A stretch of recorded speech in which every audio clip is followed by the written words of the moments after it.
Yeah, looks like we're live. And we're going to be live. Yep. Featuring HCC788 live. Dead. Dead alive. Dead alive. How's the microphone working? Did you check the mic? It seemed to be working. Okay. Yeah. Check 1 2. Check 1 2. Good morning, everyone, or good afternoon, or good evening, depending on what part of the world you're in. It's somewhat early for us. Hello, God Ravage, and hello. Hey, Zazel, nice to see you, Zazel. Even though we didn't see you at Joe Fest, it's still nice to see you here. Hey, Jump in General. Yeah, it's a tradition. Well, yeah, we had talked about doing the long live stream for the 4th of July, and we had basically decided to do it. Yes. And we had talked about it for a while, but we didn't actually. Okay, I didn't do the things like create the thumbnail and put it up and everything until last night. So I'm a little. It's been a week. Yeah. Because I created a video for spoiler alert that I didn't get up. Yeah. I could still put it up. There just wouldn't be a voiceover for it. Hello, MCDJ, ACDC, and Zazel says good evening from Australia. Good evening. Good morning from the United States. It's not really that early, but it's early for us because we were up late. Yeah, I was up till 2:00 creating something in Minecraft for the grief today. Yeah, so we have lots of activities planned, and that's one of them. And she was doing some last minute building for that. These will all be destroyed. That's the point. Yeah.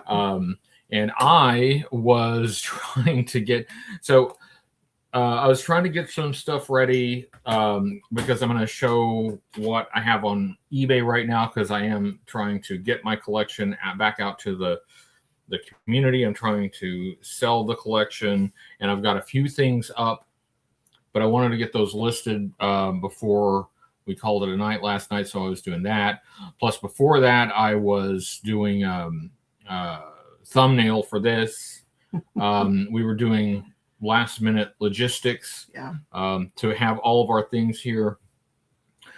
So I think that just the first hour is going to be just us talking and having our coffee. Yeah. So this is Marianne got this to me. By the way, can somebody let me know, are you seeing this in the right direction or is it mirrored? Because for me, it's mirrored. Yeah, it's backwards. Yeah. Well, hey, let's look at the. Here's my Smut Book Club plug. Now I'm really curious. Let me look at my own live stream. I'm pretty sure it's the right way. Yeah, I'm paranoid now. I got to double check. So I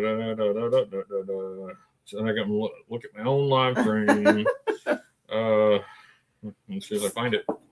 So I kind of do want to show a little bit because I'm proud of this. Like I normally in Minecraft he does the builds, but I did most of the builds for this griefing, and some of our Minecraft friends helped, but I did this last night in the game. Yes, it's huge, and it's based on this one here. Yeah. From Cyclonus. So we're gonna blow it up today. Yeah. It's gonna be great. Yeah. Okay, so good news. We seem to be in the correct Zazel direction. said it's the right way for me, but I'm down under. So who knows? So this is the coffee mug that Marianne got me, showing every morning in my whole life. So there's lemon and lime. And Alistair, who will no doubt make an appearance at some point. Yeah, you see the little halo on Alistair's head? Yeah. Yeah. Yeah. He's not an angel. He pretends sometimes, but we know better. And then I got my Smut Book Club because I write smut. And she's going to read some later. So we have the whole agenda. So we gotta somehow keep going for 12 hours. Yeah. which I've done before, but this is the first time together. For me. And the way to do it, the way that it is to have an agenda, a loose-ish sketch. So we got that. And I guess we could preview some things that we're going to do.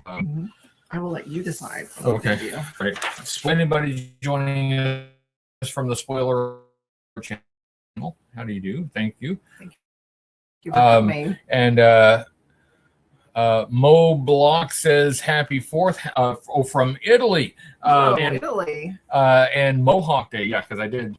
Yeah. Yes. Yeah, you did the Mohawk. Yeah. Well, thank you and happy 4th from the United States.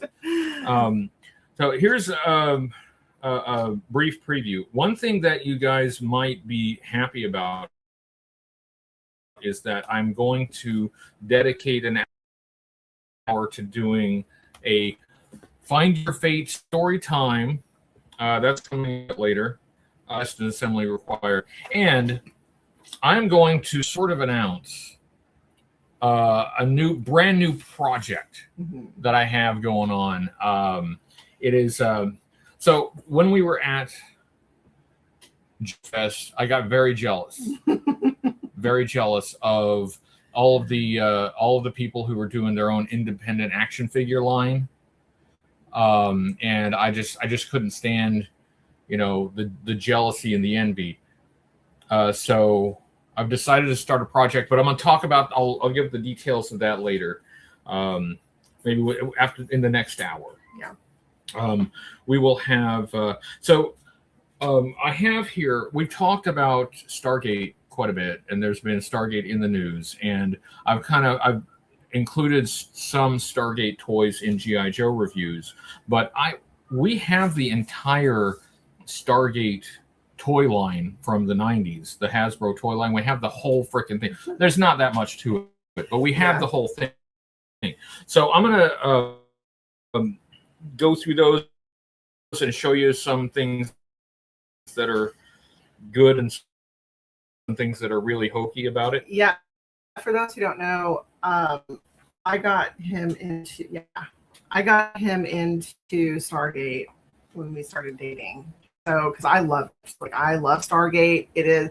I'm a Trekkie, but I love Stargate, like my favorite. And my books. A segue, because every once in a while, one of us will have to take a break. So when one of us takes a break, the other will fill that time by reading from Marion's book. Yeah. So, so you gotta get a.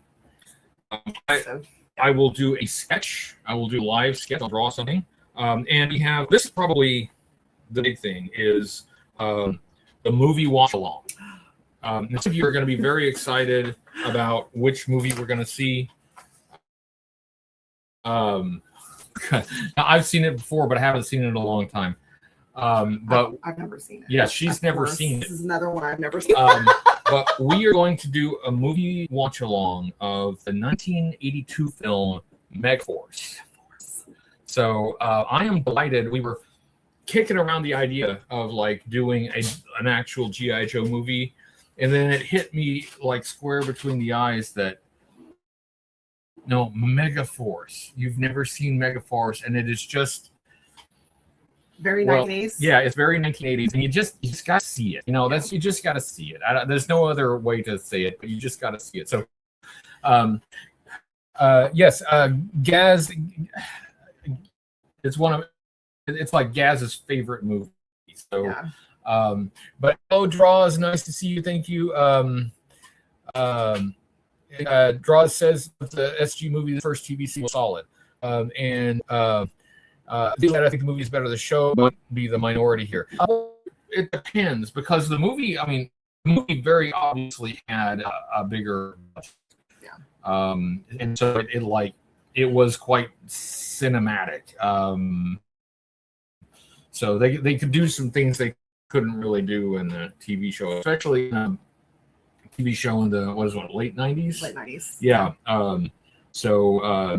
But any rate, for the movie, Hasbro produced these toys that I have right over. which you may get some amusement Yeah. about. Yeah. I do want to go back to Megaforce. If you would like to watch it, it is on Prime. You can rent it for like $3. So Yeah. Obviously we can't show the movie for copyright reasons. Right. It occurs to me I don't have a physical copy. I'm sorry, guys, wherever you are. I've neglected to get a physical copy of Megaforce. Yeah. So that we didn't think about it until like just a couple days ago that we were going to watch that. So. I feel like this is one that should have been in my library. It's like it's not famous / infamous amongst this crowd because of some like it. I can't say it was inspired by G.I. Joe or vice versa because they were kind of in production at the same time, but they share a lot of similarities. Yeah. But you'll see what I mean. I do want to say that occasionally I will check my phone because I'm on Discord with Minecrafters, and we're, yeah, you'll have to forgive our distraction. We're here for 12 hours. Yeah. Doing multiple things. Yeah. So, and I don't expect everybody to watch the entire 12 hours. What's wrong with you? I mean, look at us. I know, right? Like, if you like a cautionary tale about what will happen if you do this for 12 hours, just look at us at the end of this day, and that will cure any idea that you should try it. We might go to bed early on a Saturday. But that's why we'll have a variety of activities throughout the day. And so you can come in, go out, and just see what's going on. We each get breaks. Yeah. So there is opportunities for both of us to take at least an hour break. Yeah. So somebody said bold choice without booze. So I considered drinking wine. And then I thought, surely I would die during the grief if I drank. But you could, maybe you could do that during the movie watch along. Yeah. Have a glass of wine. Yeah. It looks like at least part of it will be after 5. So. Well, it's 5 o'clock somewhere. Yeah. Yeah. Cheers.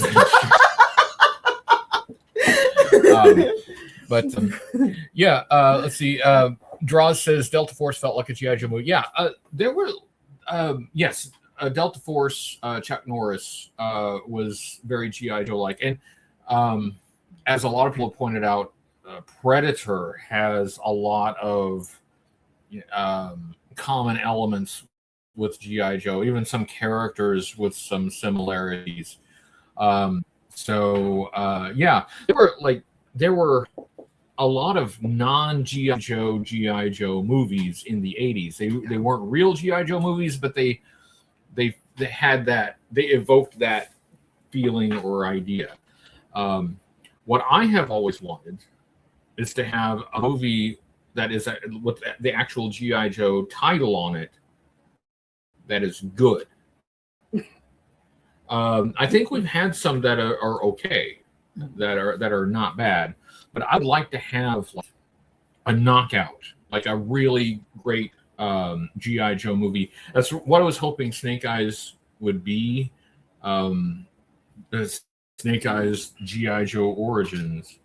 And it had its good elements. Like it had some, well, Storm Shadow. If they had just made that movie about Storm Shadow, I think it would have been great. But I don't want an okay G.I. Joe movie, and I don't want like a different franchise that's sort of like a G.I. Joe movie but isn't. I would like a G.I. Joe titled movie that is good. Yeah. That's what I would like. You might have to make it yourself. Yeah. Yeah. Anyway, Alistair is over here glaring at us. Yeah, he gave me the side eye this morning. So I was pushed him out of your chair. Yeah. This first hour I think is going to be kind of slow because we're waking up. We're kind of slow. It was a late night. Yeah. It was a late night. Not really a super early morning, but a late night. So the hours of sleep have been inadequate. So yeah, we'll pull it off. Yeah. Oh, how about we happy 4th of July, everyone. Yes, happy 4th of July. Start Happy with that. birthday, America. Yeah, just I got caught my up talking about like, how can I forget about the festivities? It is, it's only our country's 50th birthday. Well, I haven't had enough coffee yet. I gotta. And by the way, I should have I have a star-spangled hat and like a red, white, and blue tie, and like the glasses that I have worn. I don't know where any of it is. I was going to wear that for today, and I can't find it. I don't know what I did with it. So my apologies for deficient patriotism, but you have me beat in the stripy and spangly department. I have some other earrings that I'm going to wear during when we play Minecraft. Yeah. So. Thanks for doing. Dominique Johnson says, or Dominic Johnson says, thanks for doing stream again. HCC and Mrs. HCC. You're going to be Miss HCC. Well, not Mrs. yet. Not yet. Not yet. Yeah. So much fun a few years ago. Thank you. I appreciate it. It is fun, and it's fun for me too. I enjoyed it, but around about hour 10, I run out of words to say. Yeah. Well, that's about when you take a break. Yeah. So, and I have 99,000 words right here. Yeah. There you go. Cheers. Yeah.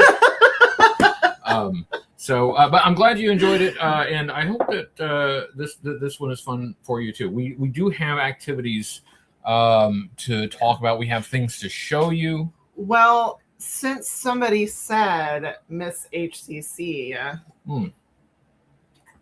yes, let's talk about that. So, Marianne and I are engaged. We will be wedding nuptialed. Is that the correct wedding term? Nuptial? Yeah. Close enough. We will be wedding nippled. Yeah.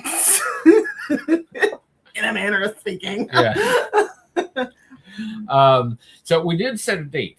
Yeah. Finally. Yes. We've been talking about, we need to set a date, but I was finishing my last semester of college, and as I've said several times, I would not have eaten if it had not been for him. I would have eaten dry toast, but he kept me alive, and so we as soon as I graduated, we set a date. Yes.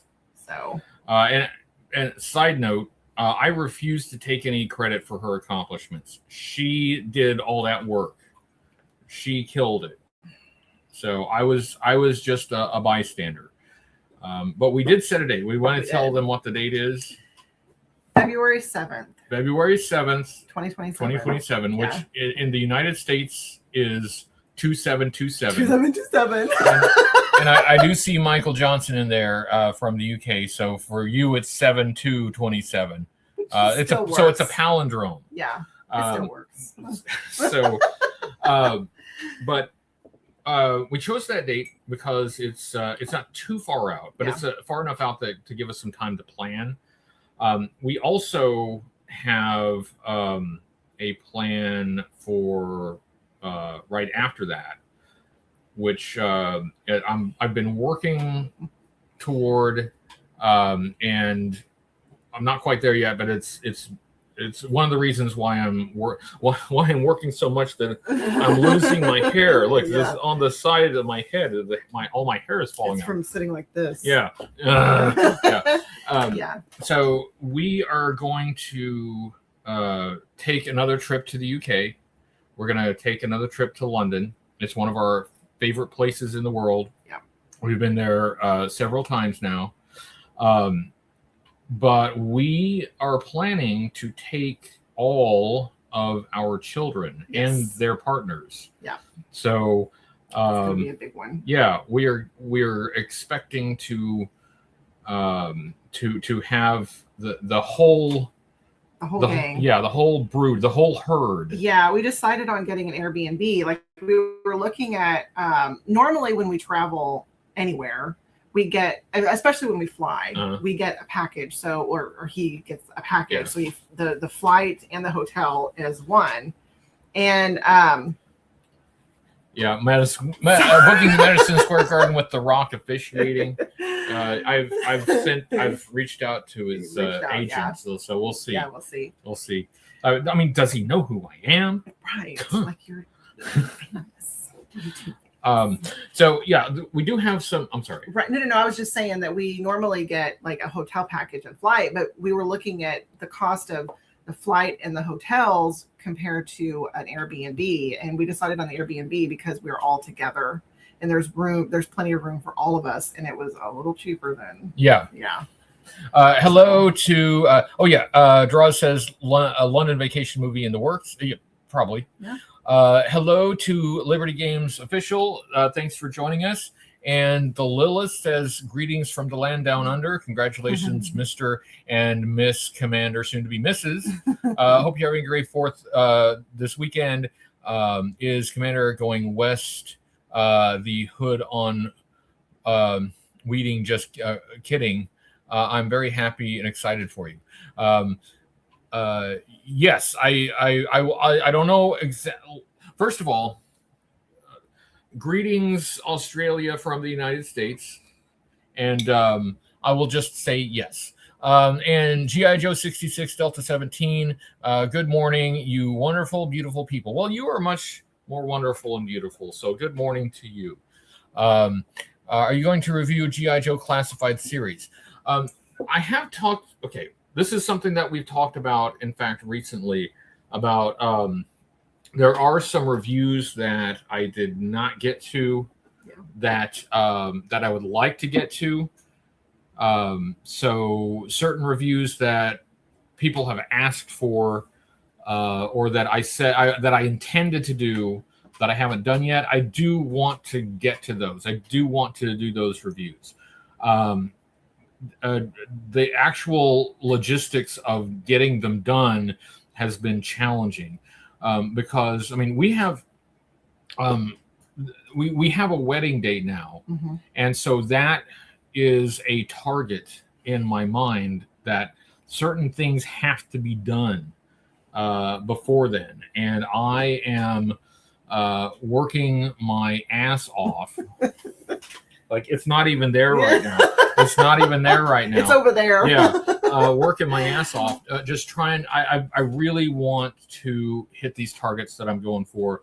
And then when things settle down a little bit, then I can look at doing a review. We actually talked about doing a review for this live stream, but I did not have the time to prepare for it. Yeah. And my reviews are not usually off the cuff. I do some research, and I don't necessarily do a script, but I do an outline for them. And I just didn't have time to do it. So the short answer is yes. But the long answer is I gotta get to it. I gotta get to it. Honeymoon at JoeCon. That would be something. Actually, he's taking me to Egypt. Yes. Yep. We're gonna go to BFE. Yeah, BFE. Yeah. That trip is just for the two of us. Yes, that'll just be the two of us. Yeah. So the London trip, we wanted to take our kids to see some of the places that we enjoy. And we talk about, certain things that we like to see and do in London and elsewhere in the UK. But now we can. We're going to try to force the kids to go with us. Yeah. My daughter's not too thrilled about it, but she feels obligated. She's like, "Well, if you're getting married, now I'm obligated to go." I'm like, maybe a little bit. but for us, just the two of us, Egypt is on the agenda. It's been a bucket list thing for you. It has. It was actually at the top of my, seeing the pyramids was at the top of my bucket list for my whole life pretty much. And then my friend Caroline who lives north of London, I became friends with her. So then London became the top of my bucket list. Well, we've marked that off a few times now. Yeah. And so the pyramids is next. Yes. Yeah. The pyramids. I always said I want to see the pyramids, even if my child is pushing my wheelchair through the sand. Yeah. So that's what we want to do for us. That'll be our us two things, and then the London thing will be us two plus they them. Plus they them, yeah. And GI Joe 66 Delta 17 says, if you want to Egypt, you better say you're Canadian, or I can pass for Canadian. I can pass for Canadian. First of all, I apologize to all of our Canadian viewers. That was a terrible stereotype. Yeah. So I'm sorry. I'm sorry, and I won't do it again.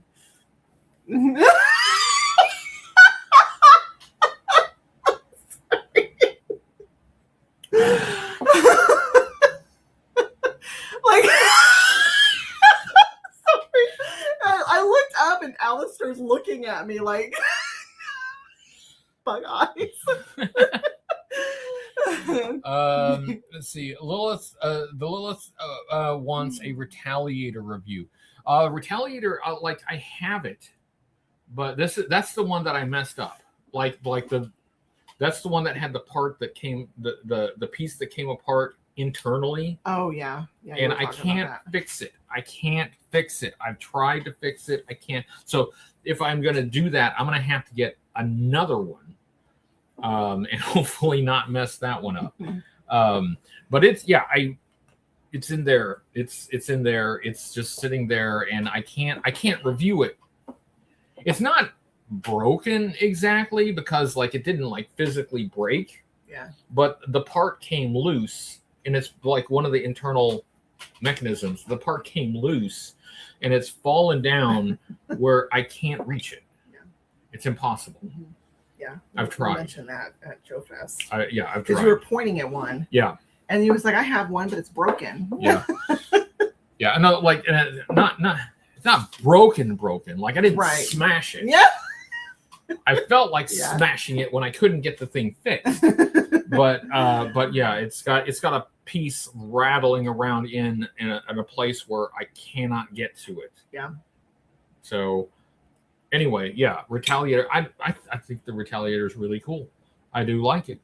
I'd like to read it. I could put that on the agenda, but that will require me to get a replacement. I think, speaking of replacements, I think I need more coffee. More coffee. Or you want me to do it? Yeah, closer. Yeah. Thank you. We're working with limited space here. This is how much space there is between me and the wall, and then there's a chair here, and then this is how much space there is behind the chair to shimmy out of. So because we're basically in our dining room here, our makeshift studio. Oh, and I was thinking about something this Arashikage thing that Cyclonus did. Instead of putting it back there where you can't see all of it, I was thinking about putting it right there. And I know it covers up a little bit of Cobra Commander, but that's okay. So I'm moving the Cyclonus. The Cyclonus thing. Oh, that's nice. That's nice and warm. So ask Toy Polloy. He has a way of fixing almost anything. Yeah, it is true. Toy Polloy is Mr. Fix-It. And if it can be fixed, he would figure out how to do it. Yeah. And Toy Polloy, he's a cool guy. I worked with him several times, especially back during some of the Cobra Convergences. He's just a really stand-up dude. And he's in the UK. Maybe we should go visit him. Yeah, we could take it. And that's right. Please, please fix it. Please fix this for me. I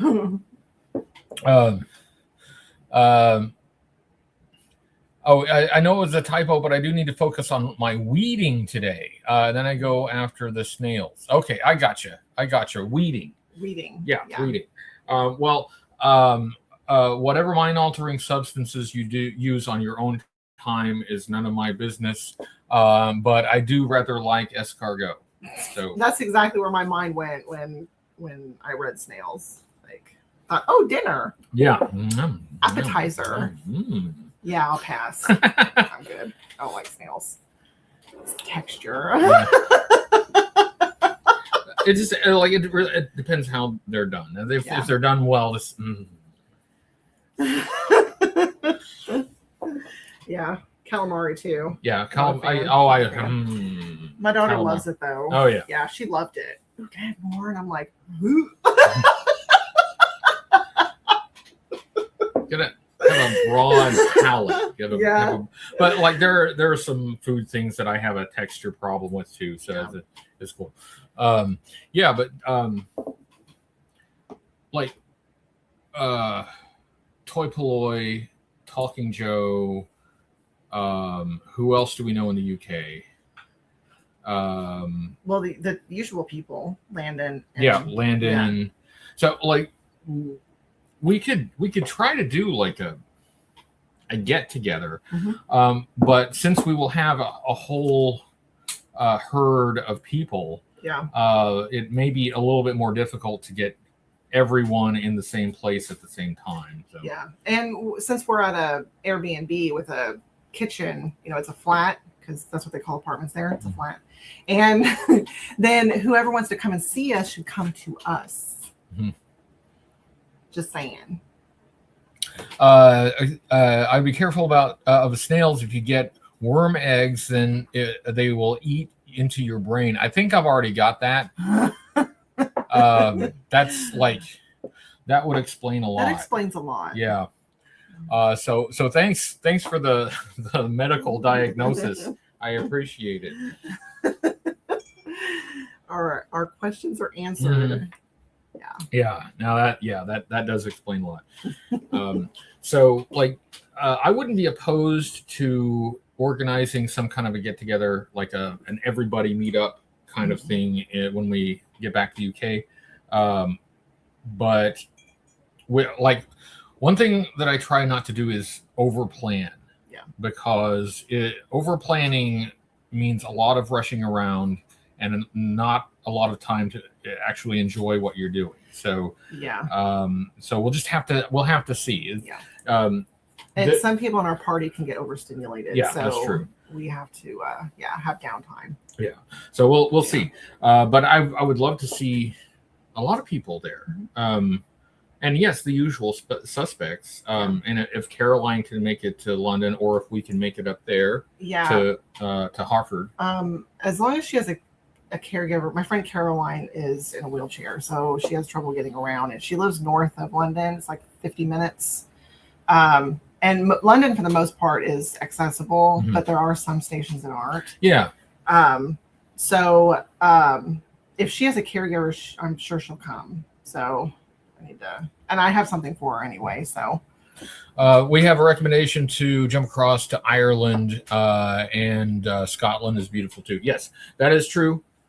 We do need to. Yeah, we do need to do these things. We will be back. This one is, this one is really kind of about showing our kids, what's out there. Yeah. Broadening their horizons. Yeah.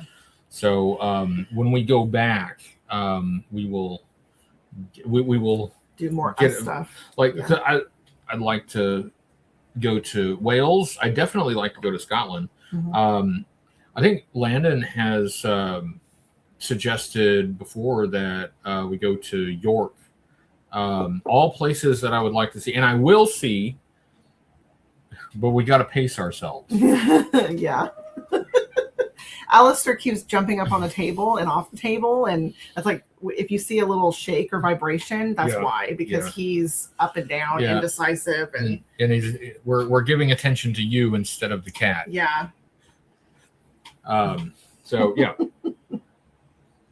Eat lots of pineapple that kills the parasites, and you got your bases covered. Oh, okay. Good to know. Yeah, I love pineapple. It sounds like a great combination, doesn't it? Sails and pineapple. Yum.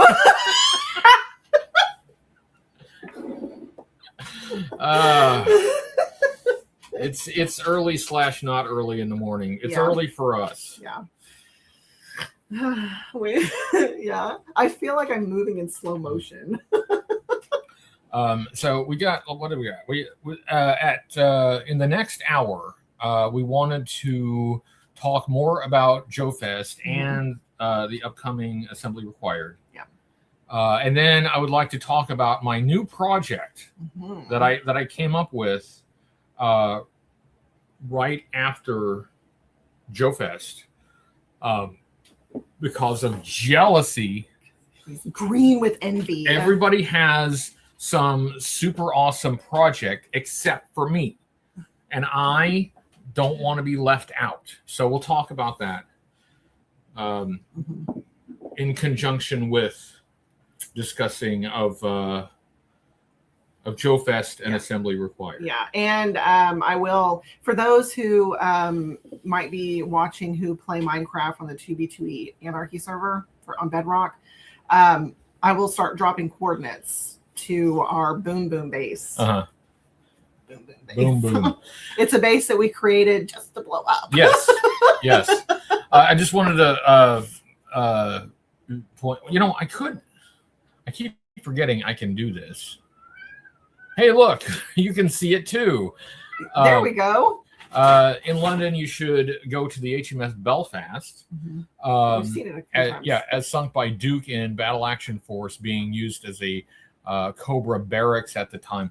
Like the HMS Belfast has been like a museum and tourist attraction for a long time. How did Cobra sneak in a barracks inside the HMS Belfast?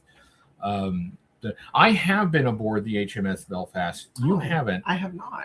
No.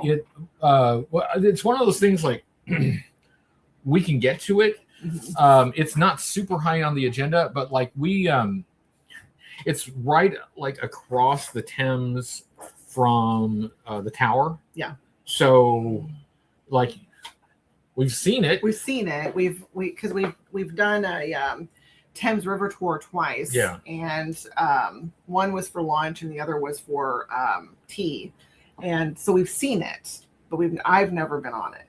Well, maybe we should go on it because I would like to see how Cobra snuck in a barracks on the HMS Belfast. And if that's the case, then yeah, I think you have to sink it. Yeah, just never mind its historical significance. It's got to go. Put it at the bottom of the river. But yeah, it's another thing. Like we have passed by it numerous times. So maybe we'll go inside at some point. And apparently we were watching a cruise video. There's a Thames cruise. There's a cruise that that boards on the Thames, but they go through the Belfast to get there. That's right. It was really bizarre. Yeah, like you don't actually get on the Belfast and get on the cruise ship. You have to ferry across the Thames and then get onto the Belfast and then board the ship. Like it's the most bizarre thing I've ever seen. Yeah, that was odd because like the cruise ship was moored to the Belfast, but the docks for the like departing on cruises is on the opposite side of the river. Right. Yeah. It's a choice. It's different. It's definitely so you kind of use part of the Belfast to get to the cruise, but you don't go through the Belfast. It was interesting. Hey, well, so that's what we need to do. We need to do a cruise that sails from London, and we can pass through the Belfast that way. Yeah. And look for cobras.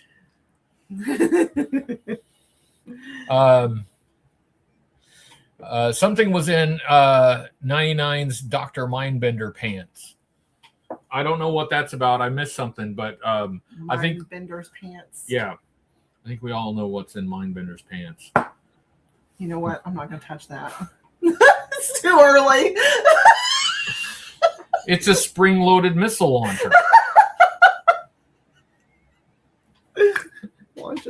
something. Yeah. Like, yeah. oh, Well, yeah. again, I apologize for not being patriotic enough. You're putting me to shame with your Stars and Stripes, and I'm, like I didn't look for it because my Yeah. 4th of July stuff. I didn't look for it because I thought I knew where it was. And don't you hate it when that happens? Like, I didn't think I needed to look for it because I was pretty sure I knew where it was. Well, it's not. It's not there. Well, I know you've been through the closet a dozen times now and moved things to access your collection. Yeah, so it got moved to something. Yeah. Thank you, Josiah. Are super chats working? They are working, Josiah. Thank you for the super chat. Hang on. I think speaking of mine. Yeah. Hold on. Come here. Yeah. Come here, Dr. MB. Let's keep. Now we can't shoot directly at the camera. No. We don't want to do that. We don't want to do that again. And in fact, I'm not sure I should even say it. We can't SHOOT directly at the camera, but we do want to keep things spring loaded. Yeah. I'm trying not to get in YouTube jail again. Wouldn't that be something? We have a 12-hour live stream planned, and 41 minutes 41 minutes into it, we get cut off, banned. Let's try not to do that. Let's try to give people a little bit more of the 12-hour live stream before we get cut off. Yeah. I'm gonna top off my coffee. Okay. And also thank you, Josiah. Yes, I really appreciate you being in the chat and watching the show. I notice and I appreciate it very much. So thank you, Josiah. I'm dedicating this sip of coffee to Josiah. Josiah. So thank you. We have the accoutrement here for the things that we're going to do. So I have the whole stack of Find Your Fate books. I have a drawing pad and pencils and stuff. Thank you for getting those for me. So I haven't drawn anything, especially live, in forever. Yeah. So I'm going to actually draw something, maybe a couple of things if there's time, maybe a trio of things if there's time. And then we got like the Stargate toys. I'm hoping that you get some amusement out of the Stargate toys. Yeah. Hey, Talking Joe, how do you do? Is Gung Ho here? I'm worried I missed the opening. Yeah. Oh, by the way, so all right, we talked about this. Now I've got this classified retro Gung Ho that I've been trying to open, but I've not had the time. We keep running out of time, and I'm hoping we got 12 hours today. 12 hours. So at some point in those 12 hours, we should be able to open Gung Ho. And I think it's really sad that I've never been able to open this. I'd really like to see the loose figure and check it out. Gung Ho, one of my favorite characters. So I hope. I'm gonna do my best to get to it. But we got a whole agenda. So it's on paper. It is, yeah. Created a schedule. and cheers to Talking Joe Comics. It was great to see both of you guys at Joe Fest. That was really awesome. Thanks for putting me in your walkthrough video. That was fun. Cobra Island says, "Hey, Hootie Coco." Hey, Cobra Island. Thanks for joining us.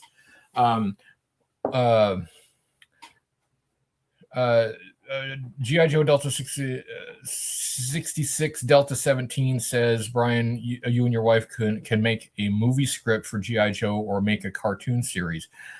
I honestly have thought about, like, what if I just wrote something? What if I wrote what would be my version? Mm-hmm. I've thought about it. Yeah. But it's going to have to wait until a few other things are taken care of. Yeah. So I think you could do an amazing job. Yeah. Yeah. And then I can do the logos. Yeah. Just saying. Now you're talking about an actual movie and not the porn parody, right? G.I. Joe. Oh, I'm sorry. I forgot. I'm sorry. We're family friendly. Hello, kids. Good morning. Happy 4th of July. And Cobra Island says Happy Independence Day. Happy Independence Day to you too. Happy birthday, America. She has me beat on the patriotism. I could not find my patriotic attire. But I hope everybody else is having a great Independence Day. If you're in the United States and you celebrate the Independence Day, I hope you're having a good holiday. And I hope you have the same number of fingers by the end of the day that you started the day with. Yeah. Josiah says, should there be a super chat goal for opening gung ho?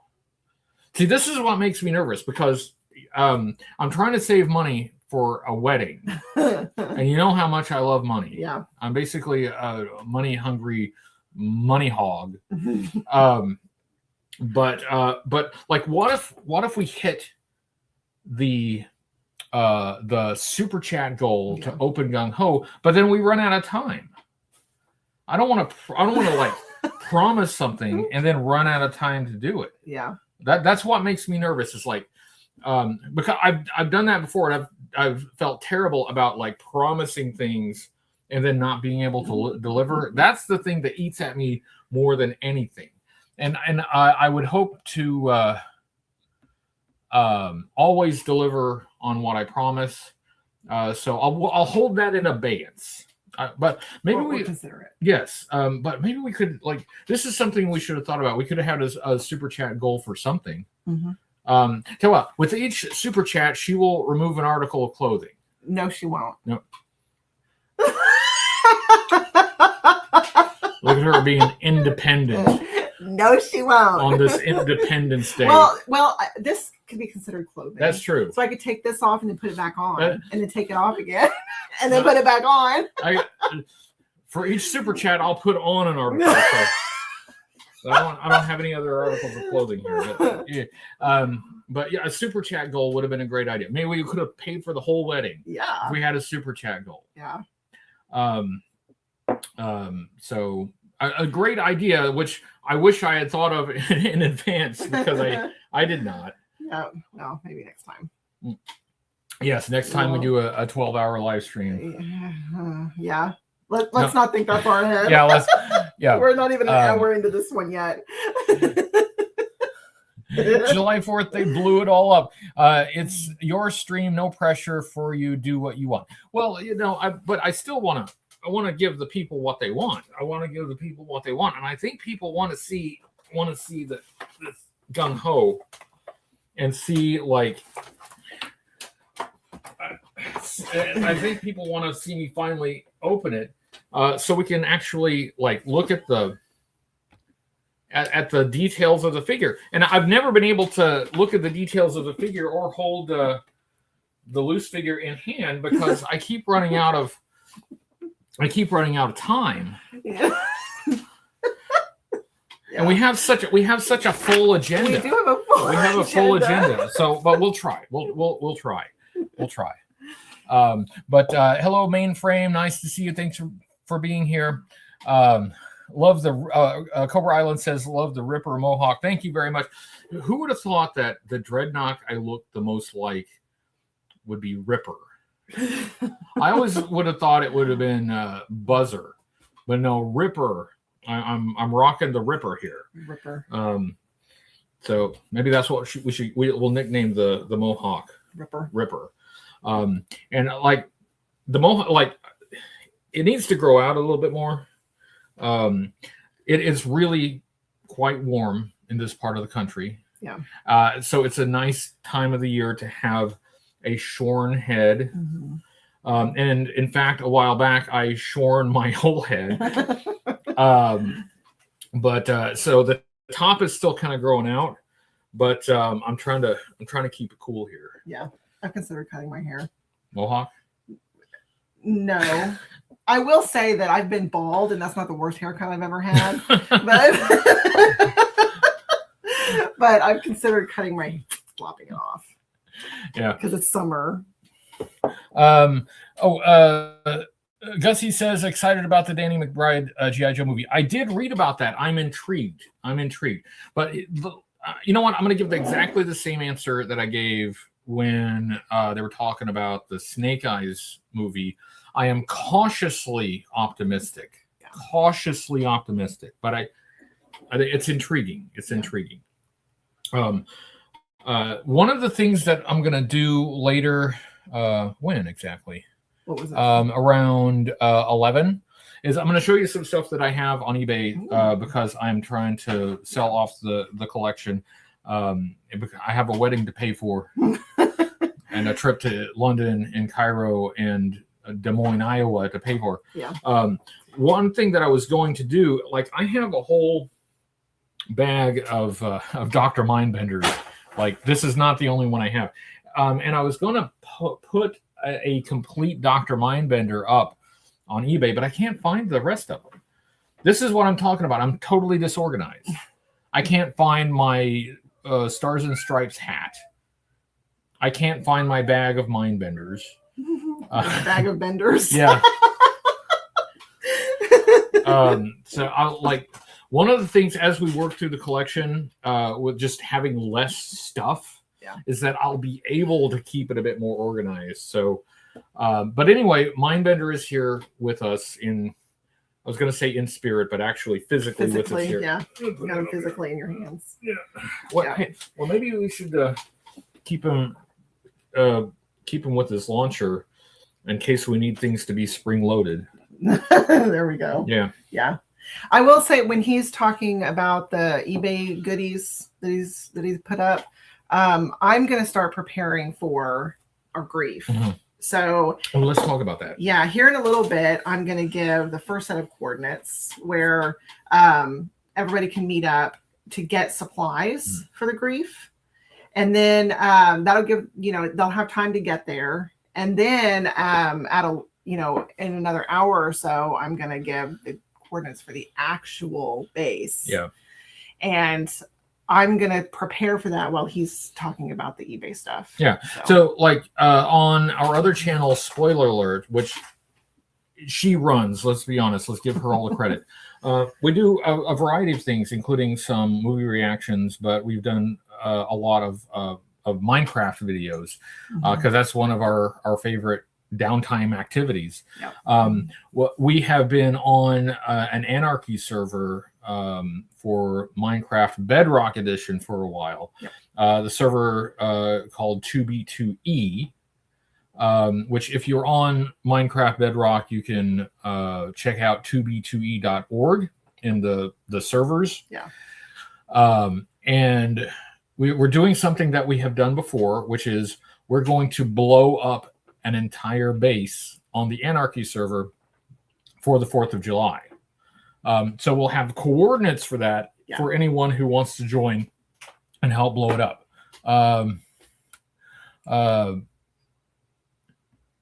What? And thank you, Josiah. Thanks for the spring loading. Oh, it wasn't done. I'm sorry. Yeah. What toys would you save to play Spectre book game? So if we were to do a Spectre book game, that's something I considered. That's an intriguing idea. Yeah. But it is something I could design because I'm a graphic designer. A graphic designer. So yes. What I immediately think of is like somebody mystical, like Crystal Ball. The cats are playing with a paper bag. Yeah. They're creating their own fun now. Yeah. I feel like Destro could exist in that universe. I don't know if you could hear that, but we've got angry cats right now. But like who? I don't know. I don't know who. Yeah, I'm gonna give that more thought. But thank you, Josiah, for the super chat, and thank you again for being here. I notice you here, and it is very much appreciated. A specter.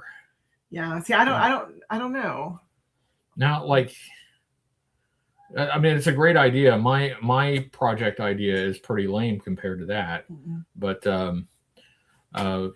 we'll give it some more thought. Yeah, we'll have to think about that. But like tall, dark, and light, dark and light and handsome.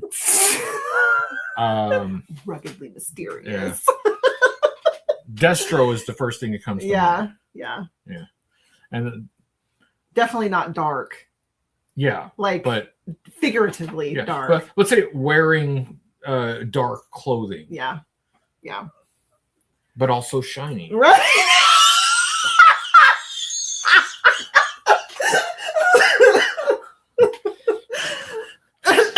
Yeah, the Cobra Island, I feel bad for that. Yeah, the cats have torn up that bag. It was the cats are, well, if you have cats, if you have cats, like, you tend to like, oh, like, here's this box, play with this box. Cats love boxes. Or a paper bag, and you're like, here's a toy for you to play with, because they don't play with actually what came in the box. They play with the box, and one of the girls was in there, and Alistair would not leave her alone. Yeah. And a fight ensued. Alistair really likes to play with the twins, but Lime likes Alistair. Lemon doesn't like Alistair that much. No. So occasionally they will have a truce. Yeah. But other times Alistair annoys her too much, and they will they'll have a spat. Yeah, I'm pretty sure it was Lemon in there. She just wanted to be left alone. Yeah. Alistair was like, not today. So how are we doing on time? We have in about in a few 4-ish minutes, yeah. we will talk about Joe Fest and Assembly Required. Yeah, and I'm going to drop some coordinates. Oh yes, which means I'll have to be on my phone to drop coordinates in Discord. Yes. I will. I will ask you to talk about like some of the people at Joe Fest, because that's your main reason for being there. My reason for going is the people. So I'll let you discuss. I'll let you take part of that to talk about, because some of you fans, you may have spouses that may not want to go to something like this, but they might consider going anyway, because there's a whole lot more than just buying toys. Right. Yeah. As I said the other day, I'm not really I'm not about the toys. I'm not a collector. But I go for the people. So that is my reason for going. I also do like seeing you in your element. So you go along the floor and you point at stuff, because you're not allowed to buy anything now. I like the people. So. Like we've said before, it's like a family reunion. That's what JoeCon was before Joe Fest. And that's what Joe Fest has become. And I think that's the reason, so I'm semi-retired, as I keep saying. I'm semi-retired. So I'm trying to reduce the collection, not increase it, not entirely been successful at that, but mostly. But like seeing Jason and Ken and Sarah and Hans to surprise us. Yeah. Sometimes Zazel. But yeah, seeing folks catching up on everyone every year is a big part of it. I like going to the panels. The panels are actually great for me, because I get to learn things rather than buy things. Now the panels may be boring for you. I do tend to get distracted right. by other things. That's all right. But Joe Declassified always has a great, really informative panel where they dive into history, pre-production. This time they talked to Hasbro people from the 90s and 2000s. So an oft-forgotten era. Talking Joe had a panel. That one was supposed to have Larry Hama in it, but Larry wasn't feeling good. Larry was feeling ill that day. He missed it. Hoodie has the power by the power of Coffee Bean. Okay, so changing the subject real quick, just briefly. Okay. For those who play Minecraft and are on the 2B2E server, now is the time for me to drop some coordinates. Okay. So if you play Minecraft, you know that like there's like quadrants. You know, you've got the negative, positive, positive, negative, negative, negative, positive, positive. Anyway, so for those who want to participate in the grief, go to 100,000, 100,000. Yes. That is in the positive. Both positive. Both positive. The positive quadrant. And there are kits nearby to aid in the griefing. Yeah. So if you started at spawn, it shouldn't take you very long to get there if you travel through the nether. Use the nether, yeah. Use the nether. Yeah. So yeah, 100,000, 100,000. Okay, so and now I gotta. All right, yeah. Let everybody know.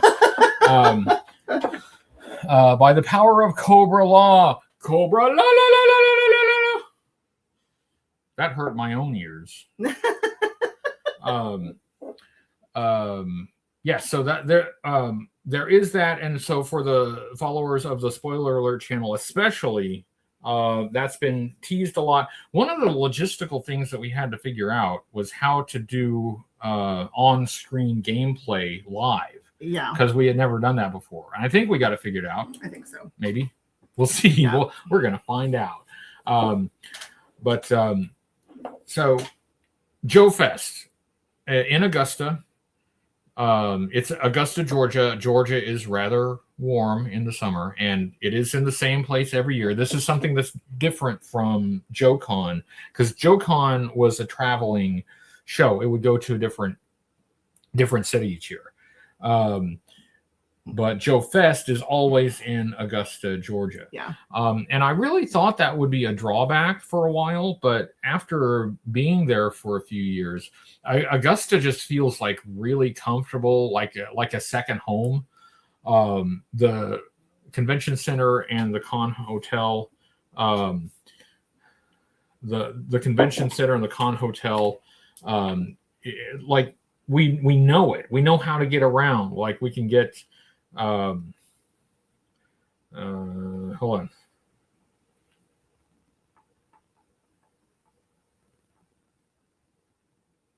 Let's see. There. Okay. Yeah. So, I mean, Agostino's, the Italian restaurant. It's convenient. We go there and hang out with friends and. Yeah. We had a really great time. You know, we met new people and, oops, sorry. I'm starting to prepare my computer for the grief. Yeah. But that is like, yeah, it's all about the people for me. It really is. And, pause.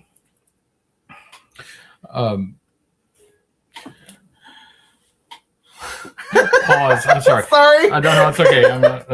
I gotta catch up too.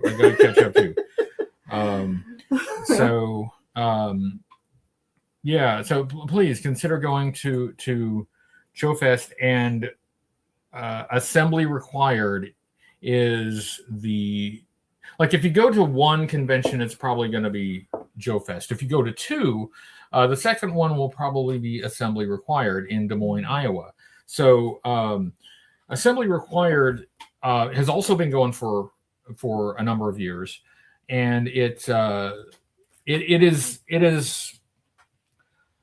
it's a smaller show than Joe Fest, but it is like more concentrated and focused on the GI Joe stuff. Where Joe Fest has lots of GI Joe stuff, but it also has a lot of everything else. Yeah. Assembly Required is more GI Joe focused, but you get a lot of the same crowd, the same group that the same core group of friends that go to Assembly Required that go to Joe Fest. So if you want to see these friends twice a year instead of once a year, you can go to Assembly Required. Now, I have been to Assembly Required a few times, but I haven't been for a couple of years.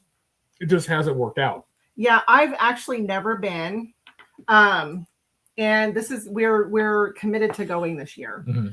So we actually talked about maybe getting a booth, Mm-hmm. And for that also, that's probably just going to be about the people for me. Yeah. Because it's some of the same people. Yeah. So if you missed Joe Fest and you'd like to see us and hang out with us, consider Des Moines Assembly Required. Let me look up the dates. Yeah. Which I should have looked at. Show prep. That's what I should do. Yeah. It's November. The second weekend in November, I think. Yeah. But yeah, you had mentioned that when you go to when you first went to Joe Fest, you didn't really know anybody, and so it took a few years for you to really get involved in the people. Yeah. And something that we like is to get everyone like together and comfortable their first time and make them feel welcome the very first time. Like one of your Patreon fans, Kelly Idol, found us. Yeah. And hung out with us for like 2 days. Yeah. Went to lunch with us, and he had a really great time. And I think he's mentioned that he's going to convince his girlfriend to go next time, and he's going to come back. So that would be really great. And it was great hanging out with you, Kelly. And shout out, that was a lot of fun. Yeah. That is exactly my point. I went to the last 5 JoeCons. And I did enjoy them, but the first couple that I went to, I didn't have any friends. I didn't know anybody. And Josiah, hold on, did a super chat that I can't read because I took my eyes off. Did tariffs have a noticeable impact on new AtCon? Like on new product? Not that I could tell. I feel like the cost of the tariffs on a lot of these things have like already been absorbed. So I think any price increases that have that were going to happen probably have already happened. Classified, everything's more expensive. Yes, everything is more expensive. Yeah. Hi, I'm here. It's Kelly. I had a great time hanging out with you. Well, thank you. And also, thanks for the spring-loaded. It landed in my coffee. I wouldn't drink that. Well, I guess I'm not going to finish that. I wouldn't drink that if I were you. Like that missile has been on the floor more than once. I just want to say that it landed in my coffee. We couldn't do that again if we tried. Yeah. That was like a once in a lifetime shot. So, but anyway, but thanks for hanging out. I really appreciate it. So, but this is exactly the point.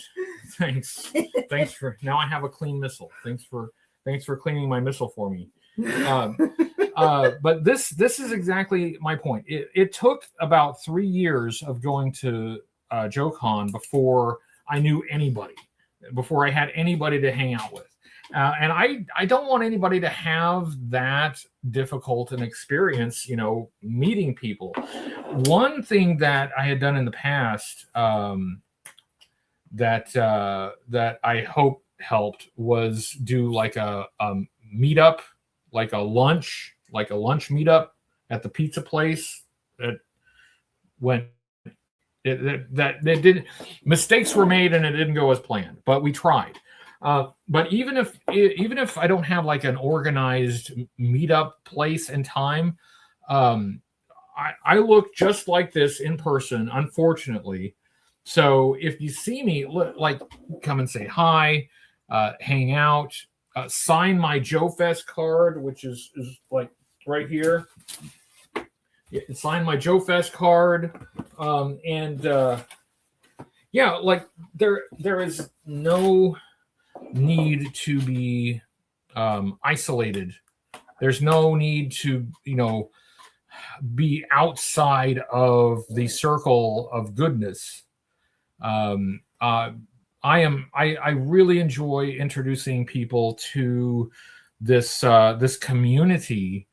And so if you have the inkling, if you have the desire to go to either Joe Fest or Assembly Required, and if you don't know anybody, and if you're concerned that you're just going to be the third wheel, you're going to be the odd man out, just come and say hi, and we'll hang out. We'll have a nice time, because I love it.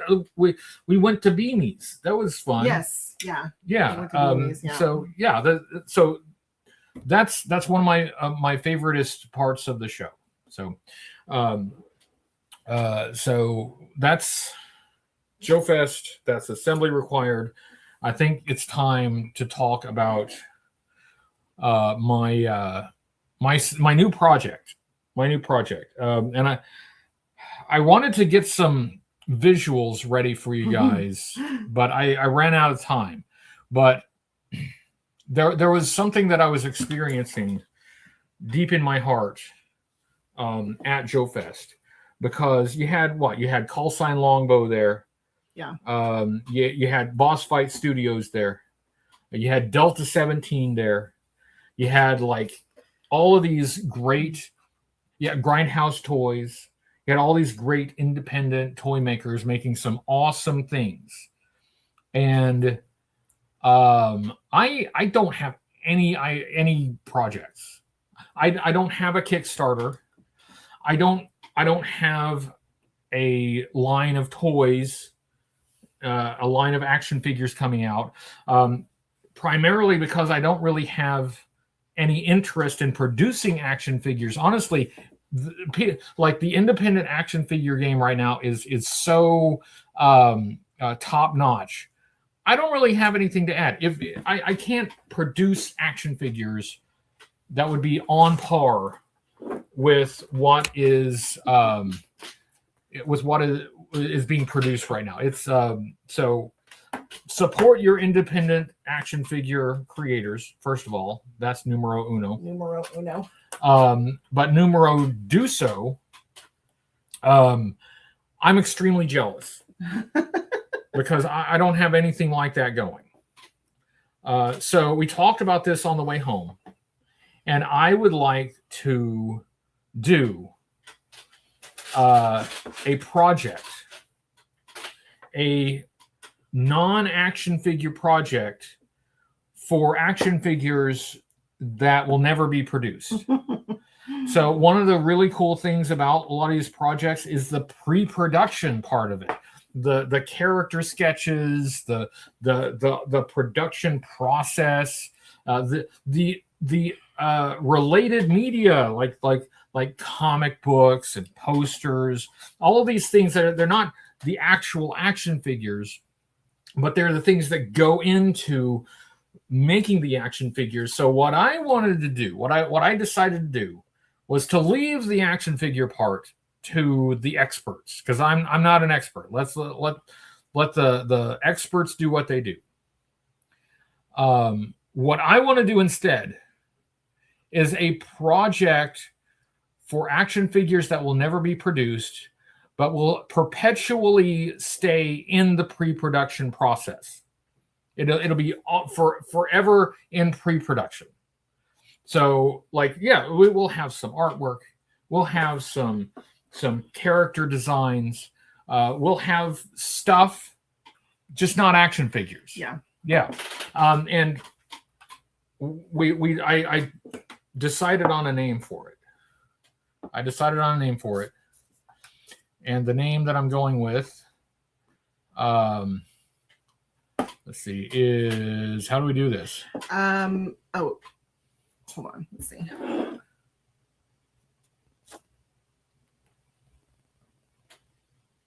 I don't know why it's not coming up. I tested this out before, you know.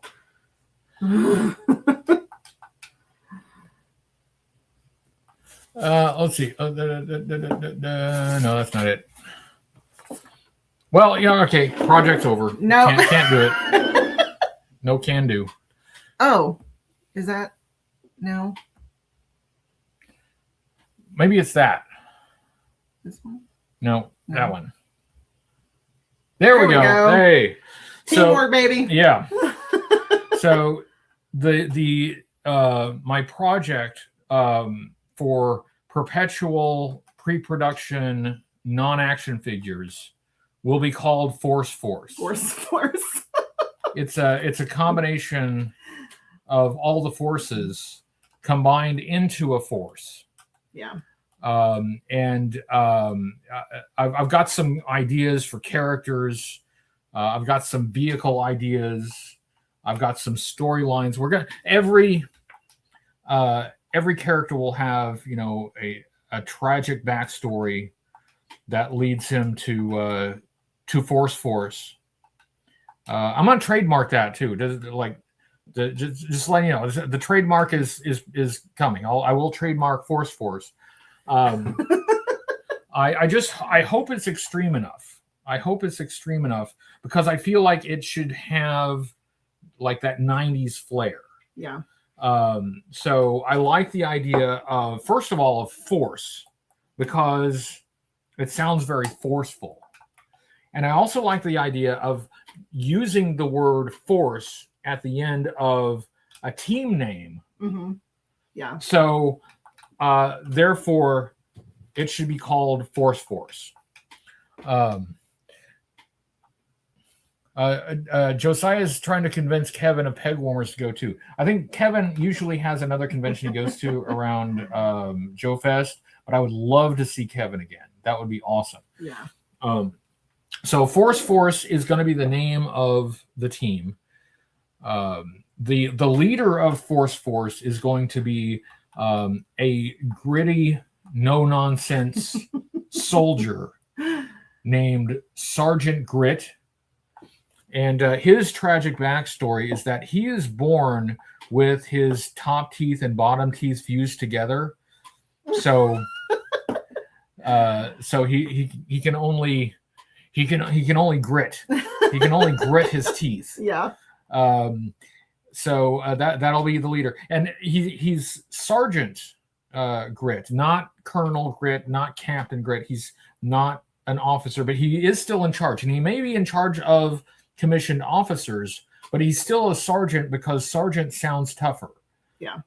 So like, he like the president of the United States made him an honorary general to command Force, and he deliberately demoted himself to sergeant because it sounds tougher. So Force led by Sergeant Grit, but they've got to have an enemy. They must have an enemy. And how does he eat? He's basically all of his nutrition is injected. It's in chemical form. One of his features was going to be is going to be very anatomically correct, very muscled, very bulky, but in his torso crotchal regions, he'll have an extremely small bulge because the steroids makes it shrink. But they have to have an enemy. And the enemy. Let's see. Can I do this? Oh, like this. Yeah. There we go. The enemy, they will fight against the evil forces of Beaver.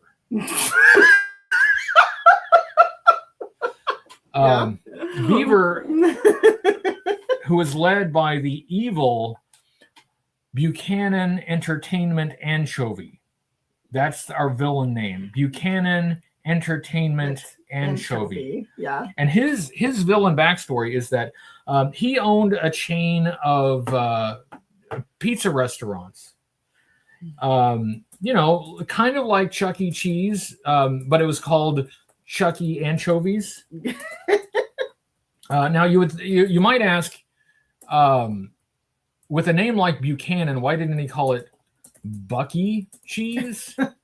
But he doesn't like the name Bucky. He gets enraged when anybody calls him Bucky. He thinks Bucky is a dumb name. His name is Buchanan. So, but his backstory is that he really thought that, and he was banking on the idea that kids on their pizza would love anchovies. Yeah. Anchovies on everything. And this business venture failed miserably. And he blames society. And because of this, he has formed the terrorist organization Beaver, which stands for Buchanan Entertainment Anchovies Villainous Evil Rodents. And their mission is to block up all streams and freshwater waterways in the world, causing mass flooding and disrupting society. So no stream, creek, or river is safe. They will attempt to block it up. They will attempt to dam it up as part of their scheme to take over the world. That leads to their battle cry. The Beaver battle cry is damn. Damn. Damn. So those are the villains, and the forces of Force have to be organized to combat this potential society collapsing threat of Beaver damming up all of our streams, rivers, and creeks. It may not be quite the existential threat that Cobra poses. I mean, they're not going to blow up the world or anything, but they will cause major inconveniences with the flow of waterways. So that's the project. And I got some characters that I'm working on. The leader of Beaver will be Buchanan Entertainment Anchovy, and the leader of Force will be Sergeant Grit, who intentionally demoted himself because Sergeant sounds tougher. Yeah. So Sergeant. Yeah, we'll have some character designs and stuff for you soon. I haven't had a chance to work on it, but you can picture it in your mind. You can picture it in your mind. I want to have Buchanan Entertainment Beaver, like with his beaver costume, and like a great big beaver tail, and and he'll have like the beaver teeth on his wrists, like weapons. Yeah. And then he'll have an eye patch over his right eye because one time he went to scratch his nose and he forgot those beaver teeth were on and he poked his own eye out. Yeah. So tragic villain backstory. So watch out for that. That's coming any day now. Probably be a Kickstarter.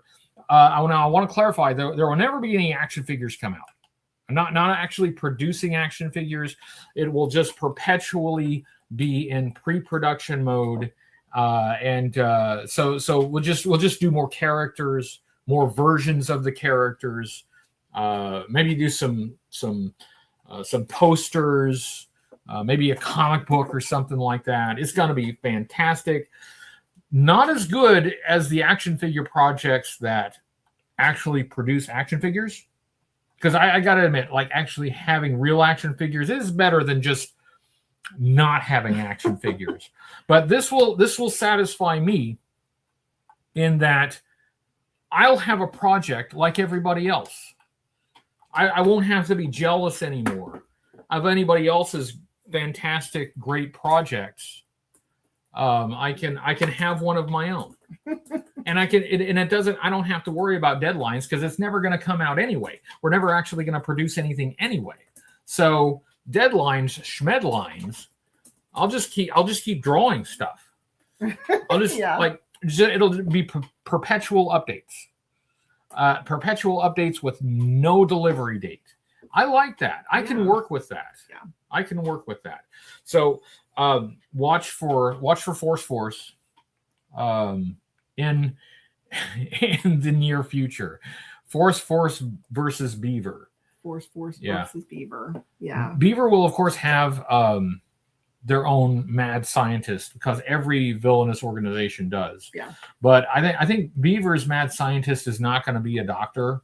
I think he'll have his Bachelor of Science degree. He won't have quite made it to the PhD level, because the powers that be, the people in academia, they just didn't understand his genius. So they wouldn't give him a doctorate. Yeah. They wouldn't even give him a master's degree. But with his Bachelor's of Science degree, he will be transforming the world for all beaver kind. Oh, I love your brain. Yeah, so Buchanan's lost in the fast food entertainment restaurant wars in the 80s. Yeah, that's exactly what happened. And now he's led him to creating a mutated rodent mutant environment terrorist army called Beaver. Yeah, exactly. Yeah. Oh, and is that Gaz? Hi, Gaz. Hey, Gaz, guess what we're going to do later? Guess what we're going to do later, Gaz? What are we going to do later? We're going to do a movie watch-along of Megaforce. Yes. Megaforce. We're going to do a movie watch-along of Megaforce, and I think we're going to start around 4 p.m. our time. Yeah. So 4 p.m. Central Time. So she's never seen Megaforce, and I haven't seen it for a while, so that's going to be fun. Yeah. We're going to do a movie watch-along of Megaforce, so I can introduce her to this gem from the 80s. Sorry, I'm actually in the game, and I just got attacked by a zombie, and it startled me.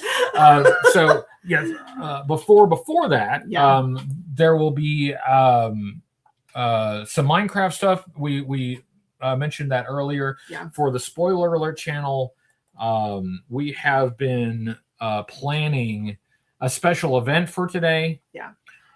We built an entire base on this Anarchy server. We could give a little teaser. Could we give a little teaser? Yeah, you could share my screen while I ride the roller coaster. Okay, all right, hold on. Let me see. Yes, see, Gaz is he's a big Megaforce fan. So yes, we're gonna do a watch along with Megaforce. Let me see if I can do this. Creeper just blew up. Okay. Yeah. Maybe. Technology. What does that say? Hold on. Remove other media. Okay, all right. I got it. Oh. Hold on. Beaver. Yeah. So I guess remove those. Yeah. I'm working on it. There, and then you do this, right? No, because I'm on stage. Hold on. I got to remove.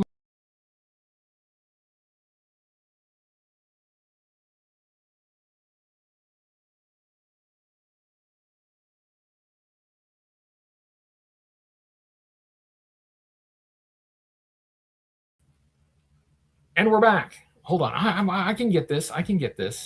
Maybe delete those. Remove. Yeah. And add.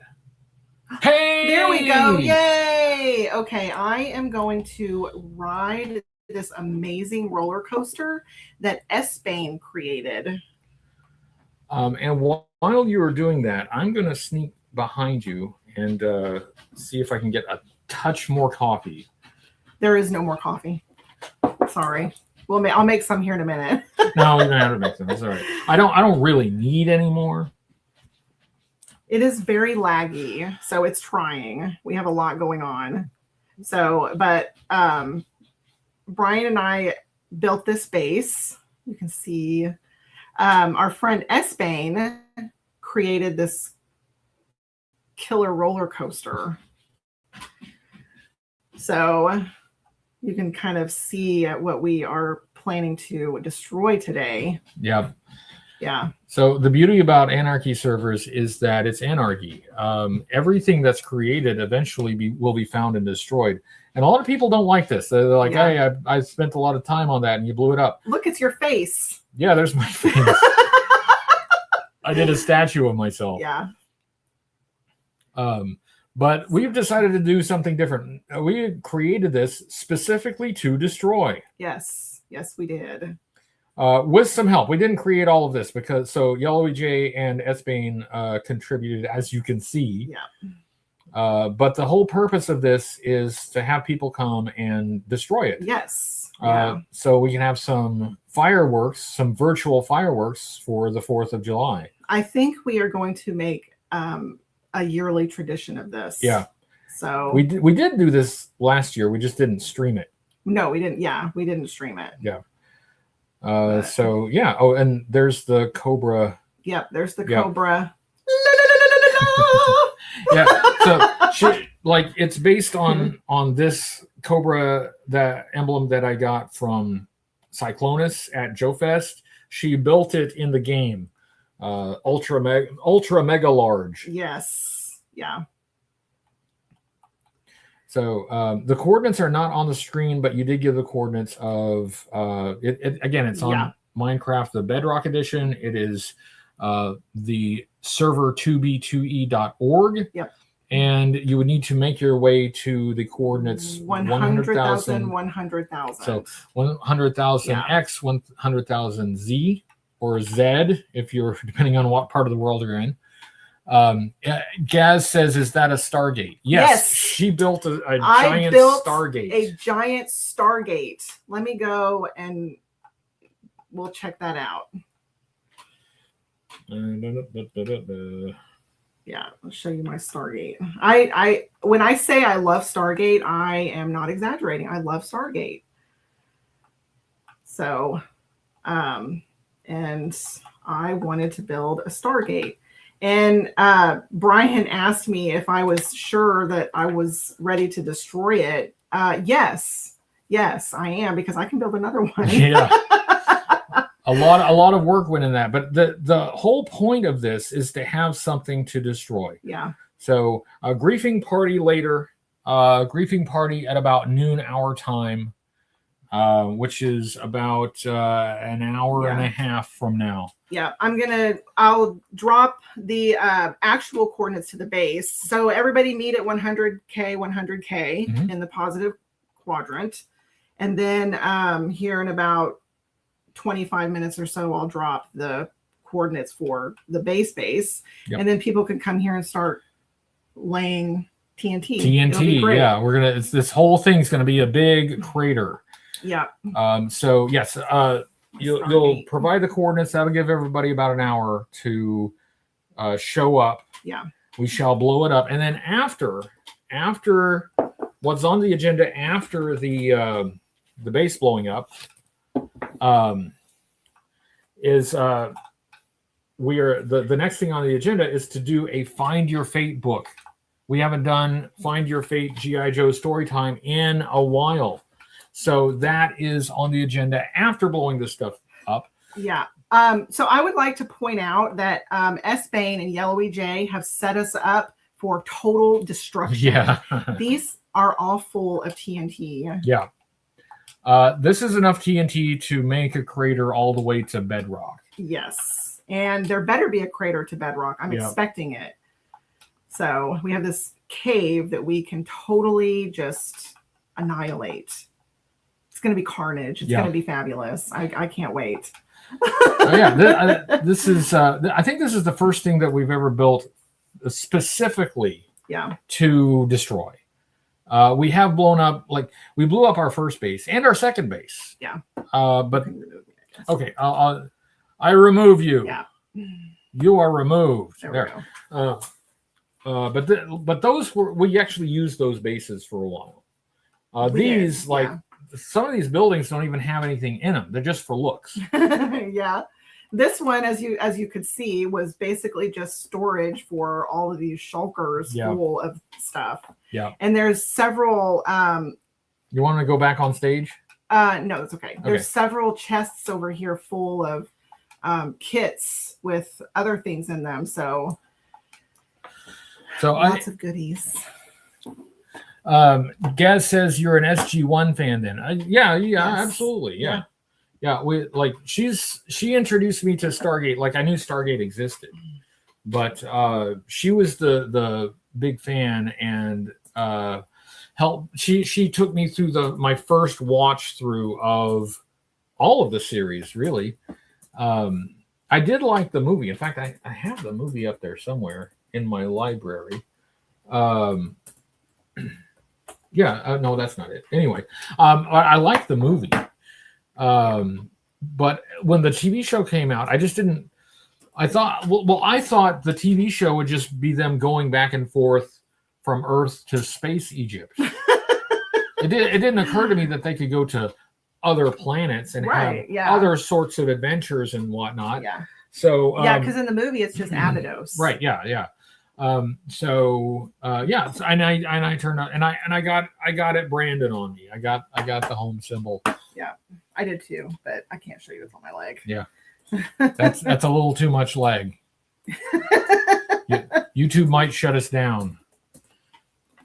Got to keep things family friendly, but keep things spring loaded.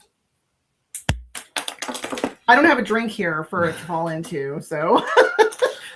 That is exactly the kind of thing that got us in trouble in the first place. I gotta be careful of that. We're a lot an hour and 37 minutes into a 12-hour live stream. All I need is to just get us. Let's just try not to get banned. Let's not get banned. At least today. not this early. Yeah.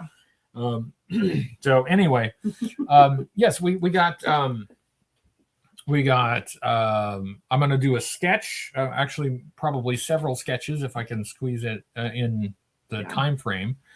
We're going to do the movie watch along with Megaforce. She's going to do readings from her book. And then we're going to be by that time, it's going to be like after 7, we will have been going 10 to 11 hours. So that last hour, we may just be coasting. We may just be coasting. We have, like from 8 to 9 is going to be wrap up, and it might just be us like doing this. Yeah. Gaz says, "Welcome to the club, hoodie. You know that some Joe vehicles made it into the Stargate short-lived toy line. Yes, and that is on our agenda. Yes, that's another thing that's on our agenda because we actually have the entire Stargate movie toy line from Hasbro, the entire thing. I got the whole thing, and we're gonna do a quick look through it here because we talked about it a lot, but I haven't actually done a review of it, and I wanted to do like a whole series review, but I just haven't had the time to do it. But we can do a quick look at I've got action figures and I've got vehicles. I have the whole thing. I have the entire series, the entire line. Yeah. Which is not that hard to do. Gussie Goro says her book ? Yes. Oh, yes. We're going to do readings from Marianne's book. My first book. Yeah.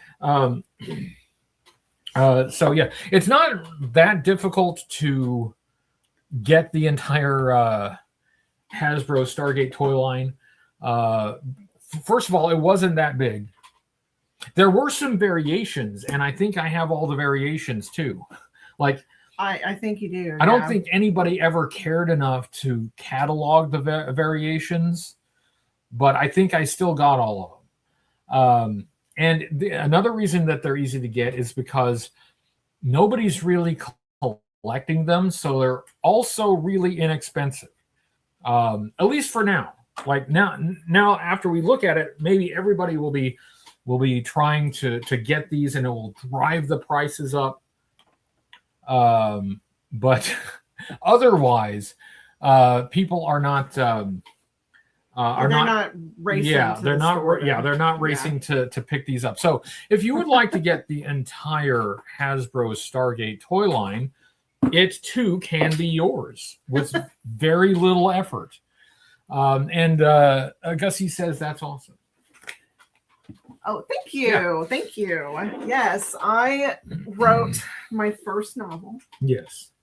And it was actually inspired by Stargate Atlantis. Mm-hmm. So I did a binge of Stargate Atlantis in 2019.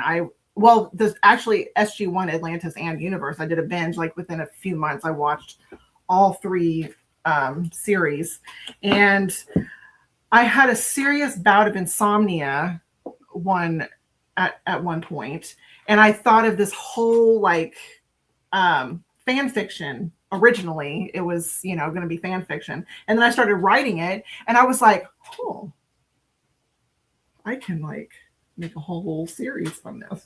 So I did. Yeah. And yeah, this is the first. I've actually written 6 so far, but only the first 2 are published. They are really good. I have read them. I really enjoy them. I like science fiction in general, and I think they work really well as their own like independent science fiction stories, with some really good world building and characterization. So I personally like them, and I hope that you will like them too. Yeah.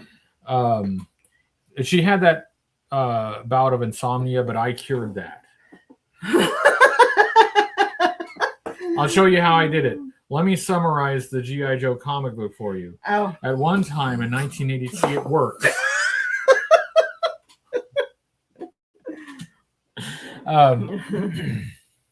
Yes, Gaz is also excited that you're a science fiction writer. Yeah, I think they're really good. Like, it has romance elements. It is in the science fiction romance genre. Yeah.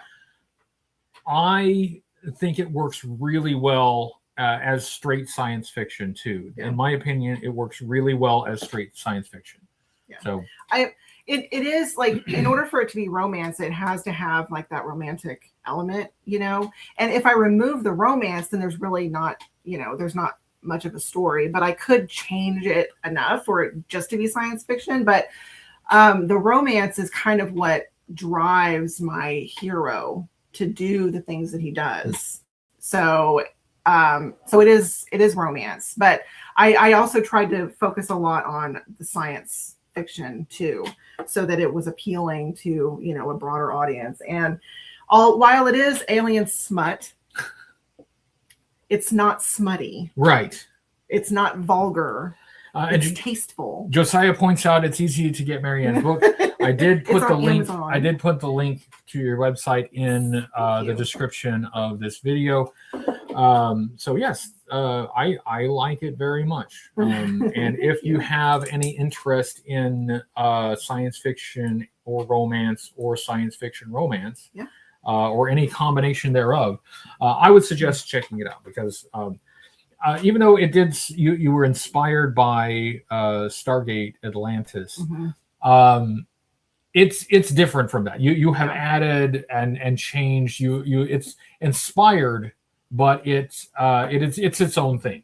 So you do not need to follow Stargate Atlantis to understand or appreciate it. It is entirely, it's got its own universe. It's got its own characters.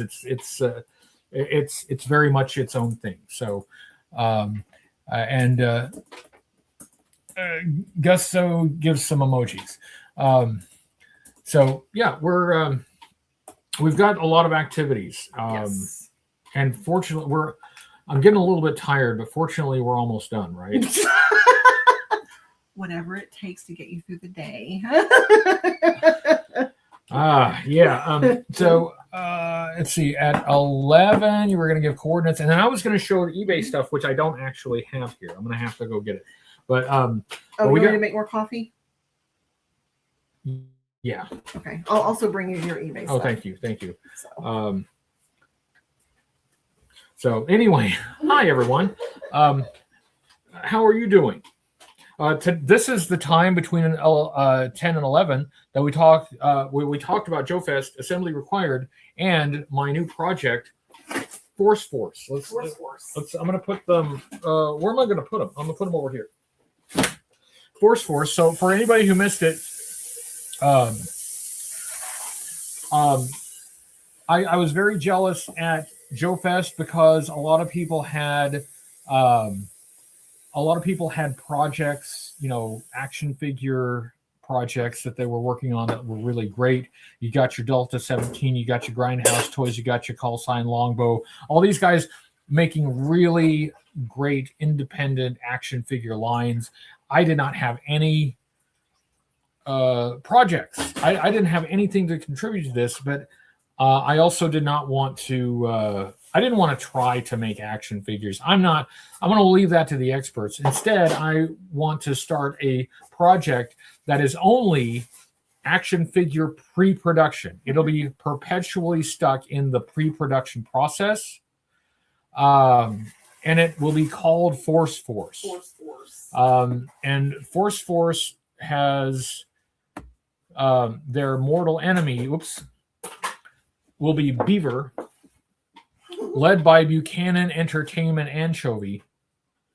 And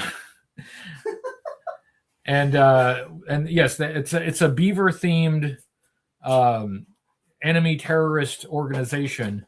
Not so much dedicated to ruling the world, but to stopping up the world's flowing waterways.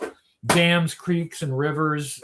They're dedicated to basically inconvenience. They're going to inconvenience everyone by damming up our freshwater waterways. And no river, stream, or creek is safe from beaver. Damn. Yeah. So look for that. Look for that on Kickstarter. It's going to be great. It's going to be something anyway. Yeah, something. But you know what? If it's not great, it doesn't matter, because you know what I'll do? I'll just change it, because it's all in pre-production. Right. Yeah. So if it's not great, I'll just I'll just do a new iteration. Well, we'll play around with new logos and. Hello, Diana P.A. Davis, who is listening whilst walking. Glad to hear had fun at Joe Fest. I did have fun at Joe Fest, and have a good walk. Make sure you put one foot in front of the other. I had fun at Joe Fest, except that I was extremely jealous of everyone's really awesome, fantastic action figure projects, and I didn't have my own. But now I have my own. Coming to nowhere near you will be Force. No action figures or toys will ever actually be produced, but I'm gonna kickstart this, and we are going to have some of the greatest and longest pre-production in the history of toys, because it will produce no toys. But it doesn't need to. I think the concept is strong enough. And having Force fighting the evil beaver. The bad beaver. Damn! Force the second power. Yeah. So yes, it's Force because it's forceful, and Force because it's a great word to put on a team name. Yeah. So the team is Force. And I really feel like this is. Well, I can't say it's going to sell, because there's not going to be any action figures to sell. But I really feel like it'll be a great concept to develop and never finish. So that's going to be like it. So obviously it won't be as good as the independent action figure projects that actually do produce something. So congratulations, you guys, for actually, producing action figures. Yeah. But I'll come up with some great concepts. Enough, it could become a Hollywood movie. Oh, as long as there are no action figures that go with it. You can write the script. Yeah, I'll write the script. That'll be part of the process. That'll be part of the creative process. I'll write a movie script. And Hollywood, I'm very cheap. Hollywood. You can buy this script. You can make the movie. One condition: no movie action figure line. Yeah. As long as you don't make action figures for it, then we can turn this into a movie. Because I feel like it's that compelling. Have you ever seen Dark Matter? It was made by the creators of Stargate. I think this is a question for you. Yes, I have seen Dark Matter. It's been a while, so I don't really remember it. You haven't seen it. I have not. That is something that we could watch on Spoiler Alert. That's because I really don't remember it. Okay. So it would be like watching it again. But yeah, I've seen Dark Matter. Okay. All right, cool. All right. Well, hey, something more on the agenda, and that's the perfect kind of thing for the Spoiler Alert channel. So that's a good idea. And what would you think about, like, we're going to do a movie watch along? Yes. Of Megaforce. We're gonna watch Megaforce, and you can watch along with us. Yeah. What would you think about doing like a cut down version of that and editing it into a reaction for Spoiler Alert? Yeah, we can do that. Yeah, might be an idea. Yeah. Yeah. But at any rate, Megaforce, I've seen it, but it's been a really long time. Yeah. I remember it fairly well, but how can you forget? But she has not seen it. No. So I will say that if we want to do a like a cut down reaction, then we should probably record like on my phone, rather than have the computer watching us, because we don't want to download this video for me to edit. Okay. But however you want to do it, Yeah. whatever makes it easier. We'll figure it out. We'll figure it out. And Diana says Terms of Endearment didn't have action figures, and it did really well. Yeah. So you can have a movie with no action figures, and it can do fine. Mm-hmm. I think. Yeah. Yeah. Lots of movies. Don't have action figures. From Here to Eternity, no action figures. Casablanca, no action figures, and it did. It did okay. I think it did okay at the box office. Yeah. Yeah, and of course it's pretty popular in reaction videos now. Gussie says, "Got to watch the Street Fighter movie sometime." Man, I haven't seen that. I haven't seen that since it was out. That could be a fun one. That's a movie where like I have like snippets of memories about it, but I don't remember a lot of it because I really haven't seen it since it was in the movie theater. I think I saw it in the movie theater, but I have not seen it since. That would be, Marty, Ernest Borgnine, no action figures, did okay. It did okay. Gaz says Megaforce is simply classic, though no action figures, but we had some Hot Wheels. That is true. Hey, good point. Megaforce, no action figures, but they did have some Hot Wheels toys for the vehicles. Well, you'll see, it could have been a very a vehicle centric line. Basically, it could have been G.I. Joe. They could have made a G.I. Joe like toy line for Megaforce at exactly the same time that G.I. Joe was coming out.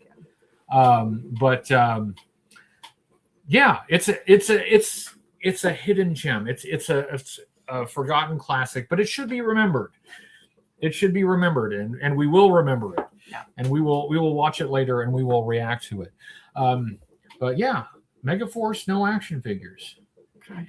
And when you see it, you'll be like, how would they not have action figures for this? Well, we found it for those who want to watch it. It's on Amazon Prime. It's like $3. We obviously can't show it here, but you can watch along with us. And so I saw kind of a little glimpse of what is in store for me. I'm excited. Yes. Hold on, let me take my glasses off so you can see. I'm excited. And Matt says, amazingly, Clash of the Titans had action figures. It did. Yeah. And James says, hail and well met HCC. It's been a while. Welcome back. Thank you. And thank you for being here. Thank you for sharing a part of your holiday with us. Daniel says, I started collecting G.I. Joe about 2 years ago. Started collecting after watching your reviews. Collected when I was a kid in the 80s. Want to thank you for reigniting the love again. Well, thank you. I hope that you've enjoyed it. This is what I think when people say that, I've started to collect again. I hope you enjoy it because it should be fun. It should make you happy. It should be a fun activity. So if you're taking that path, if you're going down that journey of collecting, I sincerely hope that you get a lot of enjoyment out of it. I certainly did. For me, the collection has it has given me all the joy that it can, and it's time to return it to other people who will enjoy it. Because as I've mentioned before, most of my collection is just in storage. It's just in boxes and storage bins because I don't have room for it, and I'm not going to have room for it in the foreseeable future. So it is time to return these things to people who will actually enjoy it. And we are sorry, I'm thinking about using my hotspot for this other computer because our Wi-Fi is kind of like struggling. Mm-hmm. And somebody is on here as Galaxy Quest. Oh yeah. Yeah. Galaxy Quest. That's a classic. Yeah. Yeah. Somebody's Wi-Fi is Galaxy Quest. So we're approaching 11 o'clock, and at 11 o'clock I was actually going to show some things that were on eBay, but I need to get the other boxes, which are I can get them, but I just need to be able to squeeze out. Yeah. All right, I'll be right back. Entertain the masses for a moment. Entertain the masses. Yeah. Right back. Okay. Well, something I can do is like whenever one of us takes a break, we're going to read from my book. So I'll talk about it a little bit again. But are you ready? No? Okay. So it's called Imprinted, and I do want to talk about the cover. I did the cover myself, and it was a capstone project last semester in college. And it's kind of hard to see on the screen, but if you go to my website, you can find it there. That is my mother's fingerprint on there. She passed away last spring, and I was like, I want her fingerprint on my book because it's called Imprinted. So, but it's in multiple viewpoints. So like my hero, my heroine, and there's even a viewpoint from a bad guy. So we can see one of the bad guys' points of view and how he feels about things. So yeah, we're gonna read parts of this. We talk about it because I don't want you guys to forget that we're going to be reading part of my book. Yes. You need in here? Yes. Yeah. I think I got it all now. Look at I'm tripwire. I'm tripping. Okay, hold on. I got to pretend you're not seeing this. This is behind the scenes. Just let me here. Look at Beaver for a second while I take care of this. And remember that Beaver stands for Buchanan Entertainment Anchovies, Villainous Evil Rodents. Because our main bad guy, his name is Buchanan Entertainment Anchovy, made a terrible business decision, thinking that to stage. There we go. Come on. There we go. Or not. Come on, man. There we go. Technology. We do know how to use StreamYard. Yeah. So yes, he made a terrible business decision thinking that kids would love anchovies on their pizza. Was disastrous for his chain of pizza restaurants, and now he would like to take his revenge on the world by damming up all of our rivers, streams, and creeks. Yeah.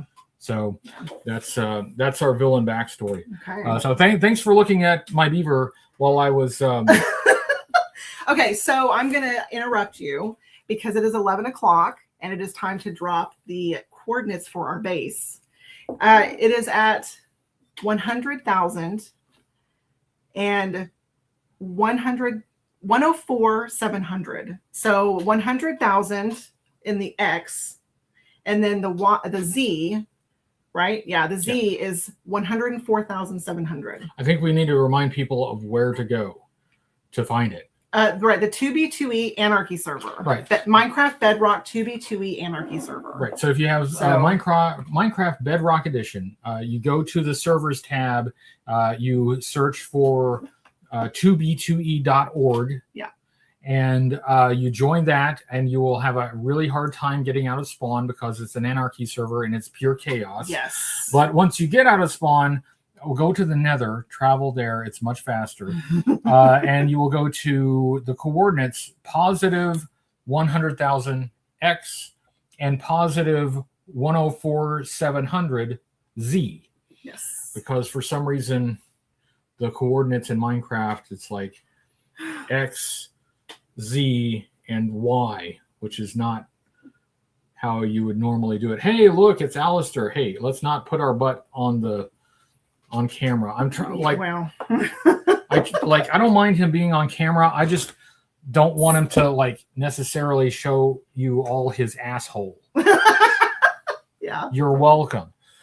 Yeah. I also want to say that S-Bane is drilling holes to bedrock to place TNT. It's going to be carnage. We have thousands of blocks of TNT. Anyway, so there's okay. This goofball is just he just made himself at home right there. Yeah, he's using Dr. Mindbender as a pillow. Make yourself comfortable. All right, you're fine. You're fine. You're fine. You can stay right there. Okay, so now you're gonna go work on that. Yes. You're gonna get that ready. I'm gonna go back into the server and I'm going to drop the coordinates in the game and I'm gonna start dropping TNT. I have a question, a behind the scenes question. Yes. If I get on with my phone, do I necessarily have to sit here? Could I sit over there? Yeah. Okay, because I might move. Like this chair is getting really firm on my butt. Yeah. Yeah, I consider moving too, but yeah, maybe. We'll see. But anyway, so while you're getting rid of that, so I wanted to show some things that I have on eBay. So as I mentioned before, I am trying to sell the collection for a number of reasons. First of all, it's mostly in storage. I don't have the space to display it. For the most part, the space you see behind me, that's the space I have to display. I really don't have a whole lot more than that, which means almost all the collection is just in storage bins. It's living in a box. It's living in a cardboard box. And that's not what I really intended for it when I started collecting it. So it is time to return the collection to people who will enjoy it. So I'm selling it for that reason. I will be keeping a few items of sentimental value, so I'm not going to sell everything. But most of everything I will be returning to the community. And I have something listed on eBay, which I will show you here momentarily. The other reason I am selling this stuff is because I am also trying to get things ready for a wedding so that we can get married in February. And there is much to do.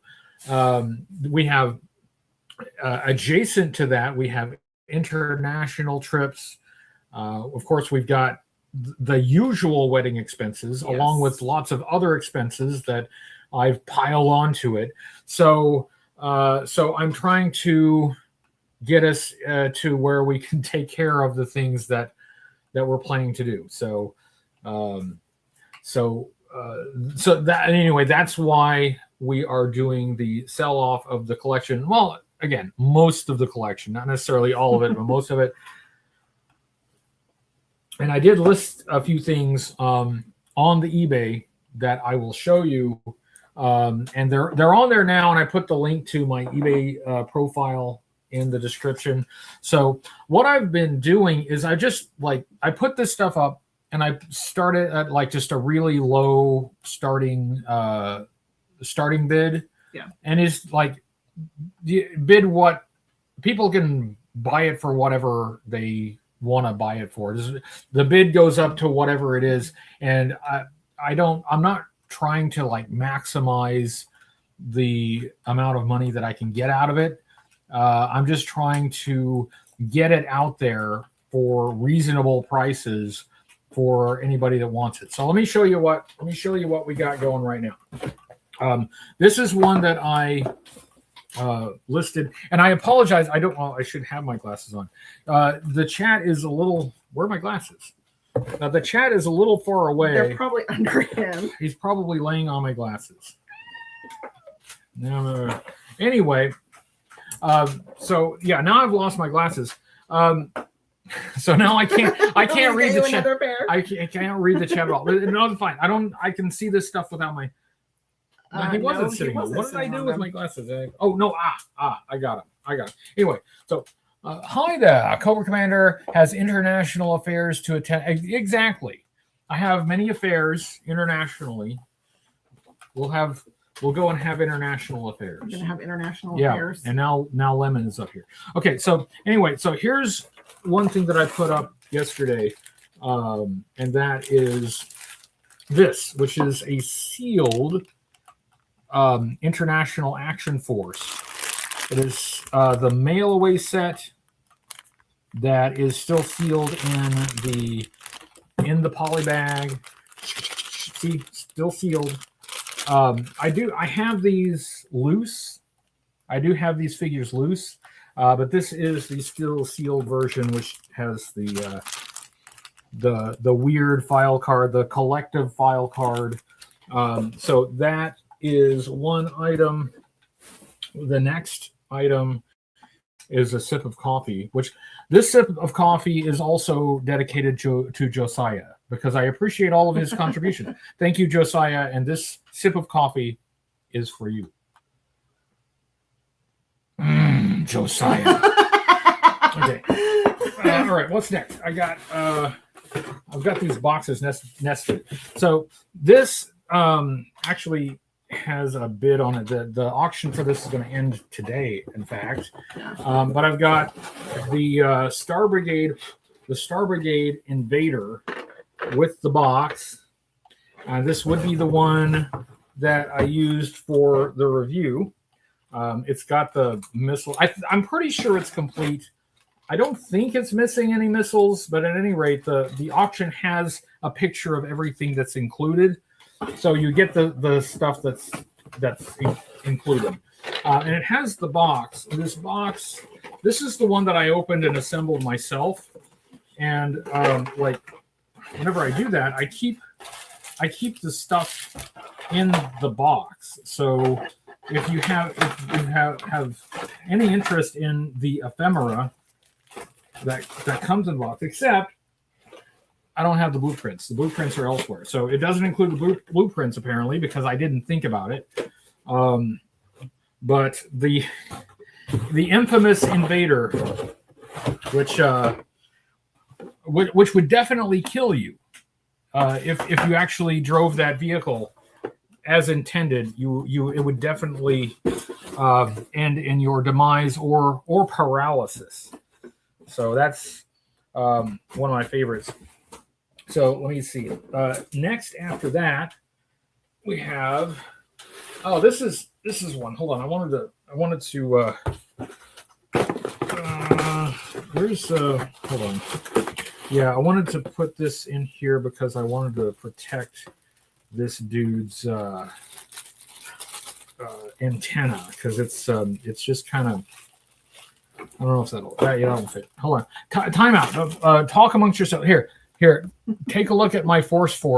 Your force. Take a look at my force for a second while I do some behind the scenes because I wanted to add a little extra protection on this guy because of reasons and whatnot. Yeah, I'll do it this way. So how's everybody's force? Is it forcing? Is your force forcing? I have already started placing TNT. You could share my screen. Oh, good idea. That's much better. Let me see. Can I? I should be. Oh, right. Yeah. I gotta remove that. Well, okay. And okay, and then I can add that. Right. No. Hang on. I don't understand technology. Why it's supposed to work? Why don't it just work? Okay, let's take down the force. That's not what I'm trying to do. Just take down the force. Remove the force and add this. Okay. There we go. So I have already started placing TNT. Okay. So this. All right. Yeah, I gotta make sure this guy is protected. So this is a larger set. This is a lot of figures from 1987. It's not every figure from 1987, but it is. Well, and now that I put this in, I need to take it back out to show you what I'm talking about. This lot includes, and I dropped it on the floor. Way to go. So this lot includes the Cobra Worms, the driver of the Maggot. Okay, now I got to switch back to me. Now I'm ready to switch back to me. I'm switching back to me, which does it has the helmet with the antenna, as you can see next to my bald head. But this antenna is really barely holding on. So for that reason, I'm putting it in a plastic bag and putting the plastic bag in a clamshell case to hopefully keep that antenna safe. And will you do? Let's see. Dominic says, will you be doing sporadic live streams every week or so? Yeah, I'm going to try to. I really regretted backing off the live streams, but again, I've been working my ass off. That's why this chair is so uncomfortable. I have no ass. You have no ass. So anyway, but there are two Cobra Worms, one of which does not have the antenna. We got 3 sneak peeks, one of which does have his, why don't I just take it out? Does have his microphone and his little tricorder. But we got 3 of those, and we got a big bag of Croc Masters. What a crock! So I don't know how many. Well, some of these are in pieces, but the intact Croc Master, there's what, 1. There's 2. There's right. We got 2. We got 3, and you can army build Croc Masters if you were so inclined for some reason. There's 4. Let's see, and then is this 5? 5, and no, we're still going. And then 6. We got 6 Croc Masters, and then a bunch of Croc Master parts and a bunch of crocodiles, or they're actually alligators, but whatever. And I believe we do, like, the hose that goes into his mask is in there somewhere. But there's all of my Croc Masters, including the ones used for the review. In addition to that, we have Cobra Commander version 3. We got Cobra Commander version 3, and we got multiple of these. We got this one, which has his little helmet hose. And we got this one. That's 2. And then we got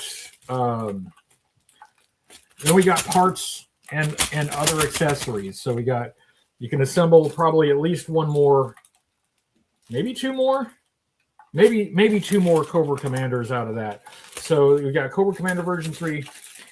In addition to that, we got Law and Order. Law and Order. We got 2 laws. We got 2 laws, and we got 2 orders, and I got a figure stand in there just for fun. And it does have one of his little batons. So we got 2 laws. Coco version 3 is a good army builder. Yeah, I agree. Because like that Cobra Commander, like if you imagine that he's not Cobra Commander and just like a trooper, you know, that he could pass. He looks like just like an armored trooper. He's not super Cobra Commander like, really. And then lastly, also from 1987, we have Steamroller, the Mobile Command Center driver. We have 2 steamrollers, and among them there is only one of his little knife. So yeah, now I'm going to put these back in here. These will all be packed much better than this when they're actually sent. But I'm trying to keep them all together in the box. In the box. So that's the 1987 stuff. That is a lot. I mean, it's a lot of figures. It's not everything from 1987, but it was everything that I pulled out when I got 87 stuff. So there's that, and this one brings back memories. It's the 1994 Manta Ray with the box. Of course, the box is not sealed. This is the one that I used for the review, and this is the one from 94 with the inflatable raft. It still has a little air in it. It still has a little bit of air from my lungs in there from when I reviewed this a lot of years ago. Might be a little stale, but it has air from my lungs. And this, it has the other parts in here, except it has like the flag of it. It has the flag and the side panels, and it has two of the torpedoes. I'm pretty sure it's supposed to have 3 torpedoes, so I think one of the torpedoes is missing.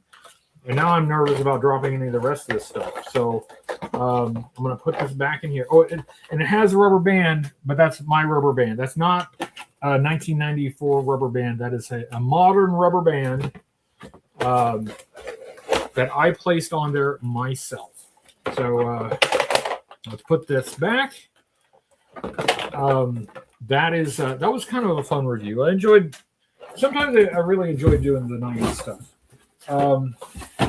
In addition to that, I have some comic books. I'm burning through some of the comic books, not as fast as some of the others. So I'm trying to do. Hold on, it's behind the scene here. Let's more behind the scenes. Yeah, the behind the scenes. Yeah, pay attention. Pay attention to Marianne for a second while I. Oh. I am going to hold on. I'm crouched. You can see. Look, my Stargate is going to be. There's going to be nothing left. Okay, all right. I'm returning. I'm returning myself. I'm returning myself to. Like I said, I'm returning. I'm back, and we're back. If I make a face, it's because I almost died. In the comic books, I have this. I have issue number 2 of the Marvel series, not in the best condition, and I think it's a second printing, but that is available. And what I'm trying to do is I'm trying to do the comic books in lots of like 4 or 5, because these boxes are really good to fit about 4 or 5 comics in them, well packed. So in this, I have issues 90. What'd you do? Somebody blew it up. Your Stargate? Somebody the build got blown up too soon. Hold on. I gotta show you. This is where the action is. Yeah, I am recording. So, but yeah, the Stargate's gone. Well, mostly gone. I was almost done.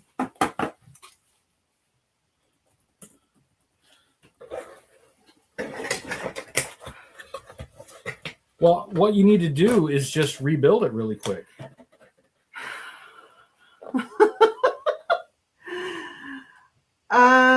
I don't know what happened. Was there any redstone in the vicinity? No, and nobody died. So this happens sometimes in a grief. It can get set off early, and that's what happened. Yeah, that's what Terrence said there. And happy 4th to you. Thanks for joining. Here, let me hold on. Let me switch back. Switch back. All right. Let me see if I can switch back. And we're back. Oh, and there it goes again. There it goes again. I don't know. We're just gonna have to concentrate on this right now. Maybe do a split screen because yeah, I don't know what happened. It's the action. Somebody has a big head. All right. Anyway, comic books. This is issues number 96 through 100. None of these are like especially like valuable, but I'm basically starting them like really low. So the whole idea is that it doesn't like it. If you don't have it or you just want extra copies of it, then you can get a bunch of them for a reasonable price. This is issues 3, 4, 5, and 6. So issues 3 through 6. And that is in one box. And well, we had a premature griefing. Premature explosion. Yeah, a premature explosion. A premature eruption. Yes. Well, it still counts. I mean, we intended to do that, but it was just about 40 minutes early. 40 minutes early. This lot has issues 106 through 110. And I'm just trying to rush through this now because now this is not important at all. This is like, it's totally ruined our timeline. But I know. And last one. Hold on. Let me close that box. Last one. And again, these things will be packed better once they are shipped. But I'm just keeping them in the box so I can keep track of them. And finally, what is this? Issues number 112 through 115. So there, done. Now let's get back to the action because there's action happening. So look, it's an anarchy server. Yeah. It's an anarchy server. It's what happens. There are no rules. Yeah. You know what? We've got our timeline here. You know what anarchy says? F your timeline. Yeah, F your timeline. Yeah. Yeah. So that is, now I'm going to move some things to put these out of the way. Because I'm not with you. I'm not in. So should we accelerate the timeline? Well, hold on.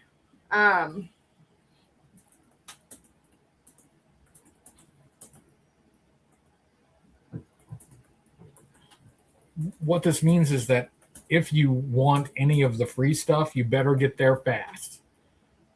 Because there is free stuff.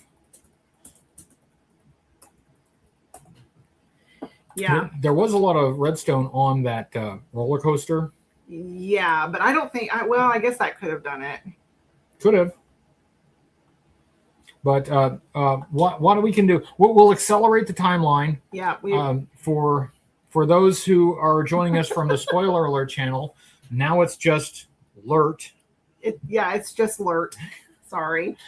This is what happens. Like sometimes you have a premature explosion, and normally I would have caught it because when we do griefings, I usually have at least 2 points of view, but I don't have 2 points of view because there's the internet is just struggling. So you know what I do about premature eruption? What do you do? I just think about baseball. Baseball. I'm gonna go I'm switching you over to full screen, and I'm gonna go log in, and we'll do this for a bit. We're just moving it forward. We're advancing it forward. Are you gonna use your computer or your phone? I'm gonna use that, but I'm gonna go over there. Checking, make sure. Yes. Okay. So this needs to be plugged in. Okay, no problem. I don't have the microphone over there, so you will hear Miss Feral Cat's voice, her golden tones. My golden tones. All right. Yes. This is. Oh yeah. Hey, there's my ass. There it is. Yeah. Okay. So.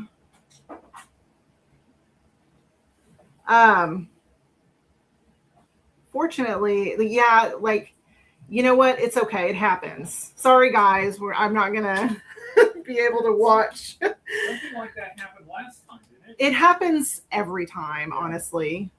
But there are a lot of people here, so we had a pretty good turnout. It looks like, and there's no reason why we can't get the rest of it. So I am going to get something so I can get a better vantage point. Oh, wow. That did not take long. Okay, I guess I'm not going to. I was going to get some blocks so I could block up. Let's see. Oh, it's a creeper because why not?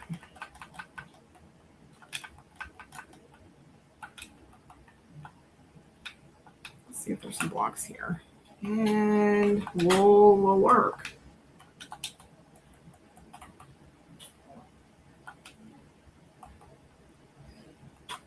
Oh, why am I not running? There we go. Okay, I'm going to try to get a different vantage point.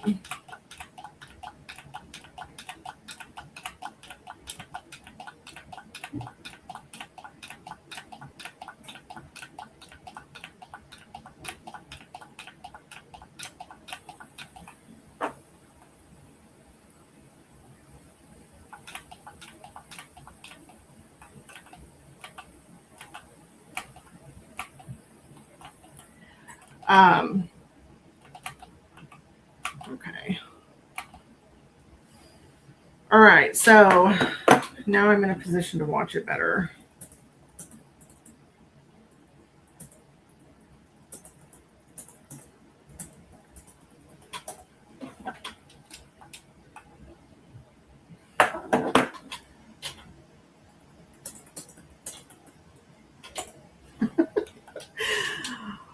Oh. Okay. So, oh yeah, your Cobra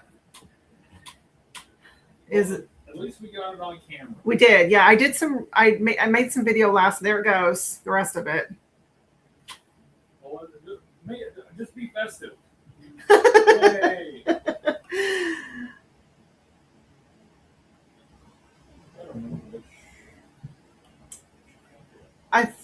I thought it was the twig one, the twiggy one.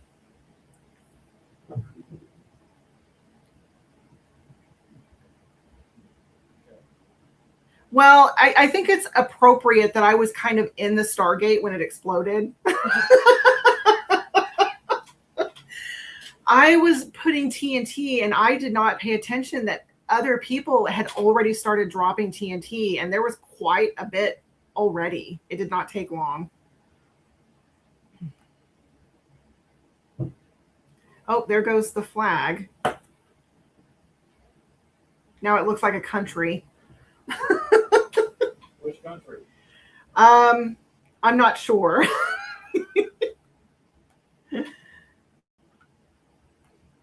Yeah, see right here, I had even created a platform for my other account to sit on and record, but I didn't do it.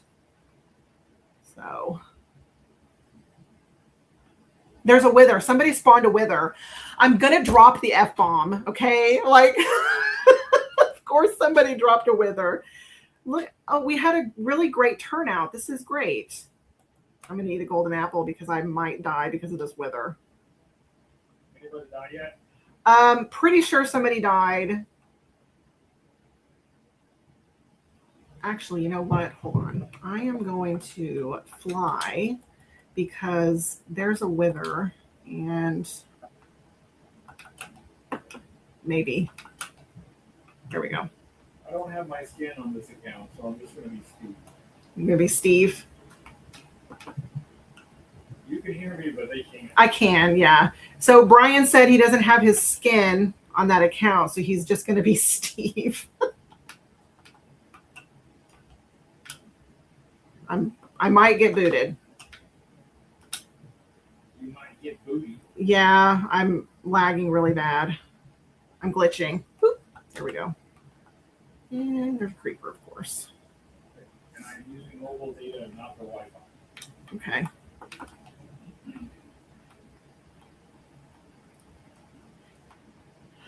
Well, we wanted carnage, and there's carnage. So. And here I am. There's a sheep down here.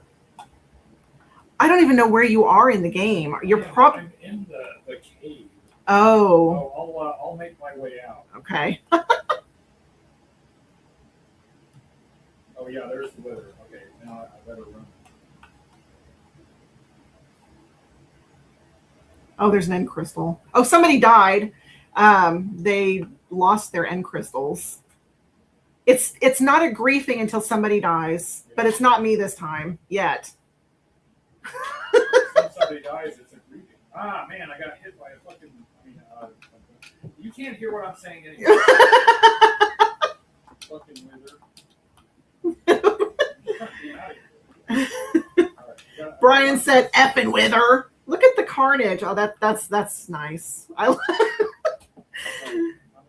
getting out of the range of the wither, but I got that. You got him. You got hit by the wither. Well, I'm helping you. Okay, I'm lagging so bad that I can't eat a golden apple, so I might get booted. Just. Hello. You know, this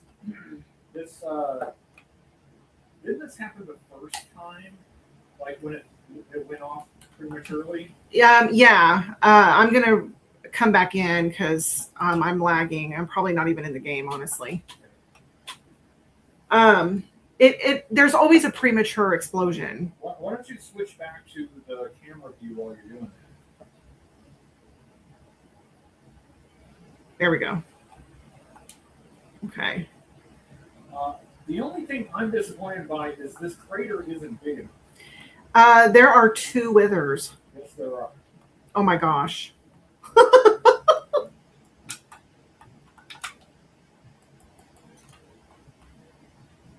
There we go. There we go.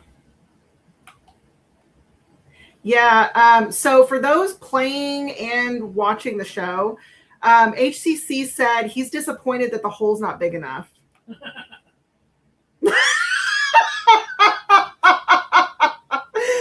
Oh, God. So there's withers, and people are actually, like, attacking the withers. Yeah, me too. Yeah. I just got in a fossil. Now I can't find it. Where'd you go? Wow. Well, it is a nice hole, but yeah, you're right. It's not big enough. Keep going, guys. A little too tight. Shut up.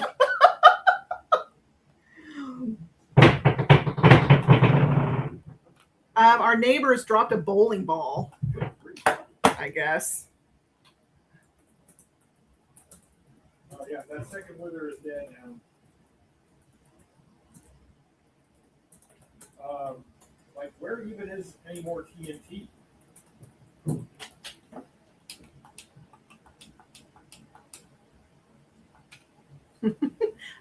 Where are you? Because I have plenty of TNT on me. I am, hold on, I'm at 100,019 and 104,678. Are you still underground? No, I'm on the surface. Okay. Let me see if I can. I'm looking up at what's left of your spoiler. Oh, okay. I see you, I think. Yeah, I'm right here. Hi, Hoodie. Hello. Here are shulkers of TNT. Am I on the live stream? Yes, you are. Hey. Hi. Hey. Hey. I like your booty. I got a sea pickle for some reason. You got a sea pickle? I need some more rockets. Oh, well, okay. Well, I ain't getting rockets from there. Let's see. I do not have an ender chest on me. Okay, so yeah, HCC wants a bigger hole. I'm looking for an ender chest. I thought there was one up here. Oh, there's a... I'm just going to drop this shulker and pull TNT out of it and just leave it. Anybody else can get some if they want.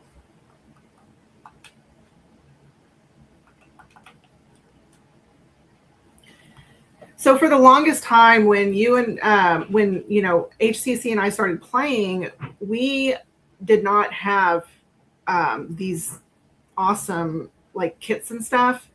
S-Bane was the first person to hook us up with some killer kits, and then Yellowy J helped us reach our first 100 subscribers and also hooked us up with some awesome kits. Whoa, I almost fell. And in that time, we've learned how to fly. Oh, wow, that could have ended badly.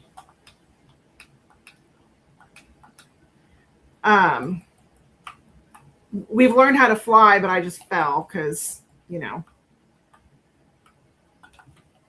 oh, I'm glitching.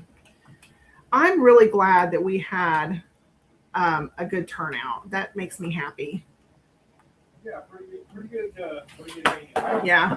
You're going to have to talk. They can't hear me. I keep talking like they can hear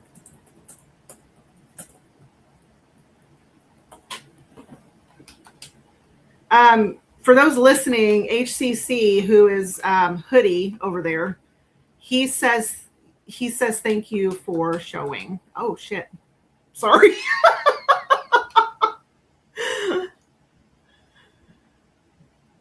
Was that your explosion? No. No.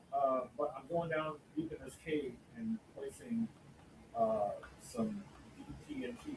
Oh, there's some more. Somebody. Oh, that was Falcons. Whoa.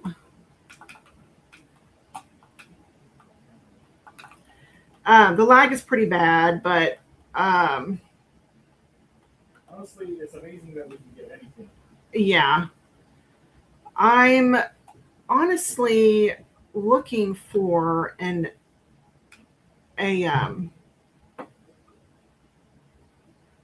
oh, that's TNT. I'm looking for something. I'm looking for an ender chest so that I can get some more rockets.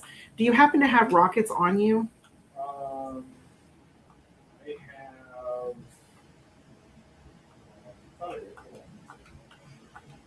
Yeah, I have almost full set. But I'm down in this cave. Okay. Since you're on the big screen, it might be easier for you to find me than for me to find you. Actually, I think that I have found what I was looking for. Oh gosh, I got a lot of crap in my inventory. Did not mean to do that. I'm kind of panicking. I'm looking for rockets. There we go.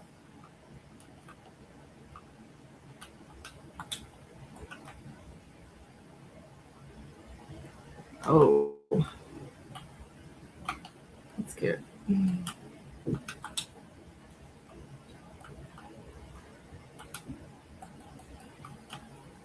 Ooh. Is that?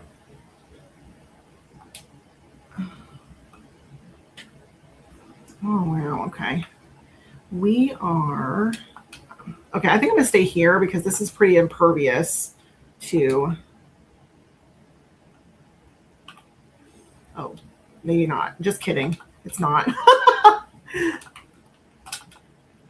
Whoa. All right, there goes some. Okay, somebody set that off, but that's okay. That's what I was going to do anyway. Yeah, I thought that where I was safe, and it wasn't. There is nothing safe. No, no. So basically, since our timeline has changed, Yeah. We can just go until you're ready to stop, and we can just like accelerate the other things. Yeah, so HCC is talking about moving some things in the timeline up. What would you think about doing a sketch earlier? Yeah, that'd be fine. And then you could still do one again later. Yeah. Oh, yeah, I like that, yeah. Yeah. So, yeah, that's an idea. I don't know where my respawn point is for this. So. Destroyed. Oh, okay. There, I remember I did place a bed in a spot. I don't know if you remember where I put it. Okay. But it's gone. No. I placed a new bed somewhere that was out of the explosion. Yeah, but I'm not. I'm not. My respawn point.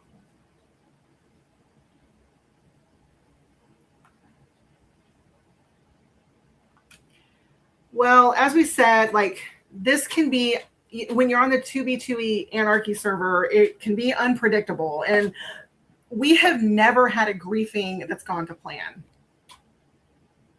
I take that back. When we destroyed our first mountain, our first base, that one did go to plan, actually. We I don't know how that worked out, but we were able to get it all set up and light it at a specific time, and it worked out. But every griefing since then has never gone to plan. I don't know if you remember that one. Yeah. I'm just placing random Yeah. everywhere. I was hoping to get it blown up all the way to Bedrock, but I'm still 57 blocks above Bedrock. Well, we do have a nice hole here, actually. I'm looking down at Bedrock. I can see Bedrock from where I'm at. Yeah. I got like clearing the water.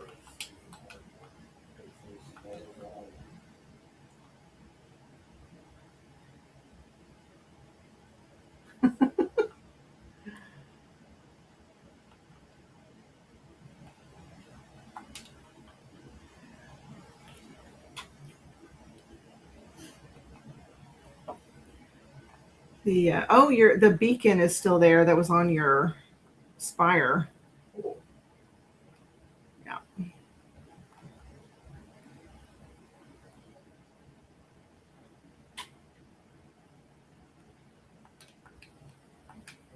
gonna lay some TNT as deep as I can get it. Go back up and set it off. Brian said he's placing his TNT deep. I'm laying these sticks as deep in the hole as I can. There was a wither trapped in TNT down there.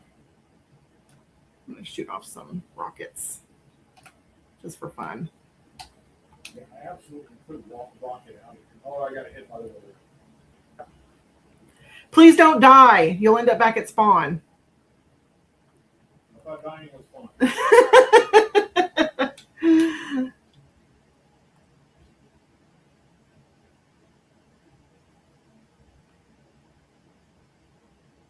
Oh wow, we did have a really good turnout. That makes me happy.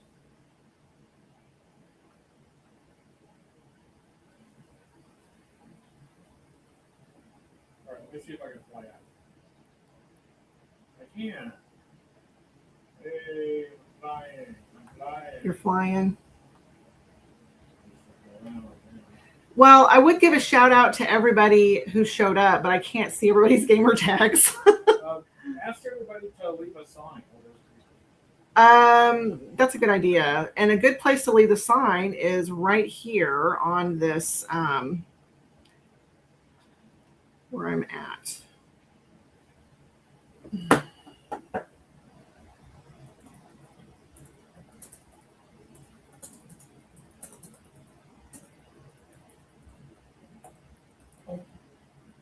Hi. Hi. Hey. What you doing? Is this all netherite? Yes. That's psycho. That's what? That's psycho. Psycho.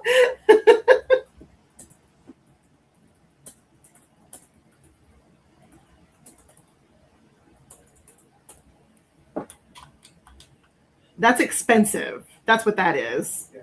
But we do play with a lot of people who hack and cheat, so they have access to all this awesome stuff. We don't. We're vanilla. We are totally vanilla. It's the only time we're ever described as Yeah. you can't hear me. I can say anything I want. Yeah. Oh, everybody's showing up. Yay. I can see everybody. I'm going to try to make this a little safe. Make this safe for democracy. Safe for democracy.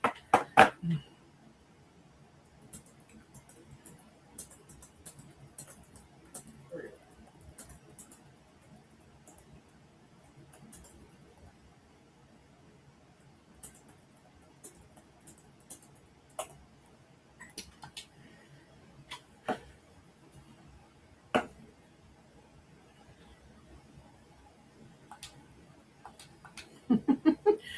I love it when everybody works together. In any other circumstance, a lot of these people would probably be unaliving each other. So Yeah. It's anarchy. it's anarchy. Yeah.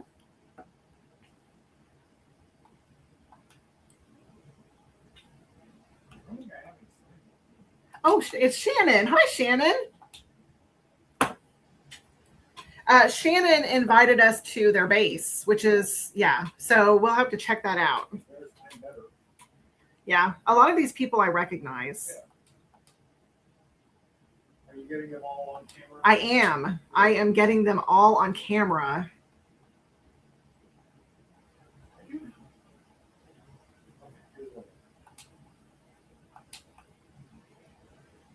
I'm better. Owlmints, the FTM player. They're new. We just started chatting with them yesterday or a couple days ago. Swanky Fish, Shannon. I just met a couple days too. Sweet.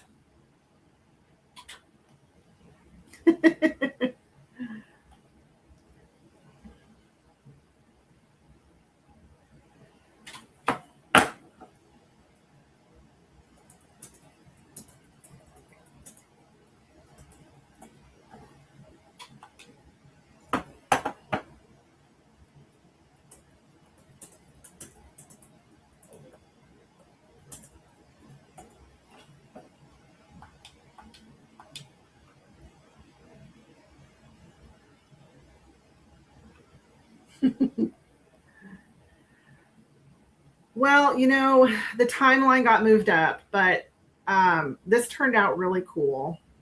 We had a really great turnout. Thank you, everybody.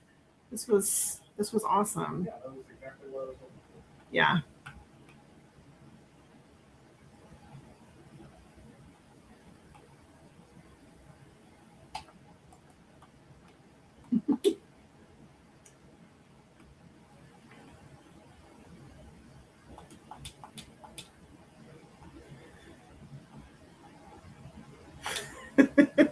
celebrating with XP. This is how you celebrate in Minecraft. You drop a bunch of bottles of XP because I needed it. I had 0. So now I have 19. Yay. This was cool. And I can see, oh my gosh, that is a nice crater. Wow.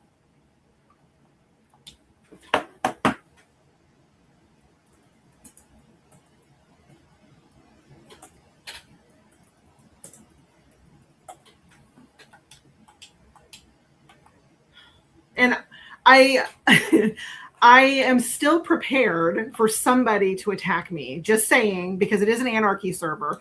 Oh, they're giving me TNT. What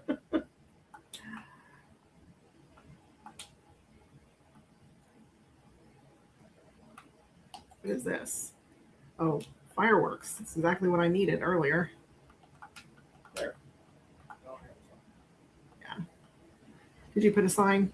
Yep. July 4th, 2026. This turned out really great. It did, yeah. Yeah.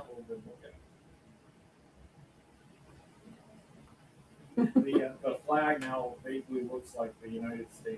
Yeah, I know. It looks like a country. There we go. There we go. Really cool. Doing this with my mobile data worked out really well. Yeah. And I'm not lagging too bad, so.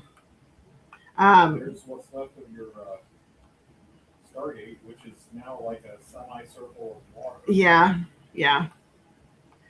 Brian said that it worked out using his mobile data on his phone to play, so I'm not lagging too bad.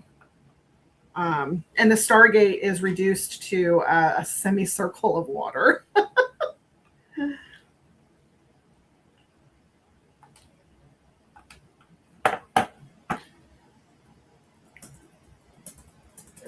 Well, Hold on a second.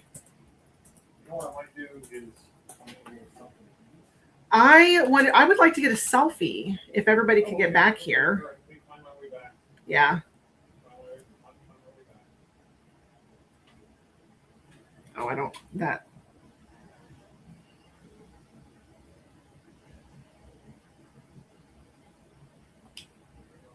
Oh, missed.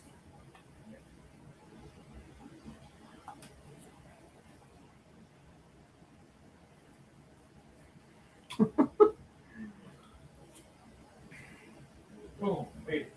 You made it. I see you. I see you. I'm gonna have to take several pictures because not everybody's here, and it's hard to get everybody. I'll replace these dirt blocks so people don't fall through. Yeah. Oh. There we go.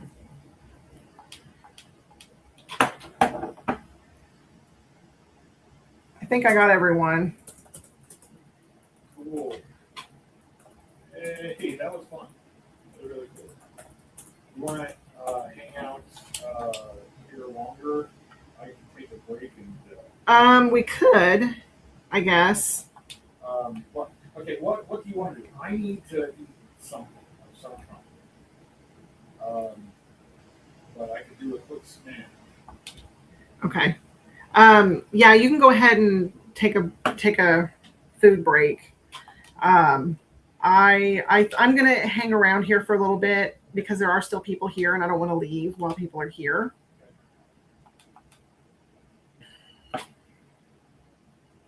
I'm still taking screenshots too.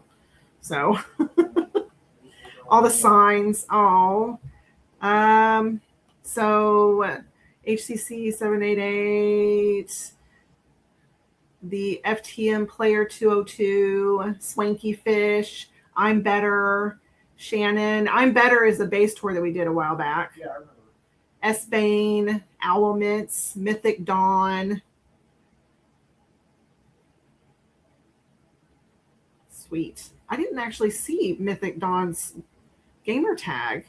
Maybe they came in a different. Okay.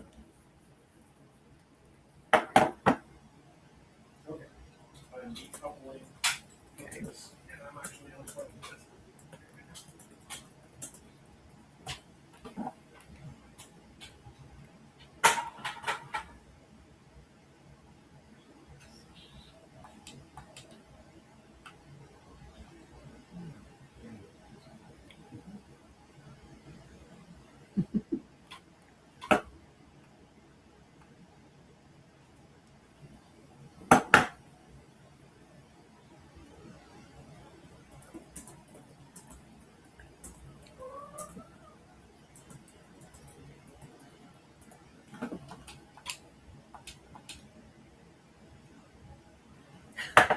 the F team, should we all /kill?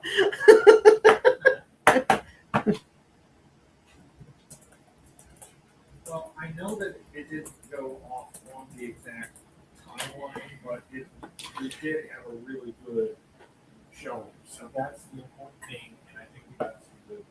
Yeah, yeah. This was it. It turned out really good. I am really happy with it. So, and I think, and I'm sure I got some good footage. So.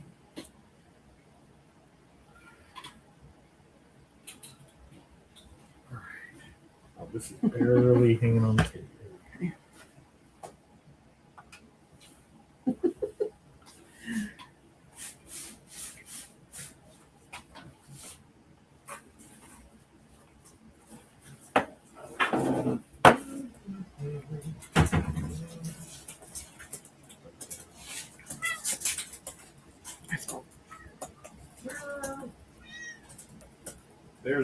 There's lime.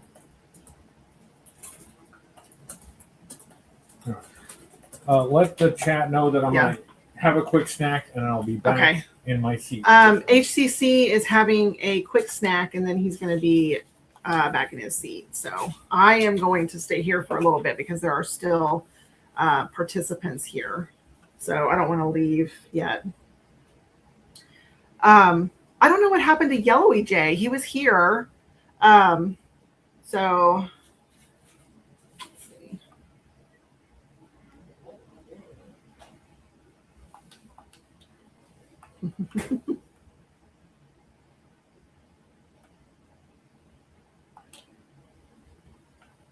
I have a lot of kits on me and nowhere to put them.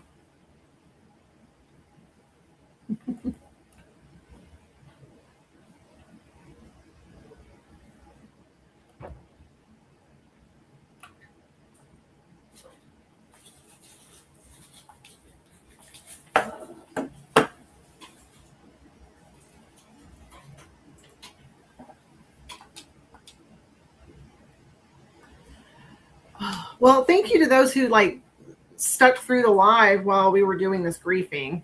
It did not turn out as we had planned, but it still turned out great. And I think I'm happy with it.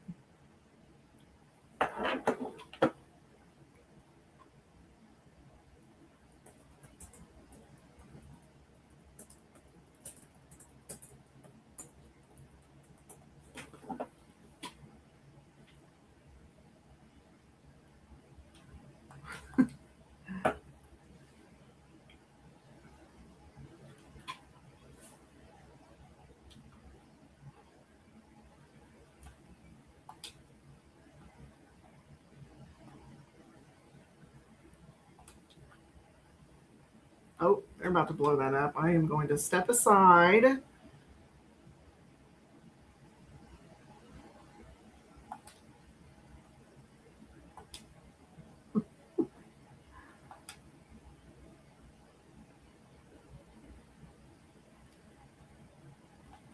Oh,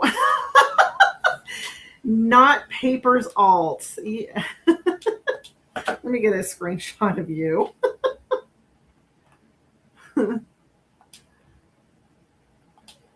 With the piglin head on.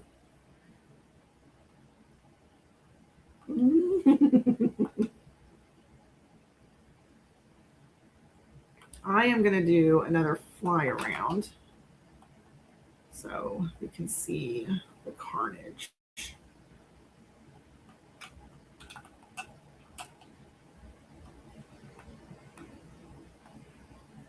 Well, part of the roller coaster is still here.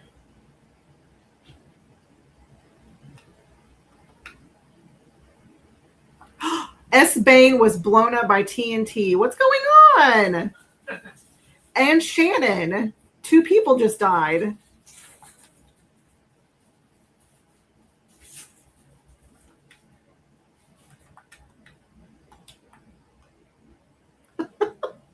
Rip. Let me.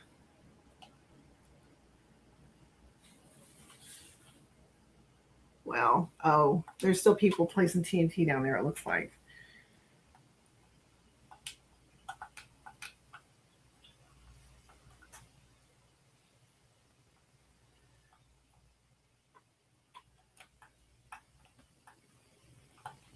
Oh.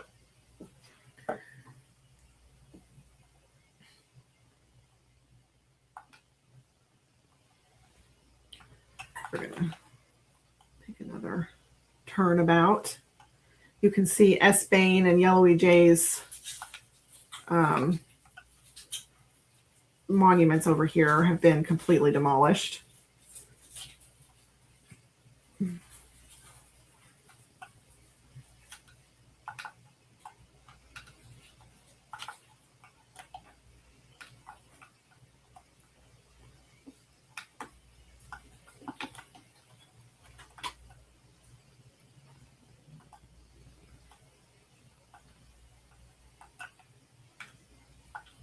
Oh, man.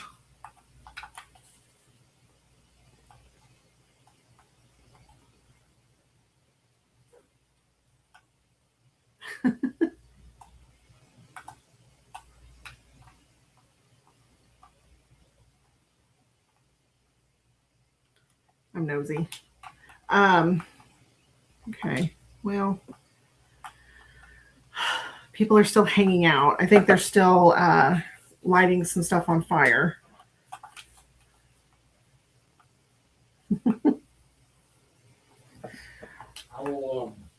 The FTM player is oh, they set me on fire.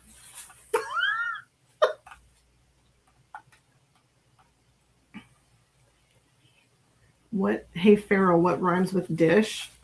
Not today.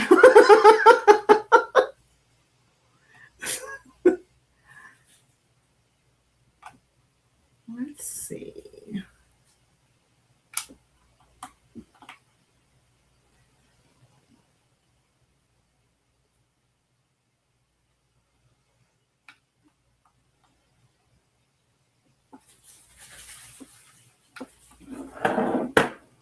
Or what rhymes with?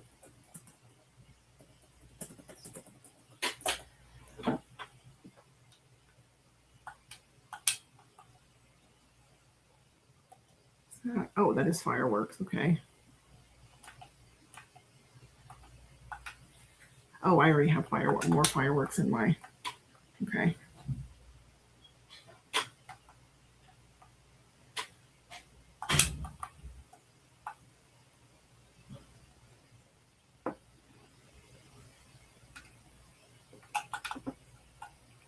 Well, part of our sign is still there, but not very much of it.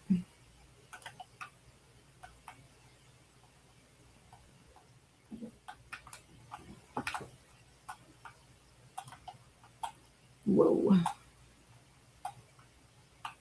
Yeah, I'm trying to get back to, and whoa.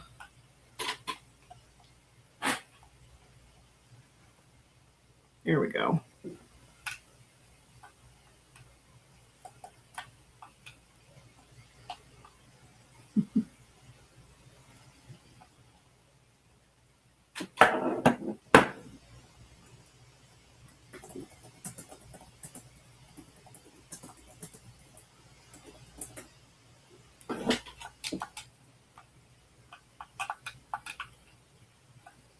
Really? You know what? That's cool. Let's see. Oh, he left the game. Okay.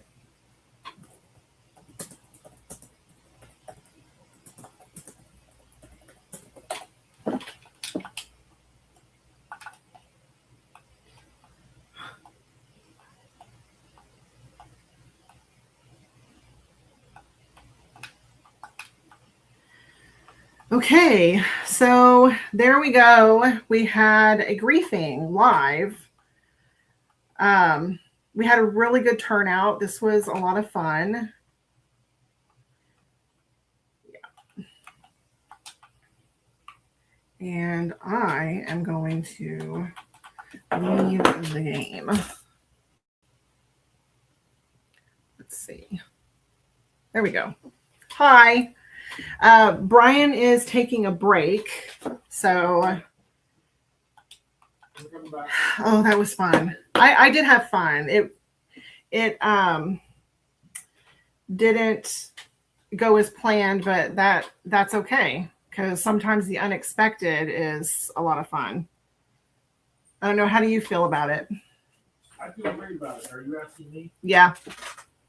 No, that's fine. Timeline is schmine. Yeah. Who needs a timeline? Yeah. Okay, I'm coming back. Are you coming back? I'm coming back. Okay.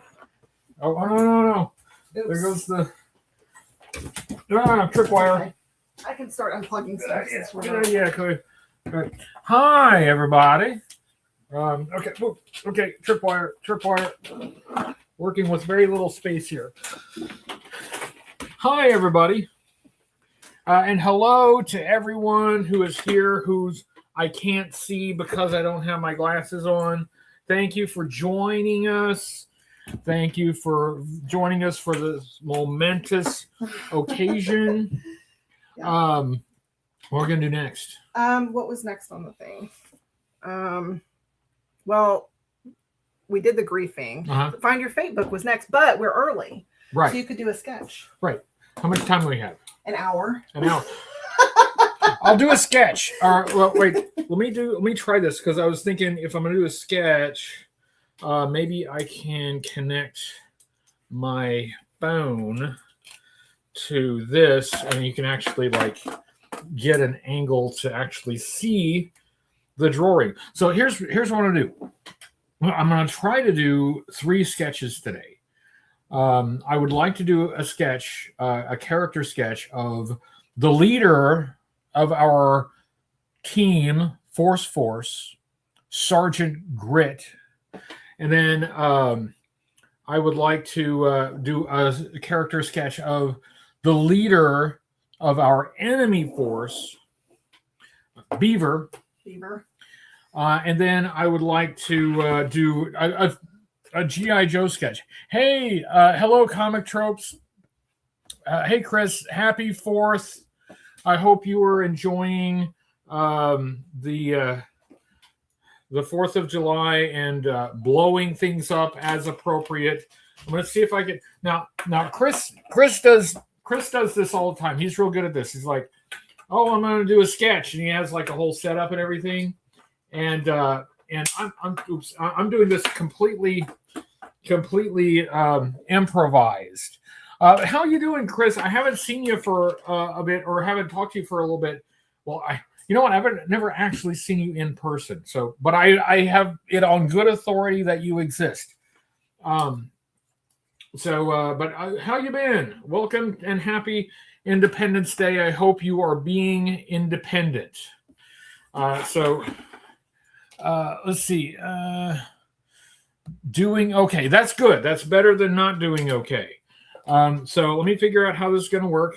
I have no idea. We're gonna keep it spring loaded. And we're gonna. Okay. Here's what we're gonna do. We're gonna get on with this. This is behind the scenes stuff. You know, it's behind the scenes stuff. While I'm doing behind the scenes stuff, and he doesn't have to work today. That's great. What you should do is do a 12-hour live stream. If you start now, you can be done at midnight. Let's just look at Force for a second while I do some behind the scenes stuff.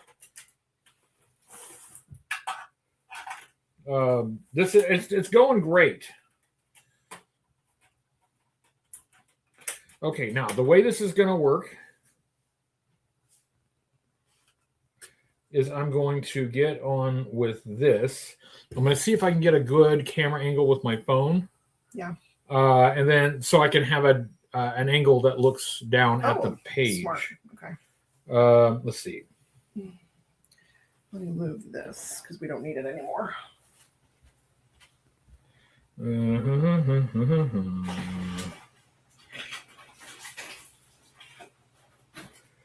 So how's everybody? How's everybody doing? Pretend like everything is going fine. I don't think I need the microphone for this, so I'm going to mute it. And then I'm going to. Okay, all right. We're almost there. We've almost got it. We've almost got it.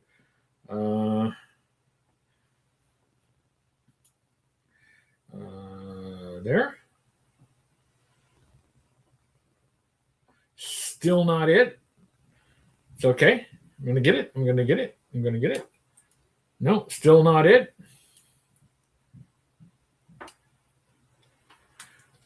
Okay, all right. Now, that is definitely sort of right.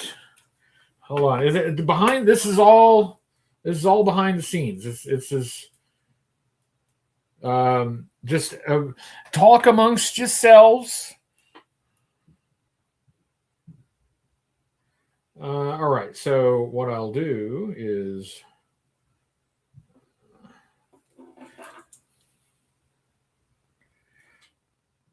enter studio.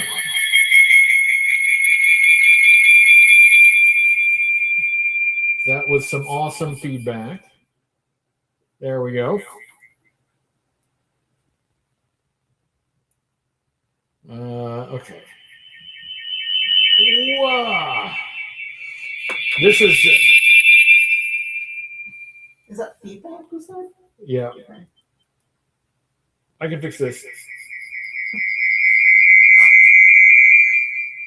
Oh, that is a cool sound. Yeah.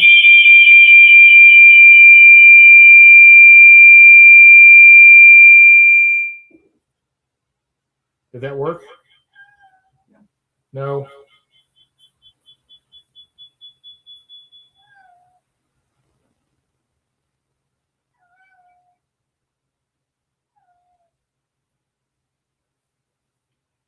Does it,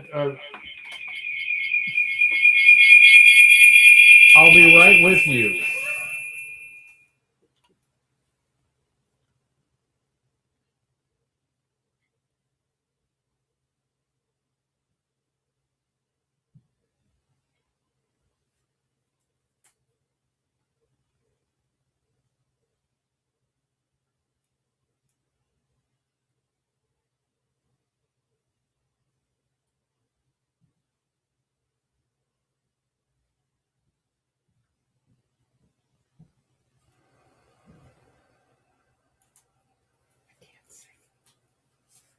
If I make any noise, it'll feedback.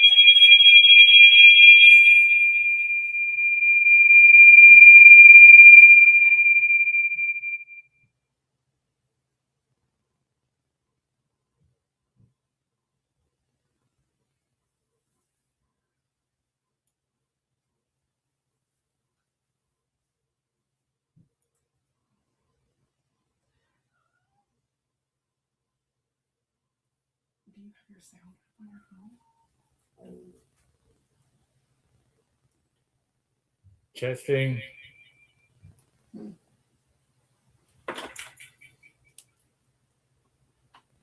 Okay.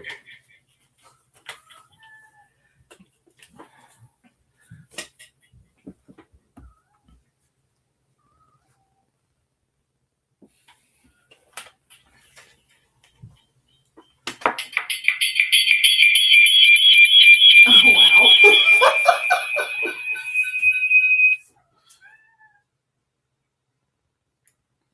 So, hey, how's everybody? Is everybody having a good time? Everybody better be having a good freaking time.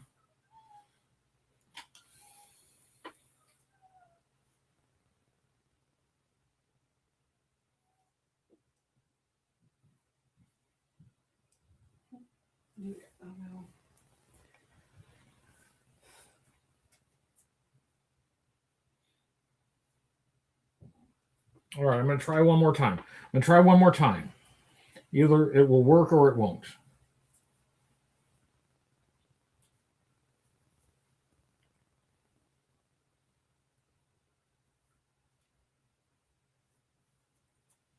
Consider this a break. Consider this a break? Yeah. Well, if you weren't getting feedback, I would read, but because you're getting feedback, then. Right. Mute that.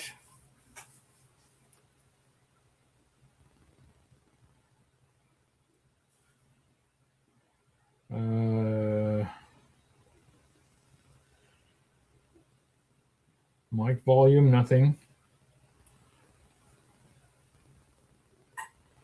All right, I'm going to try one more time. All right, check. Maybe that works. Oh, maybe that works. Yeah. Okay. Show prep. That's what I haven't done. Well, you weren't expecting to do that. Yeah. So that was kind of a. Okay. So yeah. Anyway, hi everybody. How you doing? Who are you setting up everything? Yes. Hello, James and Terrence. We had a slight technical difficulties, technical malfunctions. But we're good. We're good. Okay. So basically, I think everybody can hear me, and I need to see if I can get this now in a good spot for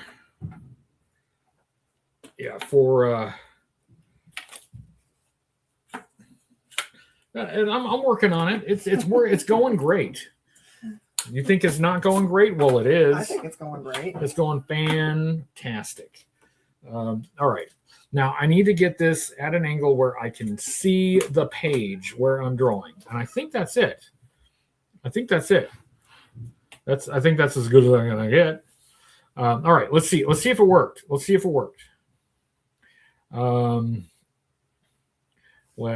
remove that. Return to me. And then add that. Oh, here we go. All right. Let me see if I can do like that. No. That. No. Like I said, let's see if I can do that. Yes, this is absolutely fine. This is super great.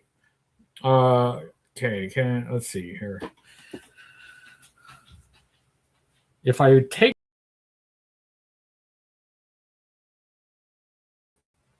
Hi. Okay. Custom. Hey, there's my arm. Good enough. You know what? I love this. I love this. I'm happy with it. This is going to be great. Where's the pencil? Here we go.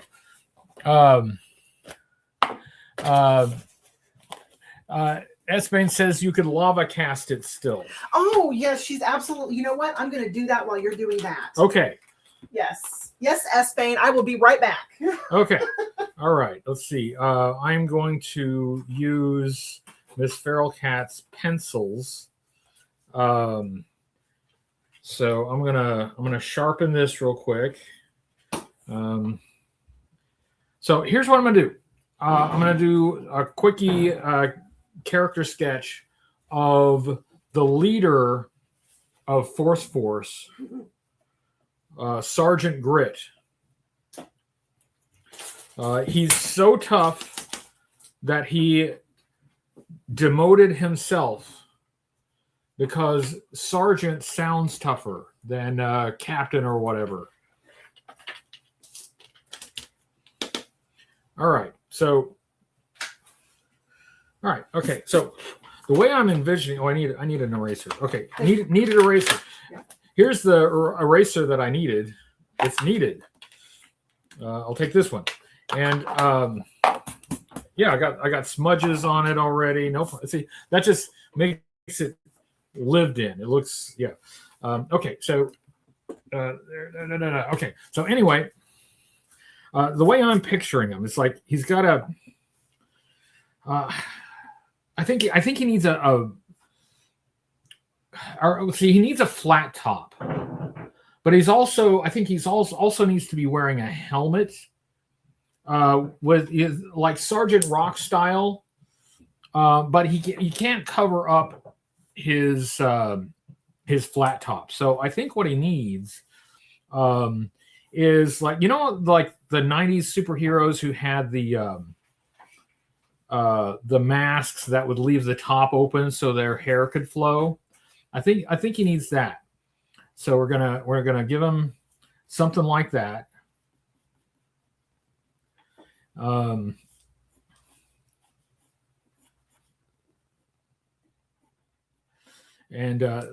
But his flat top is the helmet's going to be cut off at the top so that we can still see his flat top.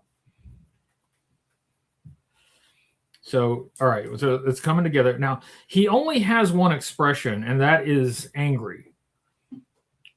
He is angry at the beaver. The beaver has really upset him, and he's not helped by the fact that his top and bottom teeth are fused together. He was born that way.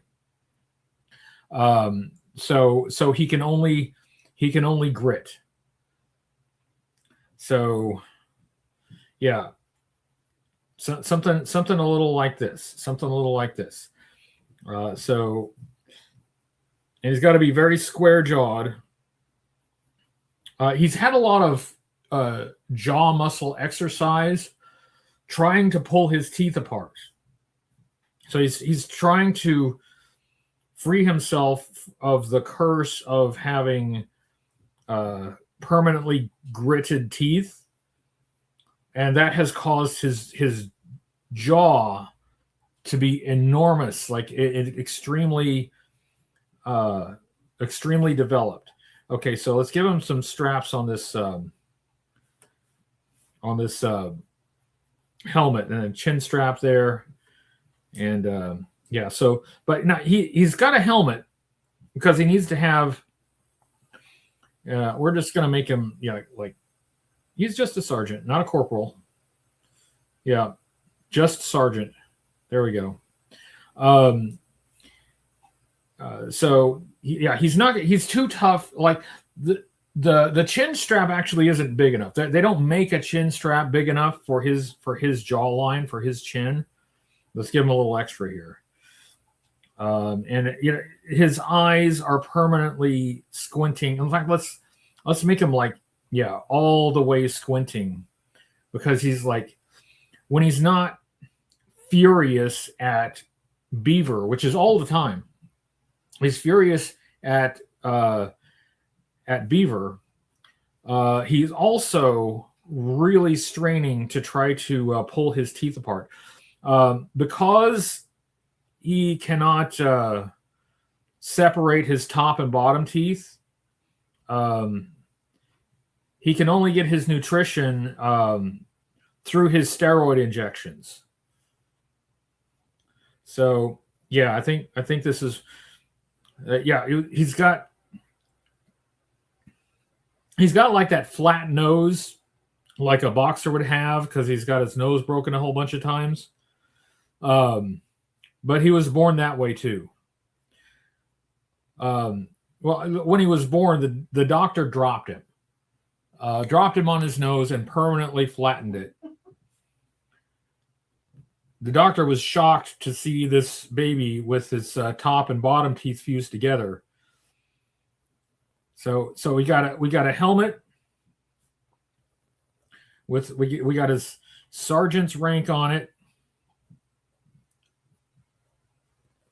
But it's open at the top, so you can see his flat top. So like Gambit, like Gambit, on the X-Men, who had that mask that was open at the top, so his hair could flow out. Same basic idea, but instead of a mask, it's a helmet, and instead of flowing hair, he has a flat top.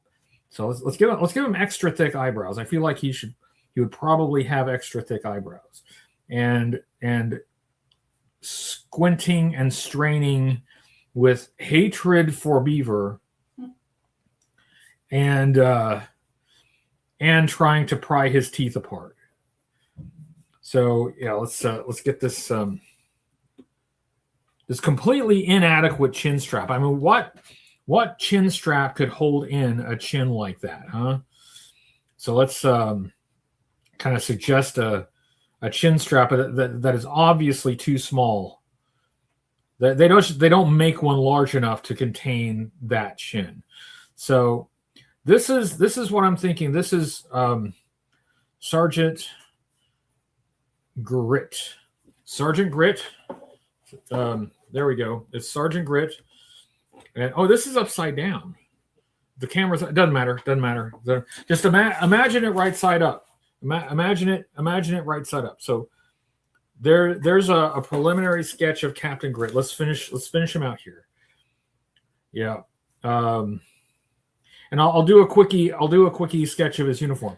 So for those who came late and missed the original announcement, when I went to Joe Fest, I was extremely jealous of all of the really great action figure toy lines that are coming out, and the great Kickstarter projects that everybody is doing. And I was jealous, extremely envious, because I don't have one of my own. So I decided to create one, except I don't want to put out action figures. That's too much work, and the people who are actually making the action figures are, they're the experts at that. They know what they're doing. I would never be able to do it as well as they do. So instead of coming out with an action figure line, I'm going to do a Kickstarter it's like an action figure line, but it's only the pre-production. It's only the pre-production stuff. Could you physically flip the phone around so we can see the art right? I don't know, maybe. Let's see. What if I hold on. Can I do it like, oh yeah, okay. Well, maybe, but will it flip it? Let's see. I see where you're getting at. Let me see. The answer is I don't know, and this thing is on here ripped really tight. Okay. Well, all right. Let's see if that works. Let's see if that lets you see it right side up, or if it just flips it back around. Does it just flip it back around? Let's see. Let's see here. Man, get these stupid legs out of the way. There we go. All right. Anything? No. Okay. This has got to swing this way. So, and I demand that you swing this way. You son of a whatever. No, that didn't work. See, it just flipped it back over. Yeah. It's just it is what it is. But I'll let you see it there. See, there's our Sergeant Grit, and maybe wait. I got it. I can do it sort of. I can do it this way. I can definitely sort of do it this way. This is going great, isn't it? This is going great. So there's Sergeant Grit. So I was very jealous. I do not have an action figure line like the guys at Joe Fest. So I'm gonna do a non-action figure line it's just in pre-production. They'll never come out. It's just perpetual pre-production. And I'm gonna call that action figure line Force. So yeah, Force. And that's our team name. That's our good guy team name. Led by Sergeant Grit, who his tragic backstory is that he was born with his top and bottom teeth fused together. Let's see if we can do a quick little uniform sketch for him. Let's see. He'll be a little bit top heavy, but I think it's very important that we draw his torso and legs, because he does he gets some exercise, but he also can only get nutrition in steroid form, so that's why he's excessively bulked up. So we're going to give him a crazy bulky physique, otherwise known as the standard comic book male physique. And let's see, yeah, he's gonna have his fists clenched, and probably his butthole clenched too. He's basically always clenched. His butt cheeks. Yeah, he's Perpetually clenched together. Yeah, he's under constant strain, trying to get his teeth pulled apart.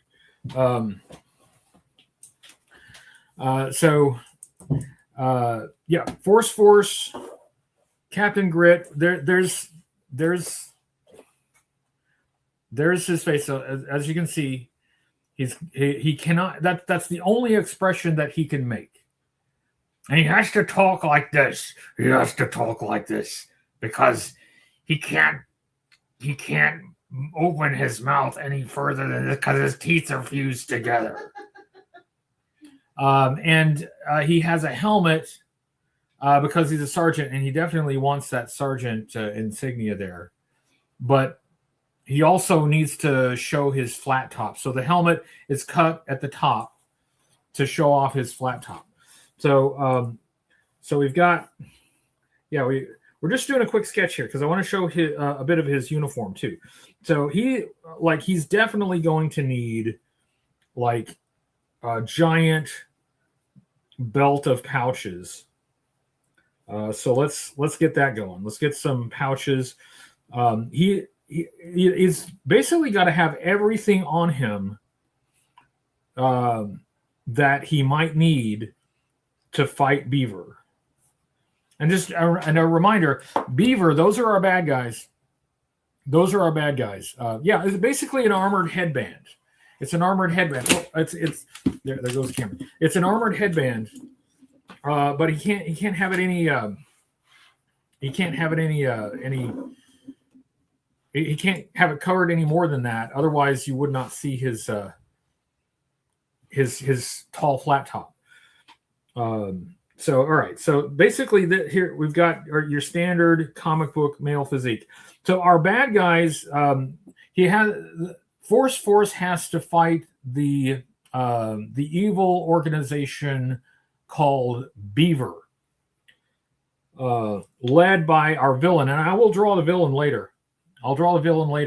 The villain, the leader being Buchanan Entertainment Anchovy, the leader of Beaver. So he's gonna have let's give him a ripped shirt, but it'll still be buttoned, because he's in uniform.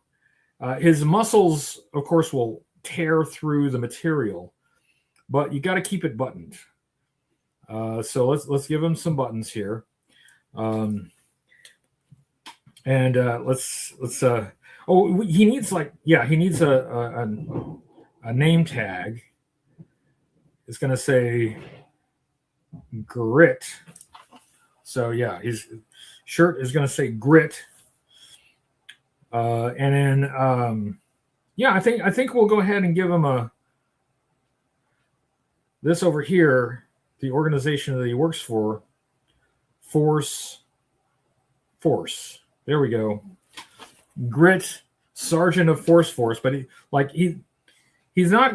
They don't make sleeves large enough to contain his arms. It's part of his affliction because, as I mentioned, due to his permanently gritted teeth, he can only get his nutrition in steroid form, so he is freakishly large, uncomfortably large. So let's get a little bit of that right there, and give him his armored headband with his sergeant insignia. Our neighbors are really like, we're in a condo and we have neighbors and they are really going to town. So I don't know if you can hear that, but our neighbors are being quite noisy. So there's his flat top. Okay. All right. You following? Okay. So he's got to have his arms are going to be bare and muscly, because he can't help it. The only way he can get any nutrition is in steroid form. So he's raging about that too. He's got the roid rage on top of a lot of frustration about his fused teeth. So, well, you know what? I got it. So he's going to have pouches here. Let's just suggest some. We'll work on the details of the pouches later.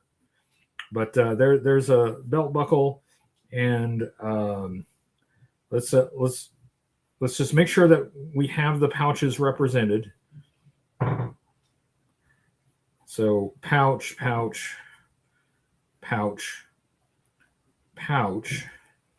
Okay. All right. Yeah. Massive chest. I think let's give him some pouch wristbands. So let's he needs more pouches than this. So we're going to give, I don't want him to have pouches up in his upper arms, because due to his sleeves being torn off, he needs to have tattoos of his sergeant chevrons, so everybody knows his rank. So he's got to have they have to be tattooed on, since he cannot wear a normal shirt like a normal person. So we can't have like any armbands covering up his rank insignia, but we'll have some wrist pouch bands down here, both sides. Yeah, you betcha, both sides. I feel like this is gonna be great. I feel like this is gonna be the next big thing, except that it'll never come out. That's the whole point. That's the whole point. I'm only doing action figure pre-production. I'm not actually making any action figures. Hey, hi. Okay, I'm not actually making any action figures. It's only the concept. We're never getting past concept, right? So he's gonna clenched fists. Very, very. He's a frustrated individual. He's annoyed with life. He's annoyed with Beaver.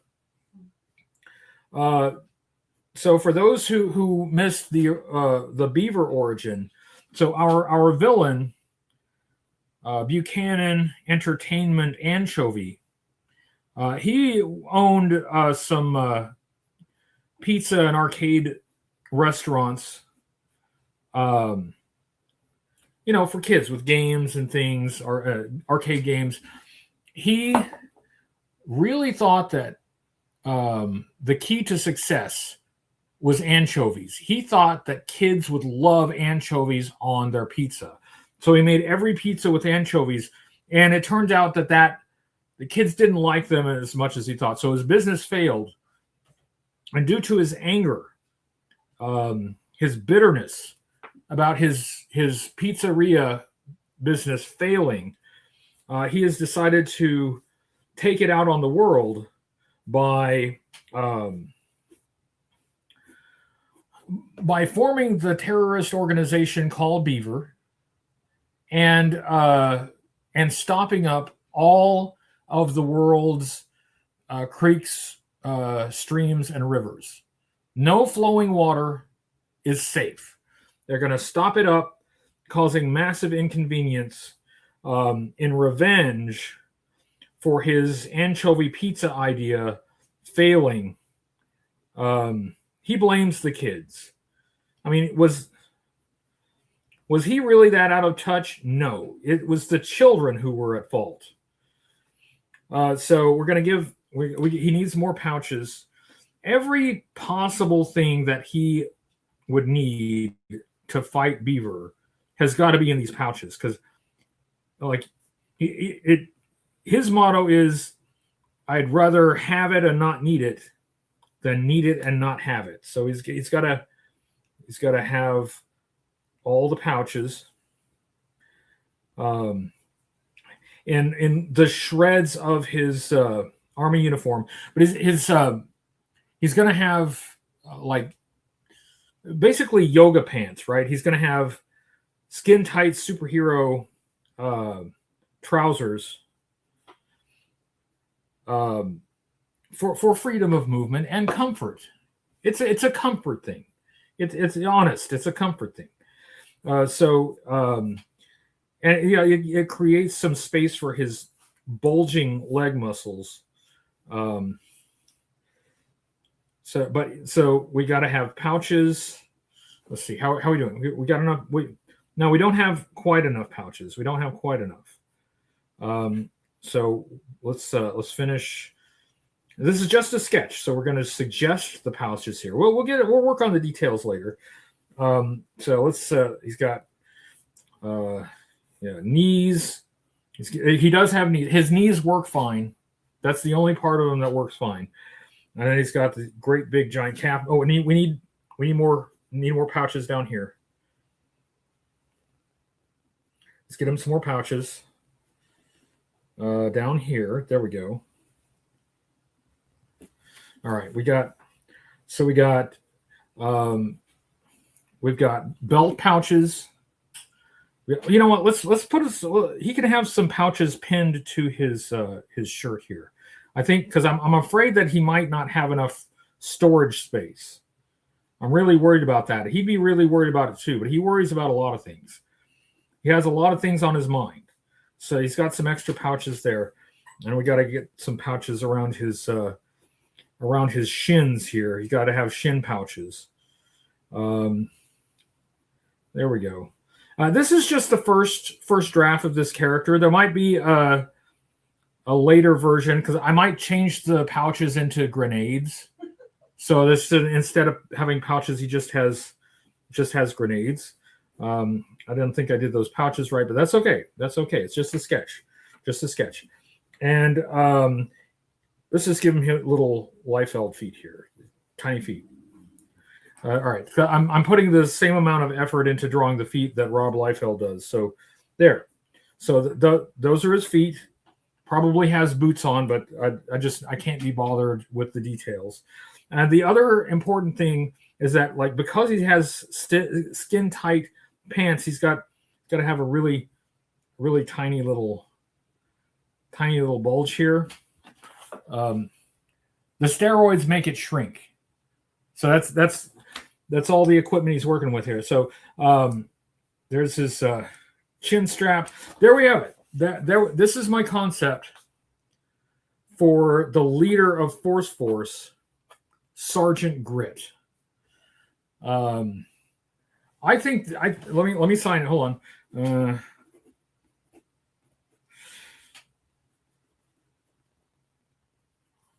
July 4th, 2026. Yeah, that's a masterpiece right there.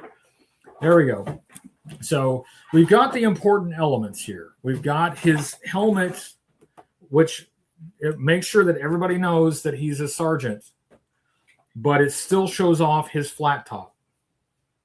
He's got a chin strap that is not big enough for his chin. There are no chin straps big enough for his chin. He is squinting and straining for a variety of reasons. He is gritting his teeth because that is all he can do, because his teeth are fused together. And then here's his uniform. It started as a military uniform, but his bulging muscles ripped the sleeves off the shirt, ripped the collar off the shirt, but it still has his name, Grit, It has his agency, his team, Force. We got some pouches.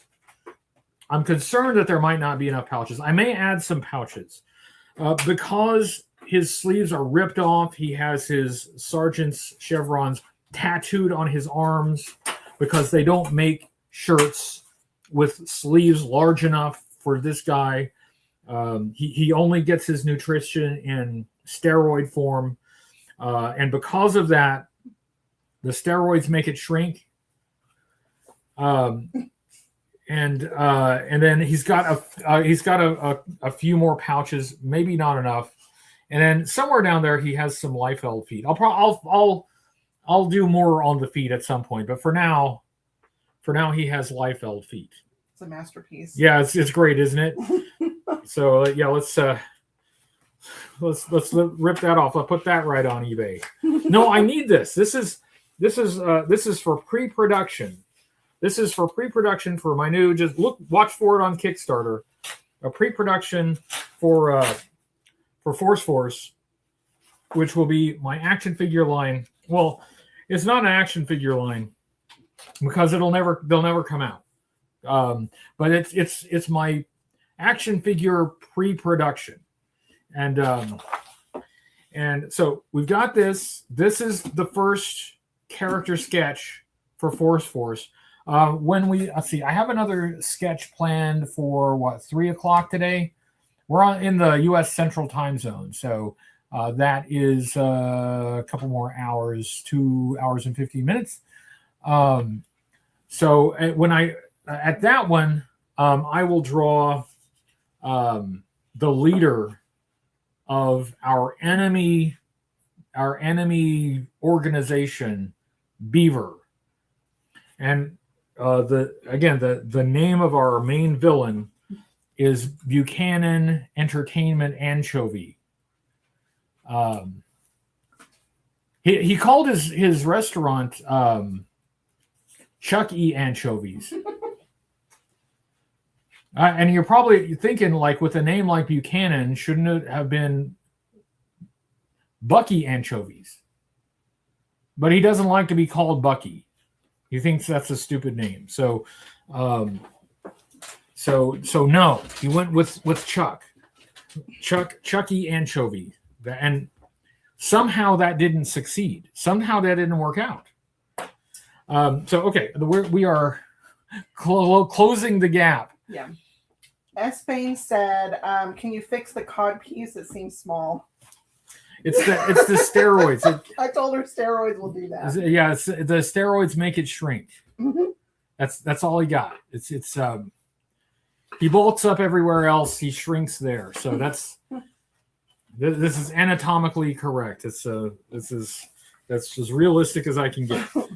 Okay, so that's okay. Now I think I can remove this, and we're back. And now I can take this out of the way. Now that I know how to do that, sort of, I can sort of do that on the next one. Okay, all right. Congrats. Hi, hello, everybody. How are you doing? So what's next? Find your fate. Find your fate. Okay, so I think the first thing I need to do is pick which. I've got the Find Your Fate books. Is pick which one to do, and explain the premise. So for those of you who have been around for a while, you know this activity. It's a lot of fun. It's great. So what these are, looks like I accidentally took a screenshot. Well, that figures. These are G.I. Joe Find Your Fate books. It's kind of like Choose Your Own Adventure, where like at the bottom of some of the pages it has like choices. Like let's find one. Find one that actually has choices, man. Well, maybe we won't do this one. This one doesn't have enough options. This one sucks. Okay, like this one at the bottom of the page, it has, if you want to do this, turn to page 73. If you want to do that, turn to page 12. So what I do is I read this, and then when we get to the bottom of a page where there are choices, there are options, then you in the chat will choose which page you want to turn to, which option that you want. And you'll just do that by just typing your choice in the chat. And then we do a completely unscientific poll where we guess which one gets the most. Yeah. And that's the one we choose. And we see if we live or die. So, and some of these you die. Some of these you meet your demise. Yeah. So, but not this one, because going through it, there aren't enough choices in this. Let's set this one aside. Let's see what this next one. Yeah. Why don't you choose? Some of them, it just tells you to go to a page. It doesn't tell you, like, it doesn't give many choices. How about this? Decide based on the cover. Like this, pick which cover you like the most. Since I am a cover designer. Yes. Because I'm a graphic designer. Mm-hmm. Like, officially. I love to say that, because I worked really hard. Yes, yes. Let's see. I think I'm going to go with, for some reason, I keep going to this one. This one, okay, that'll be it. Operation Night Flight. Crusticon says, how do from England? How far into the stream are we? Well, almost 4 hours. Hello from the United States. And yes, we are almost 4 hours in. Yeah. Almost. I'm holding up pretty well. How are you holding up? I'm good. Good? Yeah. Good. We've both had breaks. Mm-hmm.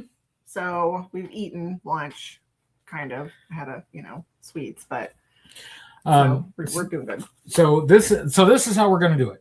This is Find Your Fate. I'm going to start at the beginning. I'm going to read through the book, and each time there is a choice, each time there's an option where you have to choose, I will read said option to you. Okay. You, the chat, will put the page number that you want to turn to, and then Marianne will be in charge of deciding which one wins. It's completely unscientific. It's like it's just whichever one looks like it has the most after a given amount. You get to even decide like how long you wait. So does everybody understand? If you would like to help find your fate, when we get to a choice, you just put the number in that you choose. That's all you do. But my suggestion would be to just do it once rather than spam the chat, because if you do it a whole bunch of times, YouTube might kick you out. Yeah. Yeah. So don't spam the chat. That's an automated system. I got no control over it. So you can make your choice.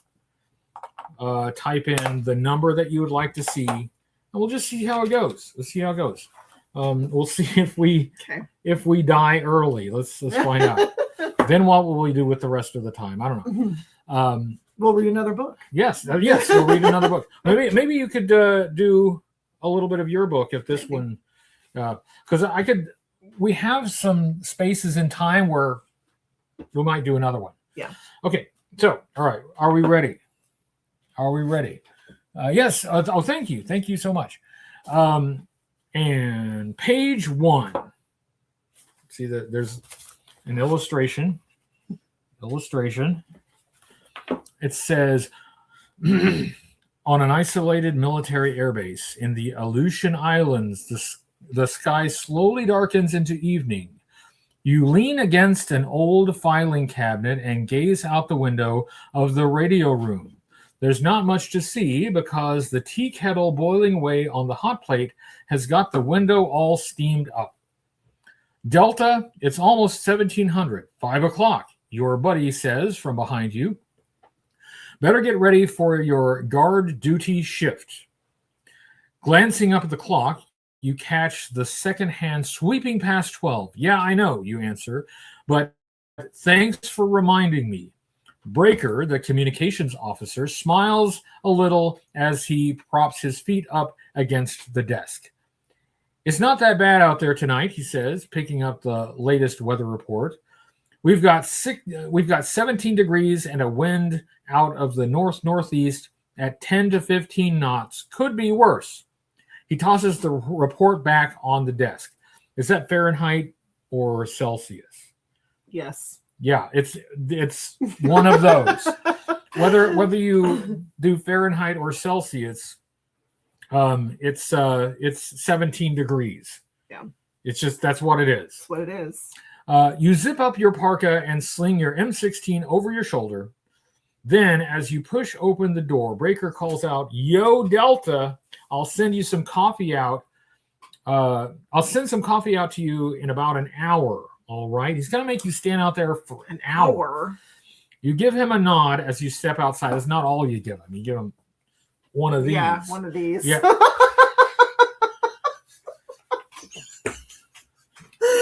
Turn to page 2. Okay. Turn to page 2.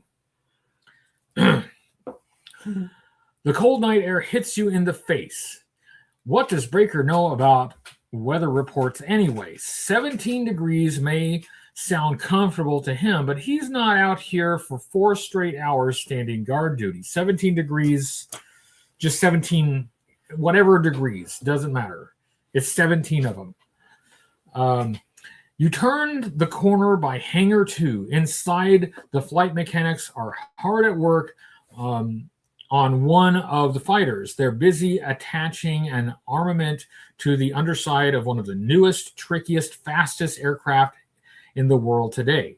That's what this base is all about. You shiver in the freezing night air.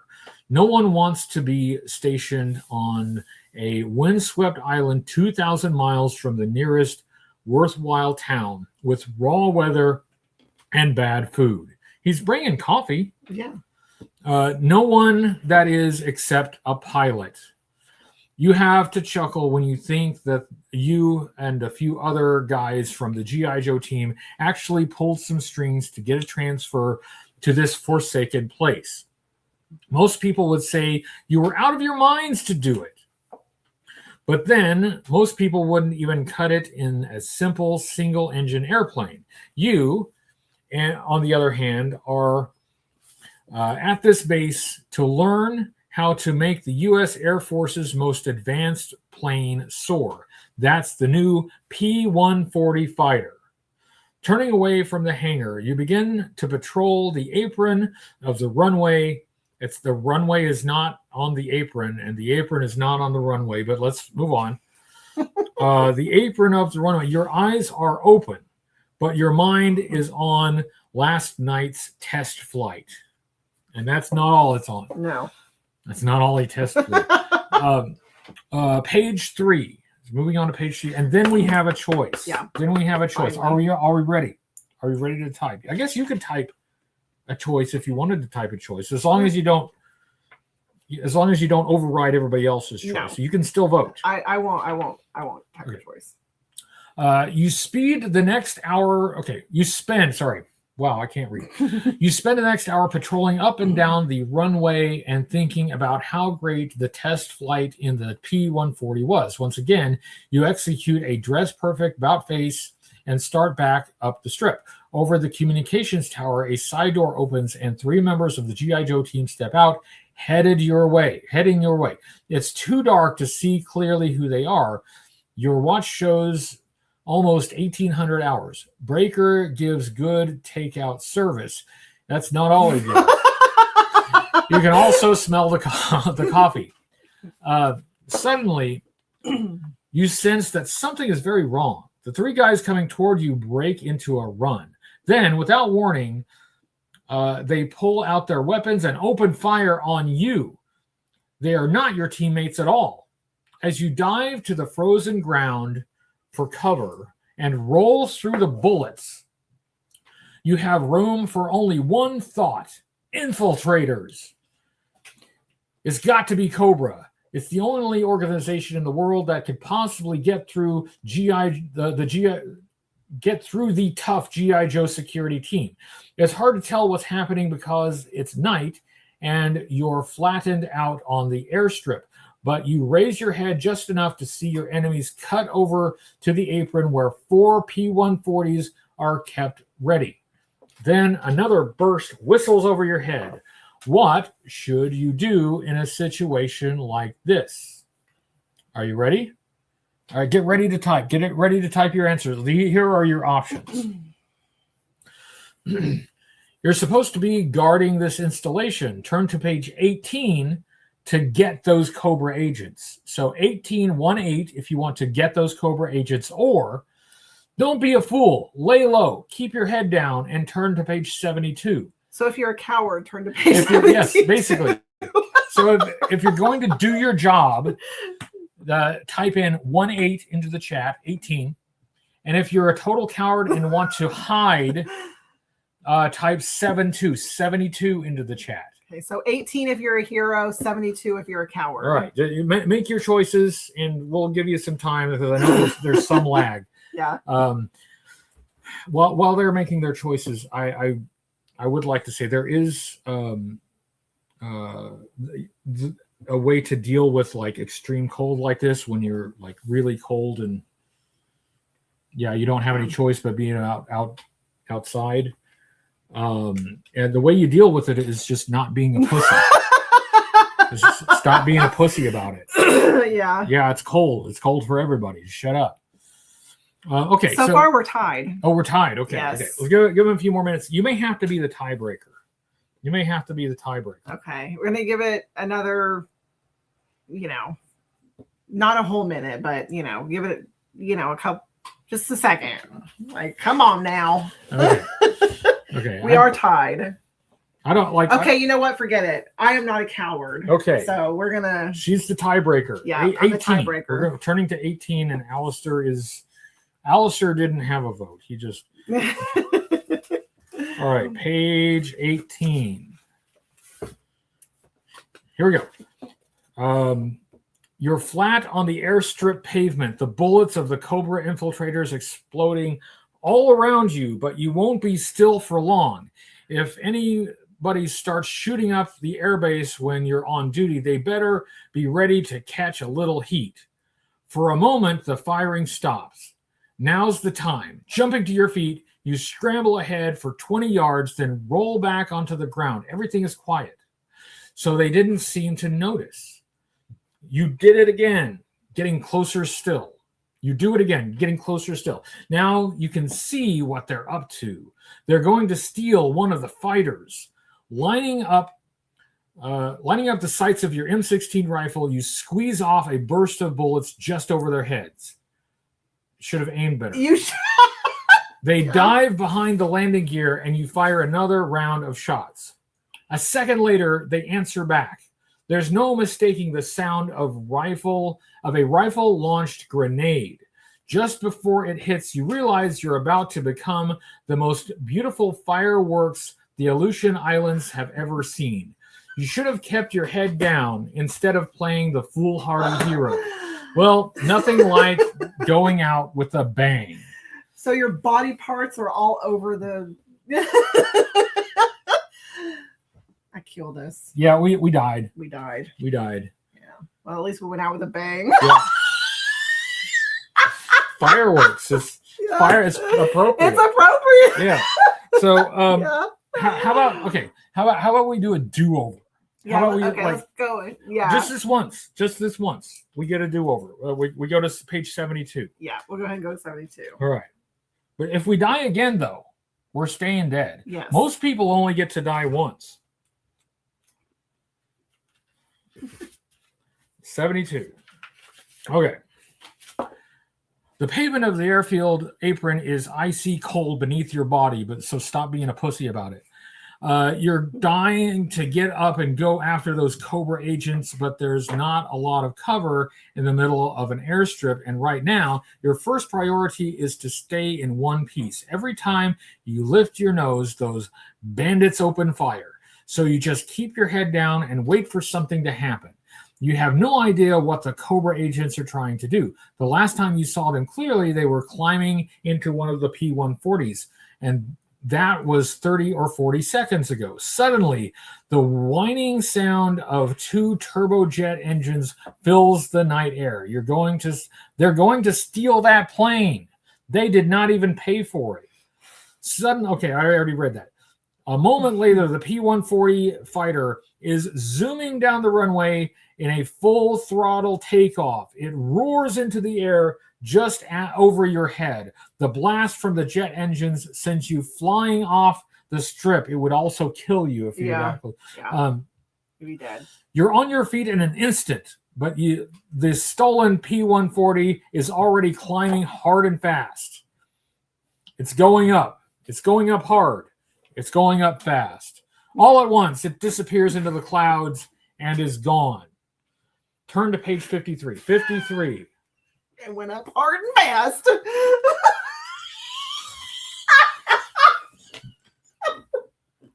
For kids. 53. Oh, we got another choice. We got another choice on here. Okay, ready? Are we ready? First of all, hello everybody who got here and I haven't said hello to. Hi. What's our code name? Yellow Streak. Yeah. Should be. That's what it's going to be after this. All right.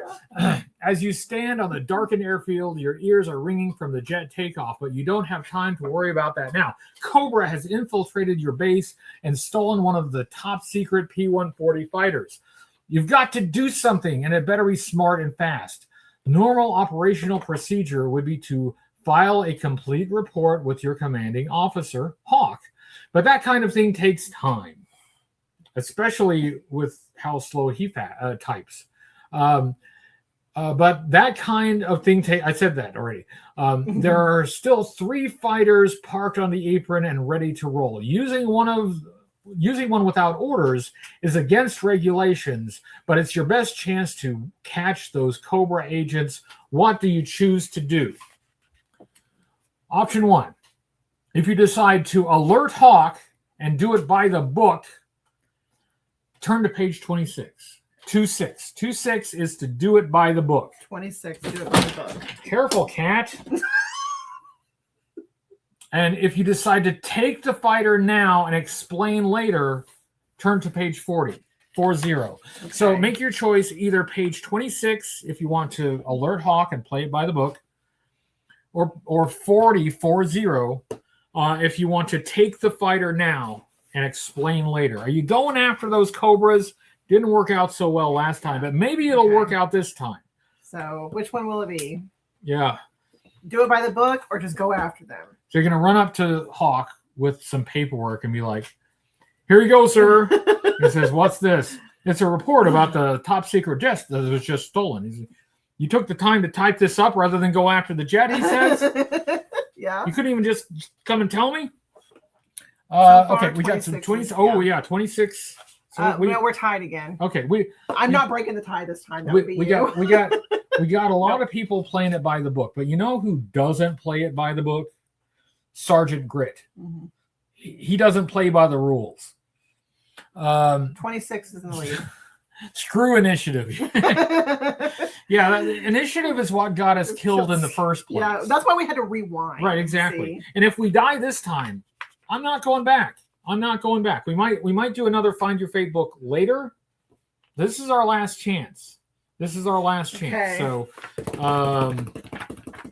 you think 26 is won?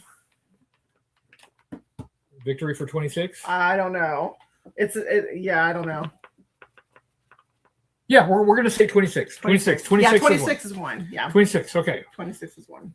26. 26 comes right after 25, right? Mm-hmm. And before 27. Okay, here we go. All right, page 26, and we have another choice at the bottom of this page, which means we're not dead yet. Yeah. If Hawk finds out you took a top secret plane without permission, and he will, you're going to be facing one heck of a court-martial, besides which those Cobra agents have too much of a lead already. No, you've got to tell your buddies what's going on. You race full tilt down the runway, take the stairs to the control tower, 3 at a time, and burst through the door marked Central Monitoring. Apparently, nobody was monitoring. The place is in shambles. The lights are out. Sparks are flying. Equipment is smoking. The on-duty personnel are doing their best to get a handle on the situation, but they're not managing too well. Through the confusion, you spot Breaker. We've got to get the main digital storage drive working. Without it, we can't operate a single computer on the base. That means radar and communications too. And he will not be able to resume his solitaire game. But over by the main digital storage drive, a guy in a technician's uniform aims a fire extinguisher straight into the drive's central processing loop. I'm pretty sure they just made that up. He gives it a good blast, and the unit starts to whine. Then he rips a cable out from under the operating panel, leaps over the collating copier. It's just like, apparently this is an office. This is 9. Yeah, it sounds this like is an 9 to office. 5, Yeah. and runs out the rear exit. Stop him! Breaker shouts. He's an infiltrator. So his job was just like, what, mess up the copy machine.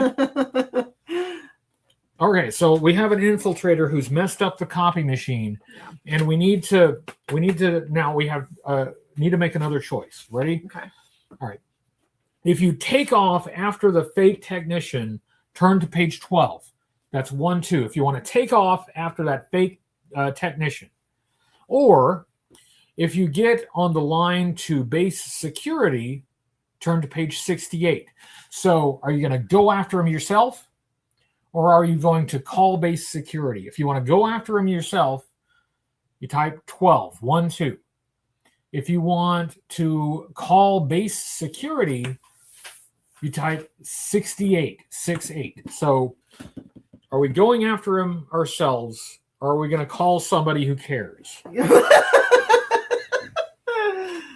are they going to be? So go after him ourselves, page 12, or call somebody who cares, page 68. Yeah, 12 or 68. 12 or 68. We have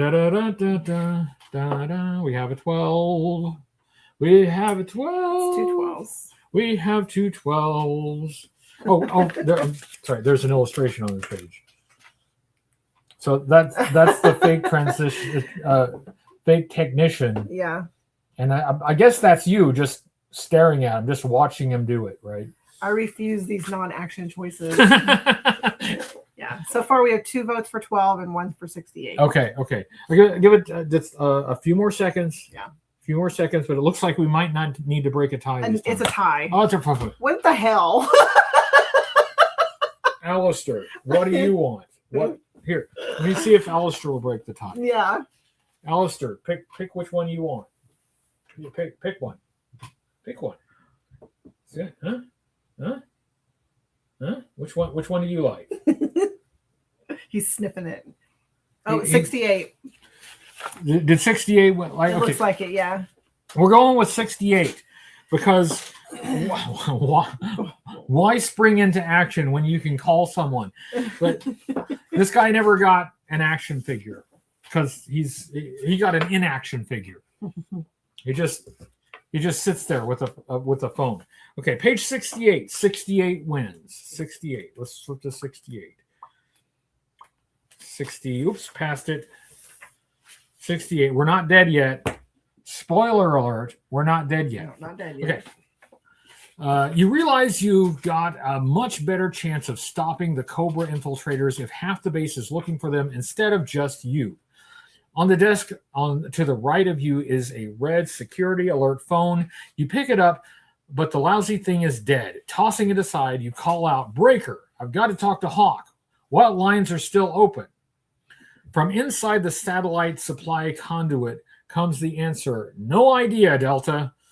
All you can see are Breaker's legs as he tries to save the last international link-up.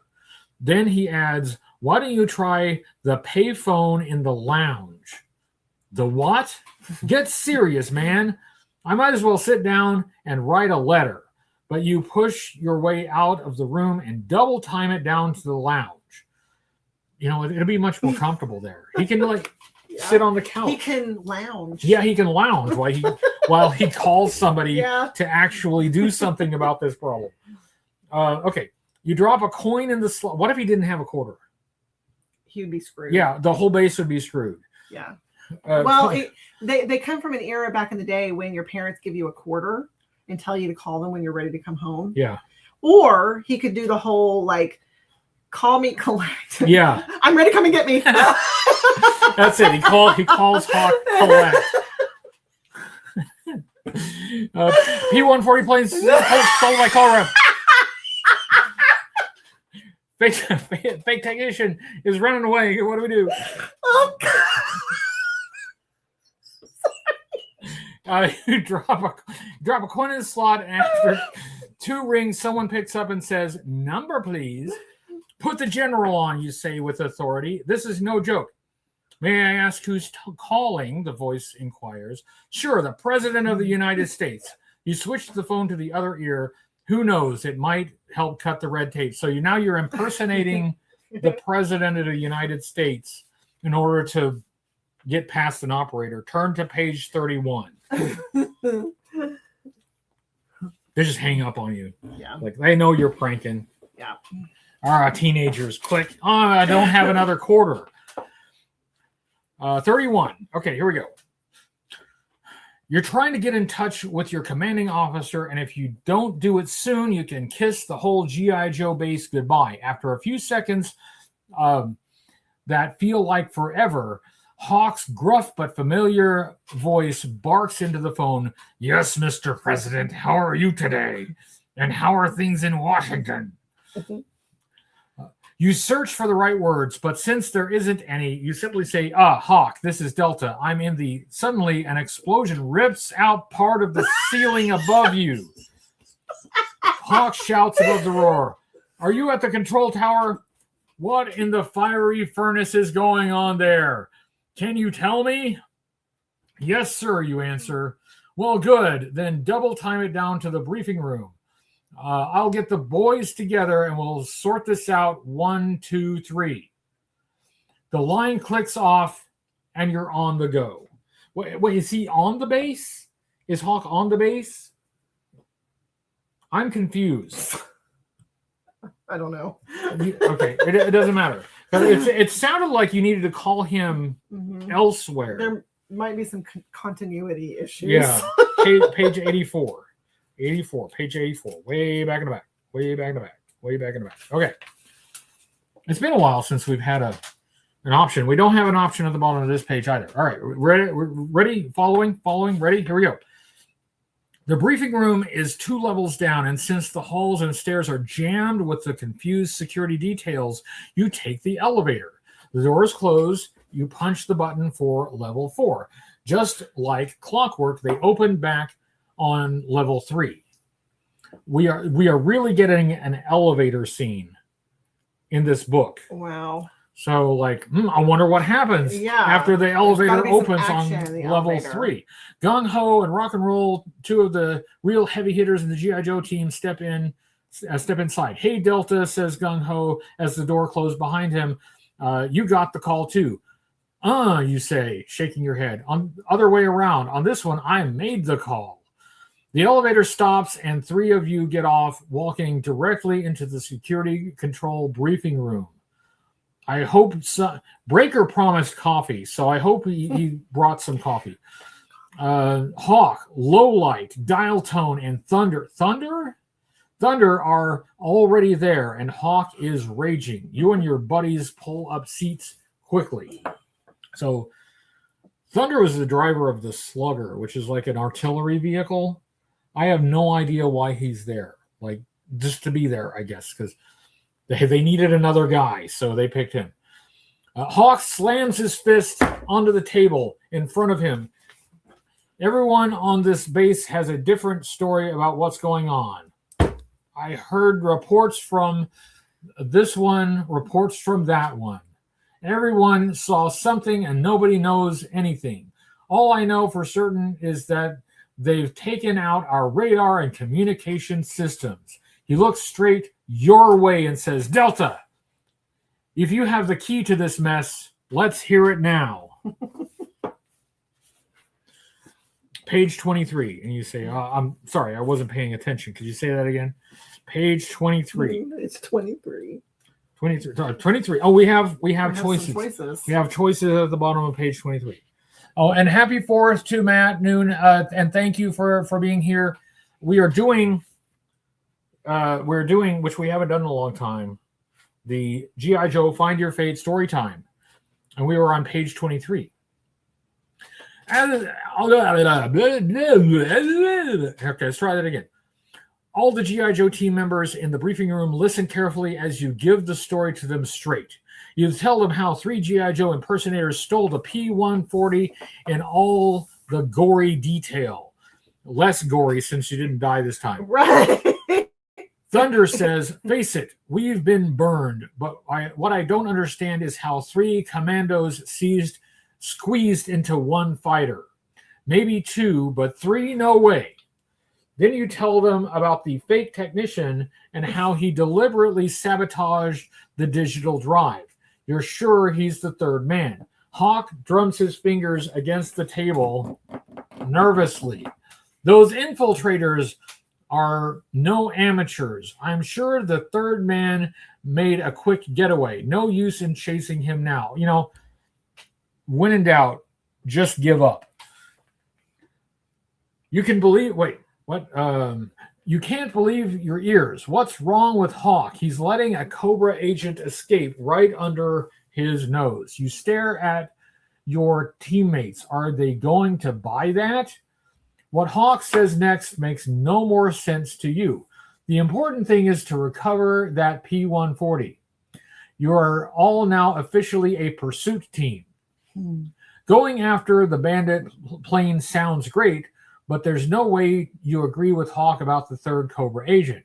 He could still be around and planning more trouble. Well, what are you going to do? All right, you ready for your choices?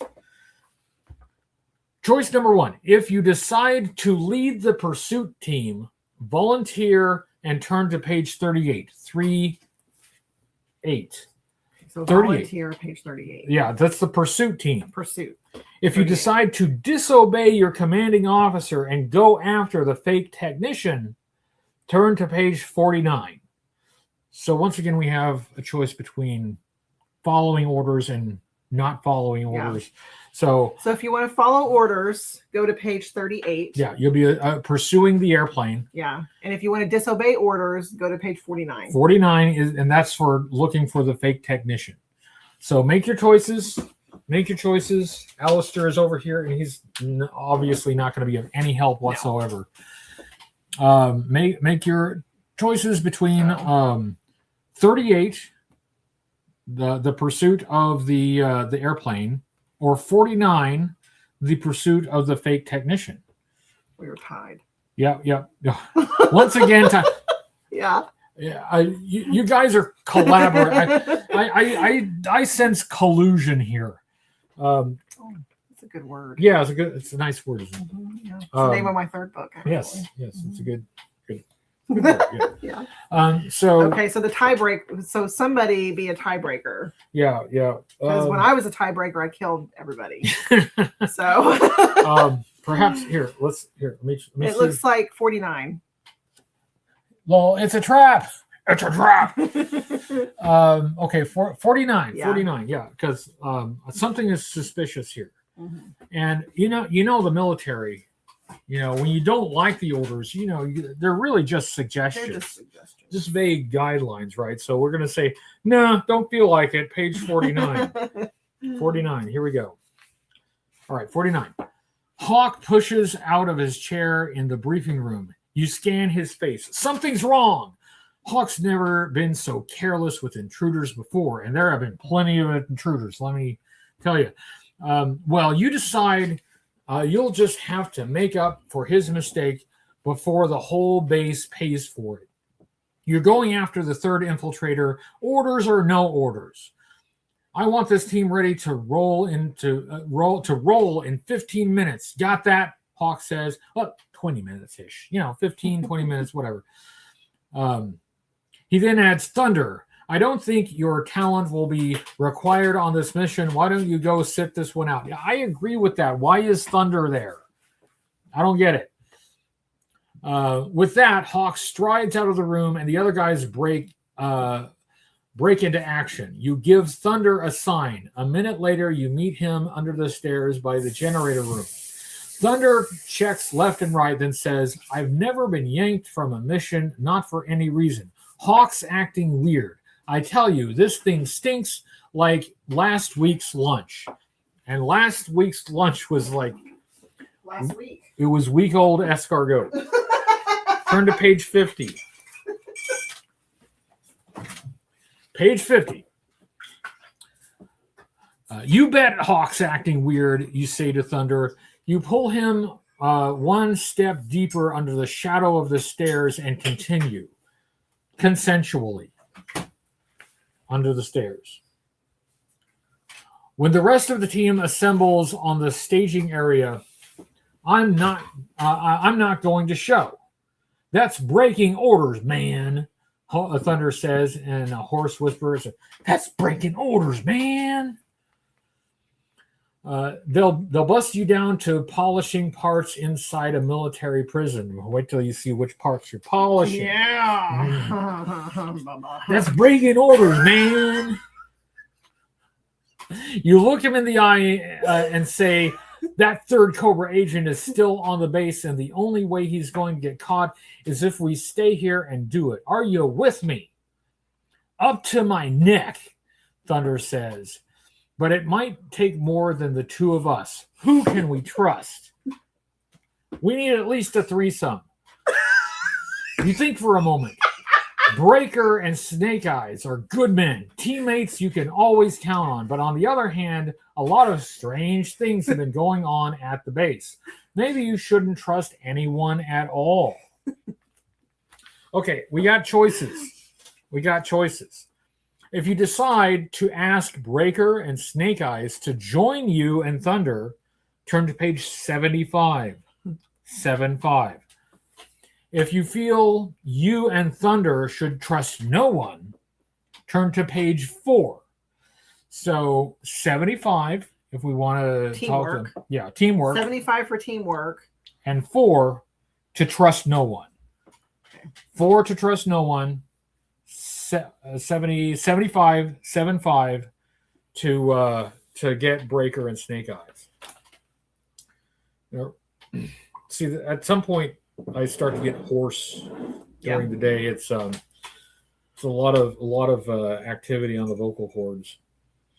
So 75 So 4 far, 75. 75. What do you say, Alistair?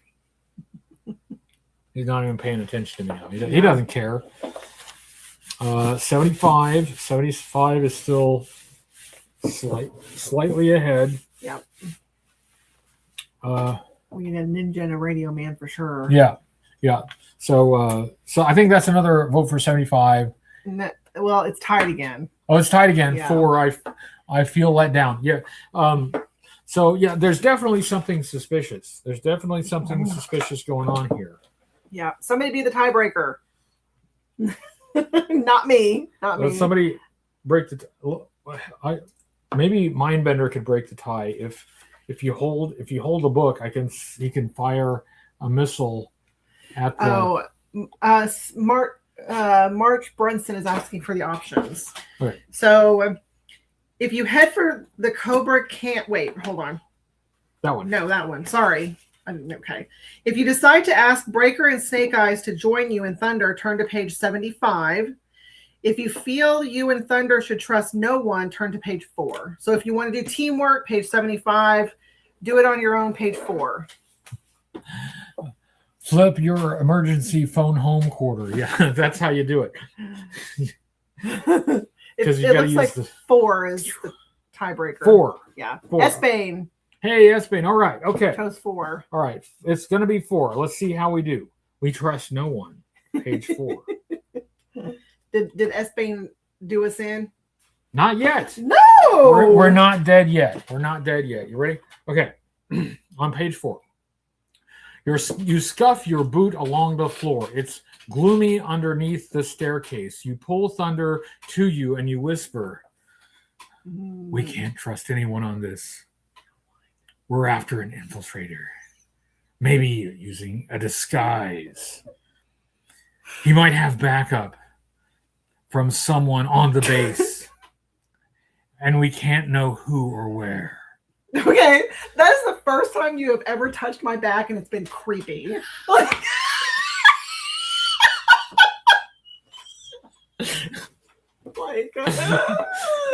Get out of my bubble.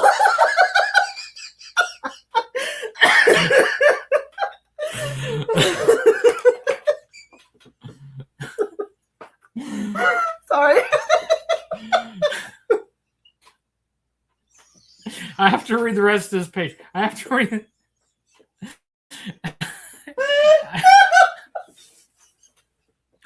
Thunder clamps his hand over your mouth, cutting you off.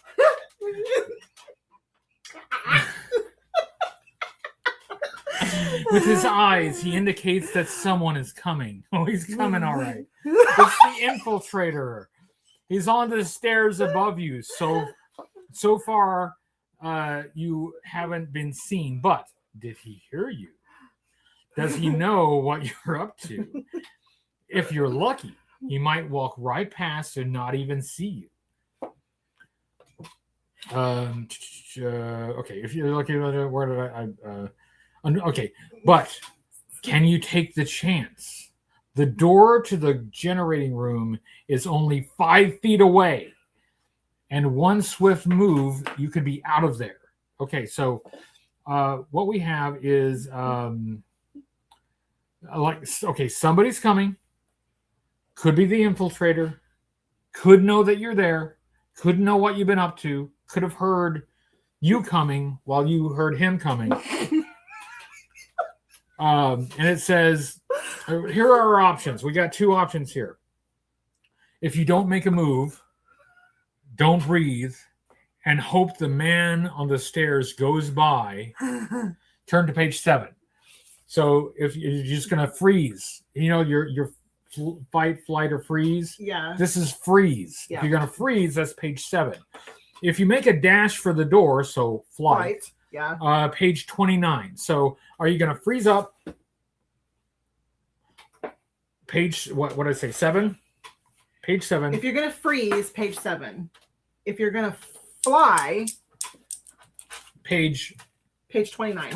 29. So freeze, 7, flight, 29. 29. All right. So make your choices. Fight is not an option here. It's flight or freeze. Yeah. Forget this mission. Let's make the most of this moment alone with Thunder. Yeah, that's what I'm saying. They have a really nice, intimate moment under the stairs there. Yeah. And people think G.I. Joe is supposed to be serious. Nothing is serious when I'm involved. We've done these before, and they always have something a little special. Yeah. So we have a couple for 29. So a couple are choosing flight. Mm-hmm. Yeah. And we got a couple so more we're who tied again. Yeah, they're colluding. Yeah. They're behind the scenes. So like, you two pick 7, we 2 will pick 29. So I don't know, like, but what if there are some possibilities here that could lead to our demise? Yeah. Either way, I'm scared. Well, the next comment will be the tiebreaker. Yeah. So yeah. Alistair, what do you think? He's passed out over there. He's asleep. Yeah. On the box that we need next. Yeah. Which means I'll have to move him. He'll be so mad. Yeah. He will be so upset. Maybe you should be the tiebreaker. Okay, I can be the tiebreaker. Now they're just laughing. This is having fun. Okay, I'm gonna say freeze or flight. I'm gonna say 7 because I'm curious. I'm curious now because my concern. I'll tell you why. My concern is that if we make a run for the door, yeah, and if whoever is on the stairs is not the infiltrator, then he may think we're the infiltrator and shoot us.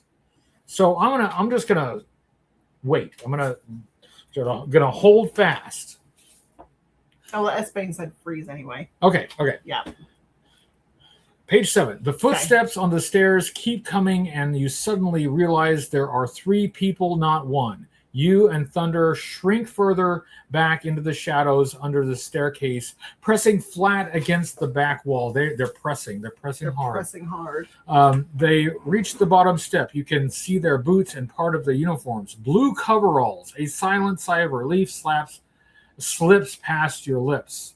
And that's not all that slips past your lips. There's a bunch of machinists probably getting ready to go off duty. The three of them pass right in front of you, no problem. 5 paces down the hall, the last one turns. His face is hidden under a slanted cap. He raises his arm to hear his arm, and you hear 2 rapid puffs of air. Thunder spins on the side, and you slump. Spins to the side, and you slump slowly as you slump slowly to the floor. Poison darts, and they've hit home. As the poison takes hold, you mumble your last words. Hawk knows you're here. Hawk knows you're here. Yes, whispers the Cobra agent. His footsteps fade away. As your mind slips into darkness, you realize you're only the first of many casualties to come. Somehow, Hawk's mind has been turned, and that means the whole base is going down. The end. We died. DEA dead. DEA dead. Unlucky number 7. Yeah. See, these books can be surprisingly dark. I mean, it's describing your last moments alive. You know, it's really disturbing. But that's it. We can't do it again. I'm only giving us one mulligan. One mulligan. So that's this one. This one, no successful mission. Nope. But you know what? We did successfully. We had fun. Yeah. We enjoyed ourselves. We read. We were literate for a moment. We read literature. Not really. We read these things, but they're words. It's a book. It is a book. It's a book. It's what do we got? Where are we on our? It's 1:36. Yeah. So, yeah. We did start Finding Your Fate a little early. Yeah. So. What should we do? You feel like a break? You want to read? I could read. How's your voice doing? My voice is fine. You're the one who's been talking for the last 4 hours. So here's what I'll do. How about you read? I'm gonna take a break and like drink some water and stuff and rest my vocal cords, and then I'll be back. All right. Do you need a break? No, I'm okay. the one. I took a break earlier when you were doing your sketch. Okay, I just want to make sure you're getting breaks. You gotta have breaks. All right. Okay. All right. No, let me grab that. Okay. Okay. So we are going to read a little smut. So, are you ready? So it's called Imprinted, and it's Spectre Series Book 1. Did they also have novels back in the 80s? Pretty sure they did. Let's see. Oh, welcome back, HCC788. So sorry didn't see you at Joe Fest this year. Yes, we did go. We were there. So sorry we missed you. Yes, saucy reading time. So I have a glossary of terms in this book because I created a whole language, a whole new language. All right, so we got chapter 1, and I named my chapters. So chapter 1, prison, commander. It had been more than a 10 days since he saw a human's face. Sorry. Okay, sorry. The molten rock of hunger in his chest was his sole companion. Deep meditation was a thankful distraction. The shackles binding his feet and wrists allowed movement, yet he still spent most days kneeling, with hands steepled at his chin, facing the wall that separated him from the vacant cell next to his. He understood why humans hated and feared him, His capabilities did not escape him. Stealing the essence of man, the ability to crush their skull within his grasp, he could not help what he was. His sole means of survival cost them their lives. Death was the only alternative. Many Spectre chose death. It took courage to end your life. That was not an option for him, however. He found no pleasure in taking lives, but ending his own was less appealing. So he endured what he was and ended theirs as quickly as possible, easing their pain so they did not suffer.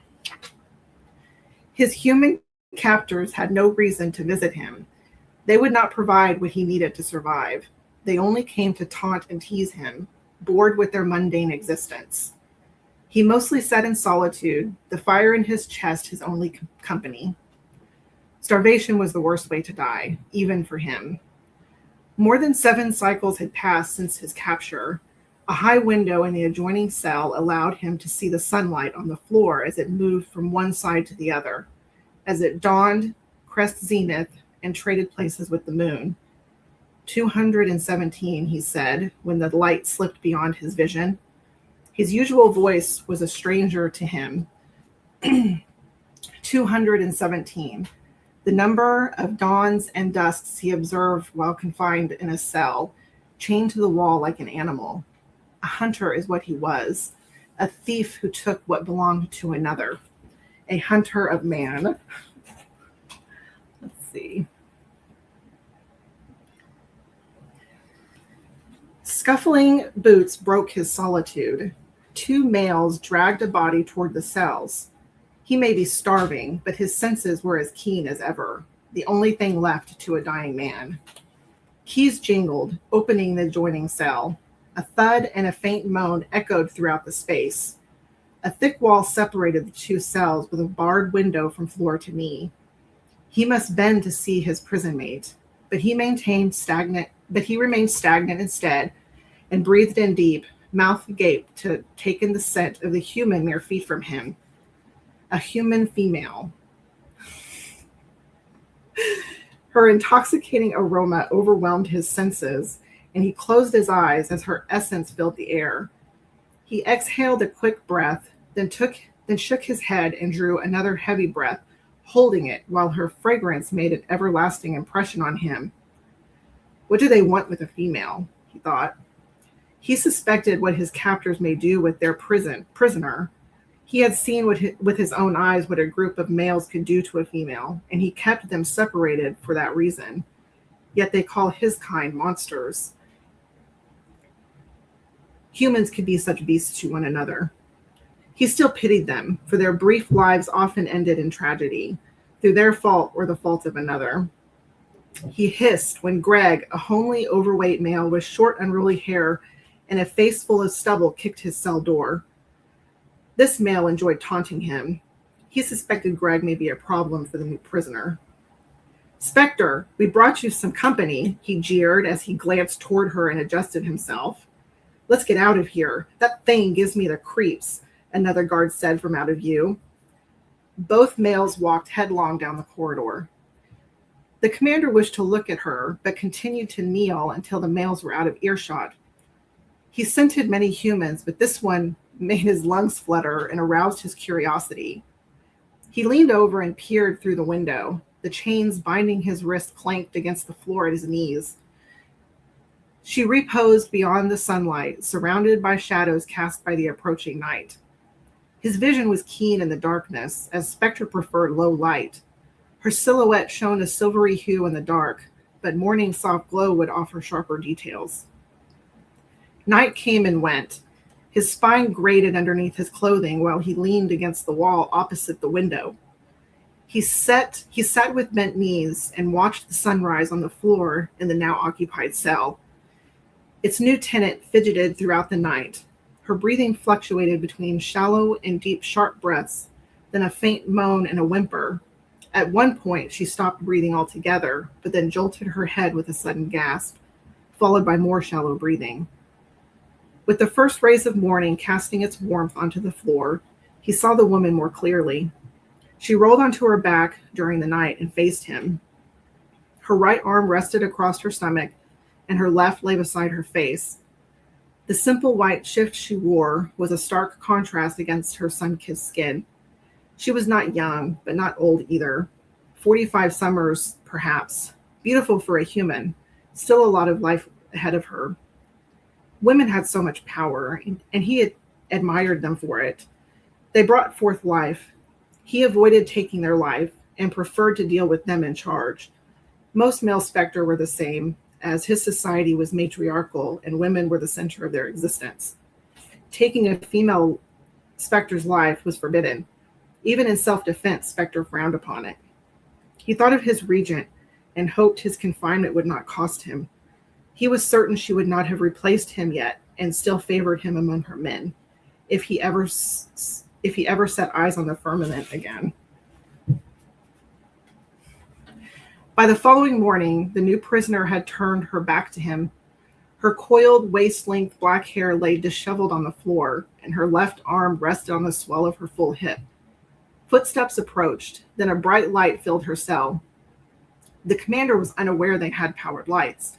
His captors kept him shrouded in darkness since his arrival. Whether they did it intentionally or absent-mindedly was no matter. He preferred it that way. The adjoining cell door opened, and a faint metallic sound scraped the floor. Water rushed through the air, landing on her and jolting her awake. She jerked onto her back, hands fisted at her breast, coughing and gasping. "It's time to wake up," Greg snarled. Catelyn. A constant chill and fits of restlessness disturbed her sleep. Her family consumed her dreams, but their faces only brought sadness. It was as if her subconscious grasped her unpleasant situation before the rest of her could catch up. She woke up on a cold brick floor surrounded by frigid air and a damp, dirty stench. Only moving her head, she looked up to a barred window high above.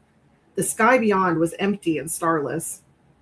Her head throbbed, and exhaustion weighed down her eyelids. She rolled onto her right side and tucked her knees into the thin linen dress, then drifted into a restless sleep. Tiny needles pierced Catelyn's flesh.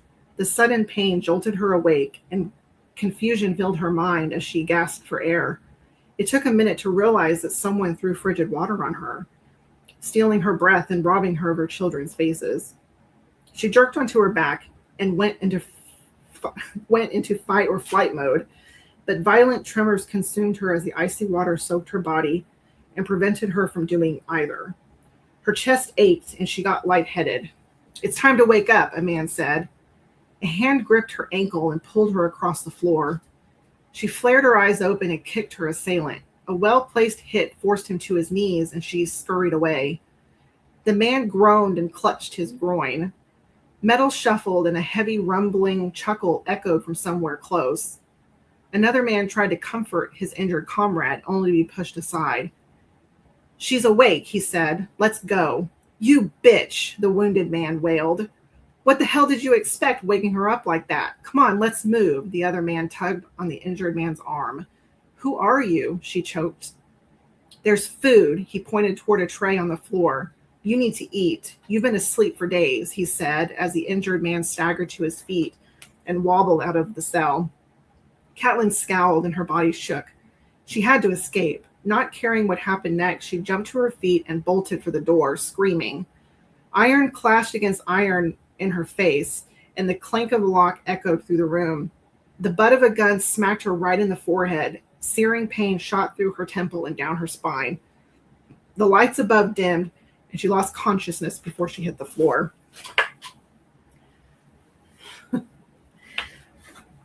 Commander. "You think that's funny, Spectre?" Greg barked. "You'll starve to death if you don't watch it." The commander breathed in deep. "Perhaps, but not today." He hissed and lurched toward the door, then chuckled when the portly man stumbled into the wall behind him. Greg scoffed and kicked the bars. Then both guards hurried around the corner. He craned his neck to see her. She lay on her back, and a contusion formed above her left eye. Vital fluid trickled onto her temple, filling the air with an acrid metallic fragrance. She had fire, heat, and passion, and that would be how he came to know her. This human female woman who ignited something within him, something that would make him betray even himself. The woman was not unconscious for long. She faced him and her eyelids shuddered open. For a moment, he thought she could see him, but that was impossible. Darkness shrouded his cell, a thankful reprieve. She squeezed her eyes closed and blinked several times. Her irises glistened a brilliant azure as she peered in his direction. She groaned and looked up, lifting her hand to her forehead. Her fingers brushed the fresh wound above her eye as she winced. "Hello?" she called out with a shaky breath as she sat up. He remained silent and held his breath, waiting. "Where am I?" She drew in a sharp, deep pull of air and sniffled, then shifted onto her knees and gripped the iron bars as she rose to her feet. "Hey, you bastards!" She picked up the tray the guards left behind and threw it. Its contents hit the bars and splattered across the floor beyond them. She screamed and grabbed the sides of her head, filling fists with hair, and sank to her knees, sobbing. He should have spoken up after she called out. Shame washed over him for watching her in such a vulnerable moment. So he turned away, attempting to offer her the privacy he had taken, but his chains rattled. He sucked in a breath, hoping she did not hear, but she did. Her head shot up and she stifled her sobs. She looked toward the darkness and froze, staring wide-eyed in his direction. He had to speak. She knew he was there. "Please accept my regret for failing to make my presence known sooner," he said. "I did not mean to intrude." She took a quick breath, hopped to her feet, then bolted out of view, where she hid from his unintended intrusion. Catelyn. A throbbing ache radiated from her eye and engulfed the entire left side of her head. She made a useless attempt to relieve the pressure by pushing her fingers into her temple. The sun set in the window high above. She tugged on the hem of the thin three-quarter sleeve dress she wore, but it barely covered her thighs.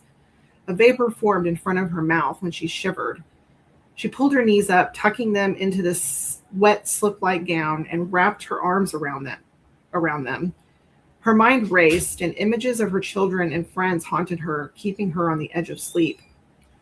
Her last pleasant memory was lying on the tree swing. She had been mowing her yard and tending to her vegetable garden.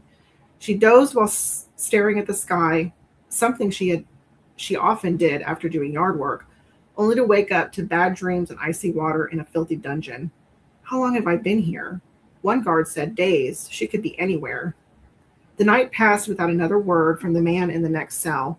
He was so quiet. For a moment, she thought she imagined him, but she wasn't crazy. Not yet. She squeezed into the corner and hugged her legs, using her knees as a pillow. Her breath shook with every exhale, and a thick mist lingered around her face. Sleep eluded her, but who could sleep under such conditions? Not only the freezing cold, but not knowing where you're at or why. What could anyone want with a suburban homemaker? Feet hurried down the hall. She sucked in a gulp of air as they grew louder. The man who appeared was different from the ones who visited her earlier, but he wore the same tan uniform. He gawped at the mess she'd made and shook his head with a snicker. She tucked her chin in between her knees and watched his dirty boots as he opened the door and stepped inside. She squeezed her eyes closed, and a heavy fabric fell on her head, followed by the door clanking shut and his steps fading into the distance. Catelyn flailed her arms, pushing the material off her body. It was a musty horse blanket, but she didn't care. She pulled it close and wrapped up inside it. Despite the bright light illuminating above her cell, she drifted into a restless sleep. That's not the end of the chapter, but that's the end of her point of view. I'm back. All right. Well, thank you. Thank you for gracing us with your reading. And we are close to the 2:00 hour. Hello to anyone who came in while I was taking a break. So hello to Virtuosos. I'm sorry, I can't read. She can read. Look, she read. And everybody else, hi. So thanks everyone for being here on our 12-hour-long 4th of July live stream. Yeah. We are about 5 hours into it.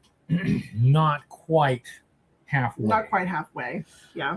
What we have set aside for the next hour is over here. So one of the things that I've been wanting to do, and that I had kind of thought about doing before I semi-retired, was doing a review of the entire Hasbro Stargate movie toy line. I did include the Attack Cruiser in a review of the Eco Cruiser, the Eco Warriors version of the All Striker. So you have seen that. In fact, I have it right here. But I never got around to it, and it's actually like it's simultaneously too long and too short for its own separate review. Like the toy line itself is not real big. It's just a few pieces, but it has enough of interest to G.I. Joe fans that we should look at it. There are some pieces in here that you will recognize. So we are going to see you later, Crusticon. Thanks for joining. We are going to go through. I have, like I said, the entire line here, including variations. I think it's all here. I'm pretty sure it is. I'm pretty sure. There might be some in some other storage bins, but I would like to go through this and show you some of this bonkers stuff. So let's start. Let's start with this. How are you doing? I'm good. You're holding up actually really well. Yeah, considering I only got like 4 hours of sleep. Yeah. Just keep that momentum. Yeah. I'm gonna crash later. So this, the little antenna came off. Anyway, this is the Attack Cruiser, the Stargate Attack Cruiser, and it's got the nice emblem there and all of that. It's really nice looking, but as you will no doubt notice, that this is the All Striker. It is just the All Striker. It looks like they just stamped out the All Striker from 1985 in different colors, but it's not quite the same. Yeah, First of all, obviously, it has this little cannon here with the spring-loaded missile launcher. This was not on the All Striker because they didn't do that back in 1983. So this one can keep it spring-loaded. My coffee's way over here. Good. The other thing is,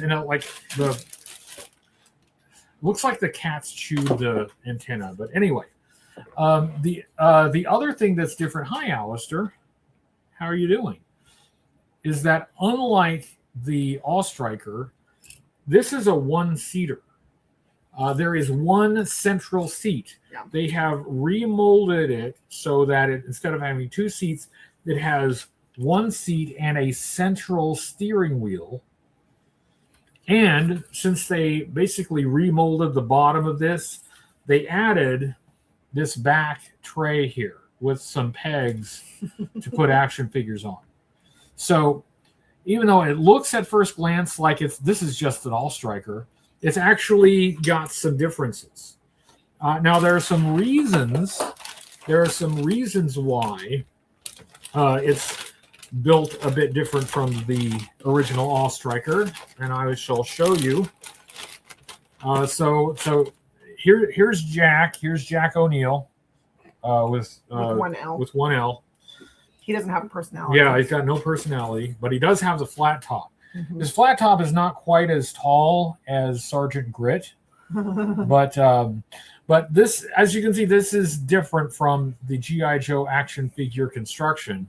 So this has to be a one-seater. It's got to be wider because his butt is wider. So he would not fit in a regular GI Joe vehicle seat because he's like about 1.5 times the width of a regular Joe figure. Actually, we can measure that. Mm-hmm. We can measure that because I think we have. Where's Mindbender? This is something that I think everybody wants to see live on the 4th of July. Yeah. Let's first of all, let's get Jack out of here. He needs the extra L.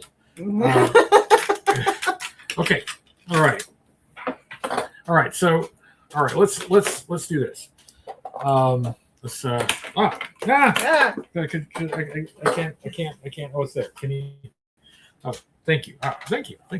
All right. So you're like, here's the width of a regular GI Joe posterior, and then like here's the width of a Stargate figure posterior, and as you can see, a little bigger. Yeah, is a little bigger. So he wouldn't fit. He wouldn't fit in a regular Ostriker, so they had to remold it to fit his giant posterior in there. I would like to remind people that in Stargate the movie, all of the series, there was never a vehicle ever. Nothing like this. Nothing like this ever appeared in Stargate. No vehicle at all, other than like Earth vehicles, And they had the thing they put through the Stargate. Yeah, they had the drone thing. Yeah. And they had some flying vehicles. Yeah. But nothing ever. Nothing like that a person could drive. No, nothing like this. Which would have been cool. I think they should have, but they didn't. So why is this in the Stargate toy line? Because it was cheap to produce. It was because it was cheap. This is Hasbro we're talking about here. They already had the Ostriker mold. They just had to change some parts. So why is this in the line? It was cheap. So there's that. We got some action figures in here. And we got some other vehicles that we definitely want to check out because they're the star of this line is the winged glider. Yeah. The winged glider is actually exceptional. It's exceptional. But we have here's Buttface. What's his name? Anal Rash. Is this Anal Rash? Let me see. Is that Anal Rash? Anal Rash. This maybe. What about this? Is that TLC? Is that TLC? And then, but here's another thing that they did. It's like this is let me find it. But like this is basically a very slightly remolded GI Joe 90s missile launcher, right? Yeah, they never had anything like that. Yeah. But why is this in the Stargate toy line? Because it was cheap to make. So like. We've been firing Dr. Mindbender missiles all this time. Mm-hmm. This works exactly the same way. And this would have been, I don't remember which, there's probably several G.I. Joe figures that came with this missile launcher. And they basically took G.I. Joe missile launchers, made them in different colors, and then packaged them with these figures. Yeah. And what do we have here? So, what I have here is. I knew you were going to grab a tiny Stargate. This little Stargate. This is the Stargate that came in the Stargate line. This is the Stargate toy line. The Stargate toy line did have a Stargate, but it wasn't a Stargate in the scale of the action figures. It was this. Look.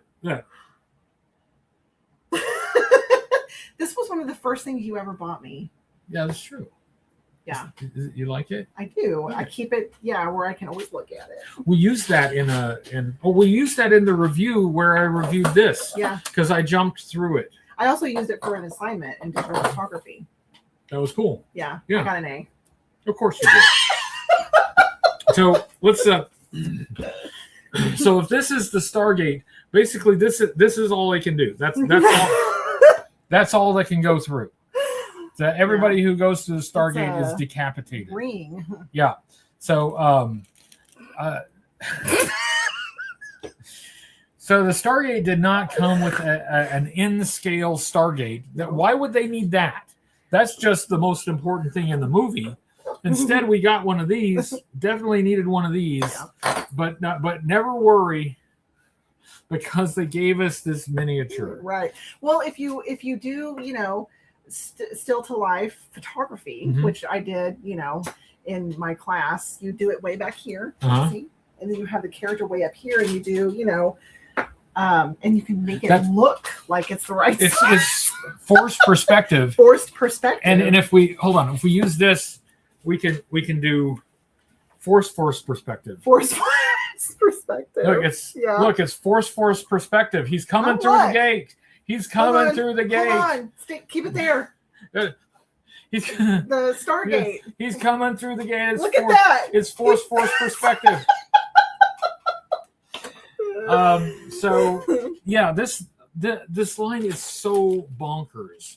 I mean, it's not exactly bad. I mean, like if you were a kid and you got these toys, they would be playable. You'd be able to play with them. But if you saw the movie and you wanted toys to go with it, like that look like the movie, you would have here's Daniel Jackson, the James Spader character. The spitting image, isn't it? So this is like, oh yeah, and there's that. That is a modified. It should go this way. That is a modified tunnel rat jacket, backpack. A modified tunnel rat backpack.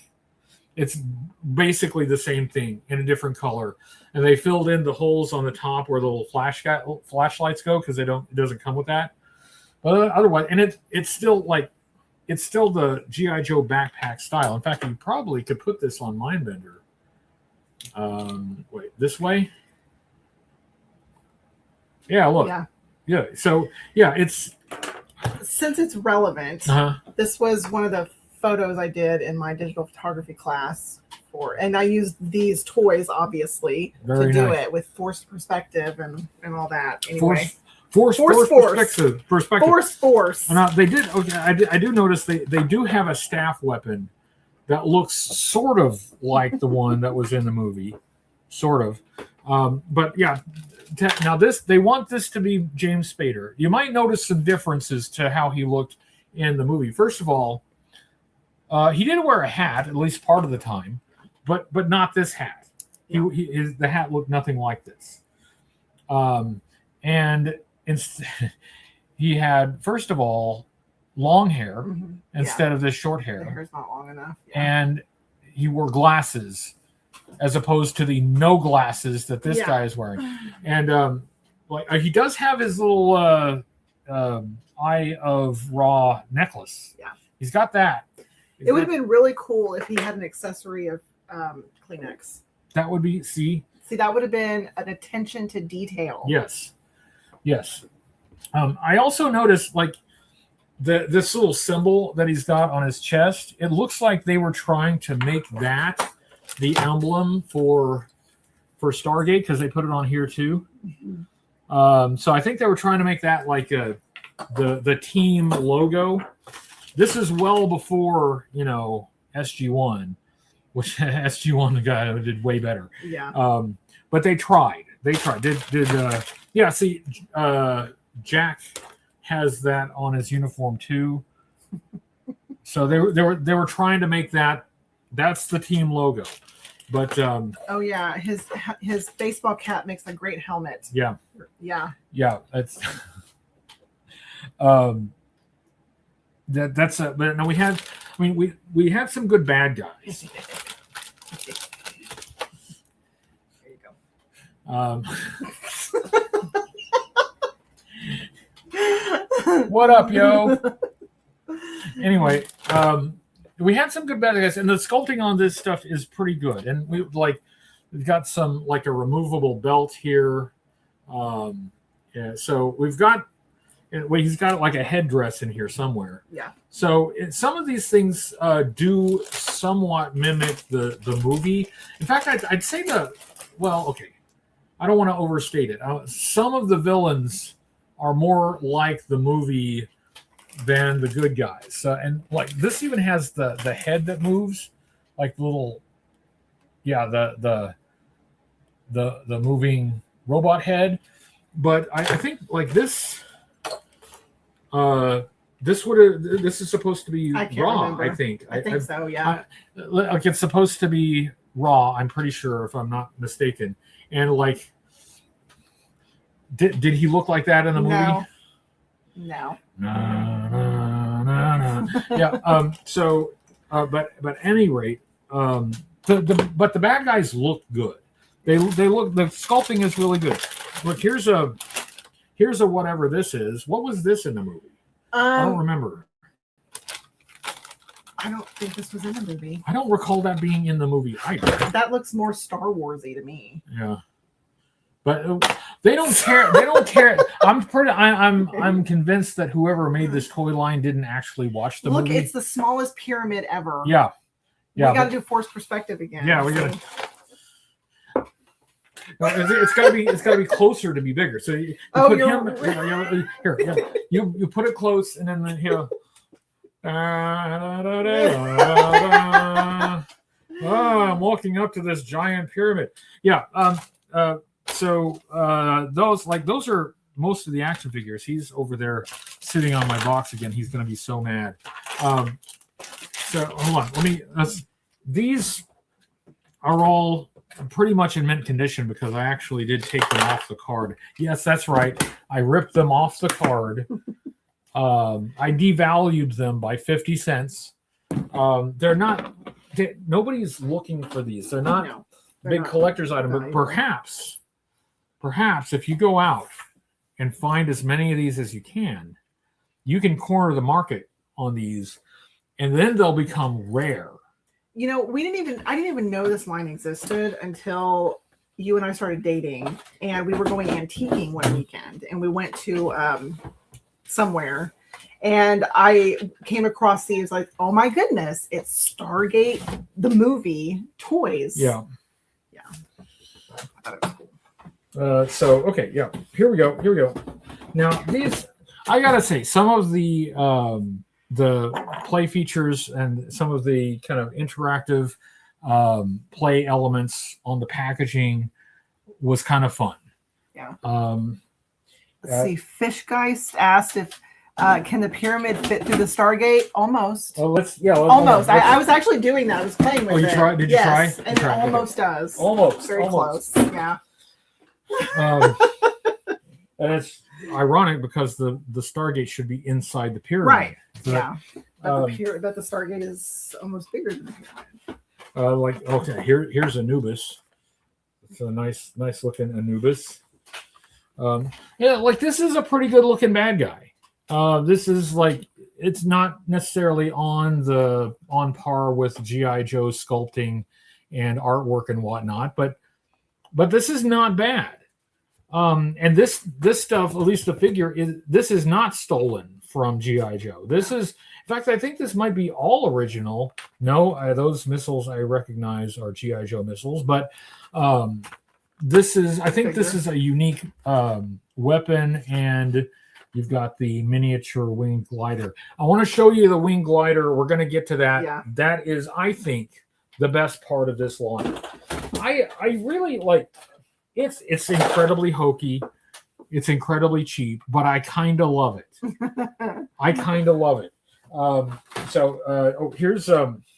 Here's Kowalski. Yeah. Here's Kowalski. He did make an appearance in the TV series. Yes. But spoiler alert, he didn't make it. No. They got rid of him pretty quick. Yeah. But there's Kowalski and Oh well, look at this. That machine gun right there, that was, I think, originally with Joe Colton, the mail-away Joe Colton, if I'm not mistaken. It's either that or Gung Ho. But that's a direct copy of a G.I. Joe weapon with Kowalski. He did not have that weapon in the movie. No. He's got. I'm pretty sure this backpack is from like the 30th anniversary figure sets. Yeah. And then you've got. It looks like he comes with his own toy car. Yes, isn't that adorable?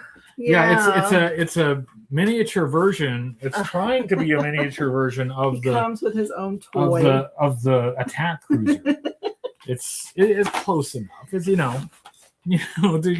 there's only so the much. grenade is almost bigger than him. Yeah, that's true.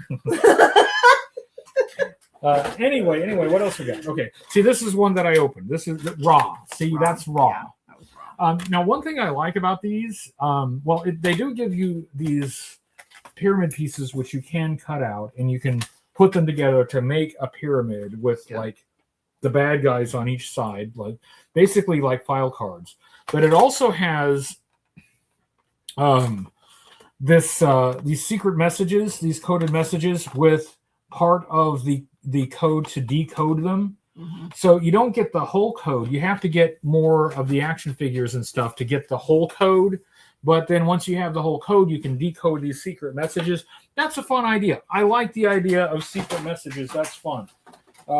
Here's now, don't mistake this guy for Sergeant Grit. This is Colonel O'Neill, but you can see his teeth are not fused together. So this is definitely not Sergeant Grit. O'Neill with one L. One L with one L. One L.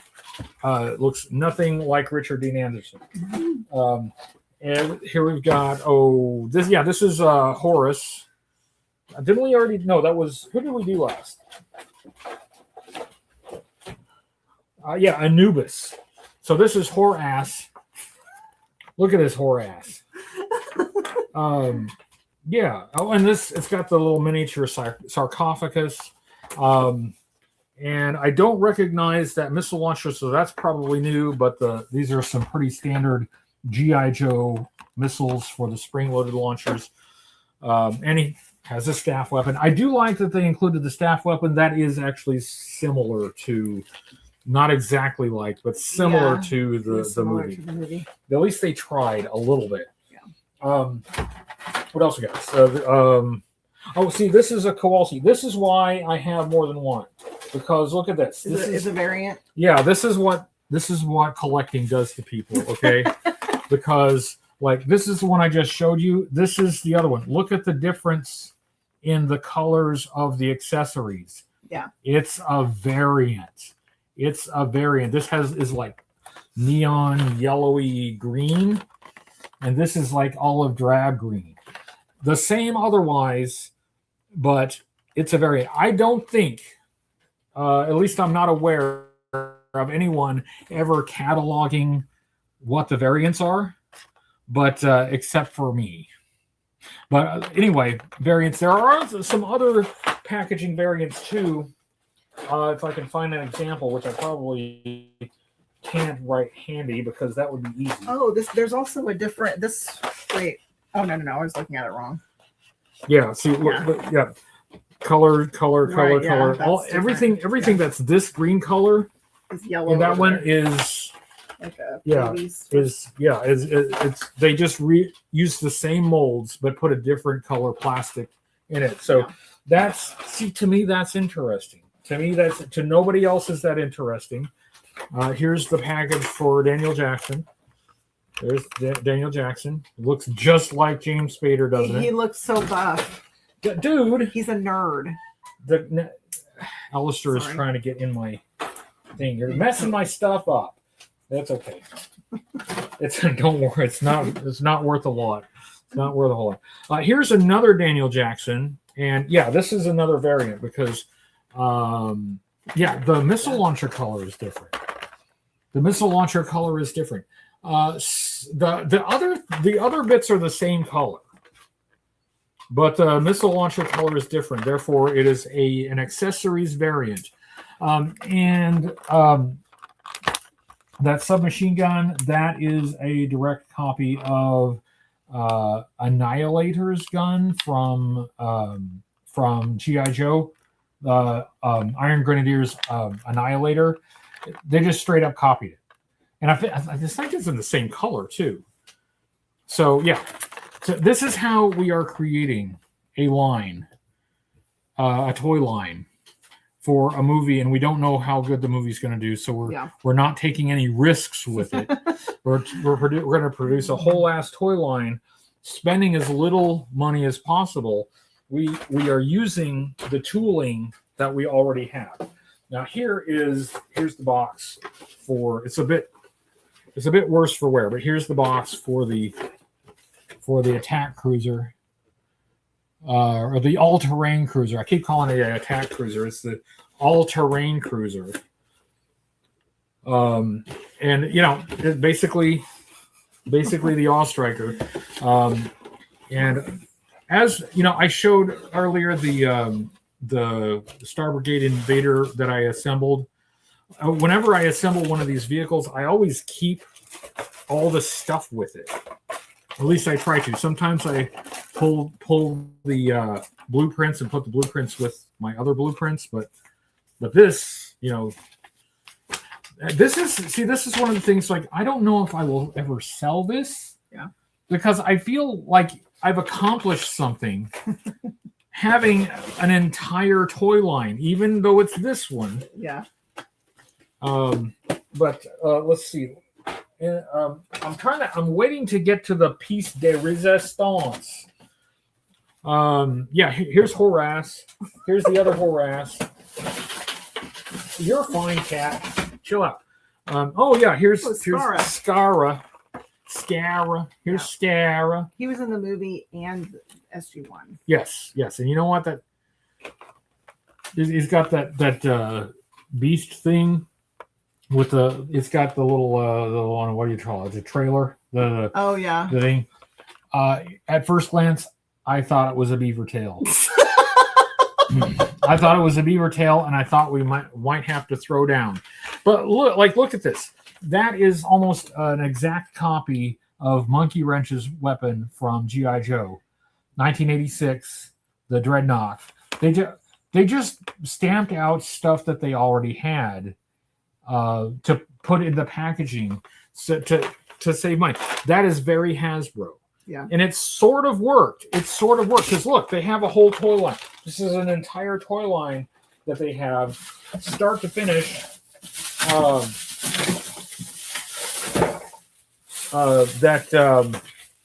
that they produce with minimal effort.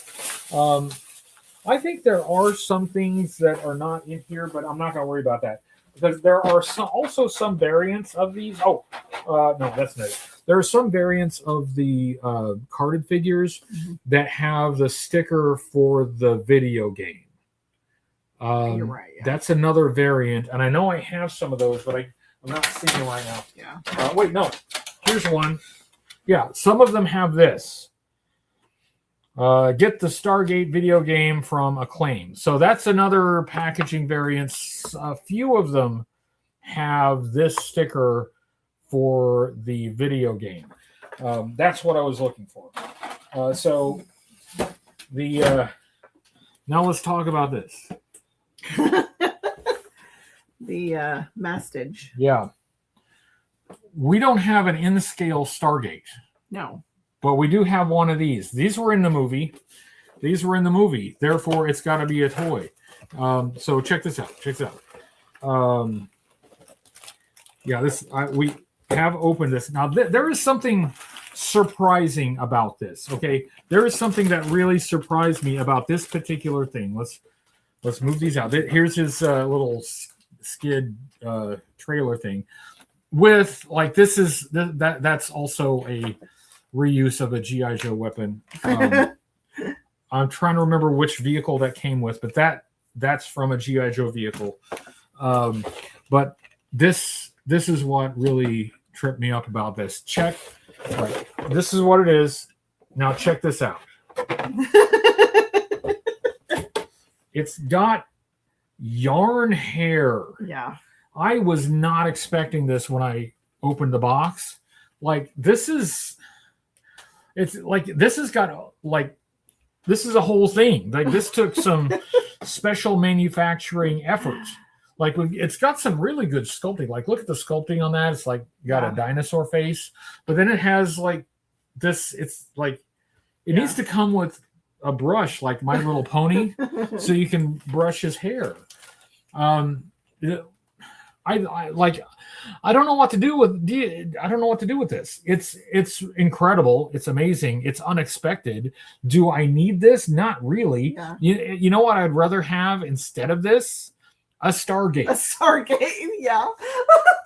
I would trade this in For a Stargate. But Yeah. still, even so, I mean, look at it. I remember when you pulled that out of the box. Yeah, it's because like, this is what you were expecting. right. Yeah, I was expecting a plastic sculpted thing, and what I got was basically what you were expecting was this. right. Exactly. In fact, wait. That it looks just like the side of my head. Hold on. Here. Looks like the side of something.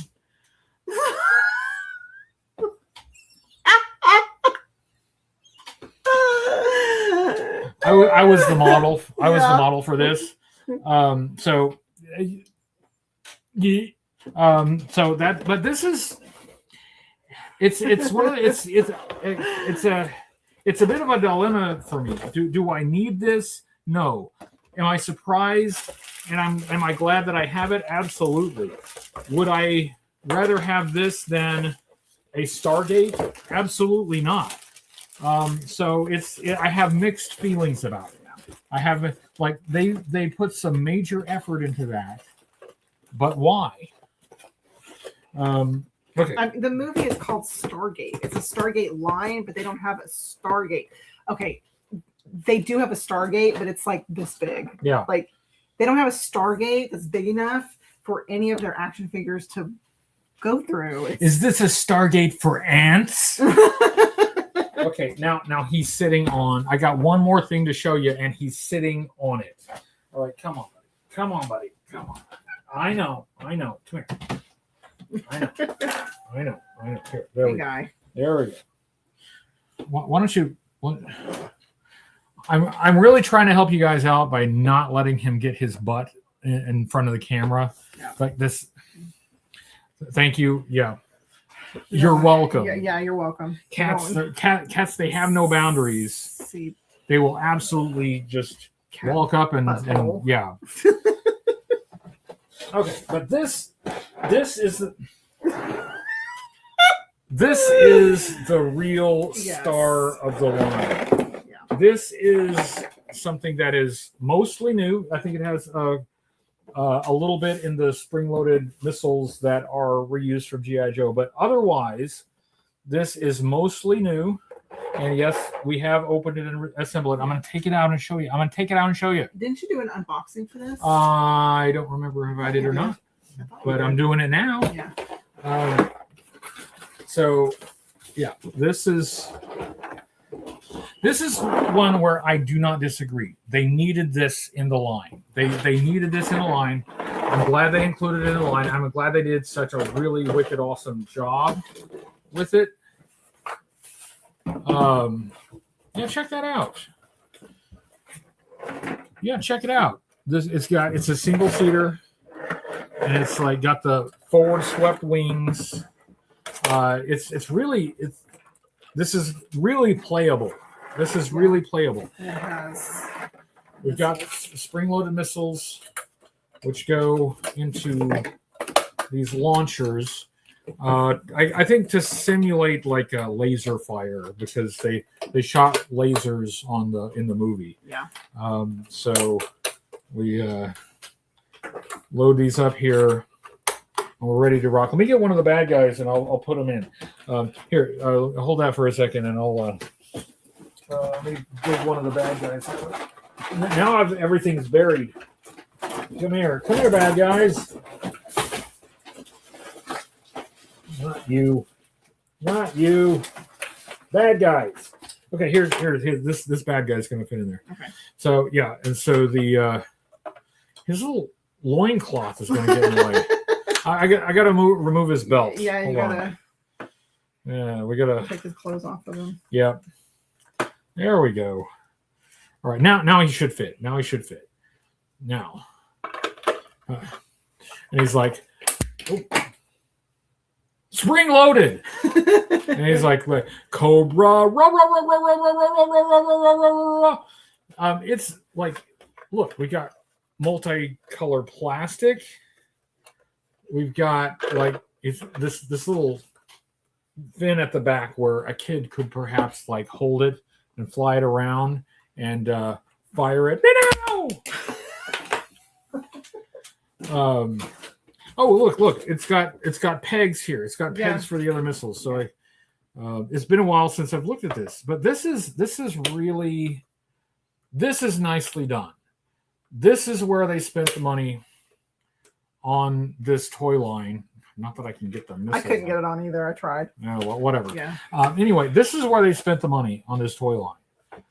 This is basically all new. The spring-loaded missiles probably appear on G.I. Joe somewhere, but we've got an entirely new vehicle shell. We've got check this out. They've got two-tone plastic, and it's sizable. Like it feels close, maybe not exactly in scale with what they show in the movie, but not too far off. And this is a great piece.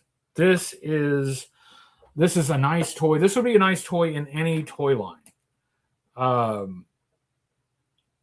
So this is, I'm just really thrilled to have it. I'm going to have to fire these missiles because I don't want to leave them in the launchers.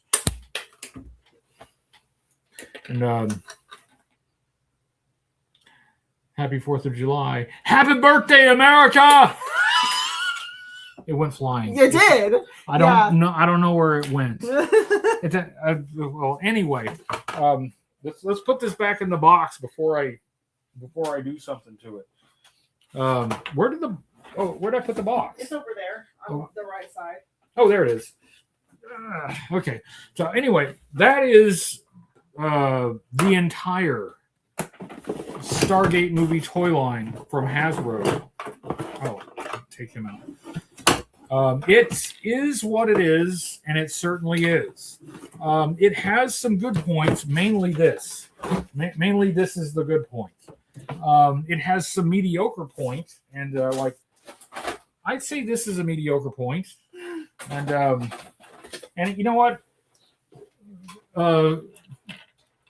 Fur cow, the furry cow, is a mediocre point. And it has some low points. Some of the figures leave something to be desired, but overall, it's interesting. To me, this is fascinating, both as part of the history of Stargate, but also just as kind of a look into how Hasbro was operating at the time, how they were doing these licensed toy lines. This is not the only time. Thank you. This is not the only time they did this. It's not, because they did a whole Street Fighter 2 line that was folded into G.I. Joe, and the first run used almost exclusively G.I. Joe parts, just recolored. It was incredibly shameless. They did very little new for it. So that's not the first time they did that. Probably not the last either. But Hasbro was kind of in a transition at that point. They had purchased Tonka, which also meant they acquired Kenner. And Kenner had a lot of licensed toy lines. Kenner was like the king of licensed toy lines. I mean, Kenner had the original Star Wars line, and I think Batman and all these guys. So Hasbro found itself sort of competing with itself, and they, even though they were basically all the same company, Hasbro and the old former Kenner division, they were in competition. And how did the legacy Hasbro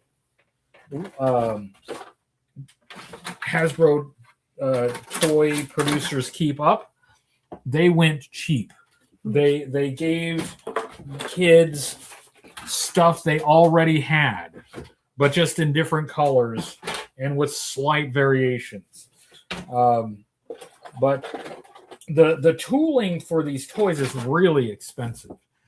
Plastic toy tooling is like these big metal like things. They like these huge metal industrial pieces that the hot plastic is forced into and fills that mold. Yes, it forces that plastic into into that little hole. Fills it with hot plastic. But it has to be really sturdy to withstand the pressure that they put on it to do the plastic injections and to make the toys. So doing new tooling for a toy is expensive. And how do you get around that when you have a limited budget? You don't make them. You just use the ones you already have. Yeah. So how are we doing on time? What time is it? It's 2:35. We went through the entire Stargate toy line in about 45 minutes. Yeah, something like that. There's not that much. We could have gone through it faster. I was dragging it out. Dragging it out. So what do we got next after this? We have another sketch. Another sketch. Yeah. Should I do the sketch? You can.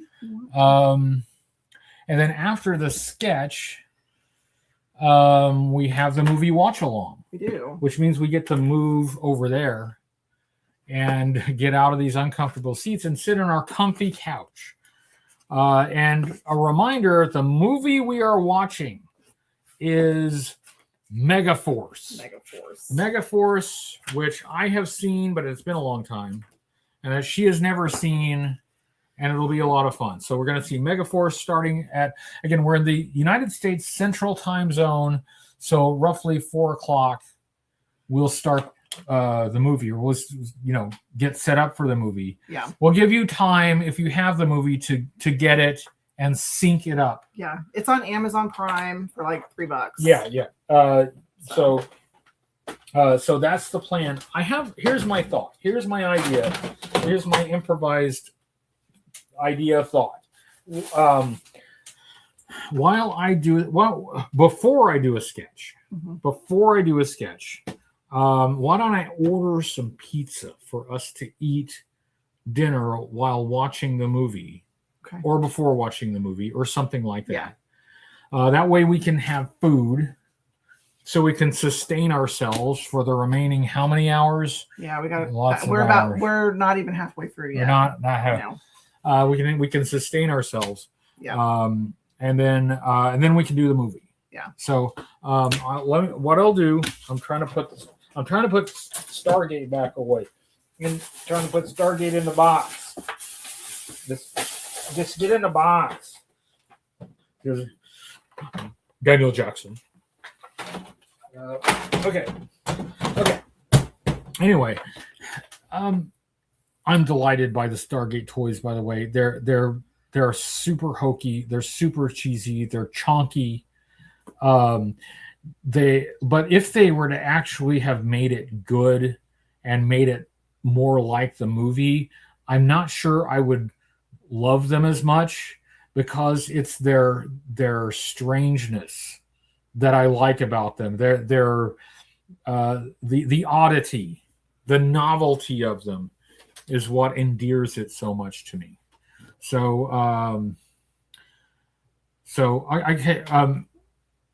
how would you like to do this? This is behind the scenes stuff. So let's do this while we discuss behind the scenes. Just focus on force here. I could order pizza. We're kind of in between lunch and dinner. Yes, we are. Yeah, that's okay. Well, how are you doing? I'm okay. Okay. Yeah. Would you eat?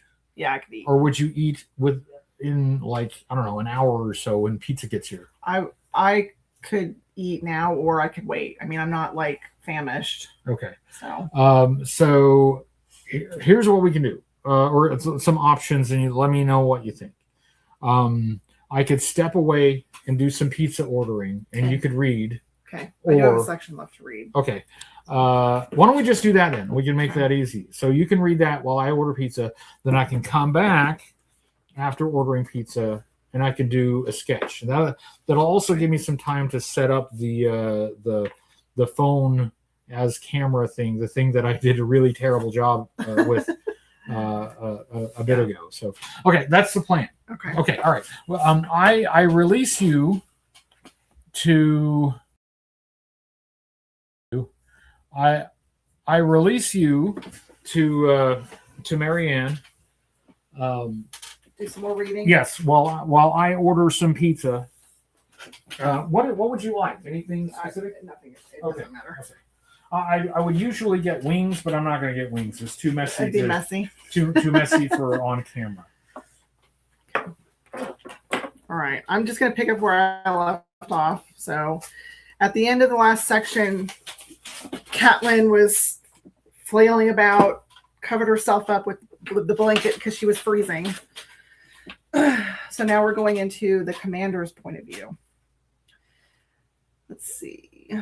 The light in her cell made it difficult to follow the sunlight cast onto the floor. He surmised it to be midday when two pairs of boots shuffled toward them.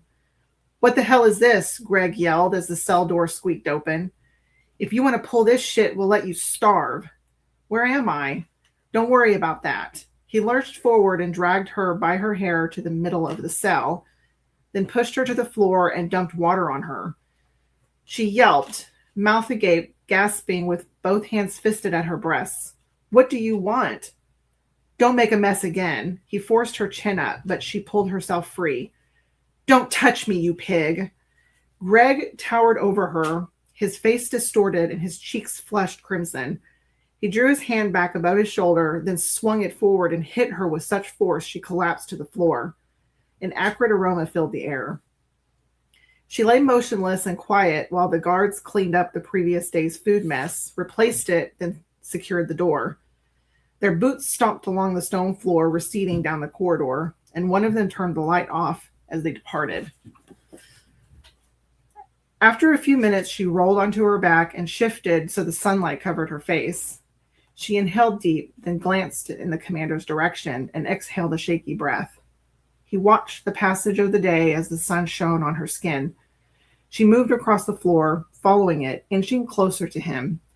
Although it dried, he still smelled the vital fluid at her nose. He lay down and steepled his hands at his waist. She either ignored him or did not hear. Spectre were shadows and whispers when the situation warranted it, but he did not mask his movements. The darkness in his ruby eyes was vast, able to see better with the light out. She feigned sleep. Her chest rose and fell with each breath. Night neared, and she moved once more, keeping her face in what little light remained. If not for the chains binding his wrists, he could touch her through the bars. She need not speak. Her mere presence was enough to break his solitude. Her being human did not matter. Somehow he knew he would never harm her, even if their captors wished it. Minutes turned to hours. Both lay silent in the dark, exchanging nothing but their whispered breathing. Without warning, her quiet voice broke the silence. "Why are we here?" Her unexpected inquiry startled him from meditation. He opened his eyes and faced her. She looked right at him, as if she searched the deepest parts of him that another had not touched in many cycles. He would not leave her question unanswered, not this time. Her face fell into the shadows, and he breathed in her sweet scent. "I do not know," he said, but that in part was a lie. He knew why he was there. She turned her back to him and covered her body with the heavy fabric, keeping most of her head uncovered. Her pulse slowed as she drifted to sleep. Let's see. Oh, people are giving their orders for pizza. Okay. So, Chapter 2, What I Am. Commander. He averted his gaze while she slept, trying to afford her a bit of privacy she lacked in her current situation. He rested on his back with his hands steepled, meditating until boots scuffled and echoed throughout the corridor. Lights flooded her cell. He narrowed his eyes and rolled onto his side. She turned over, still lying just beyond the barred window, and shielded her eyes from the blinding glow. Greg scoffed and dropped a bucket on the floor. Still won't eat. You said not to make a mess. She sat upright. It's still sitting there, all nice and neat where you left it. You know we want you to eat. We wouldn't be feeding you otherwise. I don't give a shit what you want. I won't touch that slop until you tell me what's going on. I don't have to answer your questions. You are not in charge here. Go fuck yourself. The foul bitterness of anger and hostility tinged the surrounding air. Listen here, you stubborn bitch. I don't care if you eat or starve. My superiors prefer you cooperate. If you don't, you're useless, and they'll probably feed you to the specter. Her head shifted back and her face contorted. The what? Judging by her profile, that word was unknown to her. It instilled fear in those who heard it, but not her. Greg let out a boisterous laugh that made her jump. Now you're going to act stupid, too? She continued to look at him in bewilderment. Stupid and mouthy women are only good for one thing. Greg's voice trailed off as he approached her. She tried to move away from him, but he was quicker than the commander thought possible for a corpulent human. In the blink of an eye, he snatched the fabric and tossed it aside, then pinned her to the floor. He grasped her neck while the other hand yanked her shift up. She kicked at him and scratched his face and attempted to scream despite the hand that surrounded her throat. The commander had to intervene, even if only to stall, give her a chance to fight back. He banged his chains on the floor, hissing and snarling as she clawed at her attacker. Greg groaned and his grip on her neck loosened. What the hell has you so agitated? He asked, peering toward the dark cell. Will you speak with me? Do you have questions? No, I don't. Greg released her and leaned back onto his heels. She brought her right knee to her chest and kicked him in the face. He flew across the cell and landed against the bars, spilling the previous day's food tray. He shook his head and squeezed his eyes shut, and the woman hurled herself to her feet. She balled her hands into fists and spit at him. Keep your filthy hands off me. Greg's face tightened. His cheeks flushed a dark crimson, and his expression distorted into a scowl as he stumbled to his feet. The woman squeezed her fists and repositioned her feet a shoulder length apart. Stay the hell away from me. You'll pay for that. He quickly crossed the distance between them. Her right fist landed a blow below his left eye, stopping him, but not for long. He snatched a handful of her lengthy hair and jerked her toward him as he laid a fist into her stomach. The hit knocked her to the floor, where she hugged her body and gasped for air. Another set of boots hurried around the corner. What is this? Asked an unfamiliar voice. She attacked me, sir, Greg yelped and whipped about into a stance that humans considered a form of respect to a superior. He attempted to force himself on her, the commander interjected. She defended herself. Keep your hands to yourself, the unfamiliar man ordered. But, sir, not another word. Do I make myself clear? Understood, Director. Greg hurried out of the cell and shut the door. Then he scurried away. The woman sat on her legs and clutched her stomach. She rocked back and forth with her mouth agape, gagging. I never imagined such a thing would bother you, the new jailer said as he approached the commander's cell with his arms crossed at his breast.